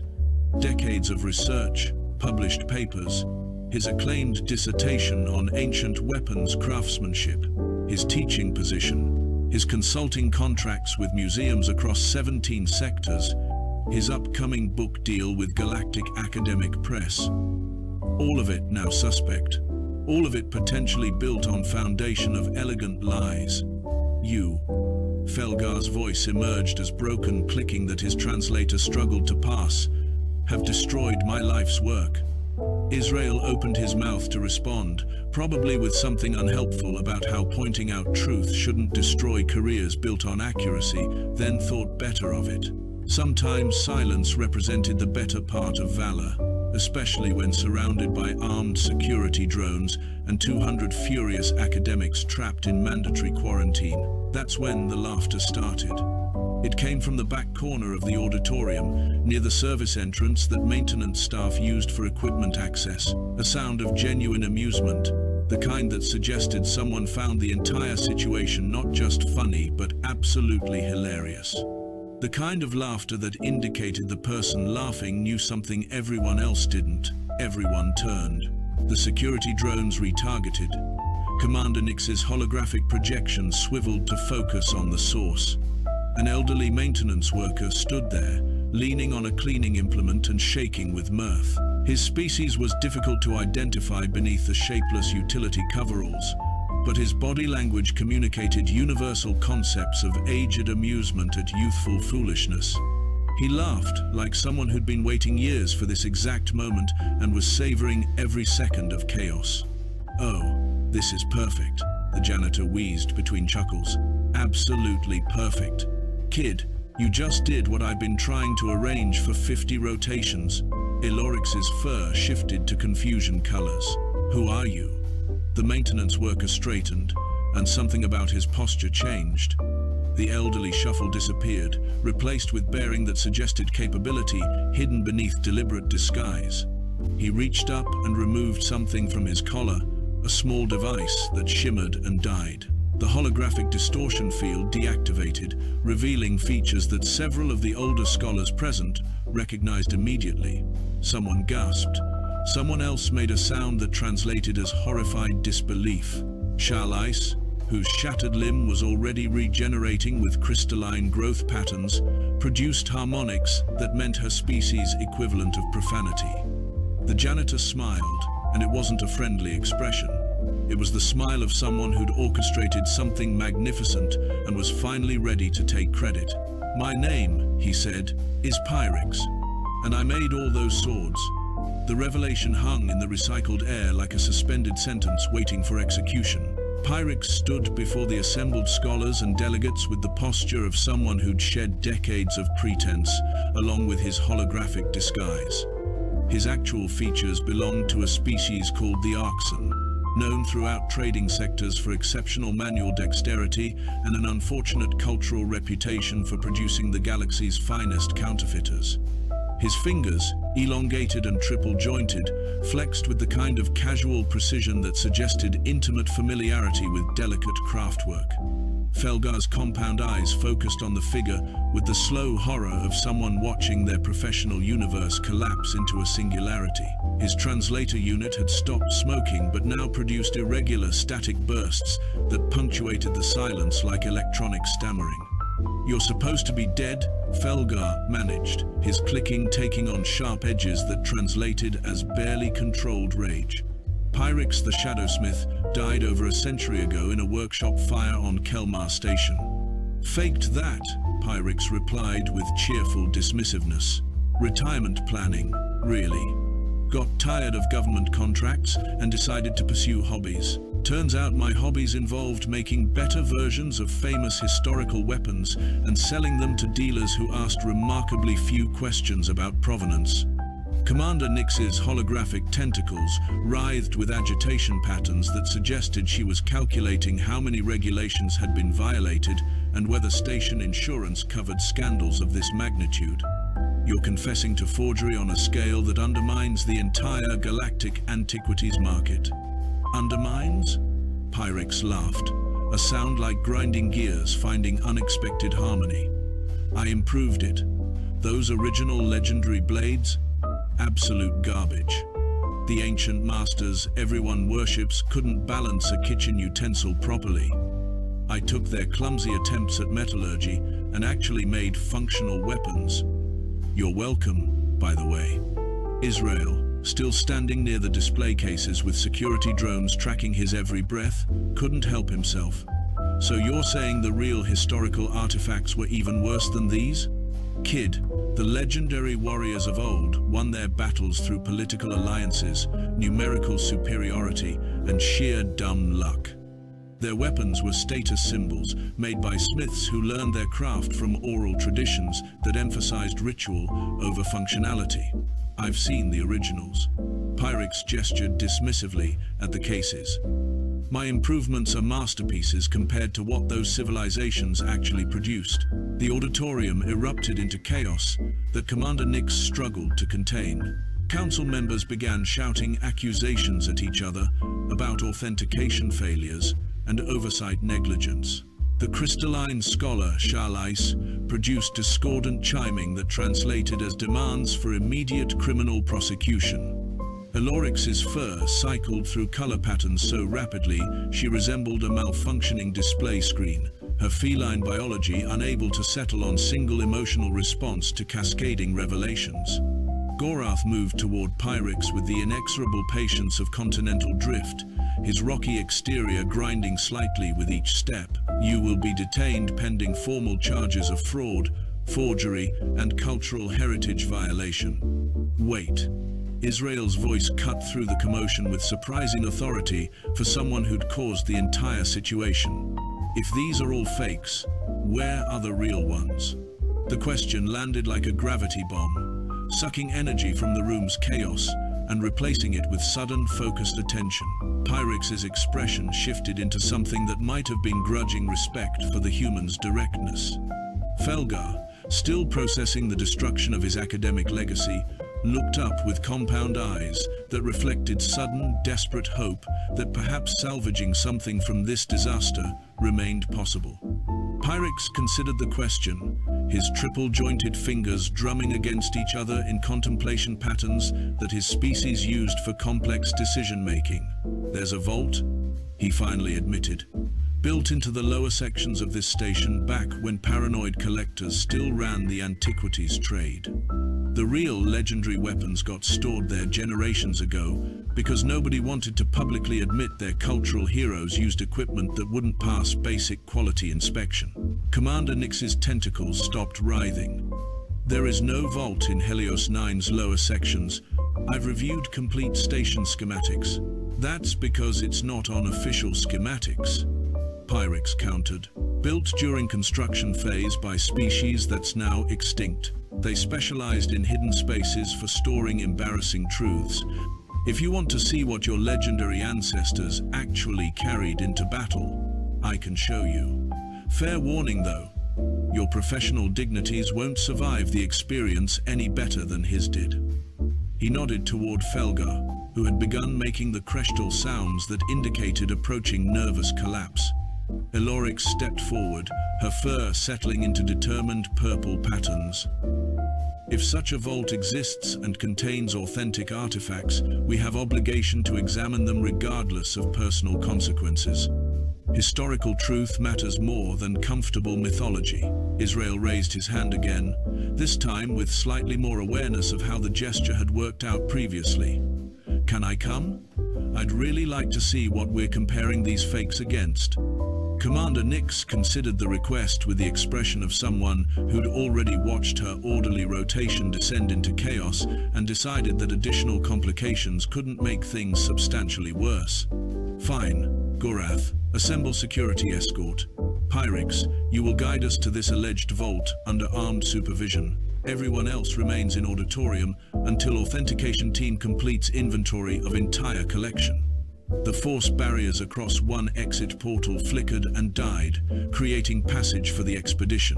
Pyrex moved toward it, with the confident stride of someone who'd been planning this revelation for decades, and was finally getting to the good part.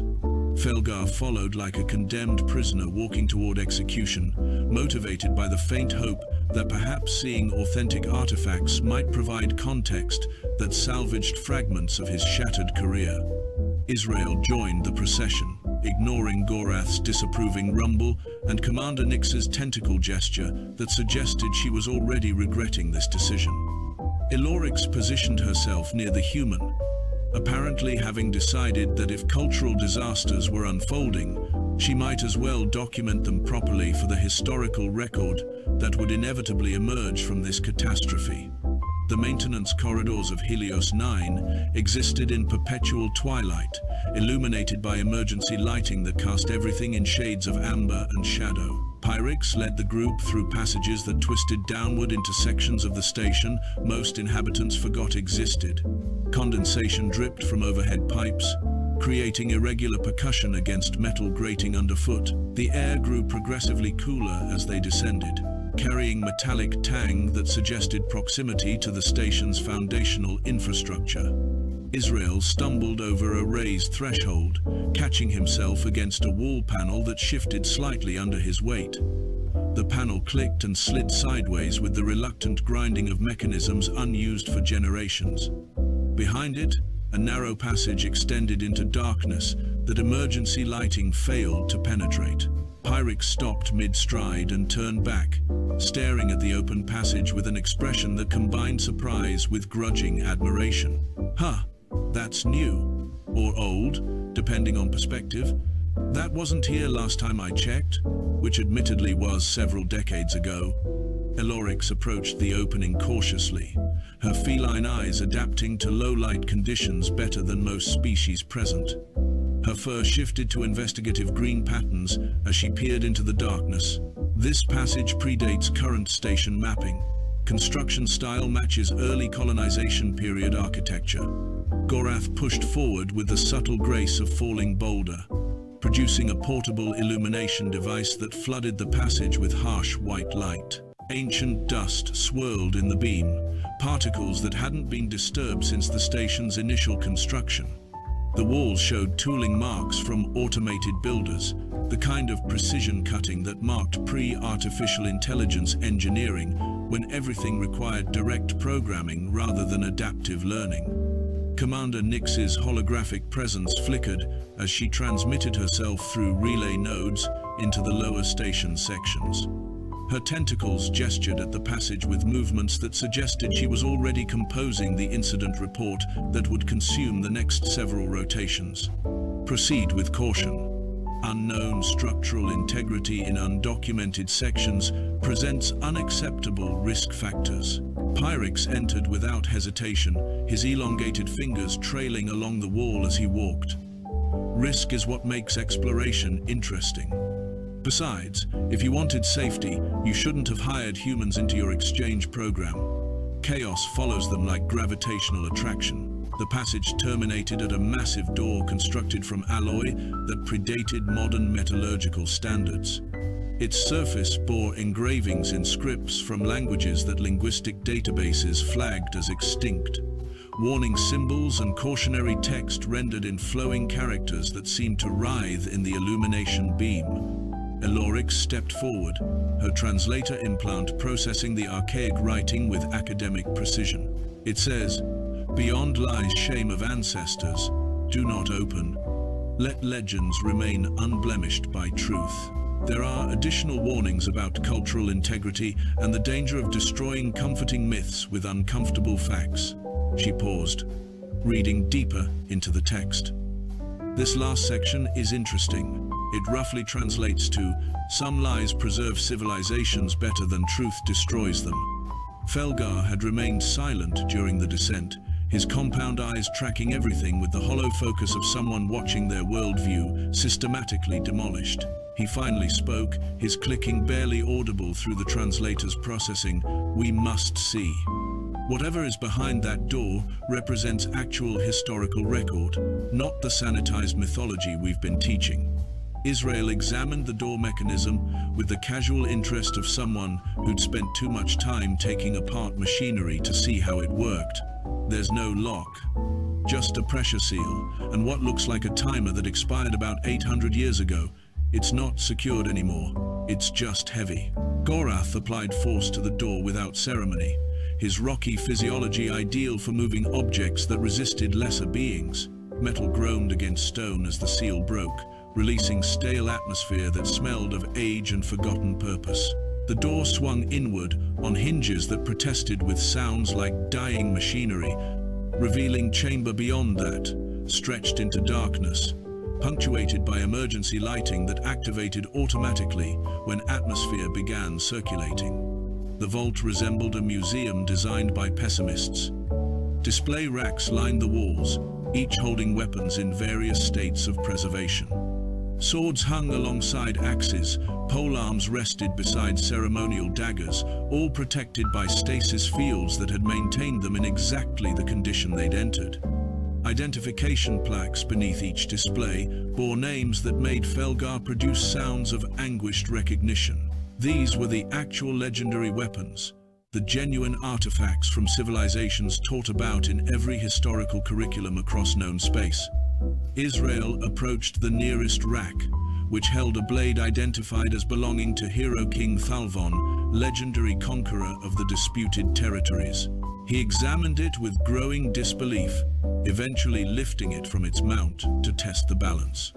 The sword wobbled in his grip like a poorly designed garden tool, its edge uneven, and its construction amateurish by any reasonable standard. "This is terrible," Israel announced with characteristic bluntness.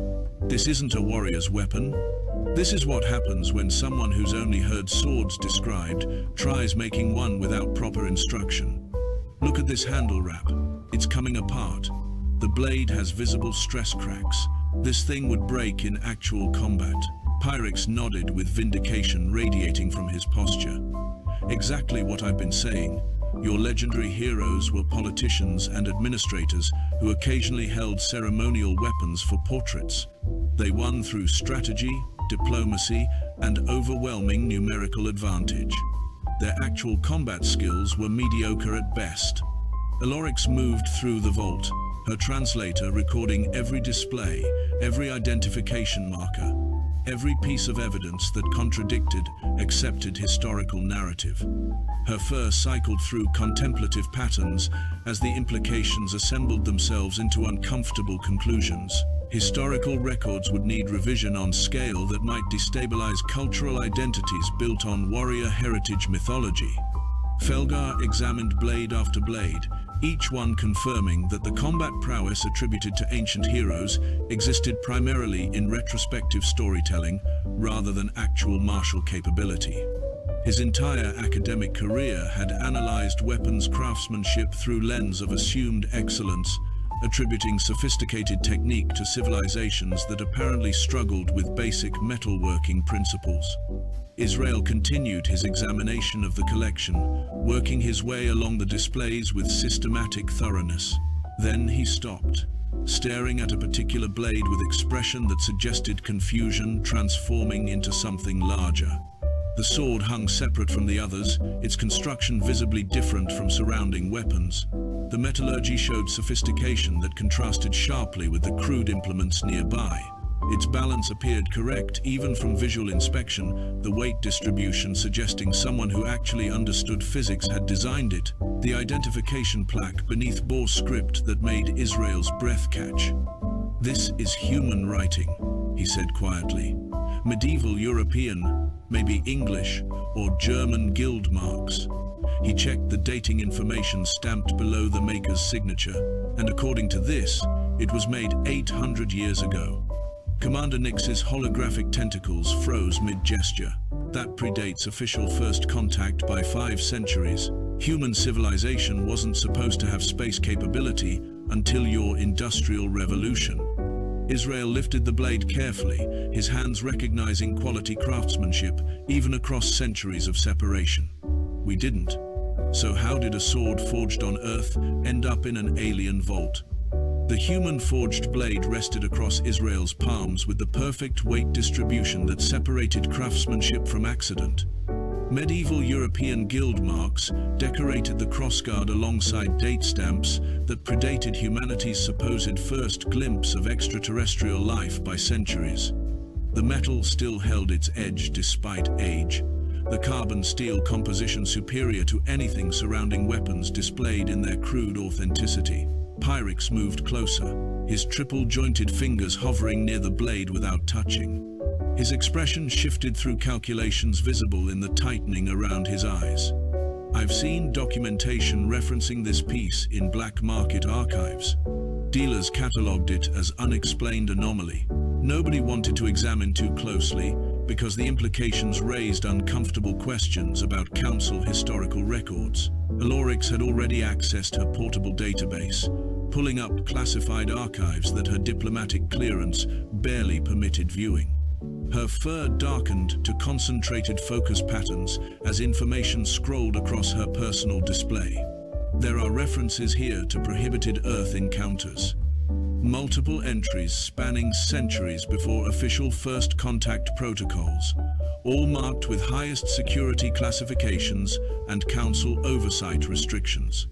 Commander Nix's holographic presence expanded, her tentacles spreading as she pulled processing power from station systems to accelerate data retrieval. "I'm accessing restricted council archives. Authorization level Omega clearance, which I technically shouldn't possess but discovered the override codes during a maintenance audit nobody thought to properly secure." Her tentacles paused mid-gesture. "There are observation reports dating back millennia. Ships maintaining watch positions in Earth's outer system, anthropological studies, cultural development tracking. This wasn't casual surveillance. This was systematic monitoring on scale, suggesting long-term interest." Felgar had recovered enough composure to function beyond existential horror at his demolished career. His compound eyes focused on the human blade with renewed analytical precision. "If contact occurred during your medieval period, why did Council maintain fiction of modern first contact? What strategic advantage justified deception spanning centuries?" Israel set the sword down carefully, his mind assembling puzzle pieces that didn't want to fit together cleanly. "You said there are observation reports. What did those reports say about us?" Elorix's translator implant worked overtime processing archaic council documentation, her whiskers twitching with growing realization. "The early reports classify human metallurgical capabilities as advanced beyond expected developmental stage. Subsequent reports note rapid technological progression in weapons manufacture, architectural engineering, and navigational mathematics. There are repeated recommendations for contact initiation that got overridden by Council authority with justifications marked as sealed. Gorath had remained silent throughout these revelations, his rocky exterior betraying nothing. Now he spoke with the grinding rumble that suggested carefully contained information finally breaking free. I've seen fragments of these records during security clearance reviews. The justifications for delayed contact centered on human warfare capabilities being deemed destabilizing to galactic political balance. Council feared introducing space-capable humanity would shift power dynamics they'd spent millennia establishing. So you watched us. Israel's voice carried edge sharp enough to match the blade before him, studied us, maybe even stole from us, then kept quiet because we made you nervous. Pyrex laughed, sharp bark of sound that echoed in the vault's confines. Not just nervous, kid, terrified. Want to know the real secret buried in these archives? Your species taught alien observers how to properly forge weapons. Those early contact missions didn't just watch. They traded, learned, brought back techniques that transformed galactic metallurgy from ritual-based guesswork into actual science. The implications crashed through the assembled group like shockwave through atmosphere. Felgar's translator unit produced static that suggested his clicking had devolved into sounds beyond language. Ellerix's fur cycled through color patterns reserved for paradigm-shattering revelations. Even Commander Nix's holographic tentacles drooped slightly as processing demands exceeded comfortable parameters. You're claiming, Felgar managed after reboot attempts on his translator, that galactic weapons technology originated from human sources? That our legendary smiths learned techniques from primitive Earth metallurgists? Not claiming. Stating documented fact, buried under classification protocols and convenient historical revision. Pyrex gestured at the vault around them. These terrible weapons represent what galactic civilizations produced before human techniques became available. After contact and knowledge transfer, weapons quality improved dramatically across all species. Council classified the source because admitting technological inferiority to species they'd categorized as developing violated their superiority narrative. Israel picked up the human blade again, feeling weight that transcended physical measurement. This sword represented evidence of contact, trade, cultural exchange that official histories erased completely. Somewhere in medieval Europe, a blacksmith had forged this weapon using techniques passed down through generations, never knowing it would end up in alien vault as proof of humanity's unacknowledged contribution to galactic civilization. What do we do with this?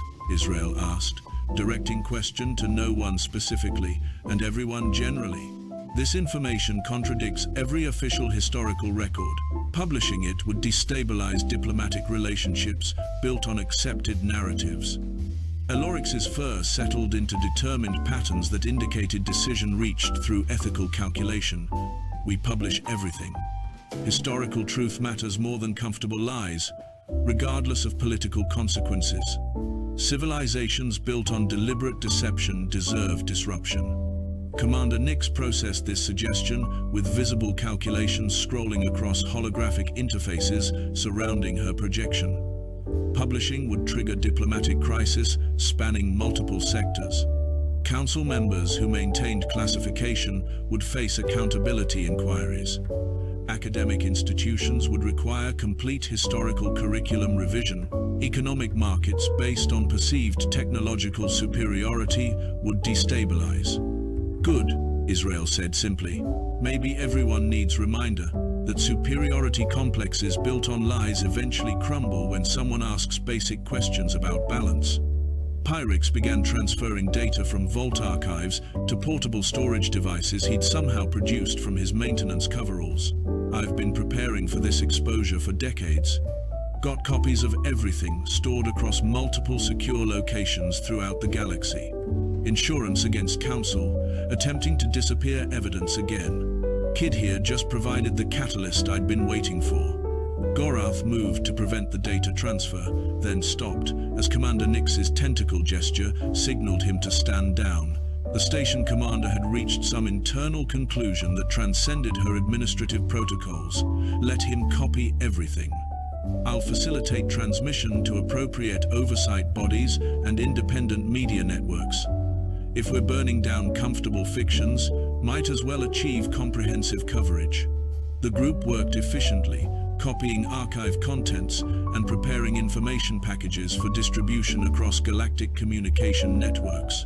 Felgar assisted despite knowing this evidence would completely destroy the academic reputation he'd spent lifetimes building. Elorix coordinated with diplomatic contacts who could ensure information reached populations instead of getting intercepted by Council censorship apparatus. Israel stood holding the medieval sword, symbol of secrets kept and truths suppressed. He thought about all the exchange students who'd come before him, probably asking questions that got dismissed as cultural ignorance, about all the civilizations maintaining historical myths that made them feel superior while burying evidence of actual developmental paths. About how sometimes the most important thing someone could do was point at something obviously wrong and refuse to pretend otherwise. For what it's worth, Pyrex said, securing final data transfers. You did good work today, kid. Most beings spend entire lives avoiding uncomfortable truths. You walked straight into ceremony and kicked over the mythology everyone agreed to maintain. That takes either courage or stupidity, possibly both. Mostly stupidity, Israel admitted. I just wanted to point out that a sword was balanced wrong, and in doing so, rebalanced galactic historical understanding. Eloric's whiskers twitched with something that might have been approval. Sometimes the most profound changes start with simple observations that everyone else agreed to ignore. Commander Nix began transmitting archived materials through secure channels that would distribute information faster than Council could suppress. Her tentacles moved with decisive purpose as she essentially committed administrative career termination in service of historical accuracy. Data transmission initiated across multiple networks. Independent verification groups will receive copies within hours. Academic oversight committees get access simultaneously. By tomorrow's rotation, this information will be too distributed to contain. The vault that had preserved uncomfortable truths for centuries now served as staging ground for their release. Israel carefully returned the human blade to its display mount, leaving it as evidence for researchers who would eventually examine everything once scandal erupted. The sword represented connection between past and present, proof that humanity's contribution to galactic civilization predated official acknowledgement by eons.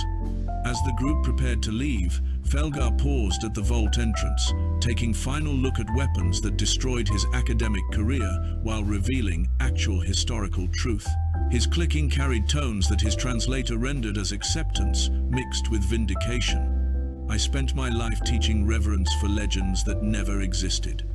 Perhaps now I can contribute to teaching actual history, uncomfortable though it may be. That seems worthwhile legacy.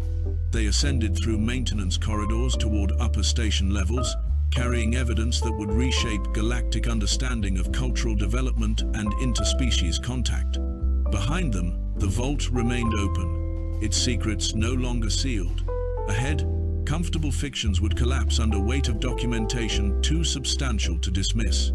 Israel still marveled at how asking one simple question about sword balance had cascaded into exposing centuries of historical revisionism. Sometimes, truth required nothing more than someone willing to point at obvious problems while everyone else pretended not to notice. The blades had been balanced wrong. Turned out, so had everything else. Thanks for watching. If you liked the story, don't forget to like, comment, and subscribe. The alarm systems across Zenith Prime Station screamed warnings that made no sense. Ambassador Thakren watched the main display with growing confusion as his four eyes tried to process what the sensors were telling him. Something massive was coming out of empty space, tearing through reality itself like paper being ripped apart. The object that emerged made the ambassador's blood run cold. It was a warship, larger than anything he had seen in his 300 years of service to the Galactic Council. Its hull was dark and scarred, covered in burns and impacts from weapons that shouldn't exist anymore. The metal looked ancient, corroded by time itself, yet the ship's engines still glowed with power. Strange symbols marked its side, letters from a writing system that predated modern galactic civilization by thousands of years. Thakren pressed his communicator with a trembling claw. "Get me the historical archives immediately. I need identification on this vessel." Around him, the council chamber erupted into chaos. Representatives from 847 different species began shouting questions and demands. Some called for military response. Others wanted to flee. The mantis-like ambassador raised his arms for silence, but nobody was listening anymore. The ancient warship hung in space like a ghost from a forgotten era. Its weapon systems were powered down, but every military analyst in the station could see the truth. Those guns were old, yes, but they were built with technology that modern science barely understood. If that ship decided to fight, Zenith Prime wouldn't survive the encounter. Then the transmission came through. The audio was broken and filled with static, but the words were clear enough to make Thakren's heart skip several beats. The language was old, so old that the computer needed 17 seconds to find a translation matrix. When it did, the message played across every speaker in the station. "This is the United Earth spaceship Indomitable, Terran Expeditionary Fleet.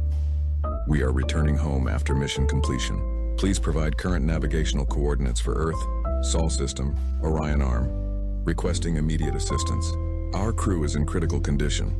The silence that followed was absolute. Earth. Sol 3. The dead world. The planet that had destroyed itself in nuclear fire 20,000 years ago, leaving nothing but radioactive dust and broken cities. Every school child in the galaxy learned about Earth as a warning. A cautionary tale about what happened when a species discovered weapons before wisdom. But here was a ship, claiming to be from Earth, asking for directions home. Thakren made a decision. Open a channel, and someone wake up our linguist experts, all of them.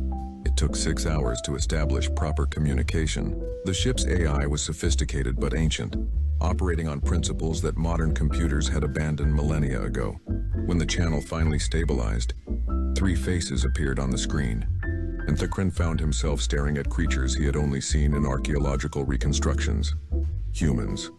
Actual living humans. The woman in the center wore a uniform that was falling apart at the seams. Her hair was gray and white, pulled back from a face lined with exhaustion. Her eyes were the color of Earth's ancient oceans, blue and deep and currently filled with confusion. "This is Captain Sarah Chen of the Indomitable. Who am I speaking with?"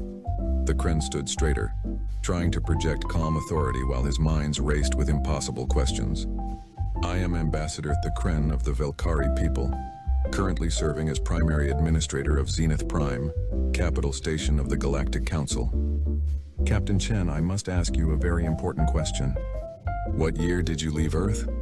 The woman glanced at someone off-screen, then back at the camera. "We departed Earth in the year 22,314 by the common calendar. Our mission was a 500-year expedition to establish first contact with civilizations in the Outer Rim. We've been gone for 532 years, but we ran into some problems with a dark space anomaly." "Why are you asking?" 500 years. They thought they had been gone for 500 years. Thakren felt a wave of pity wash over him. How could he tell them? How could anyone deliver this kind of news? "Captain Chen, I'm afraid I have some very difficult information to share with you. The current year by the old Earth calendar is 42,831. You haven't been gone for 500 years. You've been gone for 20,517 years. The woman's face went white. Behind her, someone cursed loudly. A third voice, male and shaking, said something that the translator couldn't process properly. Chen gripped the edges of her command chair so hard her knuckles turned white. That's impossible. Our clocks, our systems, everything says we've only been gone for 5 centuries. How can 20,000 years have passed? Dark space anomalies can cause severe temporal distortion, Thakren explained gently. You experience time at one rate while the universe continued at another. Captain, there's something else you need to know. According to our historical records, Earth was destroyed approximately 18,000 years ago. The planet is listed as uninhabitable, a dead world consumed by nuclear war. The silence stretched on for 10 full seconds. Then Captain Chen's expression changed. The shock disappeared, replaced by something harder. Something that made Thakren remember that this woman commanded a warship that could probably level his entire station. Ambassador, Chen said softly, your records are wrong. I'm looking at our long-range sensors right now, and I can see the Sol system from here. Earth's biosignature is strong. The planet is alive. Someone has been living on my home world, and I want to know who. The signal cut off before Thakren could respond. In the silence that followed, every being in the council chamber understood what had just happened. They had told these ancient humans that their world was dead. They had lied, whether intentionally or not. And now a 20,000-year-old warship was heading for Earth, with a crew that had just learned their entire civilization should be extinct. Thakren looked at the readings coming from the Indomitable's power systems and made another decision. Prepare my personal ship. I'm going with them. And someone tell me everything we really know about what happened to Earth, because something tells me the official story is about to fall apart. The journey to Earth should have taken 3 weeks with modern drives. The Indomitable needed 6 because its engines were running on technology that predated most of the species in the Galactic Council.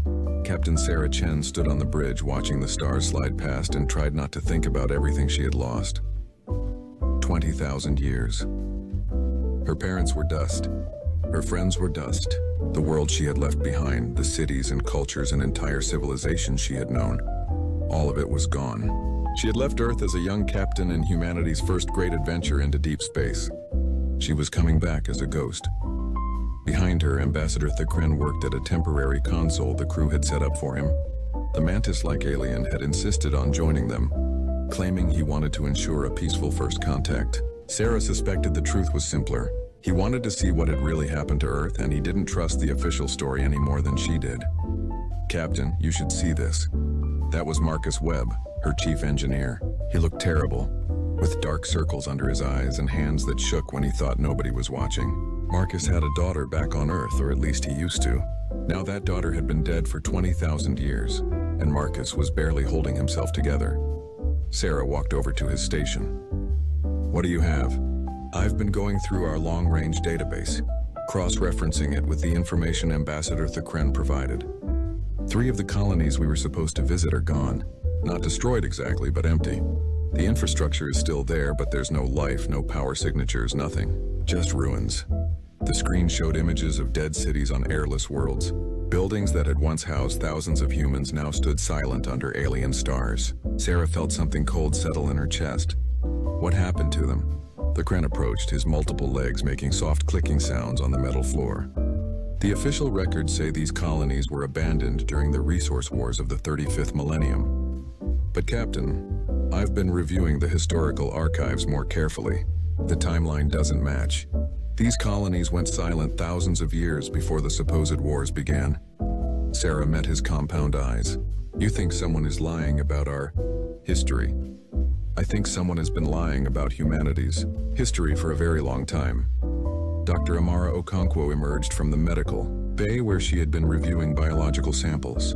The xenobiologist looked exhausted but determined. I found something in the ship's memory banks. The Indomitable wasn't alone. Earth launched 12 expedition ships, all identical to ours, all heading in different directions. According to the departure manifest, we should have all returned within the same century. Sarah felt her stomach drop. Let me guess, none of the others came back. According to the galactic records, no. We're the only one that survived.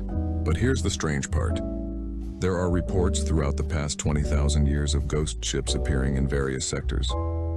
Ancient vessels matching the Indomitable's design, seen briefly before vanishing again. What if the other ships hit the same temporal anomaly we did? What if they're still out there, lost in dark space, trying to find their way home?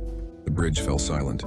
Somewhere in the darkness between stars, 11 more ships might be wandering, their crews believing they had only been gone a few centuries, unaware that humanity had apparently died and the galaxy had moved on without them. Marcus broke the silence. Why didn't anyone look for us? 12 ships disappear and nobody launches rescue missions?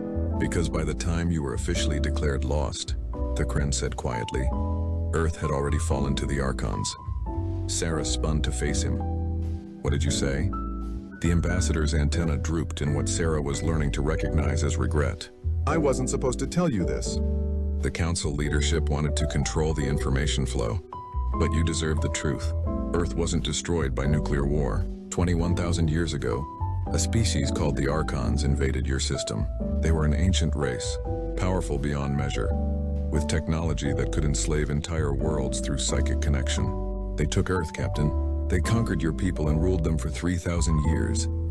The rage that filled Sarah was hot enough to burn stars, and the Council did nothing. The Council didn't exist yet, not in its current form. By the time we had the power to challenge the Archons, they had vanished. They abandoned Earth and disappeared into the space between galaxies. We assumed they had taken humanity with them, or exterminated them entirely. The nuclear war story was created later, to explain why Earth was empty when survey ships finally reached the system. Marcus slammed his fist on the console. So for 18,000 years, while you all built your perfect galactic civilization, nobody bothered to check if any humans actually survived. That's not entirely fair, the Kren began, but Sarah cut him off. Isn't it? You erased us. You decided we were extinct and didn't bother to verify. Well, guess what, Ambassador? We're not extinct. Someone is living on Earth, and I'm going to find out who. The tension on the bridge was thick enough to cut. Then an alarm sounded and all personal conflicts were forgotten in an instant. Captain, we're entering the Sol system, reported the navigation officer, and we're being scanned by multiple defense platforms. Very sophisticated designs unlike anything in the database. The view screen shifted, showing Earth's home system.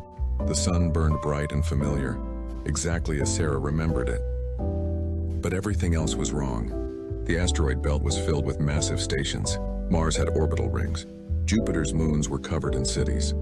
And Earth itself was surrounded by a network of defense satellites that would have been impossible with the technology humanity possessed when she left. Then the communication panel lit up with an incoming transmission. The voice that came through spoke English, but the accent was strange. The words clipped and formal in a way that suggested the language had evolved significantly. Unidentified vessel. This is Terran Commonwealth Defense Command. You are entering restricted space. Power down your weapons and state your identification or you will be fired upon. This is your only warning. Sarah looked at the Kren, then at her crew. She had left Earth as an explorer, a representative of humanity's hope and curiosity. She was returning to a world that didn't know her, defended by people who spoke her language but thought she was a threat. She opened the channel, keeping her voice steady and strong. This is Captain Sarah Chen of the United Earth Spaceship Indomitable, serial number 7732, launched from Earth in the year 22,314. We are returning from a long-range expedition mission. I am requesting permission to approach Earth and return home. The silence that followed lasted for nearly a minute. When the response came, the voice on the other end was shaking. Indomitable, the ghost ship. You're really real. Stand by for escort. The Chancellor is going to want to meet you personally. Welcome home, Captain Chen. Welcome to the Terran Commonwealth. The Earth that Sarah Chen saw through the landing shuttle's windows was both familiar and completely alien. The continents were in the right places, the ocean still blue and vast, but everything else had changed. Massive towers reached into the sky, taller than anything from her time. The city sprawled across entire regions, connected by transportation networks that glowed with energy. And above it all, the orbital defense platforms hung like guardian angels, bristling with weapons that made the Indomitable look like a museum piece. They landed at a facility in what used to be called Geneva. The landing pad was surrounded by soldiers in armor that looked more advanced than anything Sarah had seen, even in the Galactic Council's military. When the shuttle door opened, she stepped out onto soil she hadn't touched in 20,000 years and felt tears burning in her eyes. The welcoming party was led by a woman who carried herself like someone used to command.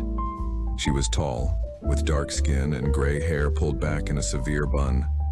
Her uniform was crisp and formal, decorated with medals that Sarah didn't recognize. When she spoke, her voice carried the weight of absolute authority. Captain Chen, I am Chancellor Elena Vasquez, leader of the Terran Commonwealth. On behalf of all humanity, I welcome you home. I only wish the circumstances were better. Sarah saluted out of instinct, then felt foolish. She was saluting a government that hadn't existed when she left. Chancellor, I have many questions, and I will answer them all. But first, you and your crew need rest and medical attention. You've been in stasis for longer than any human should survive. It's a miracle you're alive at all. They were taken to a facility that was part hospital, part research center, part military base. Over the next 3 days, doctors examined them while historians interviewed them, recording every detail of the world they had left behind. Sarah submitted to it all patiently, but what she really wanted was answers. On the 4th day, Chancellor Vasquez invited her to a private meeting in a room with walls made of transparent steel, overlooking a city that never slept. The Chancellor poured 2 glasses of something that tasted like whiskey, but had a smoothness that suggested 20,000 years of refinement. You want to know what happened? Vasquez said. It wasn't a question. I want to know why the galaxy thinks we're extinct when we're clearly not. The Chancellor took a long drink before answering. Because for 3,000 years we might as well have been. The Archons came when you were gone, Captain. They arrived with ships that could crack planets and minds that could bend entire populations to their will. They didn't negotiate. They didn't offer terms. They simply took control. Sarah listened as Vasquez explained the horror. The Archons had a weapon, a psychic network that could connect to most species' neural patterns and force complete obedience. They had used it to enslave hundreds of worlds, building an empire that stretched across multiple galaxies. Earth was just one more conquest, its people reduced to biological components in a vast machine. But we had something they didn't expect, Vasquez continued.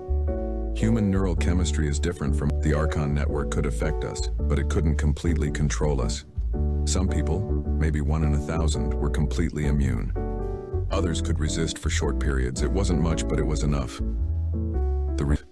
We took everything the Archons had taught us, everything we had learned from defeating them, and we made ourselves strong. Sarah looked out at the city below.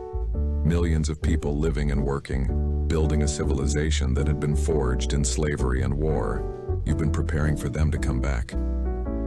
We've been preparing for our galaxy to be our enemy if necessary. When the Archons came, why would we trust them now? Before Sarah could respond, Marcus burst into the room, followed by Dr. Okonkwo. The engineer's face was pale, his hands shaking as he held a datapad. Captain, you need to see this. Now. The datapad showed sensor readings from long-range observation posts at the edge of the galaxy, matched the Archon vessels that had been found in Earth's historical. They're coming back, Okonkwo said quietly. The Archons are returning, and they're bringing an army. Chancellor Vasquez took the datapad and reviewed it with the calm efficiency of someone who had been expecting this moment for years. How long do we have? 18 months. Maybe less if they have better drives than we think. The Chancellor nodded slowly, then looked at Sarah. Captain Chen, I'm going to be blunt. The Indomitable is a symbol. It's proof that humanity had a past before the Archons, that we were explorers and dreamers before we became warriors. I want to use your ship to announce Earth's return to the galactic stage. I want every species in the Council to know that humanity survived, and that we're not asking for permission to exist anymore. Sarah thought about the dead colonies she had seen on the way here. She thought about 20,000 years of human suffering, of generations born into slavery, of people who had fought and died just to earn the right to be free. And she thought about the Archons coming back with an army that could enslave the entire galaxy. What do you need from me? Vasquez smiled, and for the first time, it looked genuine. Help me convince the galaxy to fight. The Council thinks we're a myth or a threat. You're evidence that we're neither. You're the bridge between who we were and who we've become. The Archons are coming for everyone, not just Earth. If we don't work together, we'll all fall separately. Marcus spoke up from behind Sarah. There's something else. I've been going through the Indomitable systems and I found something strange. The ship has components that don't match the rest of the design. Pieces that were added in secret before we launched. I think someone knew this was going to happen. I think someone prepared for it. Sarah turned to look at her engineer. What kind of components? The kind that could activate a defense network. Captain, I think the Indomitable isn't just a warship. I think it's a key, and whatever it unlocks, has been waiting for us to come home for 20,000 years. The room fell silent as everyone absorbed this information. Outside, the sun was setting on a world that had survived extinction. Inside, 5 people stared at each other, and realized that the war they had been dreading was about to begin, whether they were ready or not. Ambassador Thakren stood before the Galactic Council and wondered if he was about to commit career suicide. Around him, representatives from 847 species filled the chamber, their voices creating a noise that sounded like chaos given form. They were arguing about Earth, about the Archons, about whether any of this was real or just human propaganda. Order! The council speaker, a crystalline being named Jarketh, rang a chime that cut through the noise. Ambassador Thakren has requested emergency session time. We will hear him. Thakren stepped forward, his forelegs steady despite the nervousness coursing through his body. Thank you, Speaker. I have just returned from Earth. The world we all believed was dead is very much alive. The humans have not only survived, they have thrived, and they bring warning of an existential threat to our entire civilization. He activated the holographic display, showing the sensor data from the void. The images of Archon ships moving in formation silenced the chamber faster than any call for order could have. The Archons are returning, Thakren continued. Our intelligence estimates they will reach Council space within 18 months. They bring with them a fleet numbering in the millions, built over 18,000 years of preparation. And according to human historical records, their psychic network can enslave most known species within minutes of exposure. A representative from the Kelhari Collective, a species known for their militant stance, spoke up. Even if this is true, why should we trust the humans? They've been hiding from us for thousands of years. How do we know they're not the real threat? Before Thakren could respond, a new voice cut through the chamber. Captain Sarah Chen walked in, escorted by Chancellor Vasquez and a contingent of Commonwealth guards. She moved with the confidence of someone who had nothing left to prove and everything to fight for. You don't have to trust us, Sarah said, her voice carrying clearly through the chamber, but you should trust your own survival instinct. The Archons will come whether you believe in them or not. When they do, they won't negotiate. They won't offer terms. They'll simply take control of your minds and turn you into slaves. Earth learned this the hard way. We paid the price in blood and suffering. Now we're offering you a chance to avoid the same fate. Chancellor Vasquez stepped forward. The Terran Commonwealth proposes an alliance. We will share our anti-Archon weapons technology, our knowledge of their tactics, and our defense systems. In exchange, we ask for full membership in the Galactic Council, reparations for the 3,000 years of abandonment, and a unified military response to the Archon threat. The chamber erupted into debate. Some species saw the logic in the proposal, others saw it as blackmail. A few suggested that humanity was exaggerating the threat to gain power. Thakren watched it all and felt his hope dying. The council was too fractured, too political to act quickly. Then the alarm sounded. The holographic display shifted, showing real-time sensor data from a colony world called Threshold 7. Archon ships were coming out of dimensional folds, dozens of them attacking without warning. The colony's defenses were being overwhelmed within minutes. That colony has 40 million inhabitants, Jarketh said, his crystalline voice shaking. We have ships in the area, but they won't arrive for hours. The Indomitable can be there in 30 minutes, Sarah said. Give me clearance and we'll defend your people. The speaker looked at her, then at Vasquez, then at the data showing millions of lives hanging in the balance. Granted. Save them, Captain. Sarah was already running. The Indomitable dropped out of faster-than-light travel above Threshold 7 and immediately opened fire. The old warship's weapons had been designed to fight unknown threats with overwhelming force, and against the Archon ships, they proved devastatingly effective. Energy beams that could crack planetary crust tore through Archon armor. Missiles loaded with experimental warheads detonated in patterns that disrupted their shields. But Sarah wasn't alone. Chancellor Vasquez had sent 12 ships from Earth's defense fleet, each one a modern interpretation of the Indomitable's design. They moved in perfect formation, their tactics honed by 15,000 years of preparation for exactly this moment. Marcus worked frantically at the engineering station, routing power to weapons that were never meant to fire continuously. Captain, the old girl is holding together, but I don't know for how long. Keep her running, Marcus. We just need to last until Council reinforcements arrive. Dr. Okonkwo was at the sensor station, analyzing the Archon ships as they fought. Captain, I'm detecting psychic broadcasts from the Archon vessels. They're trying to establish neural connections with the colonists below, but the signals are being disrupted by something like there's interference. Sarah felt a cold realization wash over her. It's us. They're trying to connect to human neural patterns too, and it's creating noise in their network. We're jamming them just by being here. The battle raged for 2 hours. The Indomitable took hits that would have destroyed lesser ships, her ancient armor absorbing damage that made Marcus weep at his console. 3 of the Earth ships were destroyed, their crews dying to protect people they had never met. But when Council reinforcements finally arrived, the Archons retreated, fleeing back into dimensional folds. Sarah stood on her bridge, watching the rescue operations begin below, and felt the weight of command pressing down on her shoulders. They had won, but barely, and this was just a scouting force. The real invasion was still coming. Back at Zenith Prime, the Council held an emergency vote. The images of human ships defending a Council world, of Earth's forces bleeding to protect strangers, had changed minds. Not all of them, but enough. The vote passed. Earth was granted full Council membership, and more importantly, a joint task force was authorized to prepare for the Archon invasion. In the weeks that followed, Sarah watched as volunteers from 23 species joined the defensive fleet. She trained with commanders from a dozen different military traditions. She shared tactics and strategies with beings who had never met a human before, and slowly something that looked like hope began to grow. Marcus made another discovery. The components hidden in the Indomitable were indeed a key, part of a defense network built during humanity's first space age.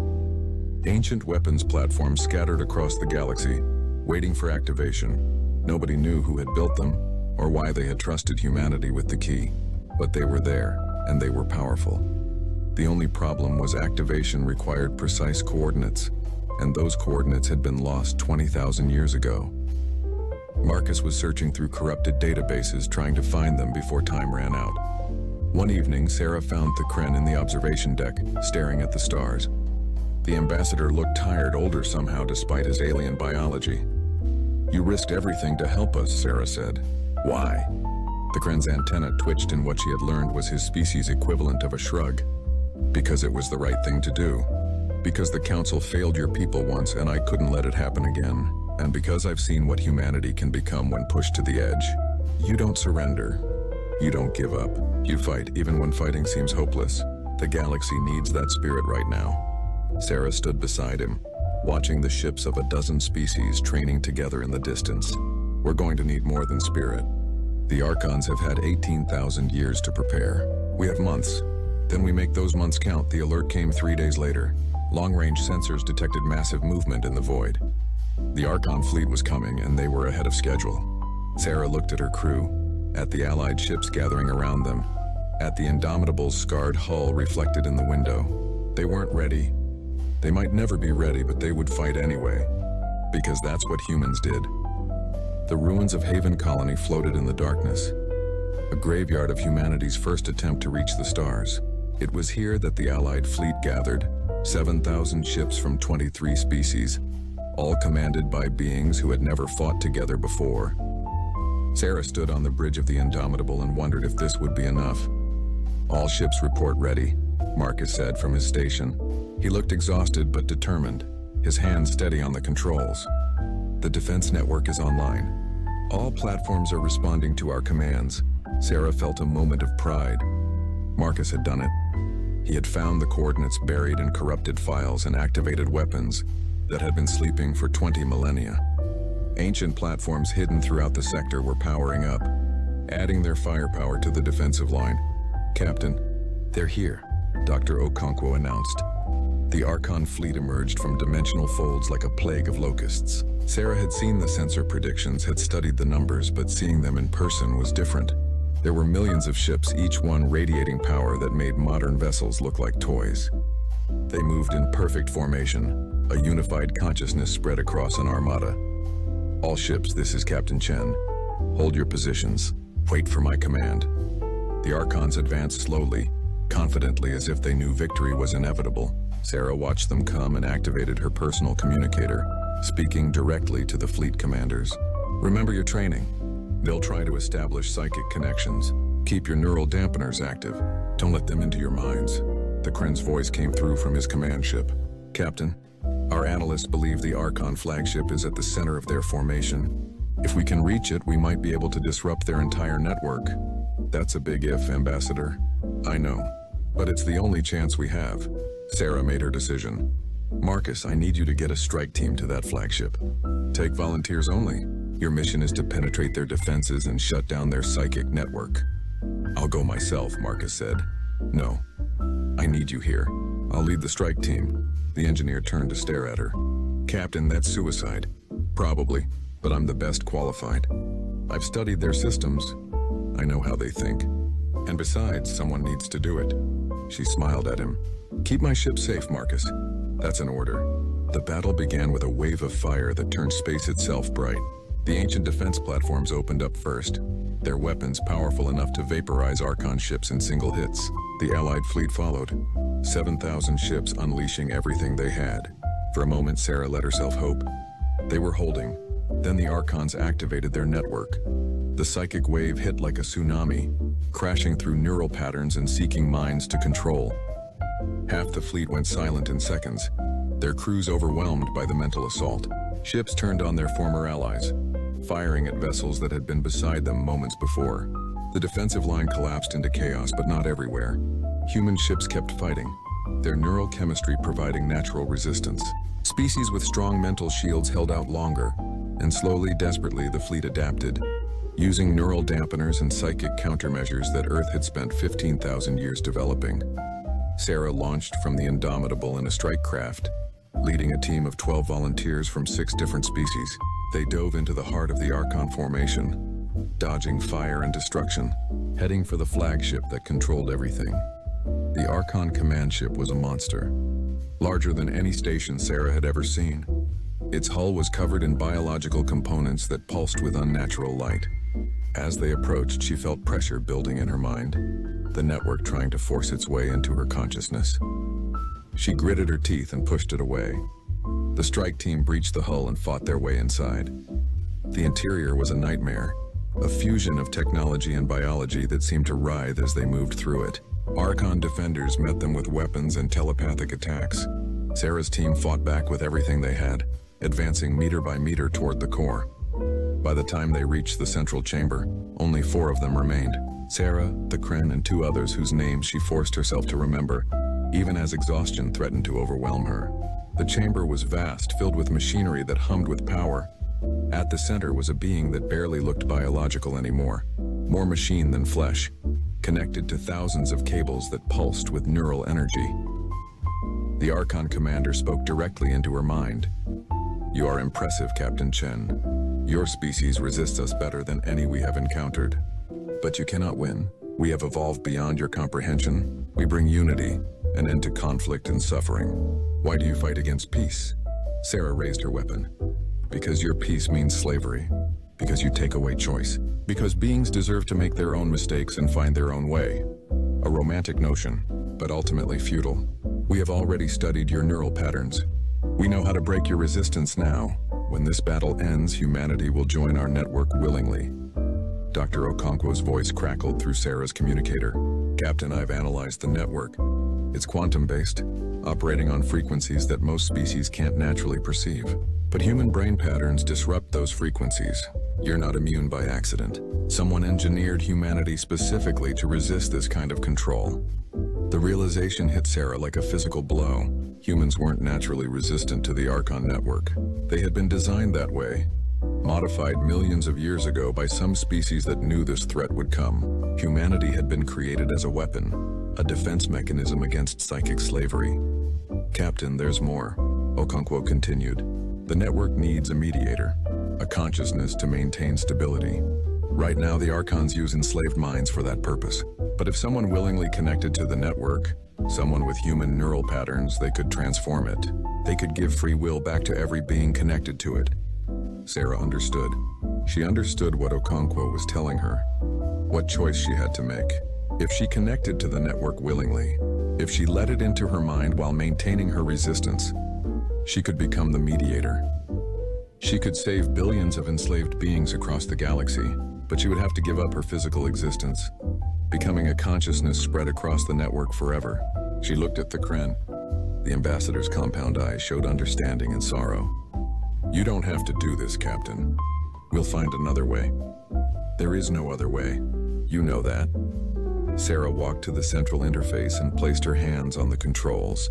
The Archon commander tried to stop her, but the Kren fired, destroying the being's physical form. The network shuddered, losing its coordinator, becoming unstable. Sarah closed her eyes and opened her mind. The flood of consciousness was overwhelming. Billions of minds, all connected, all enslaved. She felt their pain, their trapped screams, their desperate hope, and she felt the network itself, a vast machine of thought and control. It tried to consume her, to break her will and add her to the collective. But she was human, and humans didn't break. Sarah pushed back. She took her resistance, her free will, her stubborn refusal to surrender, and she spread it through the network like fire. She showed every trapped consciousness what freedom meant. She gave them back their choice. The network transformed. It didn't die, but it changed, becoming something new. A connection between minds that allowed communication without control. A shared consciousness that preserved individual identity. And at the center of it all was Sarah Chen, the eternal mediator. The guardian who would ensure no one could ever use the network for slavery again. Outside, the Archon fleet stopped fighting. Millions of ships hung in space as their crews suddenly regained control of their own minds. Some fled, some surrendered, some simply shut down, their pilots overwhelmed by the sudden return of freedom. On the bridge of the Indomitable, Marcus watched as the battle ended. He felt tears streaming down his face as he realized what Sarah had done, what she had sacrificed. The captain's chair sat empty, but her voice came through every speaker in the fleet, calm and strong and somehow everywhere at once. This is Captain Sarah Chen. The network is secured. The Archons are defeated. All ships stand down. The war is over. The days that followed were chaos. The Galactic Council had to deal with millions of freed beings, former Archon slaves who suddenly had nowhere to go. Earth opened its borders, offering sanctuary to any who needed it. The Terran Commonwealth became a beacon of hope, proof that freedom could survive even the darkest oppression. Marcus stayed on the Indomitable, unable to leave the ship that had been his home for so long. He found comfort in the daily routines of maintenance and repair. And sometimes, late at night, he would sit in the captain's chair and talk to the empty air, knowing somehow that Sarah could hear him. The Kren became the new council chairman, elected unanimously after his role in the war. He spent his days building bridges between species, ensuring that no world would ever be abandoned again. And he made sure that Earth's story, humanity's true history, was taught to every child in every school across the galaxy. Dr. Okonkwo became Earth's ambassador, traveling to distant worlds and sharing the knowledge humanity had gained through suffering. She carried with her the message that Sarah had died to prove, that freedom was worth any sacrifice, and that no being should ever be forced to surrender their will. The Indomitable was placed in memorial orbit around Earth, a monument to the crew who had left home 20,000 years ago and returned to save the galaxy.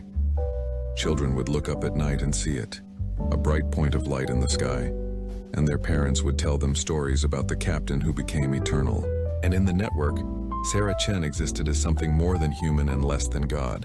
She watched over the connected consciousness, feeling every thought and emotion of beings across the galaxy. She was lonely sometimes, cut off from physical existence, but she was not alone. Billions of minds touched hers every day, sharing their joys and sorrows, their hopes and fears. She had become the guardian of their freedom, the protector of their right to choose. On Earth in the capital city, they built a statue of a woman in an ancient military uniform. The inscription at its base read, "Captain Sarah Chen. She ensured we would never be forgotten." And above the planet, in the network that connected minds across the stars, Sarah smiled. The galaxy had forgotten Earth once, but now, because of what she and her crew had sacrificed, humanity would be remembered forever. The war was over. The fight for freedom would never end. But for the first time in 20,000 years, Earth and its children were not alone. They were part of something larger, something better. They were part of a galaxy that had learned, through suffering and sacrifice, that every being deserved the right to choose their own destiny, and that was worth everything. The hangar bay of Crosspoint Station smelled like engine coolant and ambition. Polished floors reflected the blue glow of landing strips, and overhead, maintenance drones hummed their perpetual songs of industry. This was the heart of interstellar commerce, where fortunes changed hands, where the powerful strutted among their gleaming vessels, and where anyone without credentials was about as welcome as a meteor shower at a hull inspection, which made it particularly unfortunate for the boy who had just walked in barefoot. Tommy Vance was 12 years old, though hunger and hard living had carved years into his face that did not belong there. His shirt had once been green, back when the Terran refugee crisis was still called a temporary displacement. Now, it was the color of forgotten things, stained with engine grease and the red dust of cargo holds where he had slept hidden among shipping containers.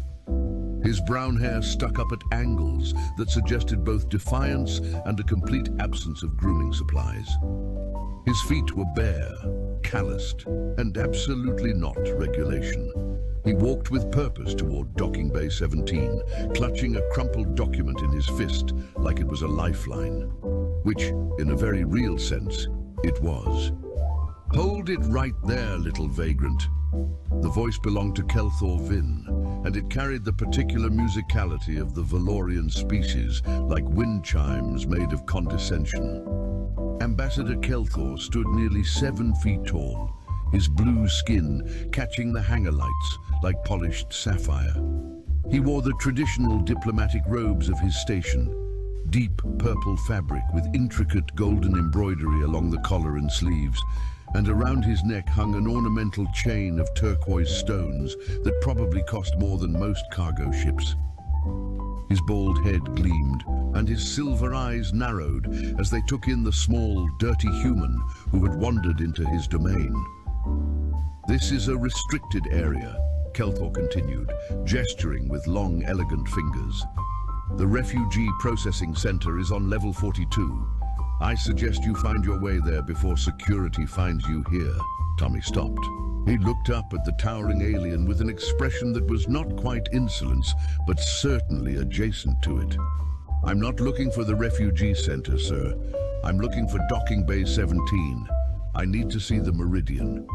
Behind Kelthor, a small crowd was gathering.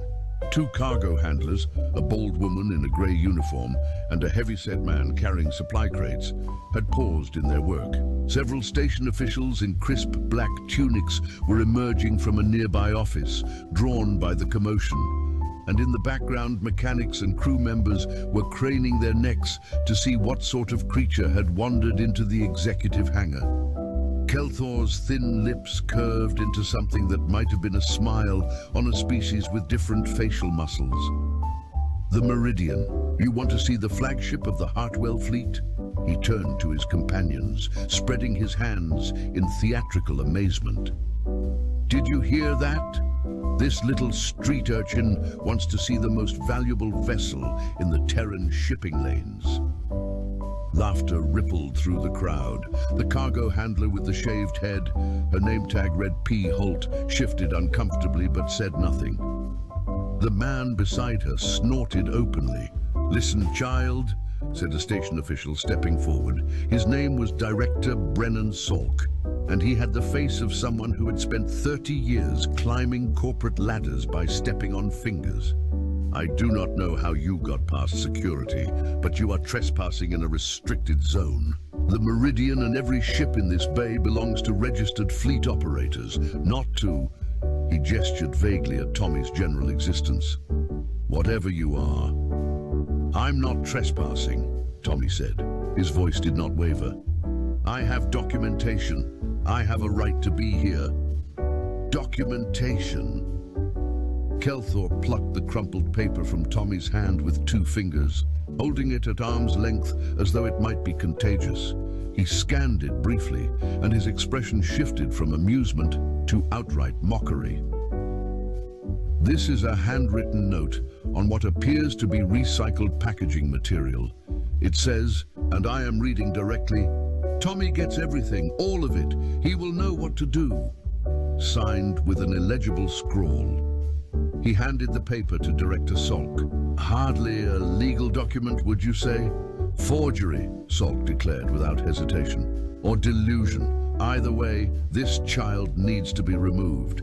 Someone contact station security." I am station security, said a gruff voice from the crowd. A large man with cybernetic implants along his jaw pushed forward, hand already reaching for Tommy's shoulder. Come on, kid. Let us do this the easy way. The detention center has food, at least.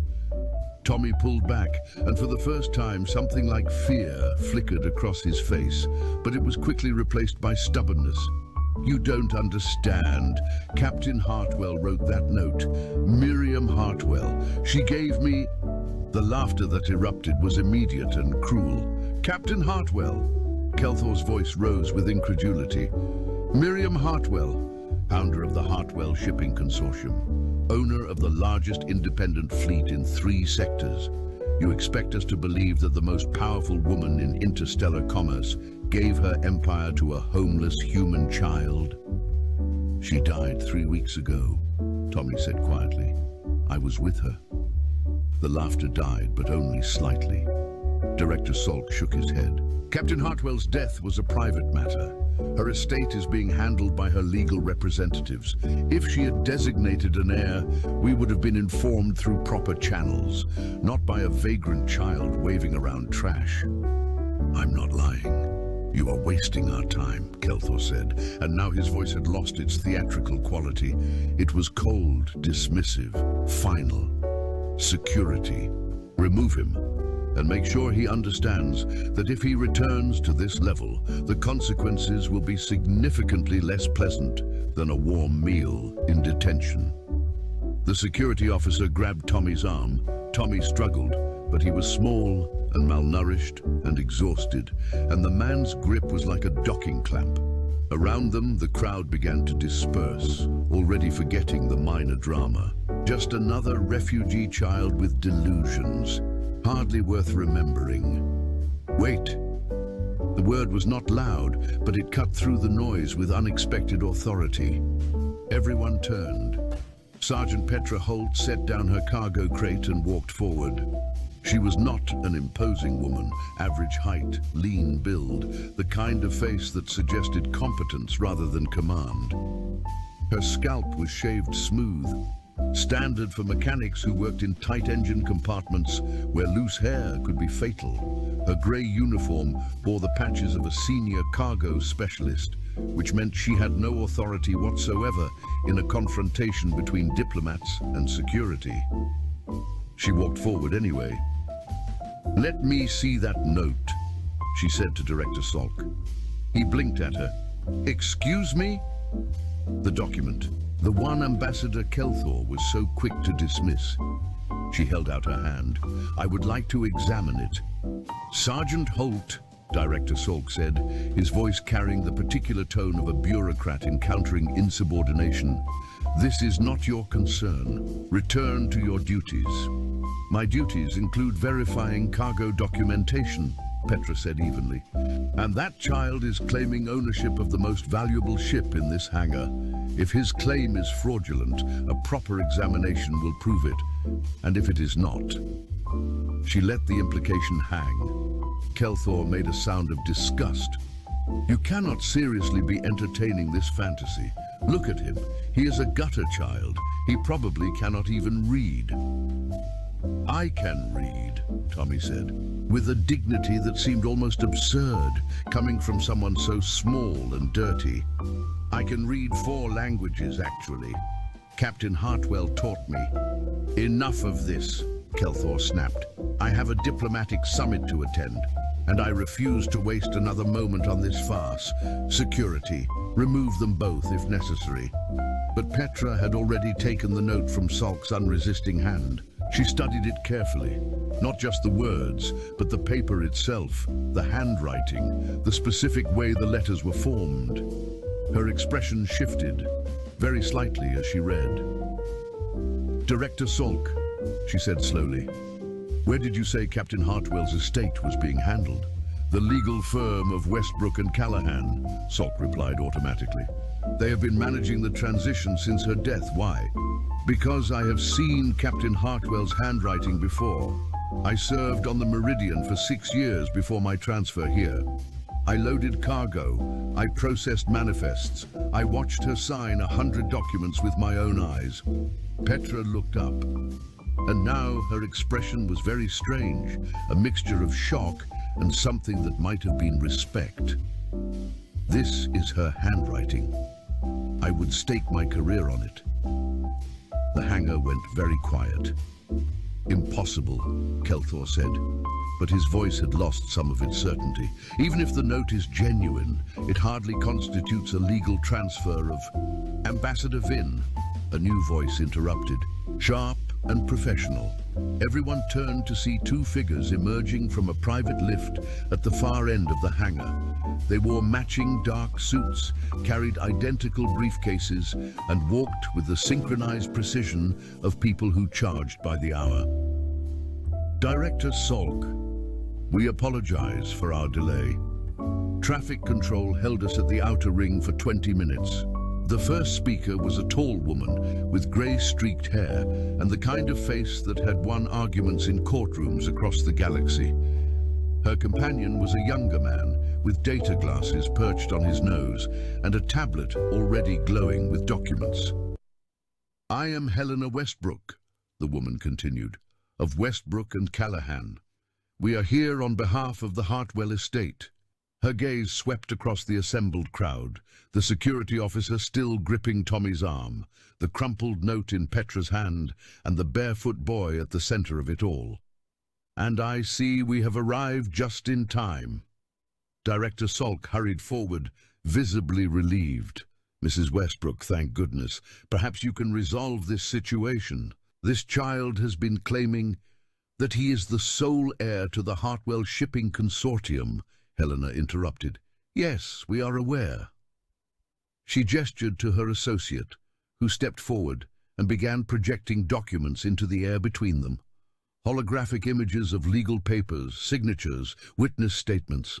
Thomas James Vance, age 12, born on the transport vessel Wanderer during the Terran refugee crisis. Orphaned at age 7 when his parents died in the Kepler station disaster. Registered as an unaccompanied minor in the refugee processing system, then subsequently lost in the bureaucratic shuffle and presumed either dead or deported. She paused, letting the information sink in. 4 months ago, Captain Miriam Hartwell discovered young Mr. Vance hiding in a cargo container aboard one of her freight vessels. Rather than turning him over to the authorities, she took him under her protection.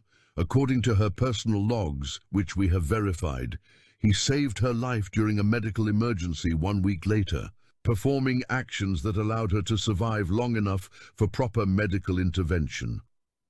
That does not prove, Kelthor began. I am not finished, Ambassador. Helena's voice could have frozen engine coolant. Captain Hartwell had no living relatives. She had spent 40 years building an empire, and she had no one to leave it to. The Hartwell Shipping Consortium includes 47 vessels, docking rights at 15 major stations, exclusive trading contracts with 12 planetary governments, and estimated assets of approximately 2 billion credits. She turned to look directly at Tommy, and for the first time, her expression softened. 3 weeks ago, Captain Hartwell passed away from complications related to her chronic heart condition. Her final will, witnessed by myself and 3 other licensed attorneys, names Thomas James Vance as the sole heir to her entire estate. The silence that followed was absolute. Kelthor's blue skin had taken on a greyish tinge. Director Salk looked like he was trying to remember if he had said anything actionable. The security officer had released Tommy's arm and was backing away as though the boy might explode. Only Petra Holt was smiling. It was a small smile, barely visible, but it was there. Tommy stepped forward. He was still barefoot. He was still dirty. He was still 12 years old. But somehow, in that moment, he seemed to occupy more space than anyone else in the hangar. I told you, he said to Kelthor, I have documentation. The ambassador opened his mouth, closed it, and then did something extraordinary. He bowed. It was a shallow bow, barely more than a nod, but from a Valorian diplomat, it was equivalent to throwing himself on the floor. My apologies, Mr. Vance. I appear to have misjudged the situation. You called me a street urchin, Tommy said. You suggested I was delusional. You ordered security to drag me to detention. He paused, and when he spoke again, his voice was calm but utterly without warmth. But you know what really bothers me, Ambassador. It is not the insults. I have heard worse. It is that you did not even consider the possibility that I might be telling the truth. You saw a child in dirty clothes and decided I was nobody. You did not ask questions. You did not look for evidence. You just assumed. Kelthor's jaw tightened, but he said nothing. Tommy turned to Director Salk. You declared my documentation a forgery without examining it for more than 5 seconds. You threatened to have me arrested. You made jokes about my ability to read. He tilted his head. I am curious, Director. Is that standard procedure for Crosspoint Station? Dismissing people based on how they look? Salk's face had gone very red. I assure you, Mr. Vance, I meant no... Do not bother, Tommy said. I am not interested in apologies right now. I am interested in information. He looked around the hangar, at the gleaming ships, the bustling crews, the infrastructure of commerce that surrounded him. Mrs. Westbrook, I assume there is some kind of formal process for transferring control of the fleet. Helena nodded, looking slightly taken aback by the boy's composure. There is a board of directors meeting scheduled for tomorrow morning. The primary stakeholders will be present to witness the official transfer and to discuss operational continuity. Good, I will be there. Tommy paused. But first, I want to see the Meridian. Helena's associate stepped forward, already pulling up access codes. Of course, Mr. Vance. The ship has been maintained in departure-ready condition as per Captain Hartwell's standing orders. All systems are operational. Shall I notify the crew? The crew is not aboard, Tommy said. Captain Hartwell told me. After she died, you dispersed them to other vessels. Only essential maintenance personnel have been allowed access. Helena raised an eyebrow. You are remarkably well informed. She talked to me, Tommy said simply. In the last weeks, she talked to me about everything. The fleet, the business, the people. His voice softened slightly. She knew she was dying. She wanted me to understand what I was inheriting. For a moment, the mask of composure slipped, and what showed beneath was not the calculating expression of a new business owner, but the grief of a child who had lost someone important. Then it was gone, locked away behind eyes that had seen too much and expected too little. I want to see the ship, he repeated, alone. The Meridian was beautiful. Tommy had seen it before, of course. He had lived aboard it for 3 months, hiding in corners and cargo bays, until Captain Hartwell had found him and decided, for reasons he still did not entirely understand, to keep him instead of throwing him out an airlock. But he had never really looked at it, not like this. The ship stretched nearly 200 meters from bow to stern, its hull a graceful sweep of silver-grey alloy that caught the hangar lights like frozen starlight. The engine pods, 3 of them, arranged in a triangular pattern at the stern, glowed with the soft blue luminescence of idling drive cores. Along the flanks, the Hartwell Consortium logo was painted in gold. A stylized compass rose overlaid with a merchant vessel silhouette. It was a symbol Tommy had come to recognize, to associate with safety and warmth and the first real meals he had eaten in years. Now it was his symbol, his ship, his responsibility. He walked up the boarding ramp, palm pressed against the access panel. The door recognized his biometrics. Captain Hartwell had registered him personally the week before she died, and slid open with a soft hiss. Inside, the ship smelled like her. It was not perfume exactly. It was something subtler. The particular combination of recycled air and old leather and the herbal tea she had always been drinking. Tommy stood in the main corridor and breathed it in, letting the familiarity wash over him. "Hello, Tommy." The voice came from the ship's internal speakers, and it was warm and feminine and not quite human. "I have been expecting you." "Hello, Compass," Tommy said. The ship's artificial intelligence had been named by Captain Hartwell herself decades ago. It was an old system, upgraded many times but never replaced, and it had developed the particular quirks that came with long service. "How are you doing?" "My systems are operating at optimal efficiency," Compass replied. "However, I find myself experiencing something analogous to what humans call loneliness. It has been 19 days since anyone spoke to me about anything other than maintenance schedules." Tommy smiled despite himself. "I am sorry. I would have come sooner, but there was a lot of legal stuff to sort out, and I did not know if they would let me in." "You are the owner now," Compass said. "They cannot prevent you from accessing your own property." "They tried. I saw." A pause. "I have access to station security feeds. I observed the confrontation in the hangar. Ambassador Kelthor Vin has been flagged in my database as unpleasant and not to be trusted with fragile cargo, and Director Brennan Salk has been flagged as bureaucratic obstruction and unlikely to be helpful in emergencies. The security officer has been flagged as just doing his job, but with excessive enthusiasm." Tommy laughed. A real laugh, the first one in weeks. "Did Captain Hartwell program those flags?" "Captain Hartwell programmed the baseline personality matrices," Compass confirmed. "But I have developed my own opinions over time. I am 87 years old, Tommy. I have formed views." He walked through the ship slowly, running his hands along the walls, peering into cabins and cargo bays and the engine room. Everything was exactly as he remembered it. The worn leather chairs on the bridge, the perpetually sticky coffee maker in the galley, the small bunk in the corner of the captain's quarters where he had slept during those last weeks, close enough to hear if she needed help in the night. The captain's quarters themselves were exactly as she had left them. Her desk still held star charts and trade manifests. Her bookshelf was still stuffed with old physical books, actual paper volumes that must have been worth a fortune. Her closet still held her clothes, practical ship's wear, and a few formal outfits for when commerce required ceremony.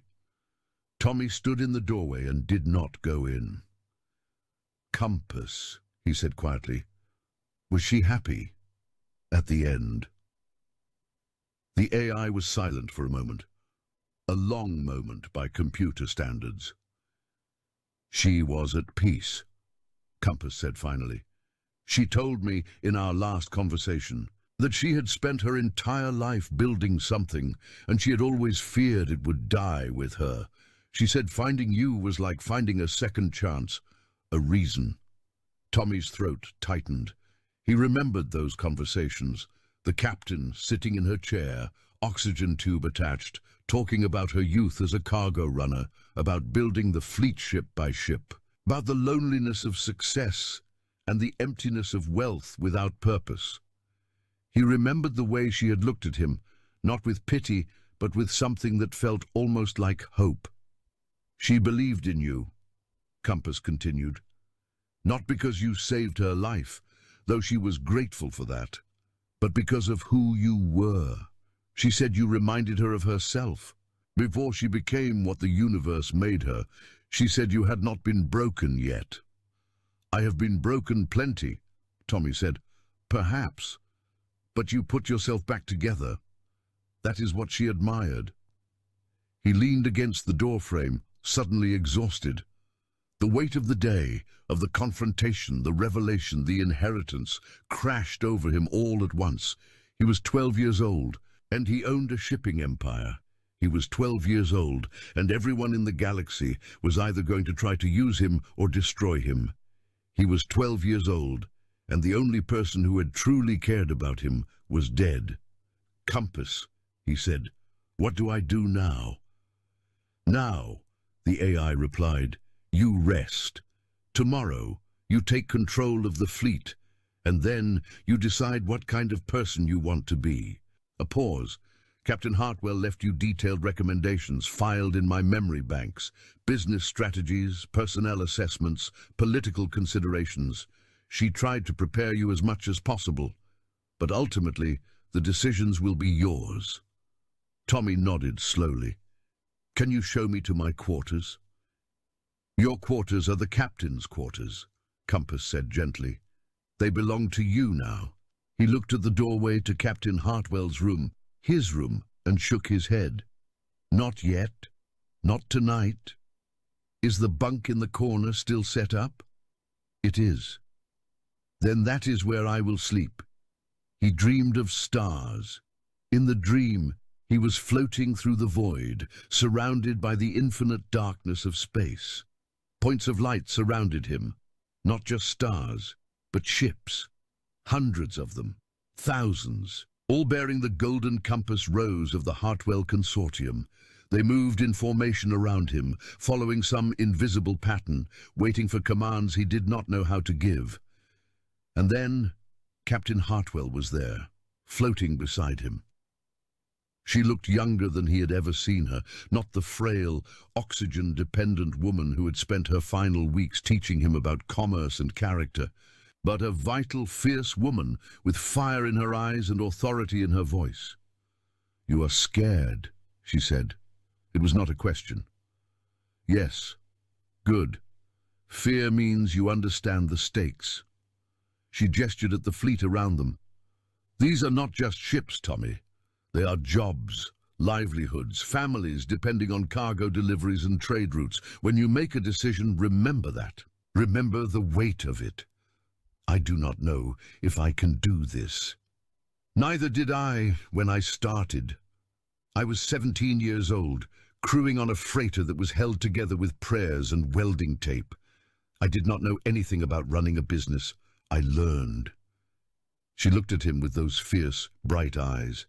"You are smarter than I was. Kinder, too. Though do not let anyone use that against you. You will make mistakes, everyone does, but you will learn from them. That is all anyone can ask." "What if I fail?" "Then you fail. And you get up and you try again, and you keep trying until you succeed or until you die." She smiled, and it was the same smile she had given him when she found him hiding in that cargo container. Not pity, not anger, but recognition, kinship. "I chose you because you do not give up, Tommy. I watched you survive things that would have broken grown adults. I watched you keep going when you had every reason to stop. That is the only qualification that matters."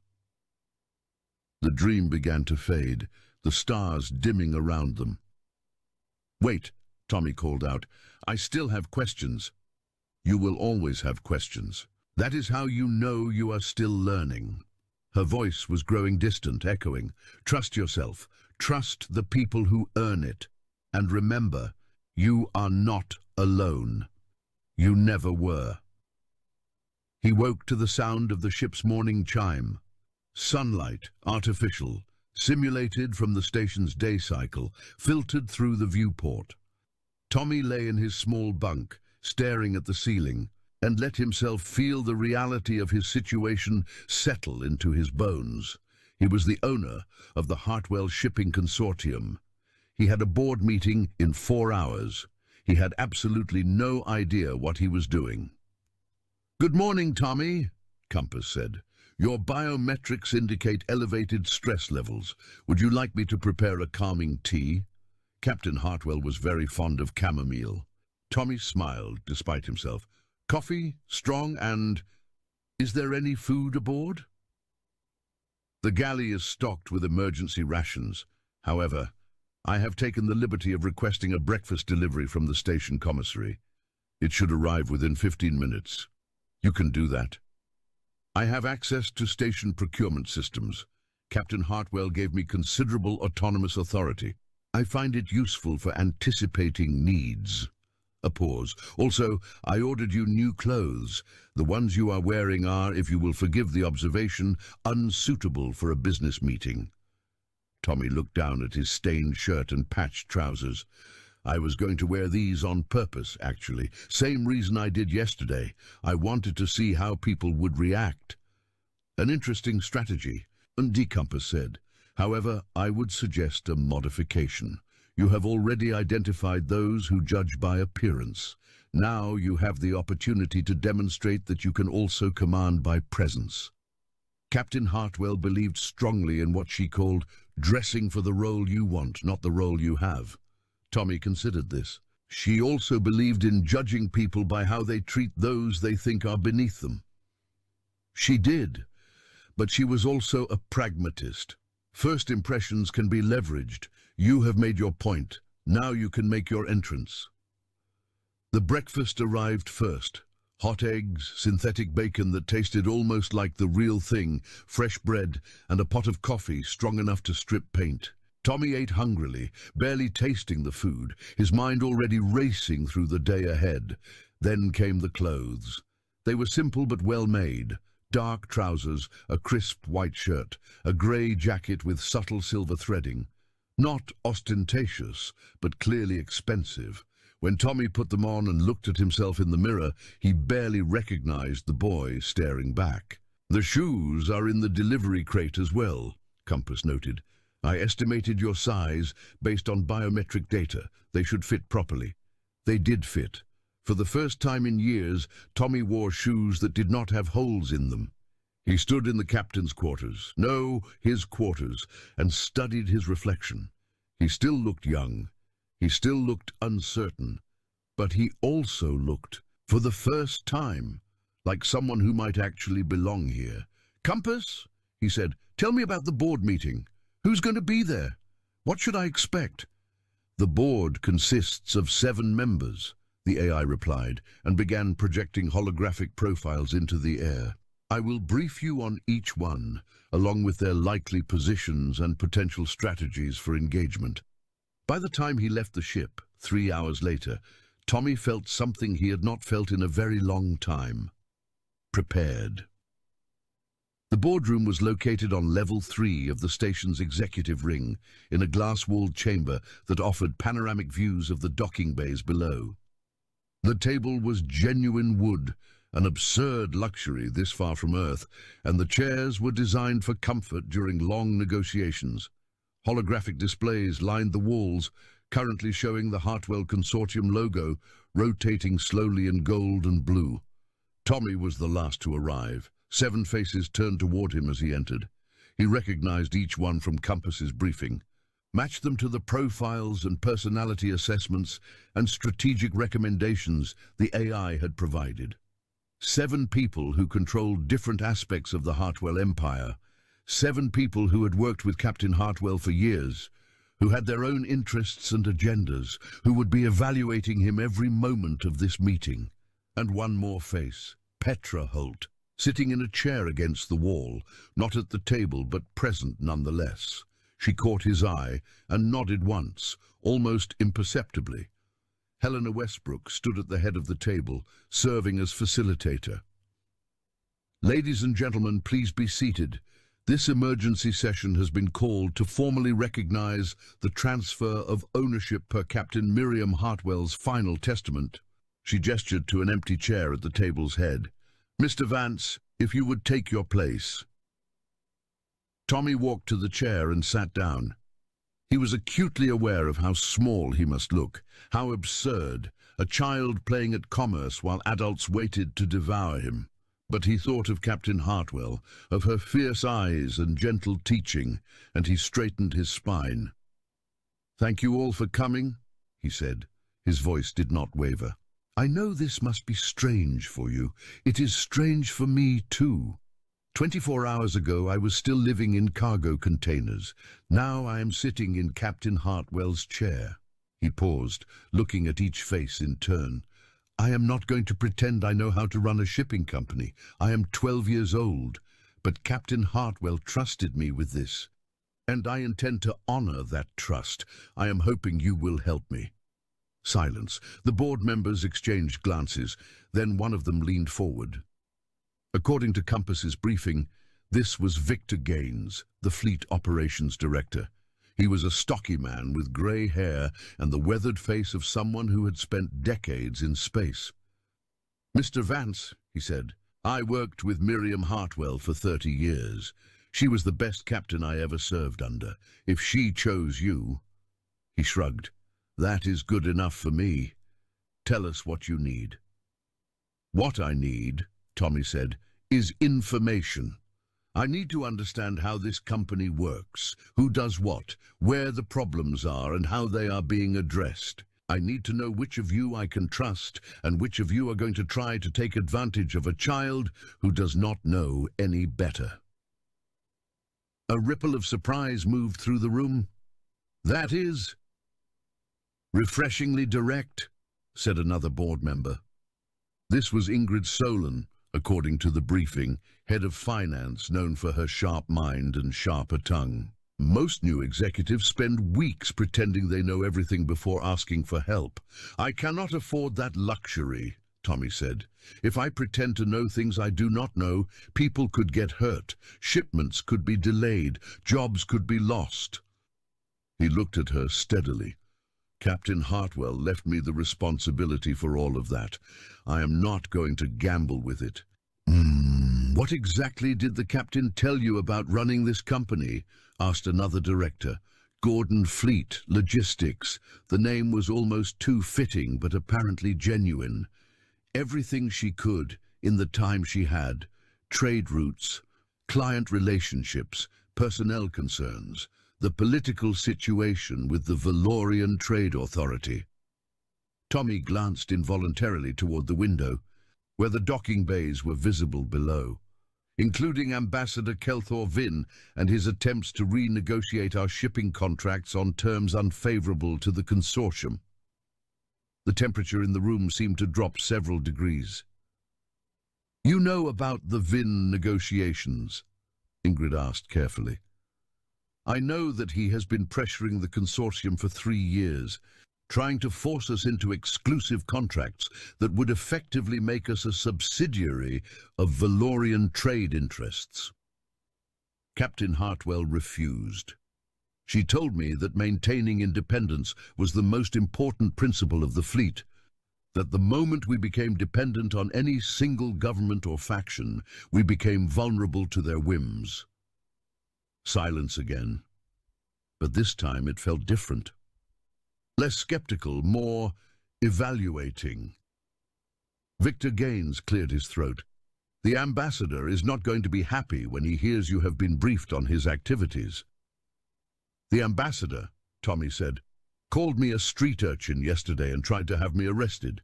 I am not particularly concerned with his happiness." A snort of laughter came from somewhere around the table. Tommy thought it might have been from Gordon Fleet. "Here is what I propose," Tommy continued. "For the next 6 months, I want to learn everything, every department, every operation, every decision. I want to understand how this company actually functions, not just what the reports say. During that time, I would like each of you to continue in your current roles, with full authority to handle day-to-day operations." He paused. "I reserve the right to ask questions, request explanations, and, if necessary, make changes. But I am not going to waltz in here and start giving orders about things I do not understand. That would be stupid." "And after 6 months," Ingrid asked, "after 6 months, I will have a better idea of what needs to change and what does not. We can reassess then." Tommy looked around the table. "But I want to be clear about one thing. Captain Hartwell left this company to me because she believed in me. I do not know if that faith was justified, but I'm going to do everything I can to prove that it was." For a long moment no one spoke. Then Victor Gaines stood up and extended his hand across the table. "Welcome aboard, Mr. Vance." One by one, the other board members followed suit. Some were enthusiastic, some were cautious, some were clearly reserving judgment, but they all shook his hand, acknowledged his authority, agreed to his proposal, except for one. Damien Rourke had not spoken throughout the meeting. He sat at the far end of the table, his lean face expressionless, his dark eyes watching everything. According to Compass's briefing, he was head of security, a position that gave him access to information about every aspect of the company. He was also, the AI had noted, the only board member whose loyalty Captain Hartwell had ever questioned. Now he rose slowly, not moving toward Tommy but standing where he was, hands clasped behind his back. "An interesting speech," he said, "very polished for a 12-year-old. Tell me, Mr. Vance, who coached you, the lawyers or perhaps the ship's AI? I know Compass has been very active since the captain's death." Tommy met his gaze without flinching. "Compass briefed me on the board members, yes. And the lawyers explained the legal situation. But the speech was mine. The decisions are mine. And if you have concerns about my qualifications, Mr. Rourke, I suggest you voice them directly instead of making insinuations." Rourke smiled, but it did not reach his eyes. "I have no concerns about your qualifications. Children can be educated. What concerns me is your judgment. You have known this company for 4 months. You have known these people for less than a day. And yet you are already making decisions about how things will be run, who will keep their positions, what the future will look like." He tilted his head. "Captain Hartwell took decades to build this empire. Do you really think a child can manage it?" "I think," Tommy said slowly, "that Captain Hartwell was a better judge of character than you are giving her credit for, and I think that if she trusted me, she had reasons that went beyond what you can see on the surface." He paused. "I also think that you are the only person in this room who has not agreed to support me during the transition period, which makes me wonder what you are planning." The room went very quiet. Rourke's smile widened, but there was something cold in it now, something calculating. "I am planning nothing. I am simply observing, gathering information. It is what I do." He finally extended his hand. "Welcome to the consortium, Mr. Vance. I am sure you will find it educational." Tommy shook the hand, feeling the warning in the grip. The meeting concluded shortly after, with formal documents signed and authority officially transferred. As the board members filed out, talking among themselves in low voices, Tommy remained seated, staring at the table, processing everything that had just happened. "You did well." He looked up. Petra Holt had risen from her chair against the wall and was walking toward him. "You were watching," Tommy said. "Why were you even here? You are a cargo specialist, not a board member." Petra shrugged. "Helena Westbrook asked me to attend. Apparently Captain Hartwell left instructions. She wanted someone in the room who had no financial stake in the outcome, someone who could observe without agenda."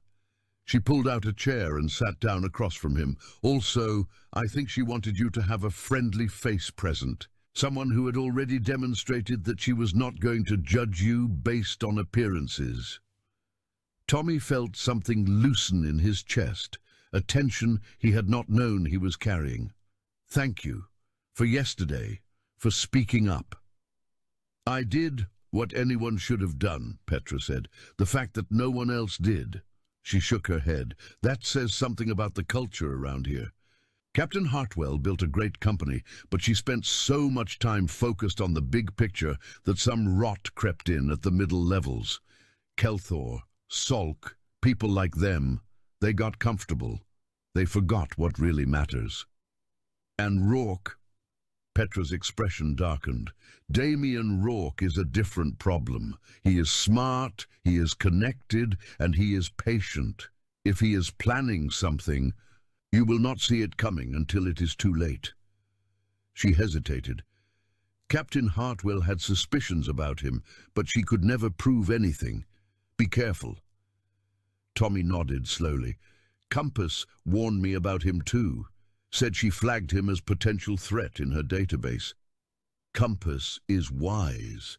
Petra stood. I should get back to work. But listen, if you ever need someone to talk to, someone outside the executive bubble, you know where to find me. Deck 7, Cargo Bay 12. She turned to leave, then paused at the door. And Tommy, for what it is worth, I think you are going to be okay. Not because of the money or the fleet or the fancy clothes, because of who you are. She smiled. The captain saw it. I saw it. Eventually, everyone else will too. After she left, Tommy sat alone in the boardroom for a long time, watching the ships move in the docking bays below. 3 months passed. In that time, Tommy Vance became a student of commerce with an intensity that surprised everyone, including himself.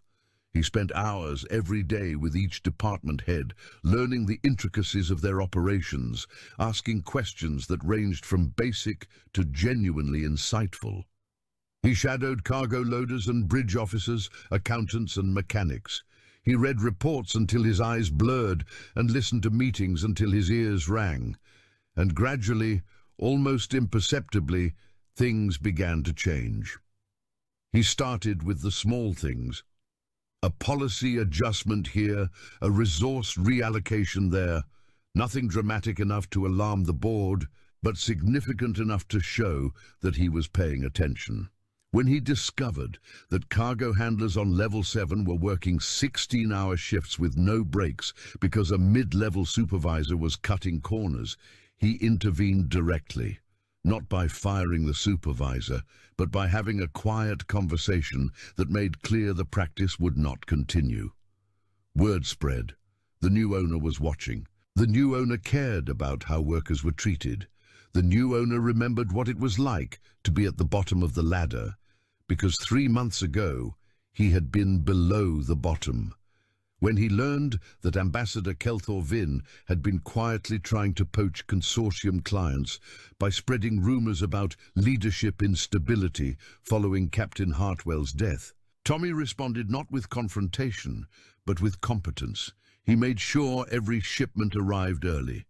He negotiated better rates for the clients Kelthor was targeting. He demonstrated, through actions rather than words, that the consortium was more stable than ever. Kelthor's influence began to wane. His whisper campaign found fewer willing ears. And when Tommy finally did request a formal meeting with the ambassador, 6 weeks after their first encounter, the dynamic had shifted considerably. "Mr. Vance," Kelthor said, his voice carefully neutral, "I must say you have exceeded expectations. When we first met, I confess, I did not believe you would last a month." "You did not believe I would last a day," Tommy replied evenly. "You tried to have me arrested, remember?" Kelthor's blue skin flushed slightly darker. "A regrettable misunderstanding. I hope you do not hold it against me." "I hold people's actions against them," Tommy said, "and then I watch to see if those actions change. So far, Ambassador, I have not seen much change from you, but the door remains open." It was not forgiveness, but it was not vengeance either. It was something Captain Hartwell had taught him in those long conversations during her final weeks. The difference between justice and revenge. Justice meant consequences for actions. Revenge meant punishment beyond proportion. A good leader knew where the line was. Rourke remained quiet during those months, which worried Tommy more than any open opposition would have. Compass monitored his communications and movements as closely as regulations allowed, but found nothing concrete. Just hints, whispers, meetings with people who had no obvious connection to consortium business.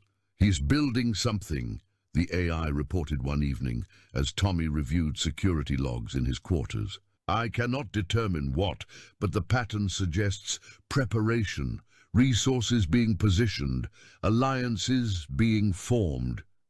"Any idea when?" "No, but the rate of activity has increased over the past 2 weeks. Whatever he is planning, I believe it is approaching." Tommy nodded slowly. "Then we prepare too, quietly. We do not want to tip him off that we know something is coming." "Agreed. I have already begun implementing additional security protocols. and I have flagged several consortium personnel who have had unusual contact with Mr. Rourke's associates. Good. Tommy turned away from the display and looked out the viewport at the stars beyond. Compass, do you think Captain Hartwell knew this would happen? That Rourke would make a move after she was gone? I believe she suspected it was possible, the AI said. That may be one of the reasons she chose to leave you everything, rather than distributing the estate among multiple heirs. A unified ownership structure is harder to fragment through political maneuvering, and easier to steal through a single strike. Also true, but she clearly believed the benefits outweighed the risks. A pause. She believed in you, Tommy. She had years of evidence that Damien Rourke was dangerous, and she still chose to put her faith in a child she had known for 4 months. That tells you something about how she valued character over experience. Tommy was silent for a long moment. Then he said, "She was not afraid of dying. Did you know that? At the end, she told me that she had made peace with it. She said the only thing she regretted was leaving so many things unfinished." He turned back to face the room. "I am not going to let her down. Whatever Rourke is planning, whatever comes next, I am ready."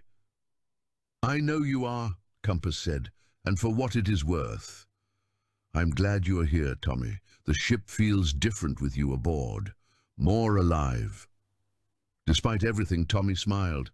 "You're getting sentimental in your old age." 87 years will do that to an artificial intelligence, Compass replied dryly. "Now, if you do not mind, you should get some sleep. Your schedule tomorrow includes meetings with 3 department heads, a tour of the Meridian's engine room with Chief Engineer Portsmouth, and a luncheon with representatives from the Talossian Trade Federation." "Talossians?" Tommy frowned. "I do not remember seeing them on the calendar." "The request came in this evening. They say they want to discuss potential shipping contracts for their mineral exports." Compass paused. "However, I should note that Talossian territory borders several trade zones where Damien Rourke has been building connections. The timing may not be coincidental." Tommy's smile faded. "Set up enhanced security protocols for the meeting and have Petra Holt briefed. I want her assessment of the delegation when they arrive." "Already done. Good." Tommy stretched, feeling the long day in his bones. "One more thing, Compass. The crew of the Meridian, the original crew, who were dispersed after Captain Hartwell died. Are they still available? Most of them have taken positions on other consortium vessels. A few have left the company entirely. Why?" Tommy was quiet for a moment, thinking. "Because I have been living on this ship for months, but it has never felt quite right. It is missing something." He looked around the quarters. Captain Hartwell's quarters. His quarters now, at the books on the shelves and the star charts on the walls, and the coffee maker that still dripped exactly the way it always had. "It is missing its family. I think it is time to bring them home." The Talossian delegation arrived the next morning, and everything fell apart. They came in through Docking Bay 17, 3 representatives in elaborate ceremonial robes, flanked by what were ostensibly honor guards, but carried weapons that were definitely not ceremonial. Tommy met them in the hangar, flanked by Victor Gaines and 2 of his own security personnel, Petra Holt, watching from a carefully casual distance, while pretending to check cargo manifests. The lead Talossian was a tall being with iridescent scales and the vertical pupilled eyes of a born predator. She introduced herself as Trade Minister Kellen Voss, and her manner was polite in the way that knives are polite, all smooth surfaces and hidden edges. "Mr. Vance," she said, her translator rendering her voice in cool, measured tones. "Thank you for receiving us on such short notice. We have been most eager to discuss opportunities for expanded cooperation between our peoples." "Nagike, we are always interested in new business relationships," Tommy replied. "Please come this way. I have arranged a private meeting room where we can discuss specifics." They were halfway to the lift when it happened. A loud alarm split the air, the station's emergency system, a sound Tommy had learned to recognize and dread. Then explosions, 3 of them in rapid succession, somewhere on the far side of the hangar. Then screaming and running footsteps, and the unmistakable sound of weapons fire. Tommy's security personnel moved instantly, forming a protective perimeter around him. Victor Gaines was shouting into his communicator, demanding status reports. The Tolossian honor guards had their weapons drawn, pointed at nothing in particular, but very definitely ready for use. "What is happening?" Trade Minister Voss demanded, her predator eyes narrowing. "I do not know yet," Tommy said. His heart was racing, but his voice stayed steady. "Compass, report." The AI's voice came through his earpiece, calm but urgent. Multiple explosive devices detonated in docking bays 12 through 14. Casualty reports are still coming in, but initial estimates suggest significant structural damage.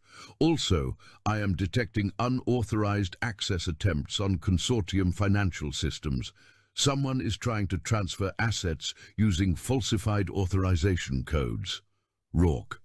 Most likely. The attack appears coordinated to create confusion, while the real operation, the asset transfer, proceeds undetected. Tommy's mind raced. Can you block the transfers? I am attempting to, but the codes being used are sophisticated. They appear to have been constructed using security protocols that only senior consortium personnel would have access to. A pause. I need more time. Time. That was the one thing they did not have.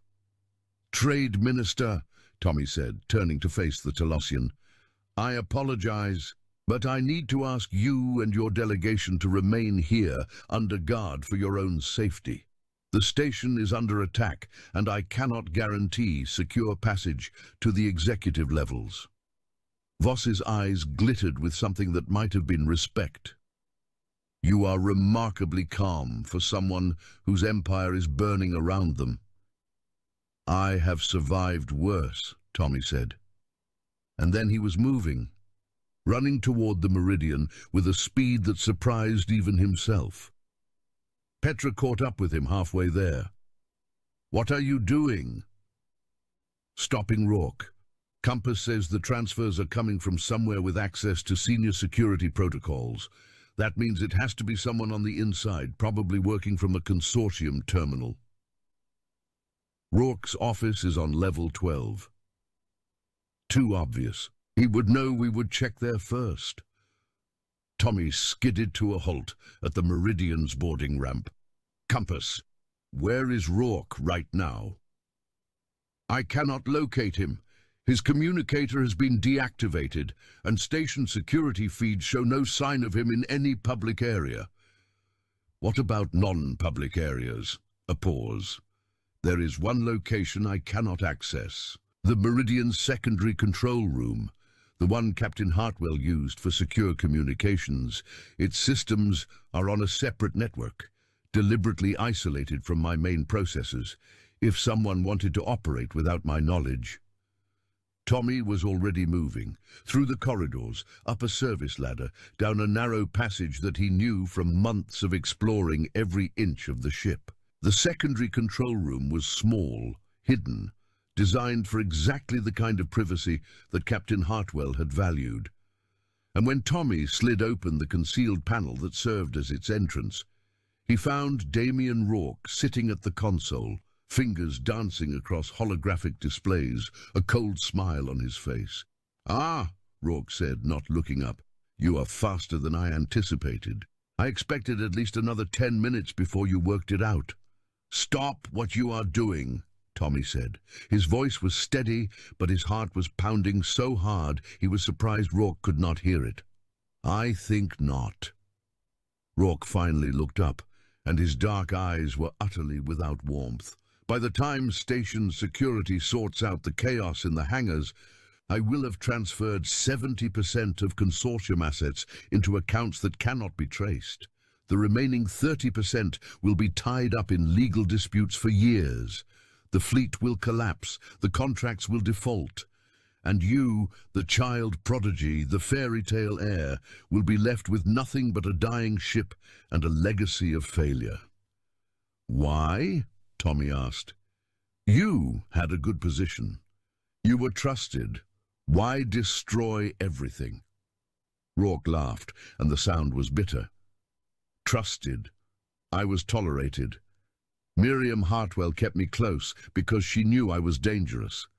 Better to have me where she could watch me than working against her from outside. But she never respected me. She built this empire with her bare hands, and she gave it to a child who wandered in from the gutter. A child. His voice dripped contempt. You want to know why I'm doing this? Because I have earned it. Because I have worked for 30 years, and I deserve to take what should have been mine. It was never going to be yours, Tommy said quietly. Captain Hartwell left very detailed notes about why. Would you like me to share them? For a moment, just a moment, something flickered across Rourke's face. Uncertainty, curiosity, then it was gone, replaced by cold determination. It does not matter now. In 5 minutes, it will be finished. Actually, said a voice from behind Tommy, it is already finished. Petra Holt stepped through the concealed entrance, a disruptor pistol in her hand, pointed directly at Rourke.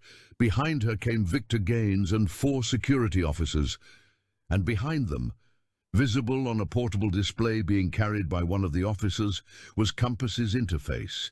The AI's presence, somehow conveyed, despite the supposed isolation of the secondary network. The transfers have been blocked, Compass said.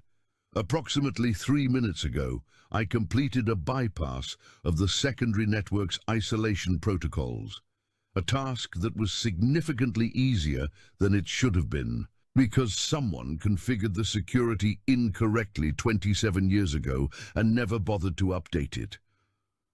Rourke's face went pale. That is impossible. Those systems were designed before I was upgraded to my current processing capacity, Compass interrupted.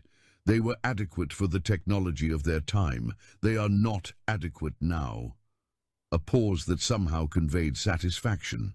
Additionally, I have archived every communication you have made from this console, every transaction you have attempted, and every confession you just provided to Mr. Vance. The station authorities have been notified. A security team is on their way.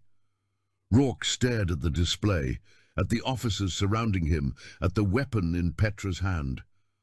For a moment, he seemed to be calculating options, measuring escape routes. Then his shoulders slumped. Well, he said quietly, it seems the gutter child wins after all. I did not win, Tommy said. You lost. There is a difference. The station authorities took Rourke away 20 minutes later, along with 6 accomplices who had helped him plan and execute the attack. The explosives in the hangars had caused structural damage, but no fatalities. A miracle, according to Chief Engineer Portsmouth, who had spent years designing redundant safety systems for exactly this kind of situation. The Talossian delegation, surprisingly, chose to stay. Trade Minister Voss seemed almost pleased by the day's events. You handled that well, she told Tommy, as they finally sat down for their delayed meeting in a conference room that still smelled faintly of smoke. Many young leaders would have panicked. You stayed calm, thought strategically, and acted decisively. These are qualities my government values. I had help, Tommy said, a lot of help. Good leaders always do. She slid a data tablet across the table. This contains our formal proposal for a shipping partnership. I think you will find the terms favorable. But I would also like to extend an informal invitation. Once you have stabilized your company's affairs, I believe there would be considerable value in a direct visit to Talossian space. We have much to discuss about the future of interstellar commerce. Tommy looked at the tablet, at the carefully crafted diplomatic language, at the opportunities being offered. 6 months ago, he had been sleeping in cargo containers. Now foreign governments were inviting him to state visits. I would be honored, he said. But I should warn you, I am still learning. There will probably be mistakes. Mistakes are how we grow, Voss replied. My people have a saying, the smoothest stone was once the roughest, before the river taught it patience. She stood, extending a scaled hand. Welcome to the river, Mr. Vance. That evening, Tommy stood on the observation deck of Cross Point Station, watching the stars. The chaos of the day had settled into a kind of exhausted peace. Damage control teams were working through the night to repair the hangars. Legal representatives were already preparing cases against Rourke and his associates. The consortium's assets were secure, its reputation, if anything, enhanced by how effectively the attempted takeover had been stopped. And Tommy was alone with his thoughts, and with the voice of an 87-year-old artificial intelligence. "You did well today," Compass said through a nearby speaker. Captain Hartwell would have been proud. "I almost lost everything," Tommy said. "If Petra had not shown up when she did, if you had not found that security flaw. But she did, and I did, and you made the choices that created the opportunity for both things to happen." Compass paused. "That is what leadership means, Tommy. Not doing everything yourself, but building a team that can succeed together. You trusted Petra. You trusted me. You built relationships that paid dividends when they mattered most." Tommy leaned against the viewport, his forehead pressing against the cool glass. Captain Hartwell really knew what she was doing, did she not? Leaving everything to me. It was not just about sentiment. She was setting up a scenario where Rourke would have to show his hand. I believe that was part of her calculation, yes. She knew he would eventually make a move. She also knew that a child heir would be a tempting target, that Rourke would be more likely to act rashly, less likely to believe he could be stopped by someone so young.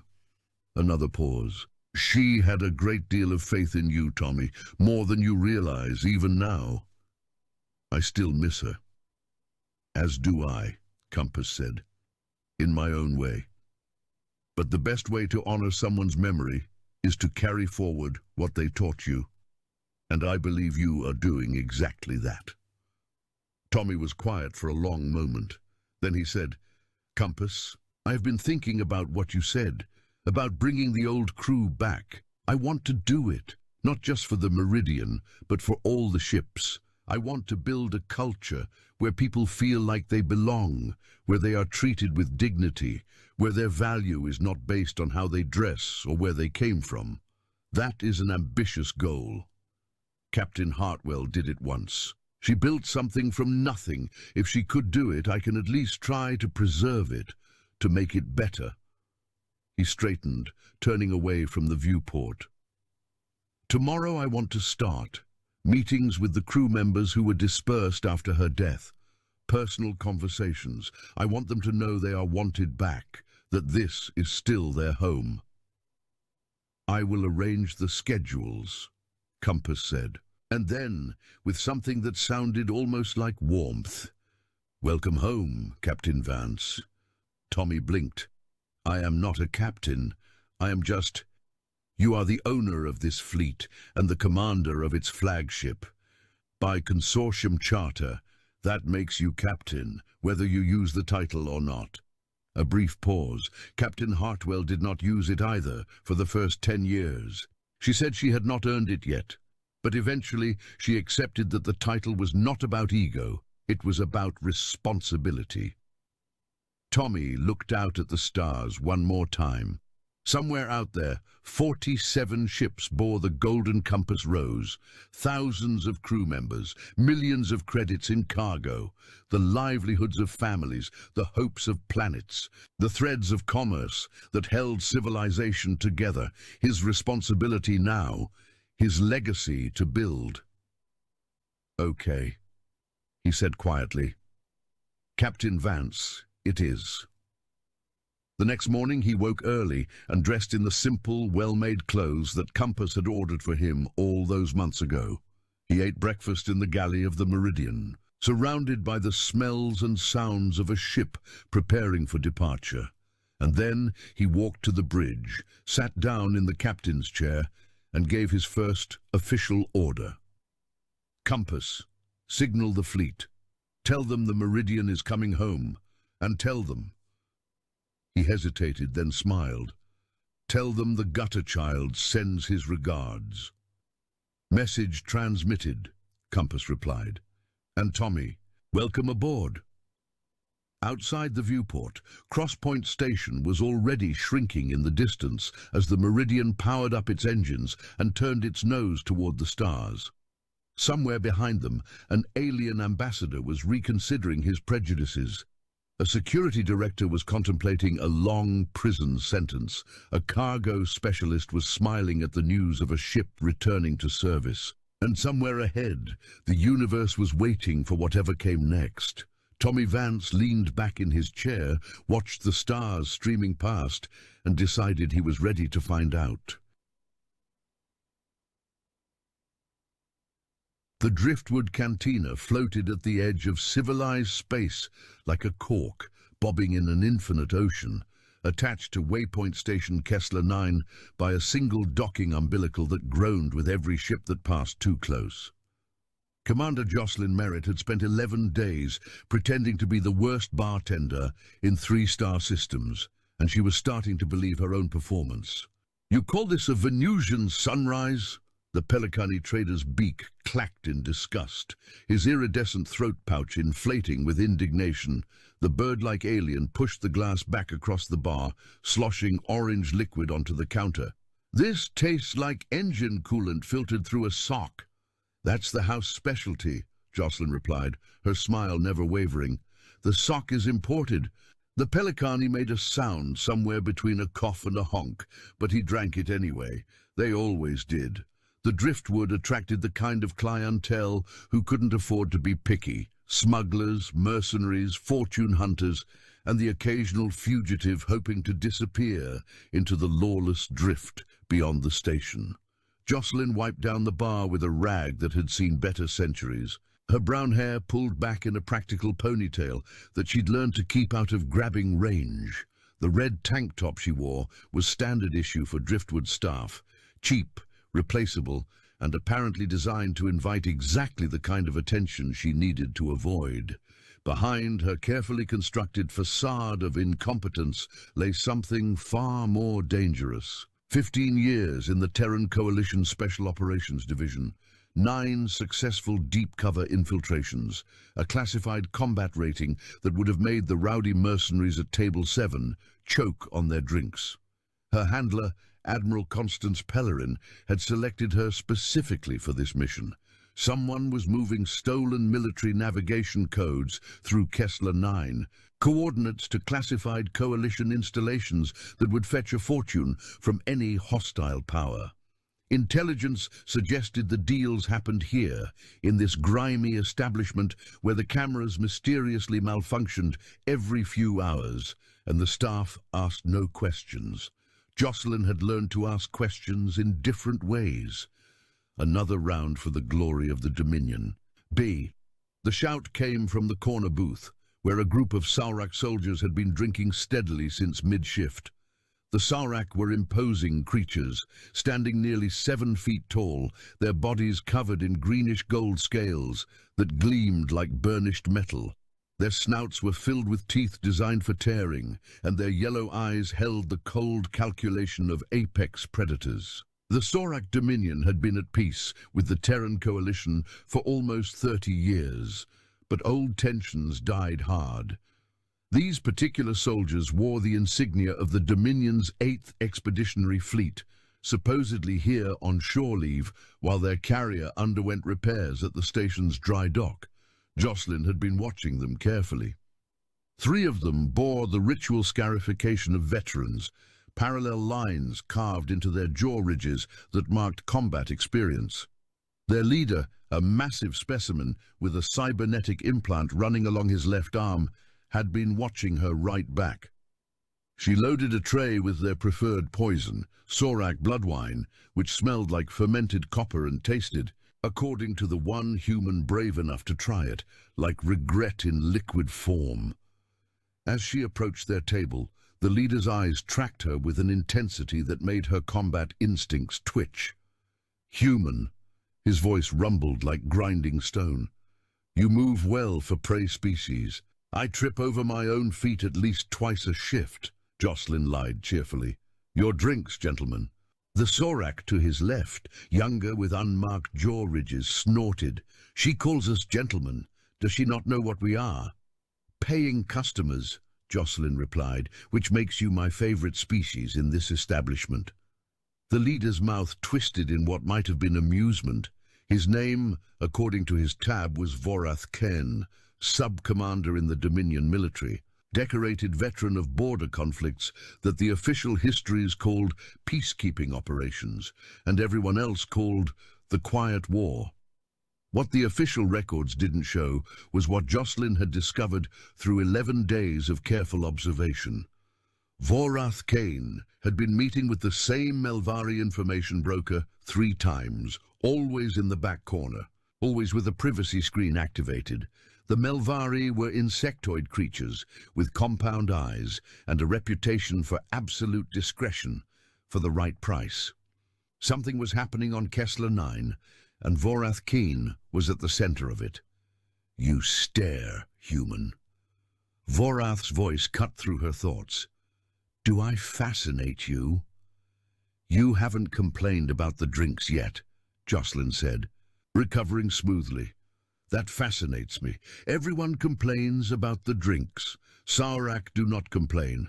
We endure. He lifted his glass in a mock salute. Or we eliminate the source of discomfort. His companions laughed, the sound like rocks tumbling in a drum. Jocelyn smiled and retreated to the bar, adding another mental note to her growing file on the sub-commander. The evening shift crawled by in a haze of spilled drinks and louder conversations. A group of Terran freight haulers argued about cargo rates with a passion usually reserved for religious debates. 2 Melvari clicked and buzzed at each other in their native tongue, their antennae waving in patterns Jocelyn couldn't read. In the corner, a chrome-plated service android with glowing blue optical sensors nursed an oil cocktail, probably hoping to overhear something worth selling. The chrome android was new. Jocelyn filed that information away too. Around 2200 hours station time, a familiar figure slipped through the cantina's entrance. Goravel, the Melvari broker, her compound eyes reflecting the neon lights in fractured rainbows. She wore the traditional robes of her profession, draped in a way that concealed the numerous pockets sewn into the fabric, each one capable of holding data chips, credit sticks, or weapons. Goravel caught Jocelyn's eye, antennae twitching almost imperceptibly. Then she made her way toward Vorath Cain's table. This was it, the meeting Jocelyn had been waiting for. She busied herself restocking the top-shelf liquors, positioning herself to observe without appearing to watch. The privacy screen flickered to life around the corner booth, but Jocelyn had spent 3 days calibrating a micro-receiver to penetrate exactly that frequency. The device sat in her ear canal, invisible to casual inspection.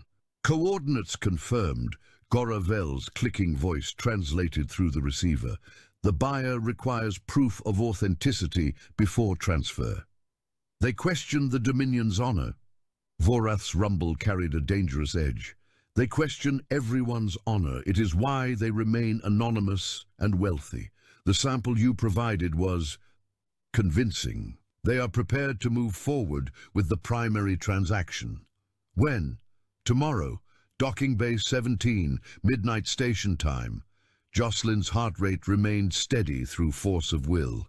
This was the confirmation she needed. Tomorrow night, she could catch them in the act and finally identify the buyers. The human watches us. The words came from the young Sorak, spoken in the Dominion tongue. Jocelyn had learned enough of the language to recognize it, though she kept her face carefully blank. Many humans watch us, Vorath replied in the same language. We are magnificent. This one watches differently. Her eyes move like a hunter's. Jocelyn felt a chill run down her spine. 11 days of careful disguise, and she'd been made by a junior soldier barely out of training. Vorath's golden eyes found her across the cantina. For a long moment, neither of them moved. Then he smiled, showing rows of serrated teeth. "Perhaps she simply appreciates Saurak beauty," he said, switching back to standard. The words carried across the room. "Human females are known for exotic tastes." His companions erupted in laughter. The tension broke, or seemed to. Jocelyn forced an embarrassed smile, playing the role of a flustered bartender caught staring. But she didn't miss the way Vorath's eyes never left hers, calculating, assessing. An hour later, the cantina began to empty. The freight haulers stumbled out, singing off-key. The Melvari departed in opposite directions, their business apparently concluded. Even the Chrome android finally settled his tab and rolled toward the exit, servo motors whirring. But the Saurak remained. Jocelyn began her closing routine, gathering glasses and wiping tables. The owner, a wheezing Pelikani named Korvax, had left an hour ago with instructions to lock up and don't steal anything I'd notice. His trust in his employees was touching. She was clearing a table near the entrance when Vorath appeared beside her. For such a large creature, he moved with disturbing silence. "The cantina closes soon, yes?" His breath smelled of blood wine and something metallic. 10 minutes. Can I get you anything else before? His clawed hand closed around her upper arm. Not painfully. Not yet. But with enough pressure to communicate intent. I think you can. Jocelyn's body wanted to react. 15 years of training screaming at her to break his grip, disable him, eliminate the threat. But her cover demanded helplessness. She let fear creep into her voice. Look, I don't know what you think. I think you are not what you appear to be. Vorath leaned closer, his snout inches from her face. I think someone sent you here to watch, to listen. I think you have heard things tonight that were not meant for human ears. Behind him, his 3 companions rose from their booth, forming a semicircle that blocked any retreat toward the door. I'm just a bartender, Jocelyn said, keeping her voice steady. I mix bad drinks and wipe up spills, that's all. Vorath's grip tightened. My young warrior thinks otherwise. He says you move like someone who has learned to kill. He says your eyes never rest, always counting, always measuring. His other hand came up to grip her chin, forcing her to meet his gaze. I have seen such eyes before, in soldiers, in assassins.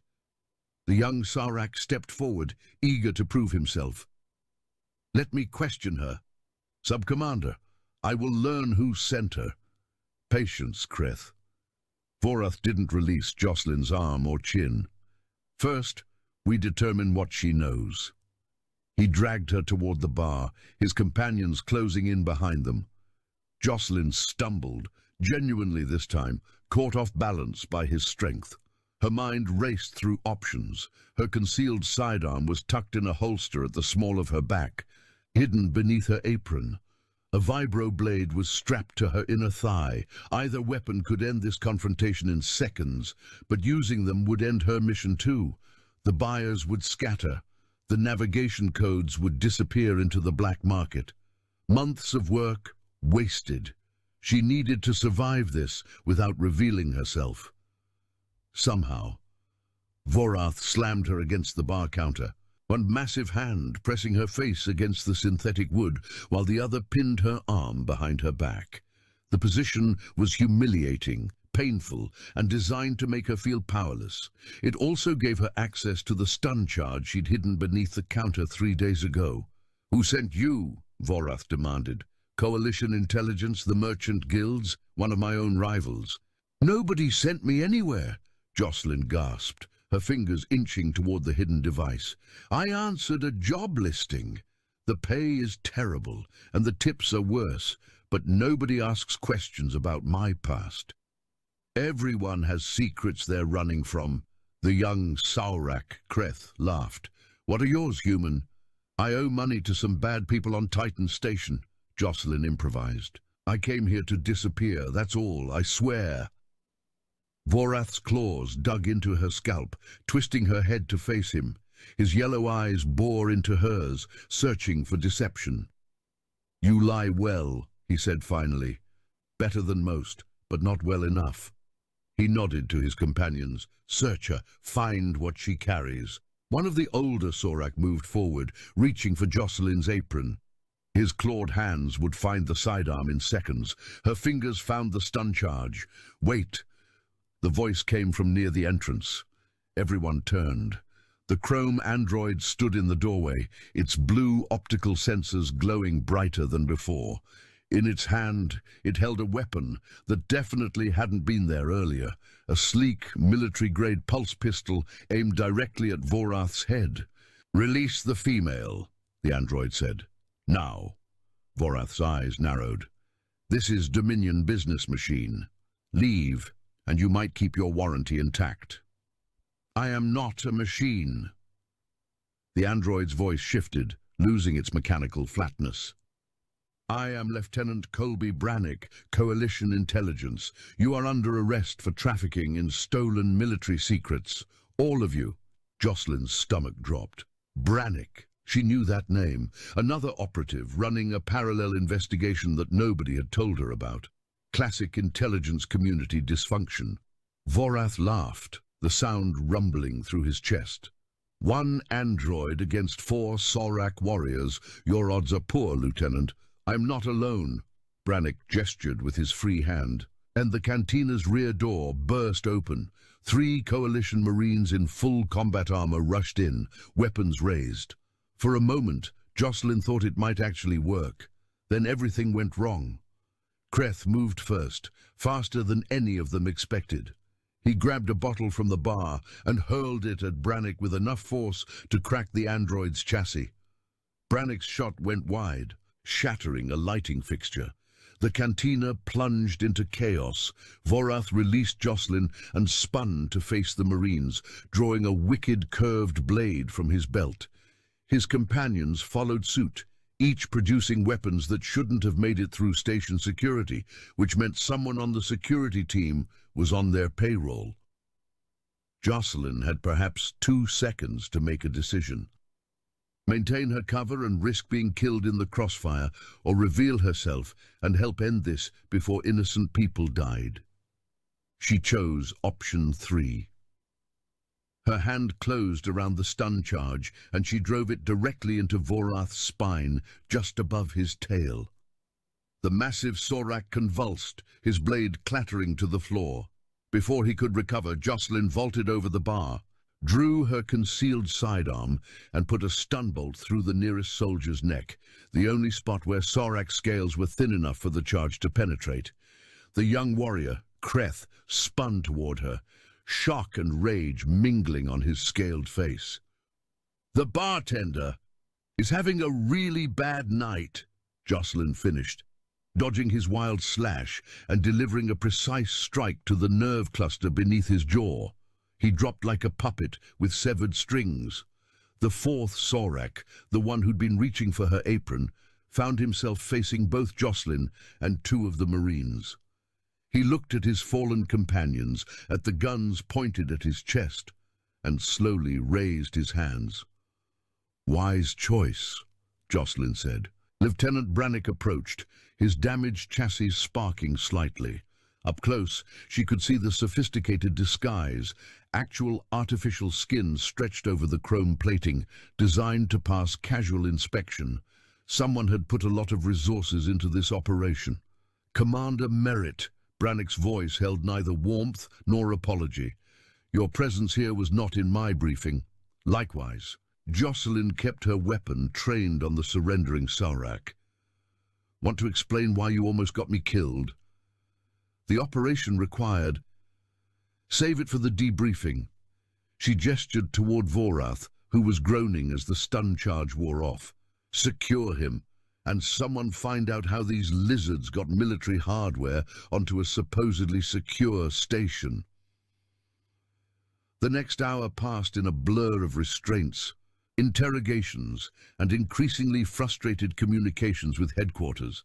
Jocelyn supervised from the bar, now serving as a makeshift command post, while Marines swept the cantina for hidden surveillance devices. They found 7.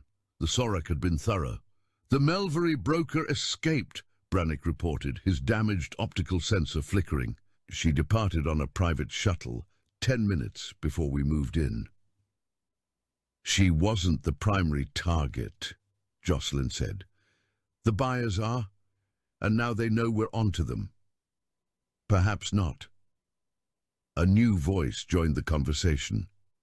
Admiral Pellerin's face appeared on Jocelyn's personal comm unit, her silver hair immaculate despite what had to be the middle of her sleep cycle. The Melvari believe in discretion. Goravel won't warn the buyers. It would compromise her reputation for confidentiality. And if you're wrong, then we've lost this round, but we haven't lost the war. Pellerin's eyes moved to something off-screen. Commander, we have a complication. Vorath Kane is claiming diplomatic immunity. Jocelyn glanced at the Sorak sub-commander, now restrained in a chair with enough binding cord to anchor a small vessel. He met her gaze with something approaching respect. The Dominion will not appreciate having their soldiers detained, Pellerin continued. Officially, they were here on authorized leave.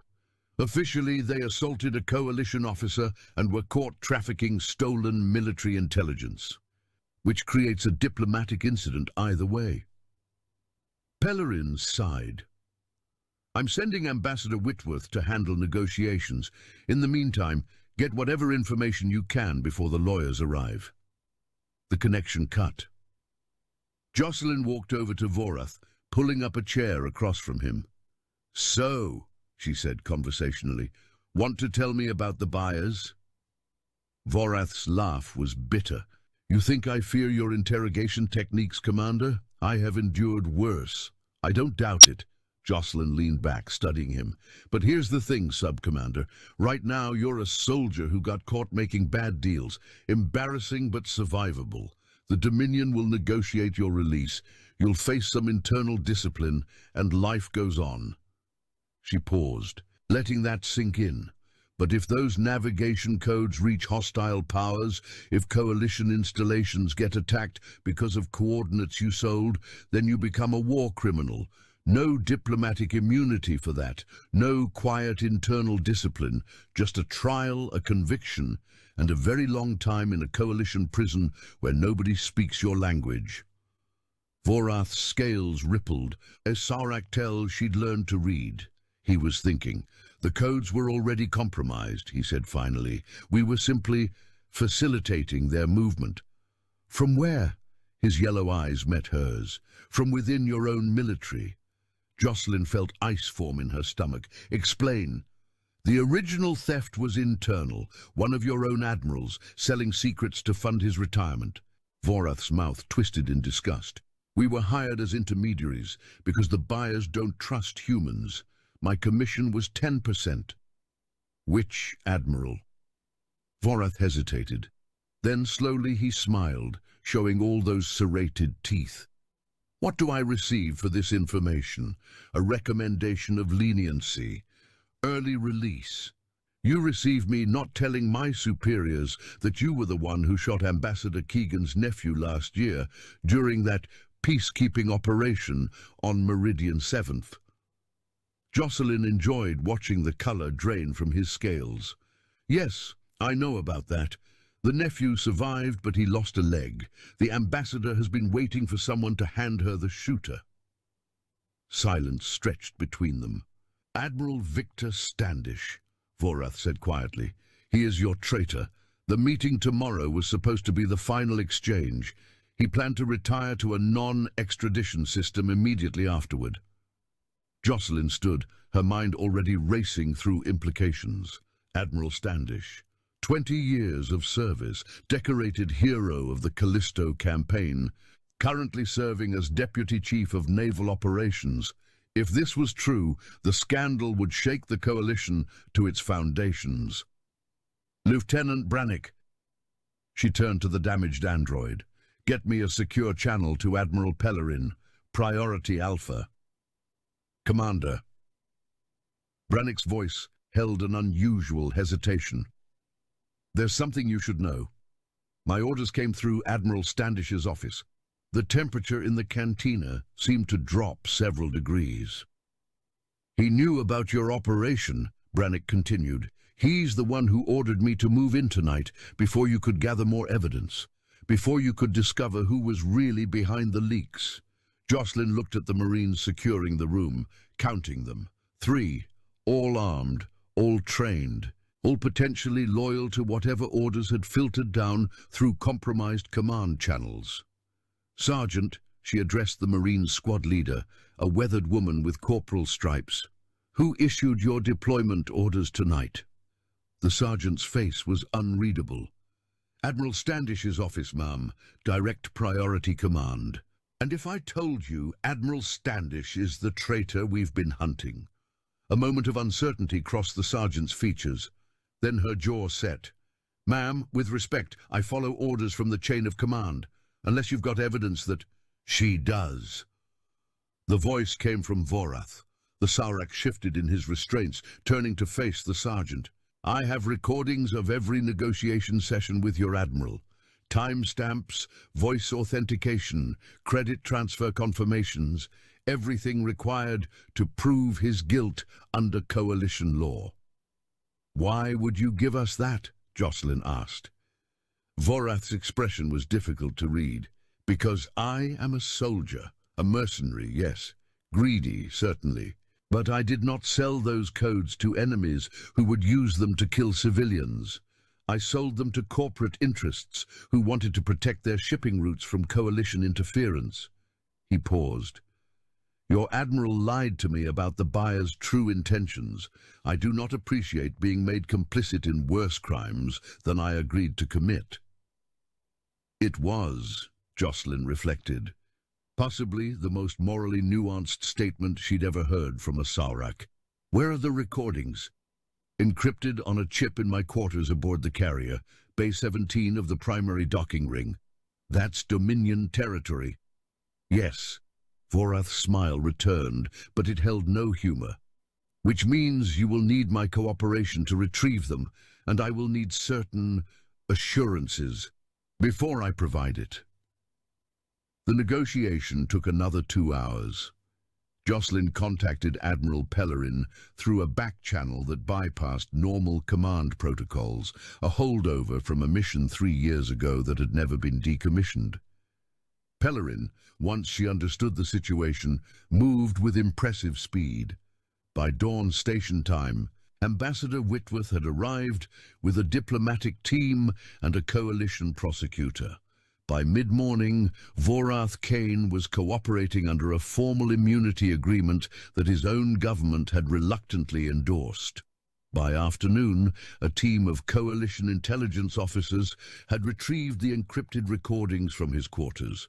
Recordings that proved, beyond any reasonable doubt, that Admiral Victor Standish had been selling classified information for the better part of 2 years. The arrest happened quietly, aboard a coalition cruiser far from any media coverage. Standish, according to reports Jocelyn received later, went without resistance. He'd known, she supposed, that it was only a matter of time. You were right about the buyers, Lieutenant Brannick told her. His chassis now properly repaired and his artificial skin replaced.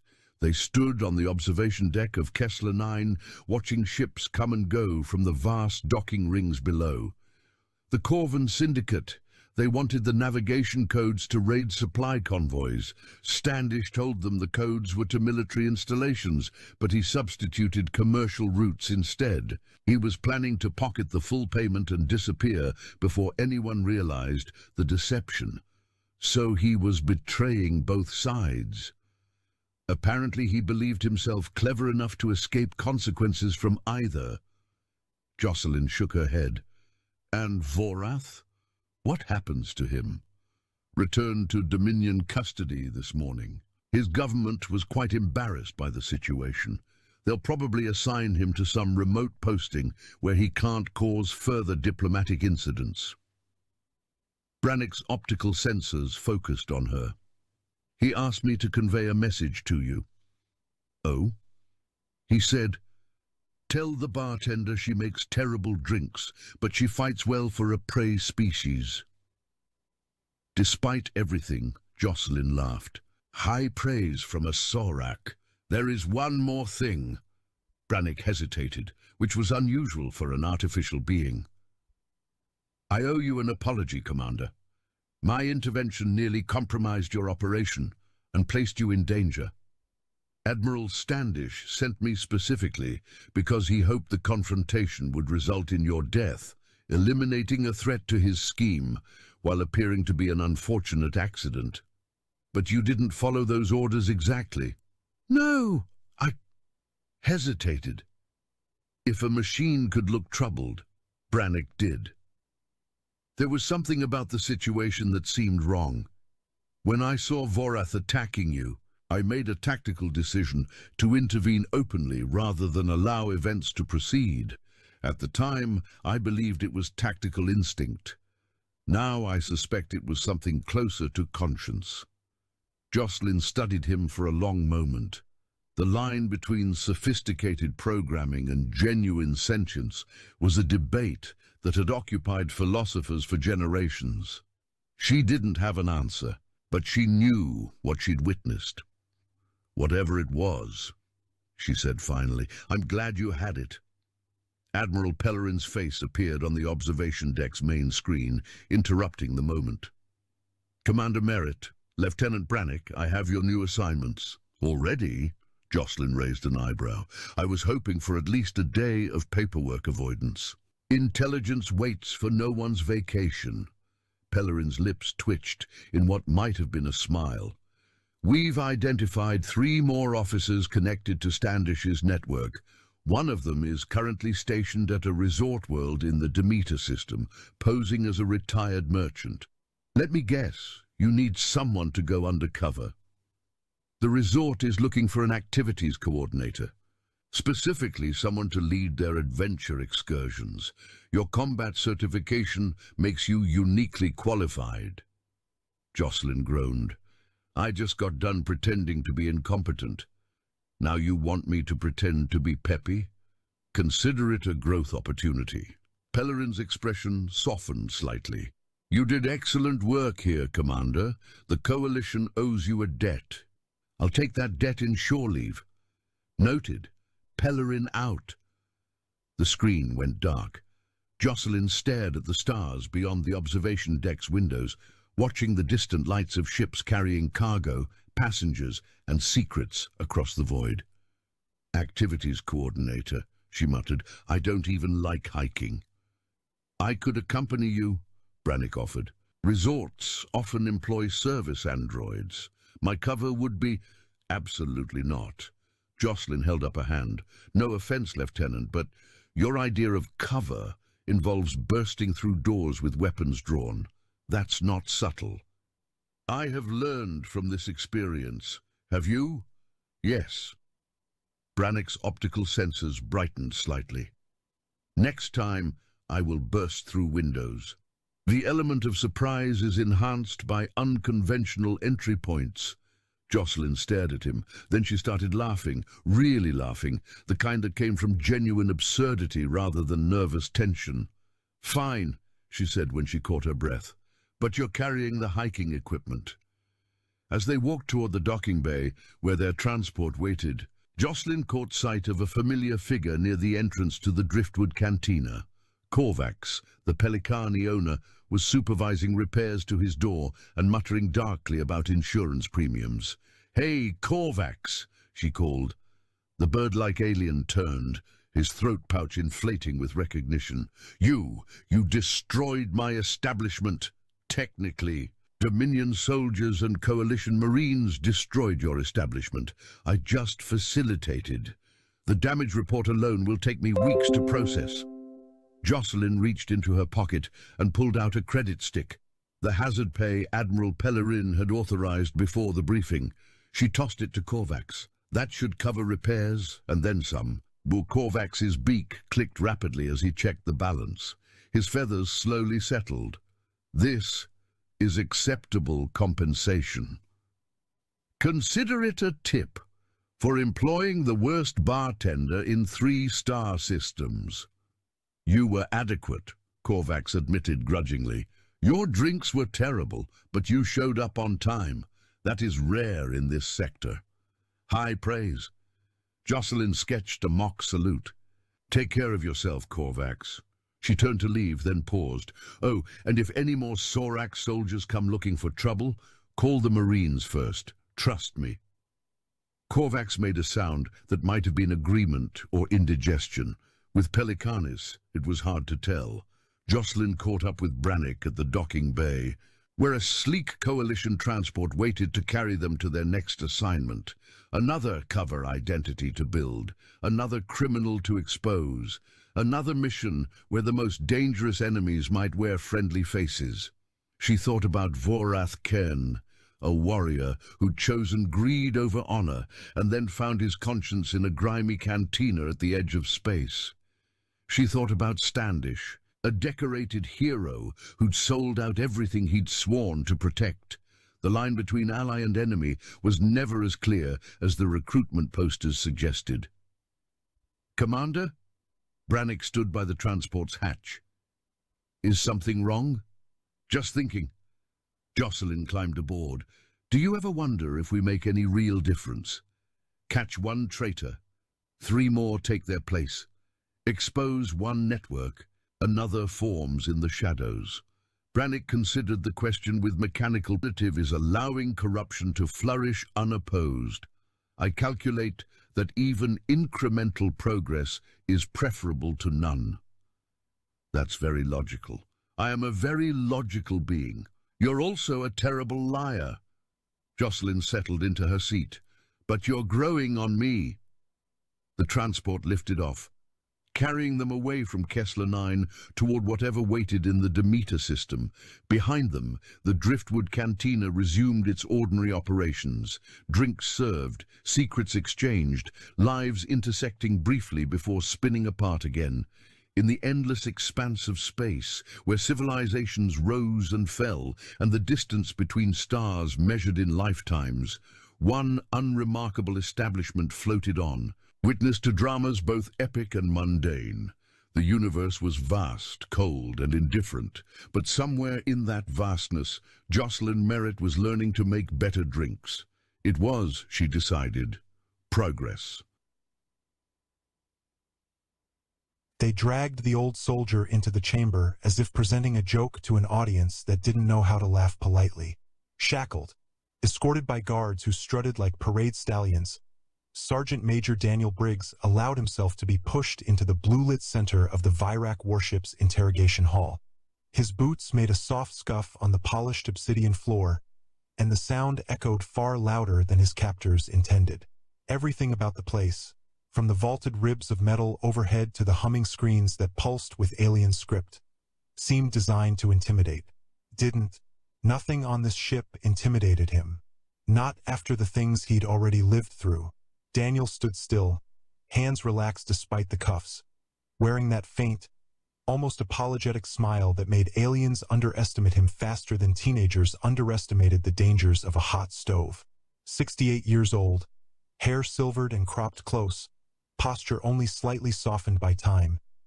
He radiated the easy calm of a man who had already survived far more than he ever planned to. To the Virak, with their chitin armor and crown-like horns, he must have looked like an antique, a relic past usefulness. That was good. People who thought you were harmless tended to make mistakes in front of you. The Virak commander strutted into view with a flourish of his crimson cloak, mandibles clicking with theatrical disdain.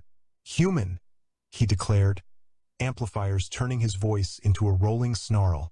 Earth sends us its strongest champion, and this, he gestured as though presenting a broken tool, is what stands before us? This wrinkled creature. Daniel tilted his head politely. Well now, in fairness, I didn't exactly volunteer. You'll kind of dragged me out of my lunch. But I appreciate the warm welcome.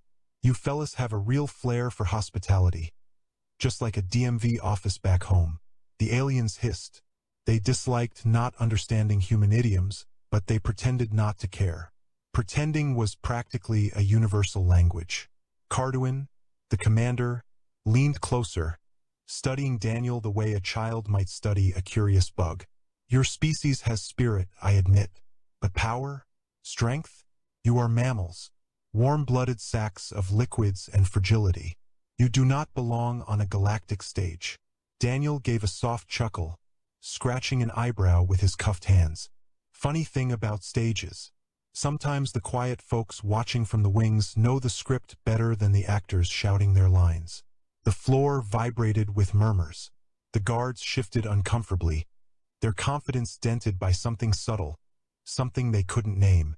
Carduin dismissed the moment with a scoff and signaled the technician to continue preparations. Panels glowed. Drones unfurled like steel petals. Daniel looked around as if admiring someone's kitchen remodel. Fancy setup. Guessing this is where you give the scary speech and fire up the glowing torture gizmo. Observation module, Carduin corrected sharply. We wish to understand the human mind before we break it. Daniel hummed. Good luck. Took my ex-wife 23 years and she still gave up. One alien muttered, confused. What is an ex-wife? Another shrugged, tapping commands while pretending not to be bothered by the man's composure. Carduin waved a claw dismissively. We intercepted your diplomatic envoy because we wished to sample Earth's finest. Yet your leaders sent us this elderly civilian. It is insulting. Daniel raised his brows. Civilian? Oh, sweetheart, I haven't been a civilian since Disco died. And for the record, y'all intercepted me because you wanted an easy victory photo. Nothing says unstoppable empire like bullying a grandpa on interstellar TV.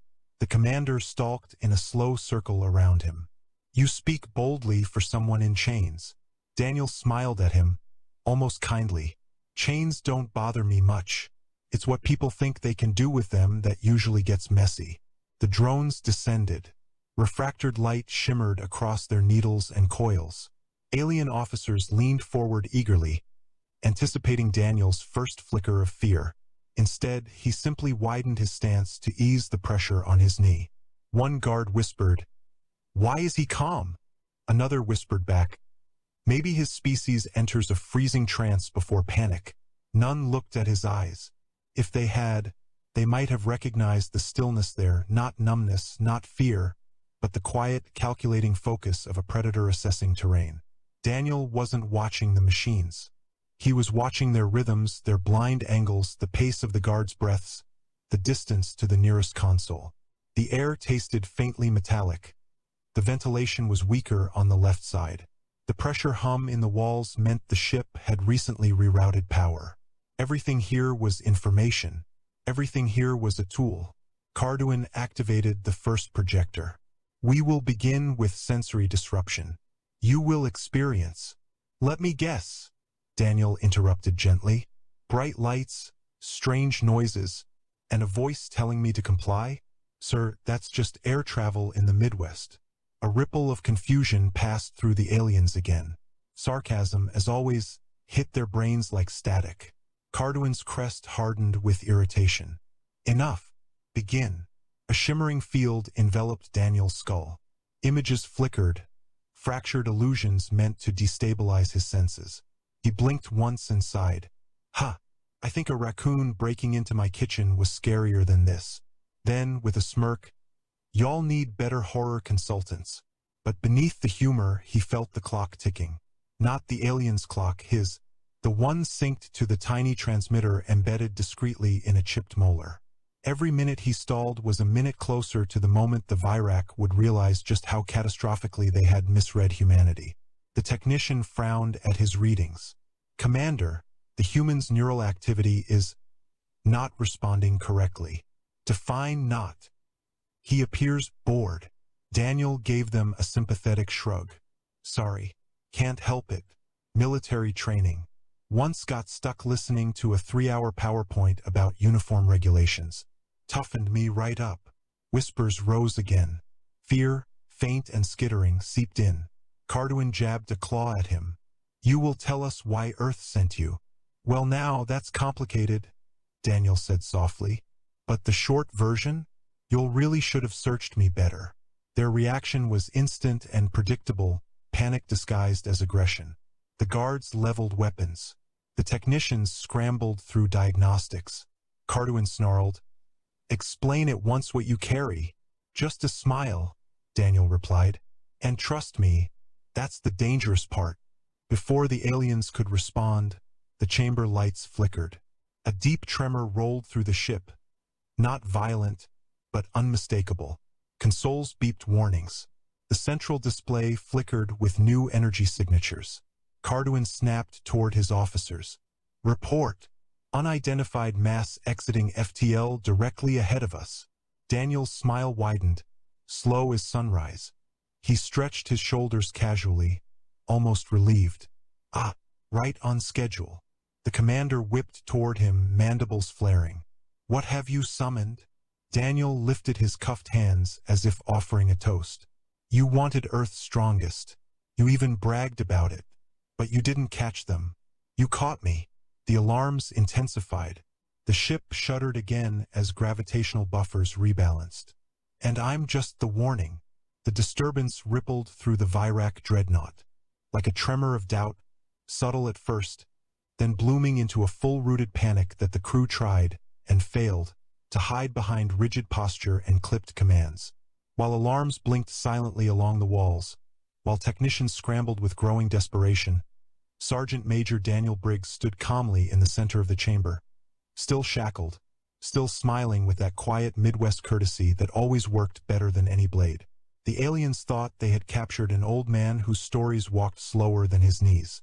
Instead, they had arrested the one creature in the galaxy who could make even silence feel like a threat.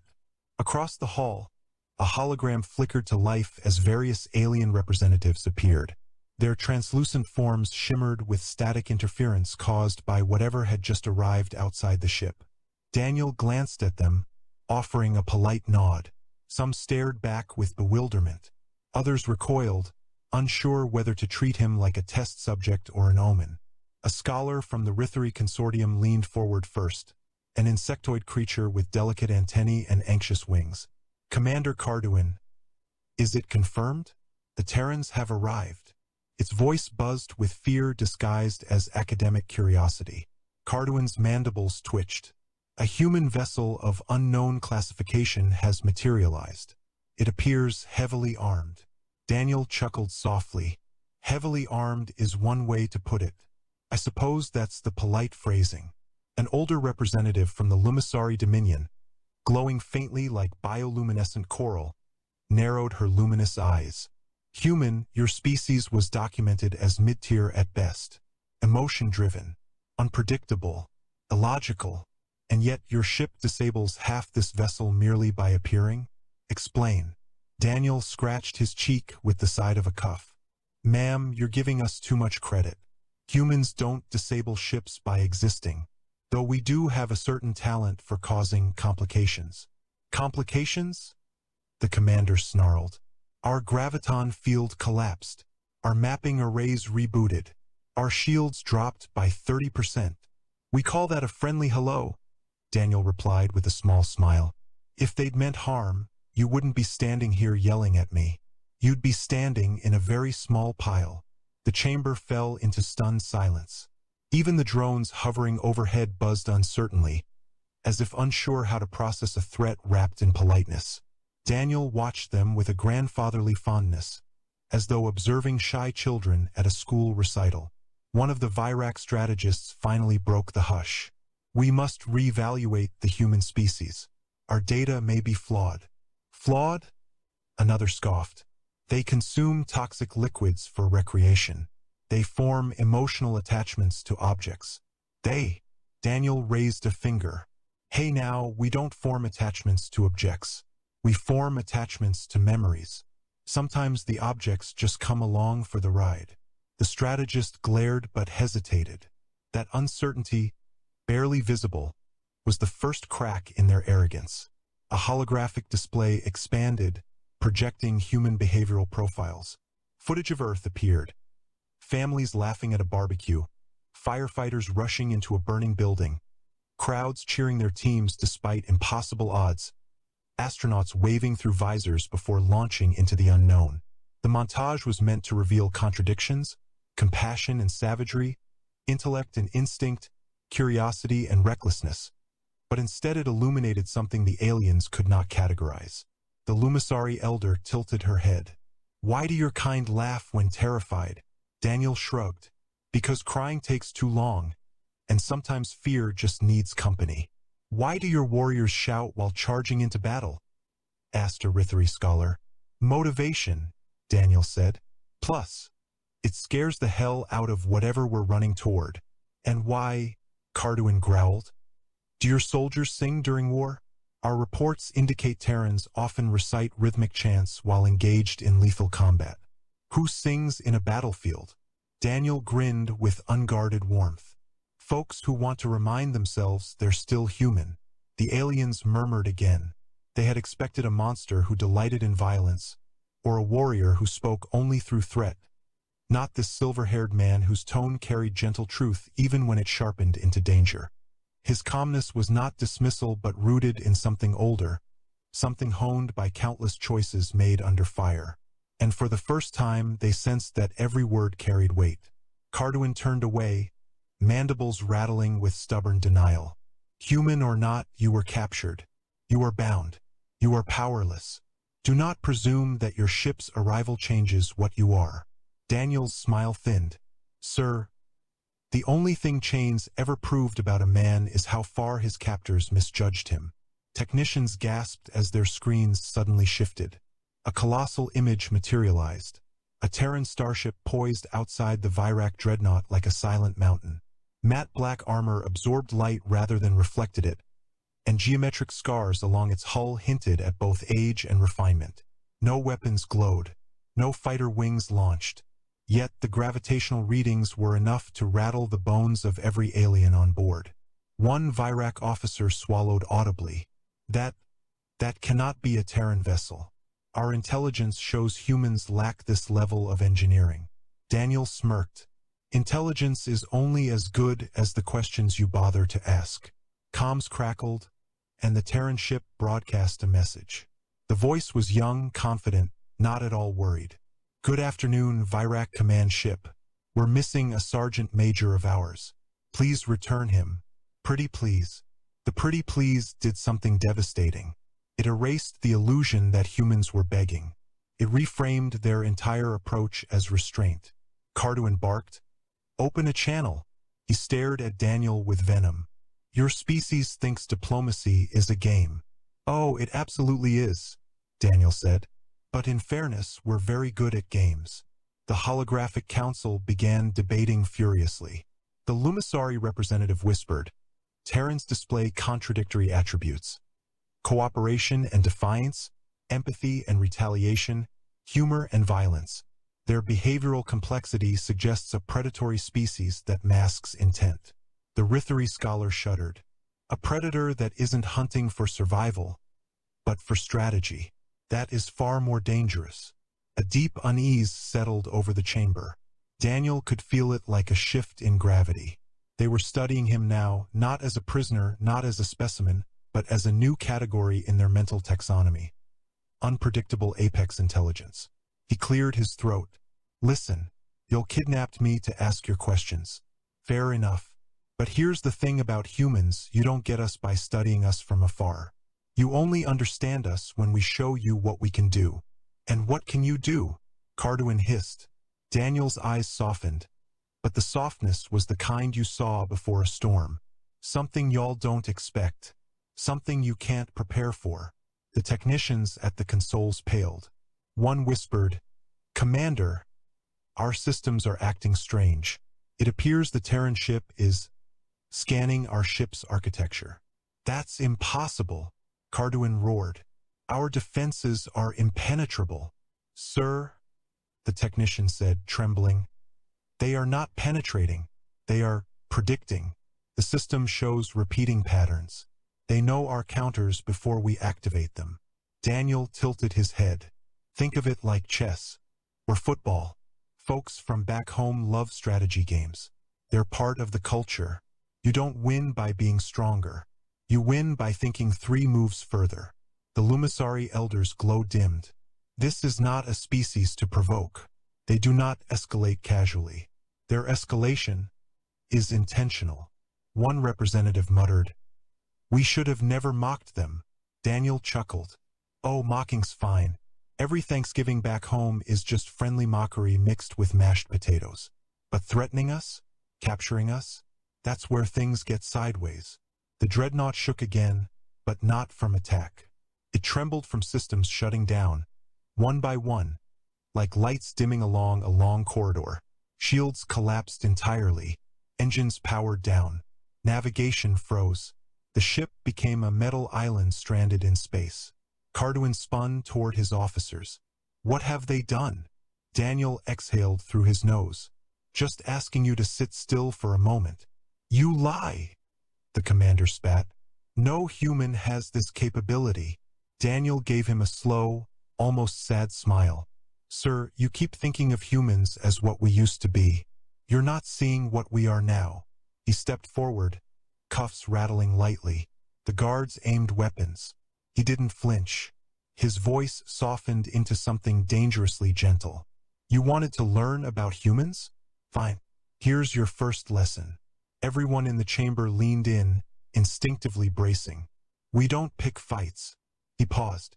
"We finish them." The last console crackled violently. A final alert bloomed across the screens as the Terran ship extended a silent, ominous tether of energy toward the dreadnought. Daniel watched their faces shift from arrogance to comprehension, and then to fear. He lowered his voice to a whisper that carried like thunder. "And class, your final exam starts now." For a long, suspended moment, the dreadnought remained locked in a stunned stillness, as though the ship itself held its breath.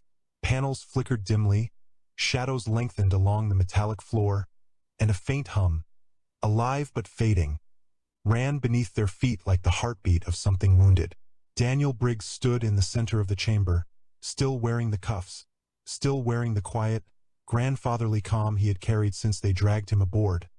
But something subtle shifted behind his eyes. The crew sensed it. The air thickened. A chill moved through the hall without any change in temperature. Predators recognized it as instinct. Prey recognized it as warning. The old soldier had not lost control. He had simply stopped pretending. Carduin approached with a swagger marred by uncertainty, claws clicking against the floor. "Your ship will be crushed," he declared, but the tremor in his voice betrayed him. "Our reinforcements have been summoned. We are the apex in this sector. Your kind remains beneath us." Daniel's smile didn't fully vanish, but its warmth evaporated, leaving only the shape of politeness without the kindness behind it. "Reinforcements? Son, if you think that'll help, you haven't learned a thing today." The technicians at the surrounding consoles whispered frantic updates. "Commander, the Terran vessel has extended an energy line. Not a weapon. Something we cannot identify." "Block it," Carduin barked. "We cannot. The system accepts the intrusion as if it were our own." Daniel nodded. "Humans are friendly folks. We like to get invited in. But if the door won't open, we tend to find a window." He shrugged lightly. "Or make one." A nearby guard tightened his grip on his weapon. The barrel glimmered under the chamber lights, aiming at Daniel's ribs. The guard's hands shook. Not with rage, but with primal unease, like a forest creature sensing a wildfire cresting the ridge. "You will sit," the guard ordered. Daniel turned his gaze toward him, not sharply, not angrily, but with a level, thoughtful look that froze the alien where he stood. "Son, if I sit right now, you'll think you won something, and that'd be cruel of me. I'm trying to spare your feelings." The guard stumbled back, nearly tripping over his own feet. The holographic representatives watching flickered with different shades of alarm. The Lumisari elder whispered, "Observe his posture. Something within him has shifted. His emotional rhythm has changed from humor to focus." "Focus?" the Rithari scholar echoed. "It feels like standing in the shadow of something vast, something older than war." Daniel exhaled and rolled his shoulders, easing stiffness that had less to do with age and more to do with restraint. "I tried to keep this light," he murmured. Did my best. But y'all insisted on escalating. His expression hardened. Not cruel, not vengeful, simply resolute. A man lowering his mask because the conversation had reached the moment where truth mattered more than courtesy. Carduin's mandibles clicked in agitation. You are a prisoner. Daniel looked down at his cuffs as though seeing them for the first time. Am I? He asked softly. The commander snarled. You are bound. Daniel raised his hands. Well then, let's fix that. With a soft metallic sigh, the cuffs unlocked and fell to the floor. The sound echoed longer than physics allowed, stretching across the room like a struck bell.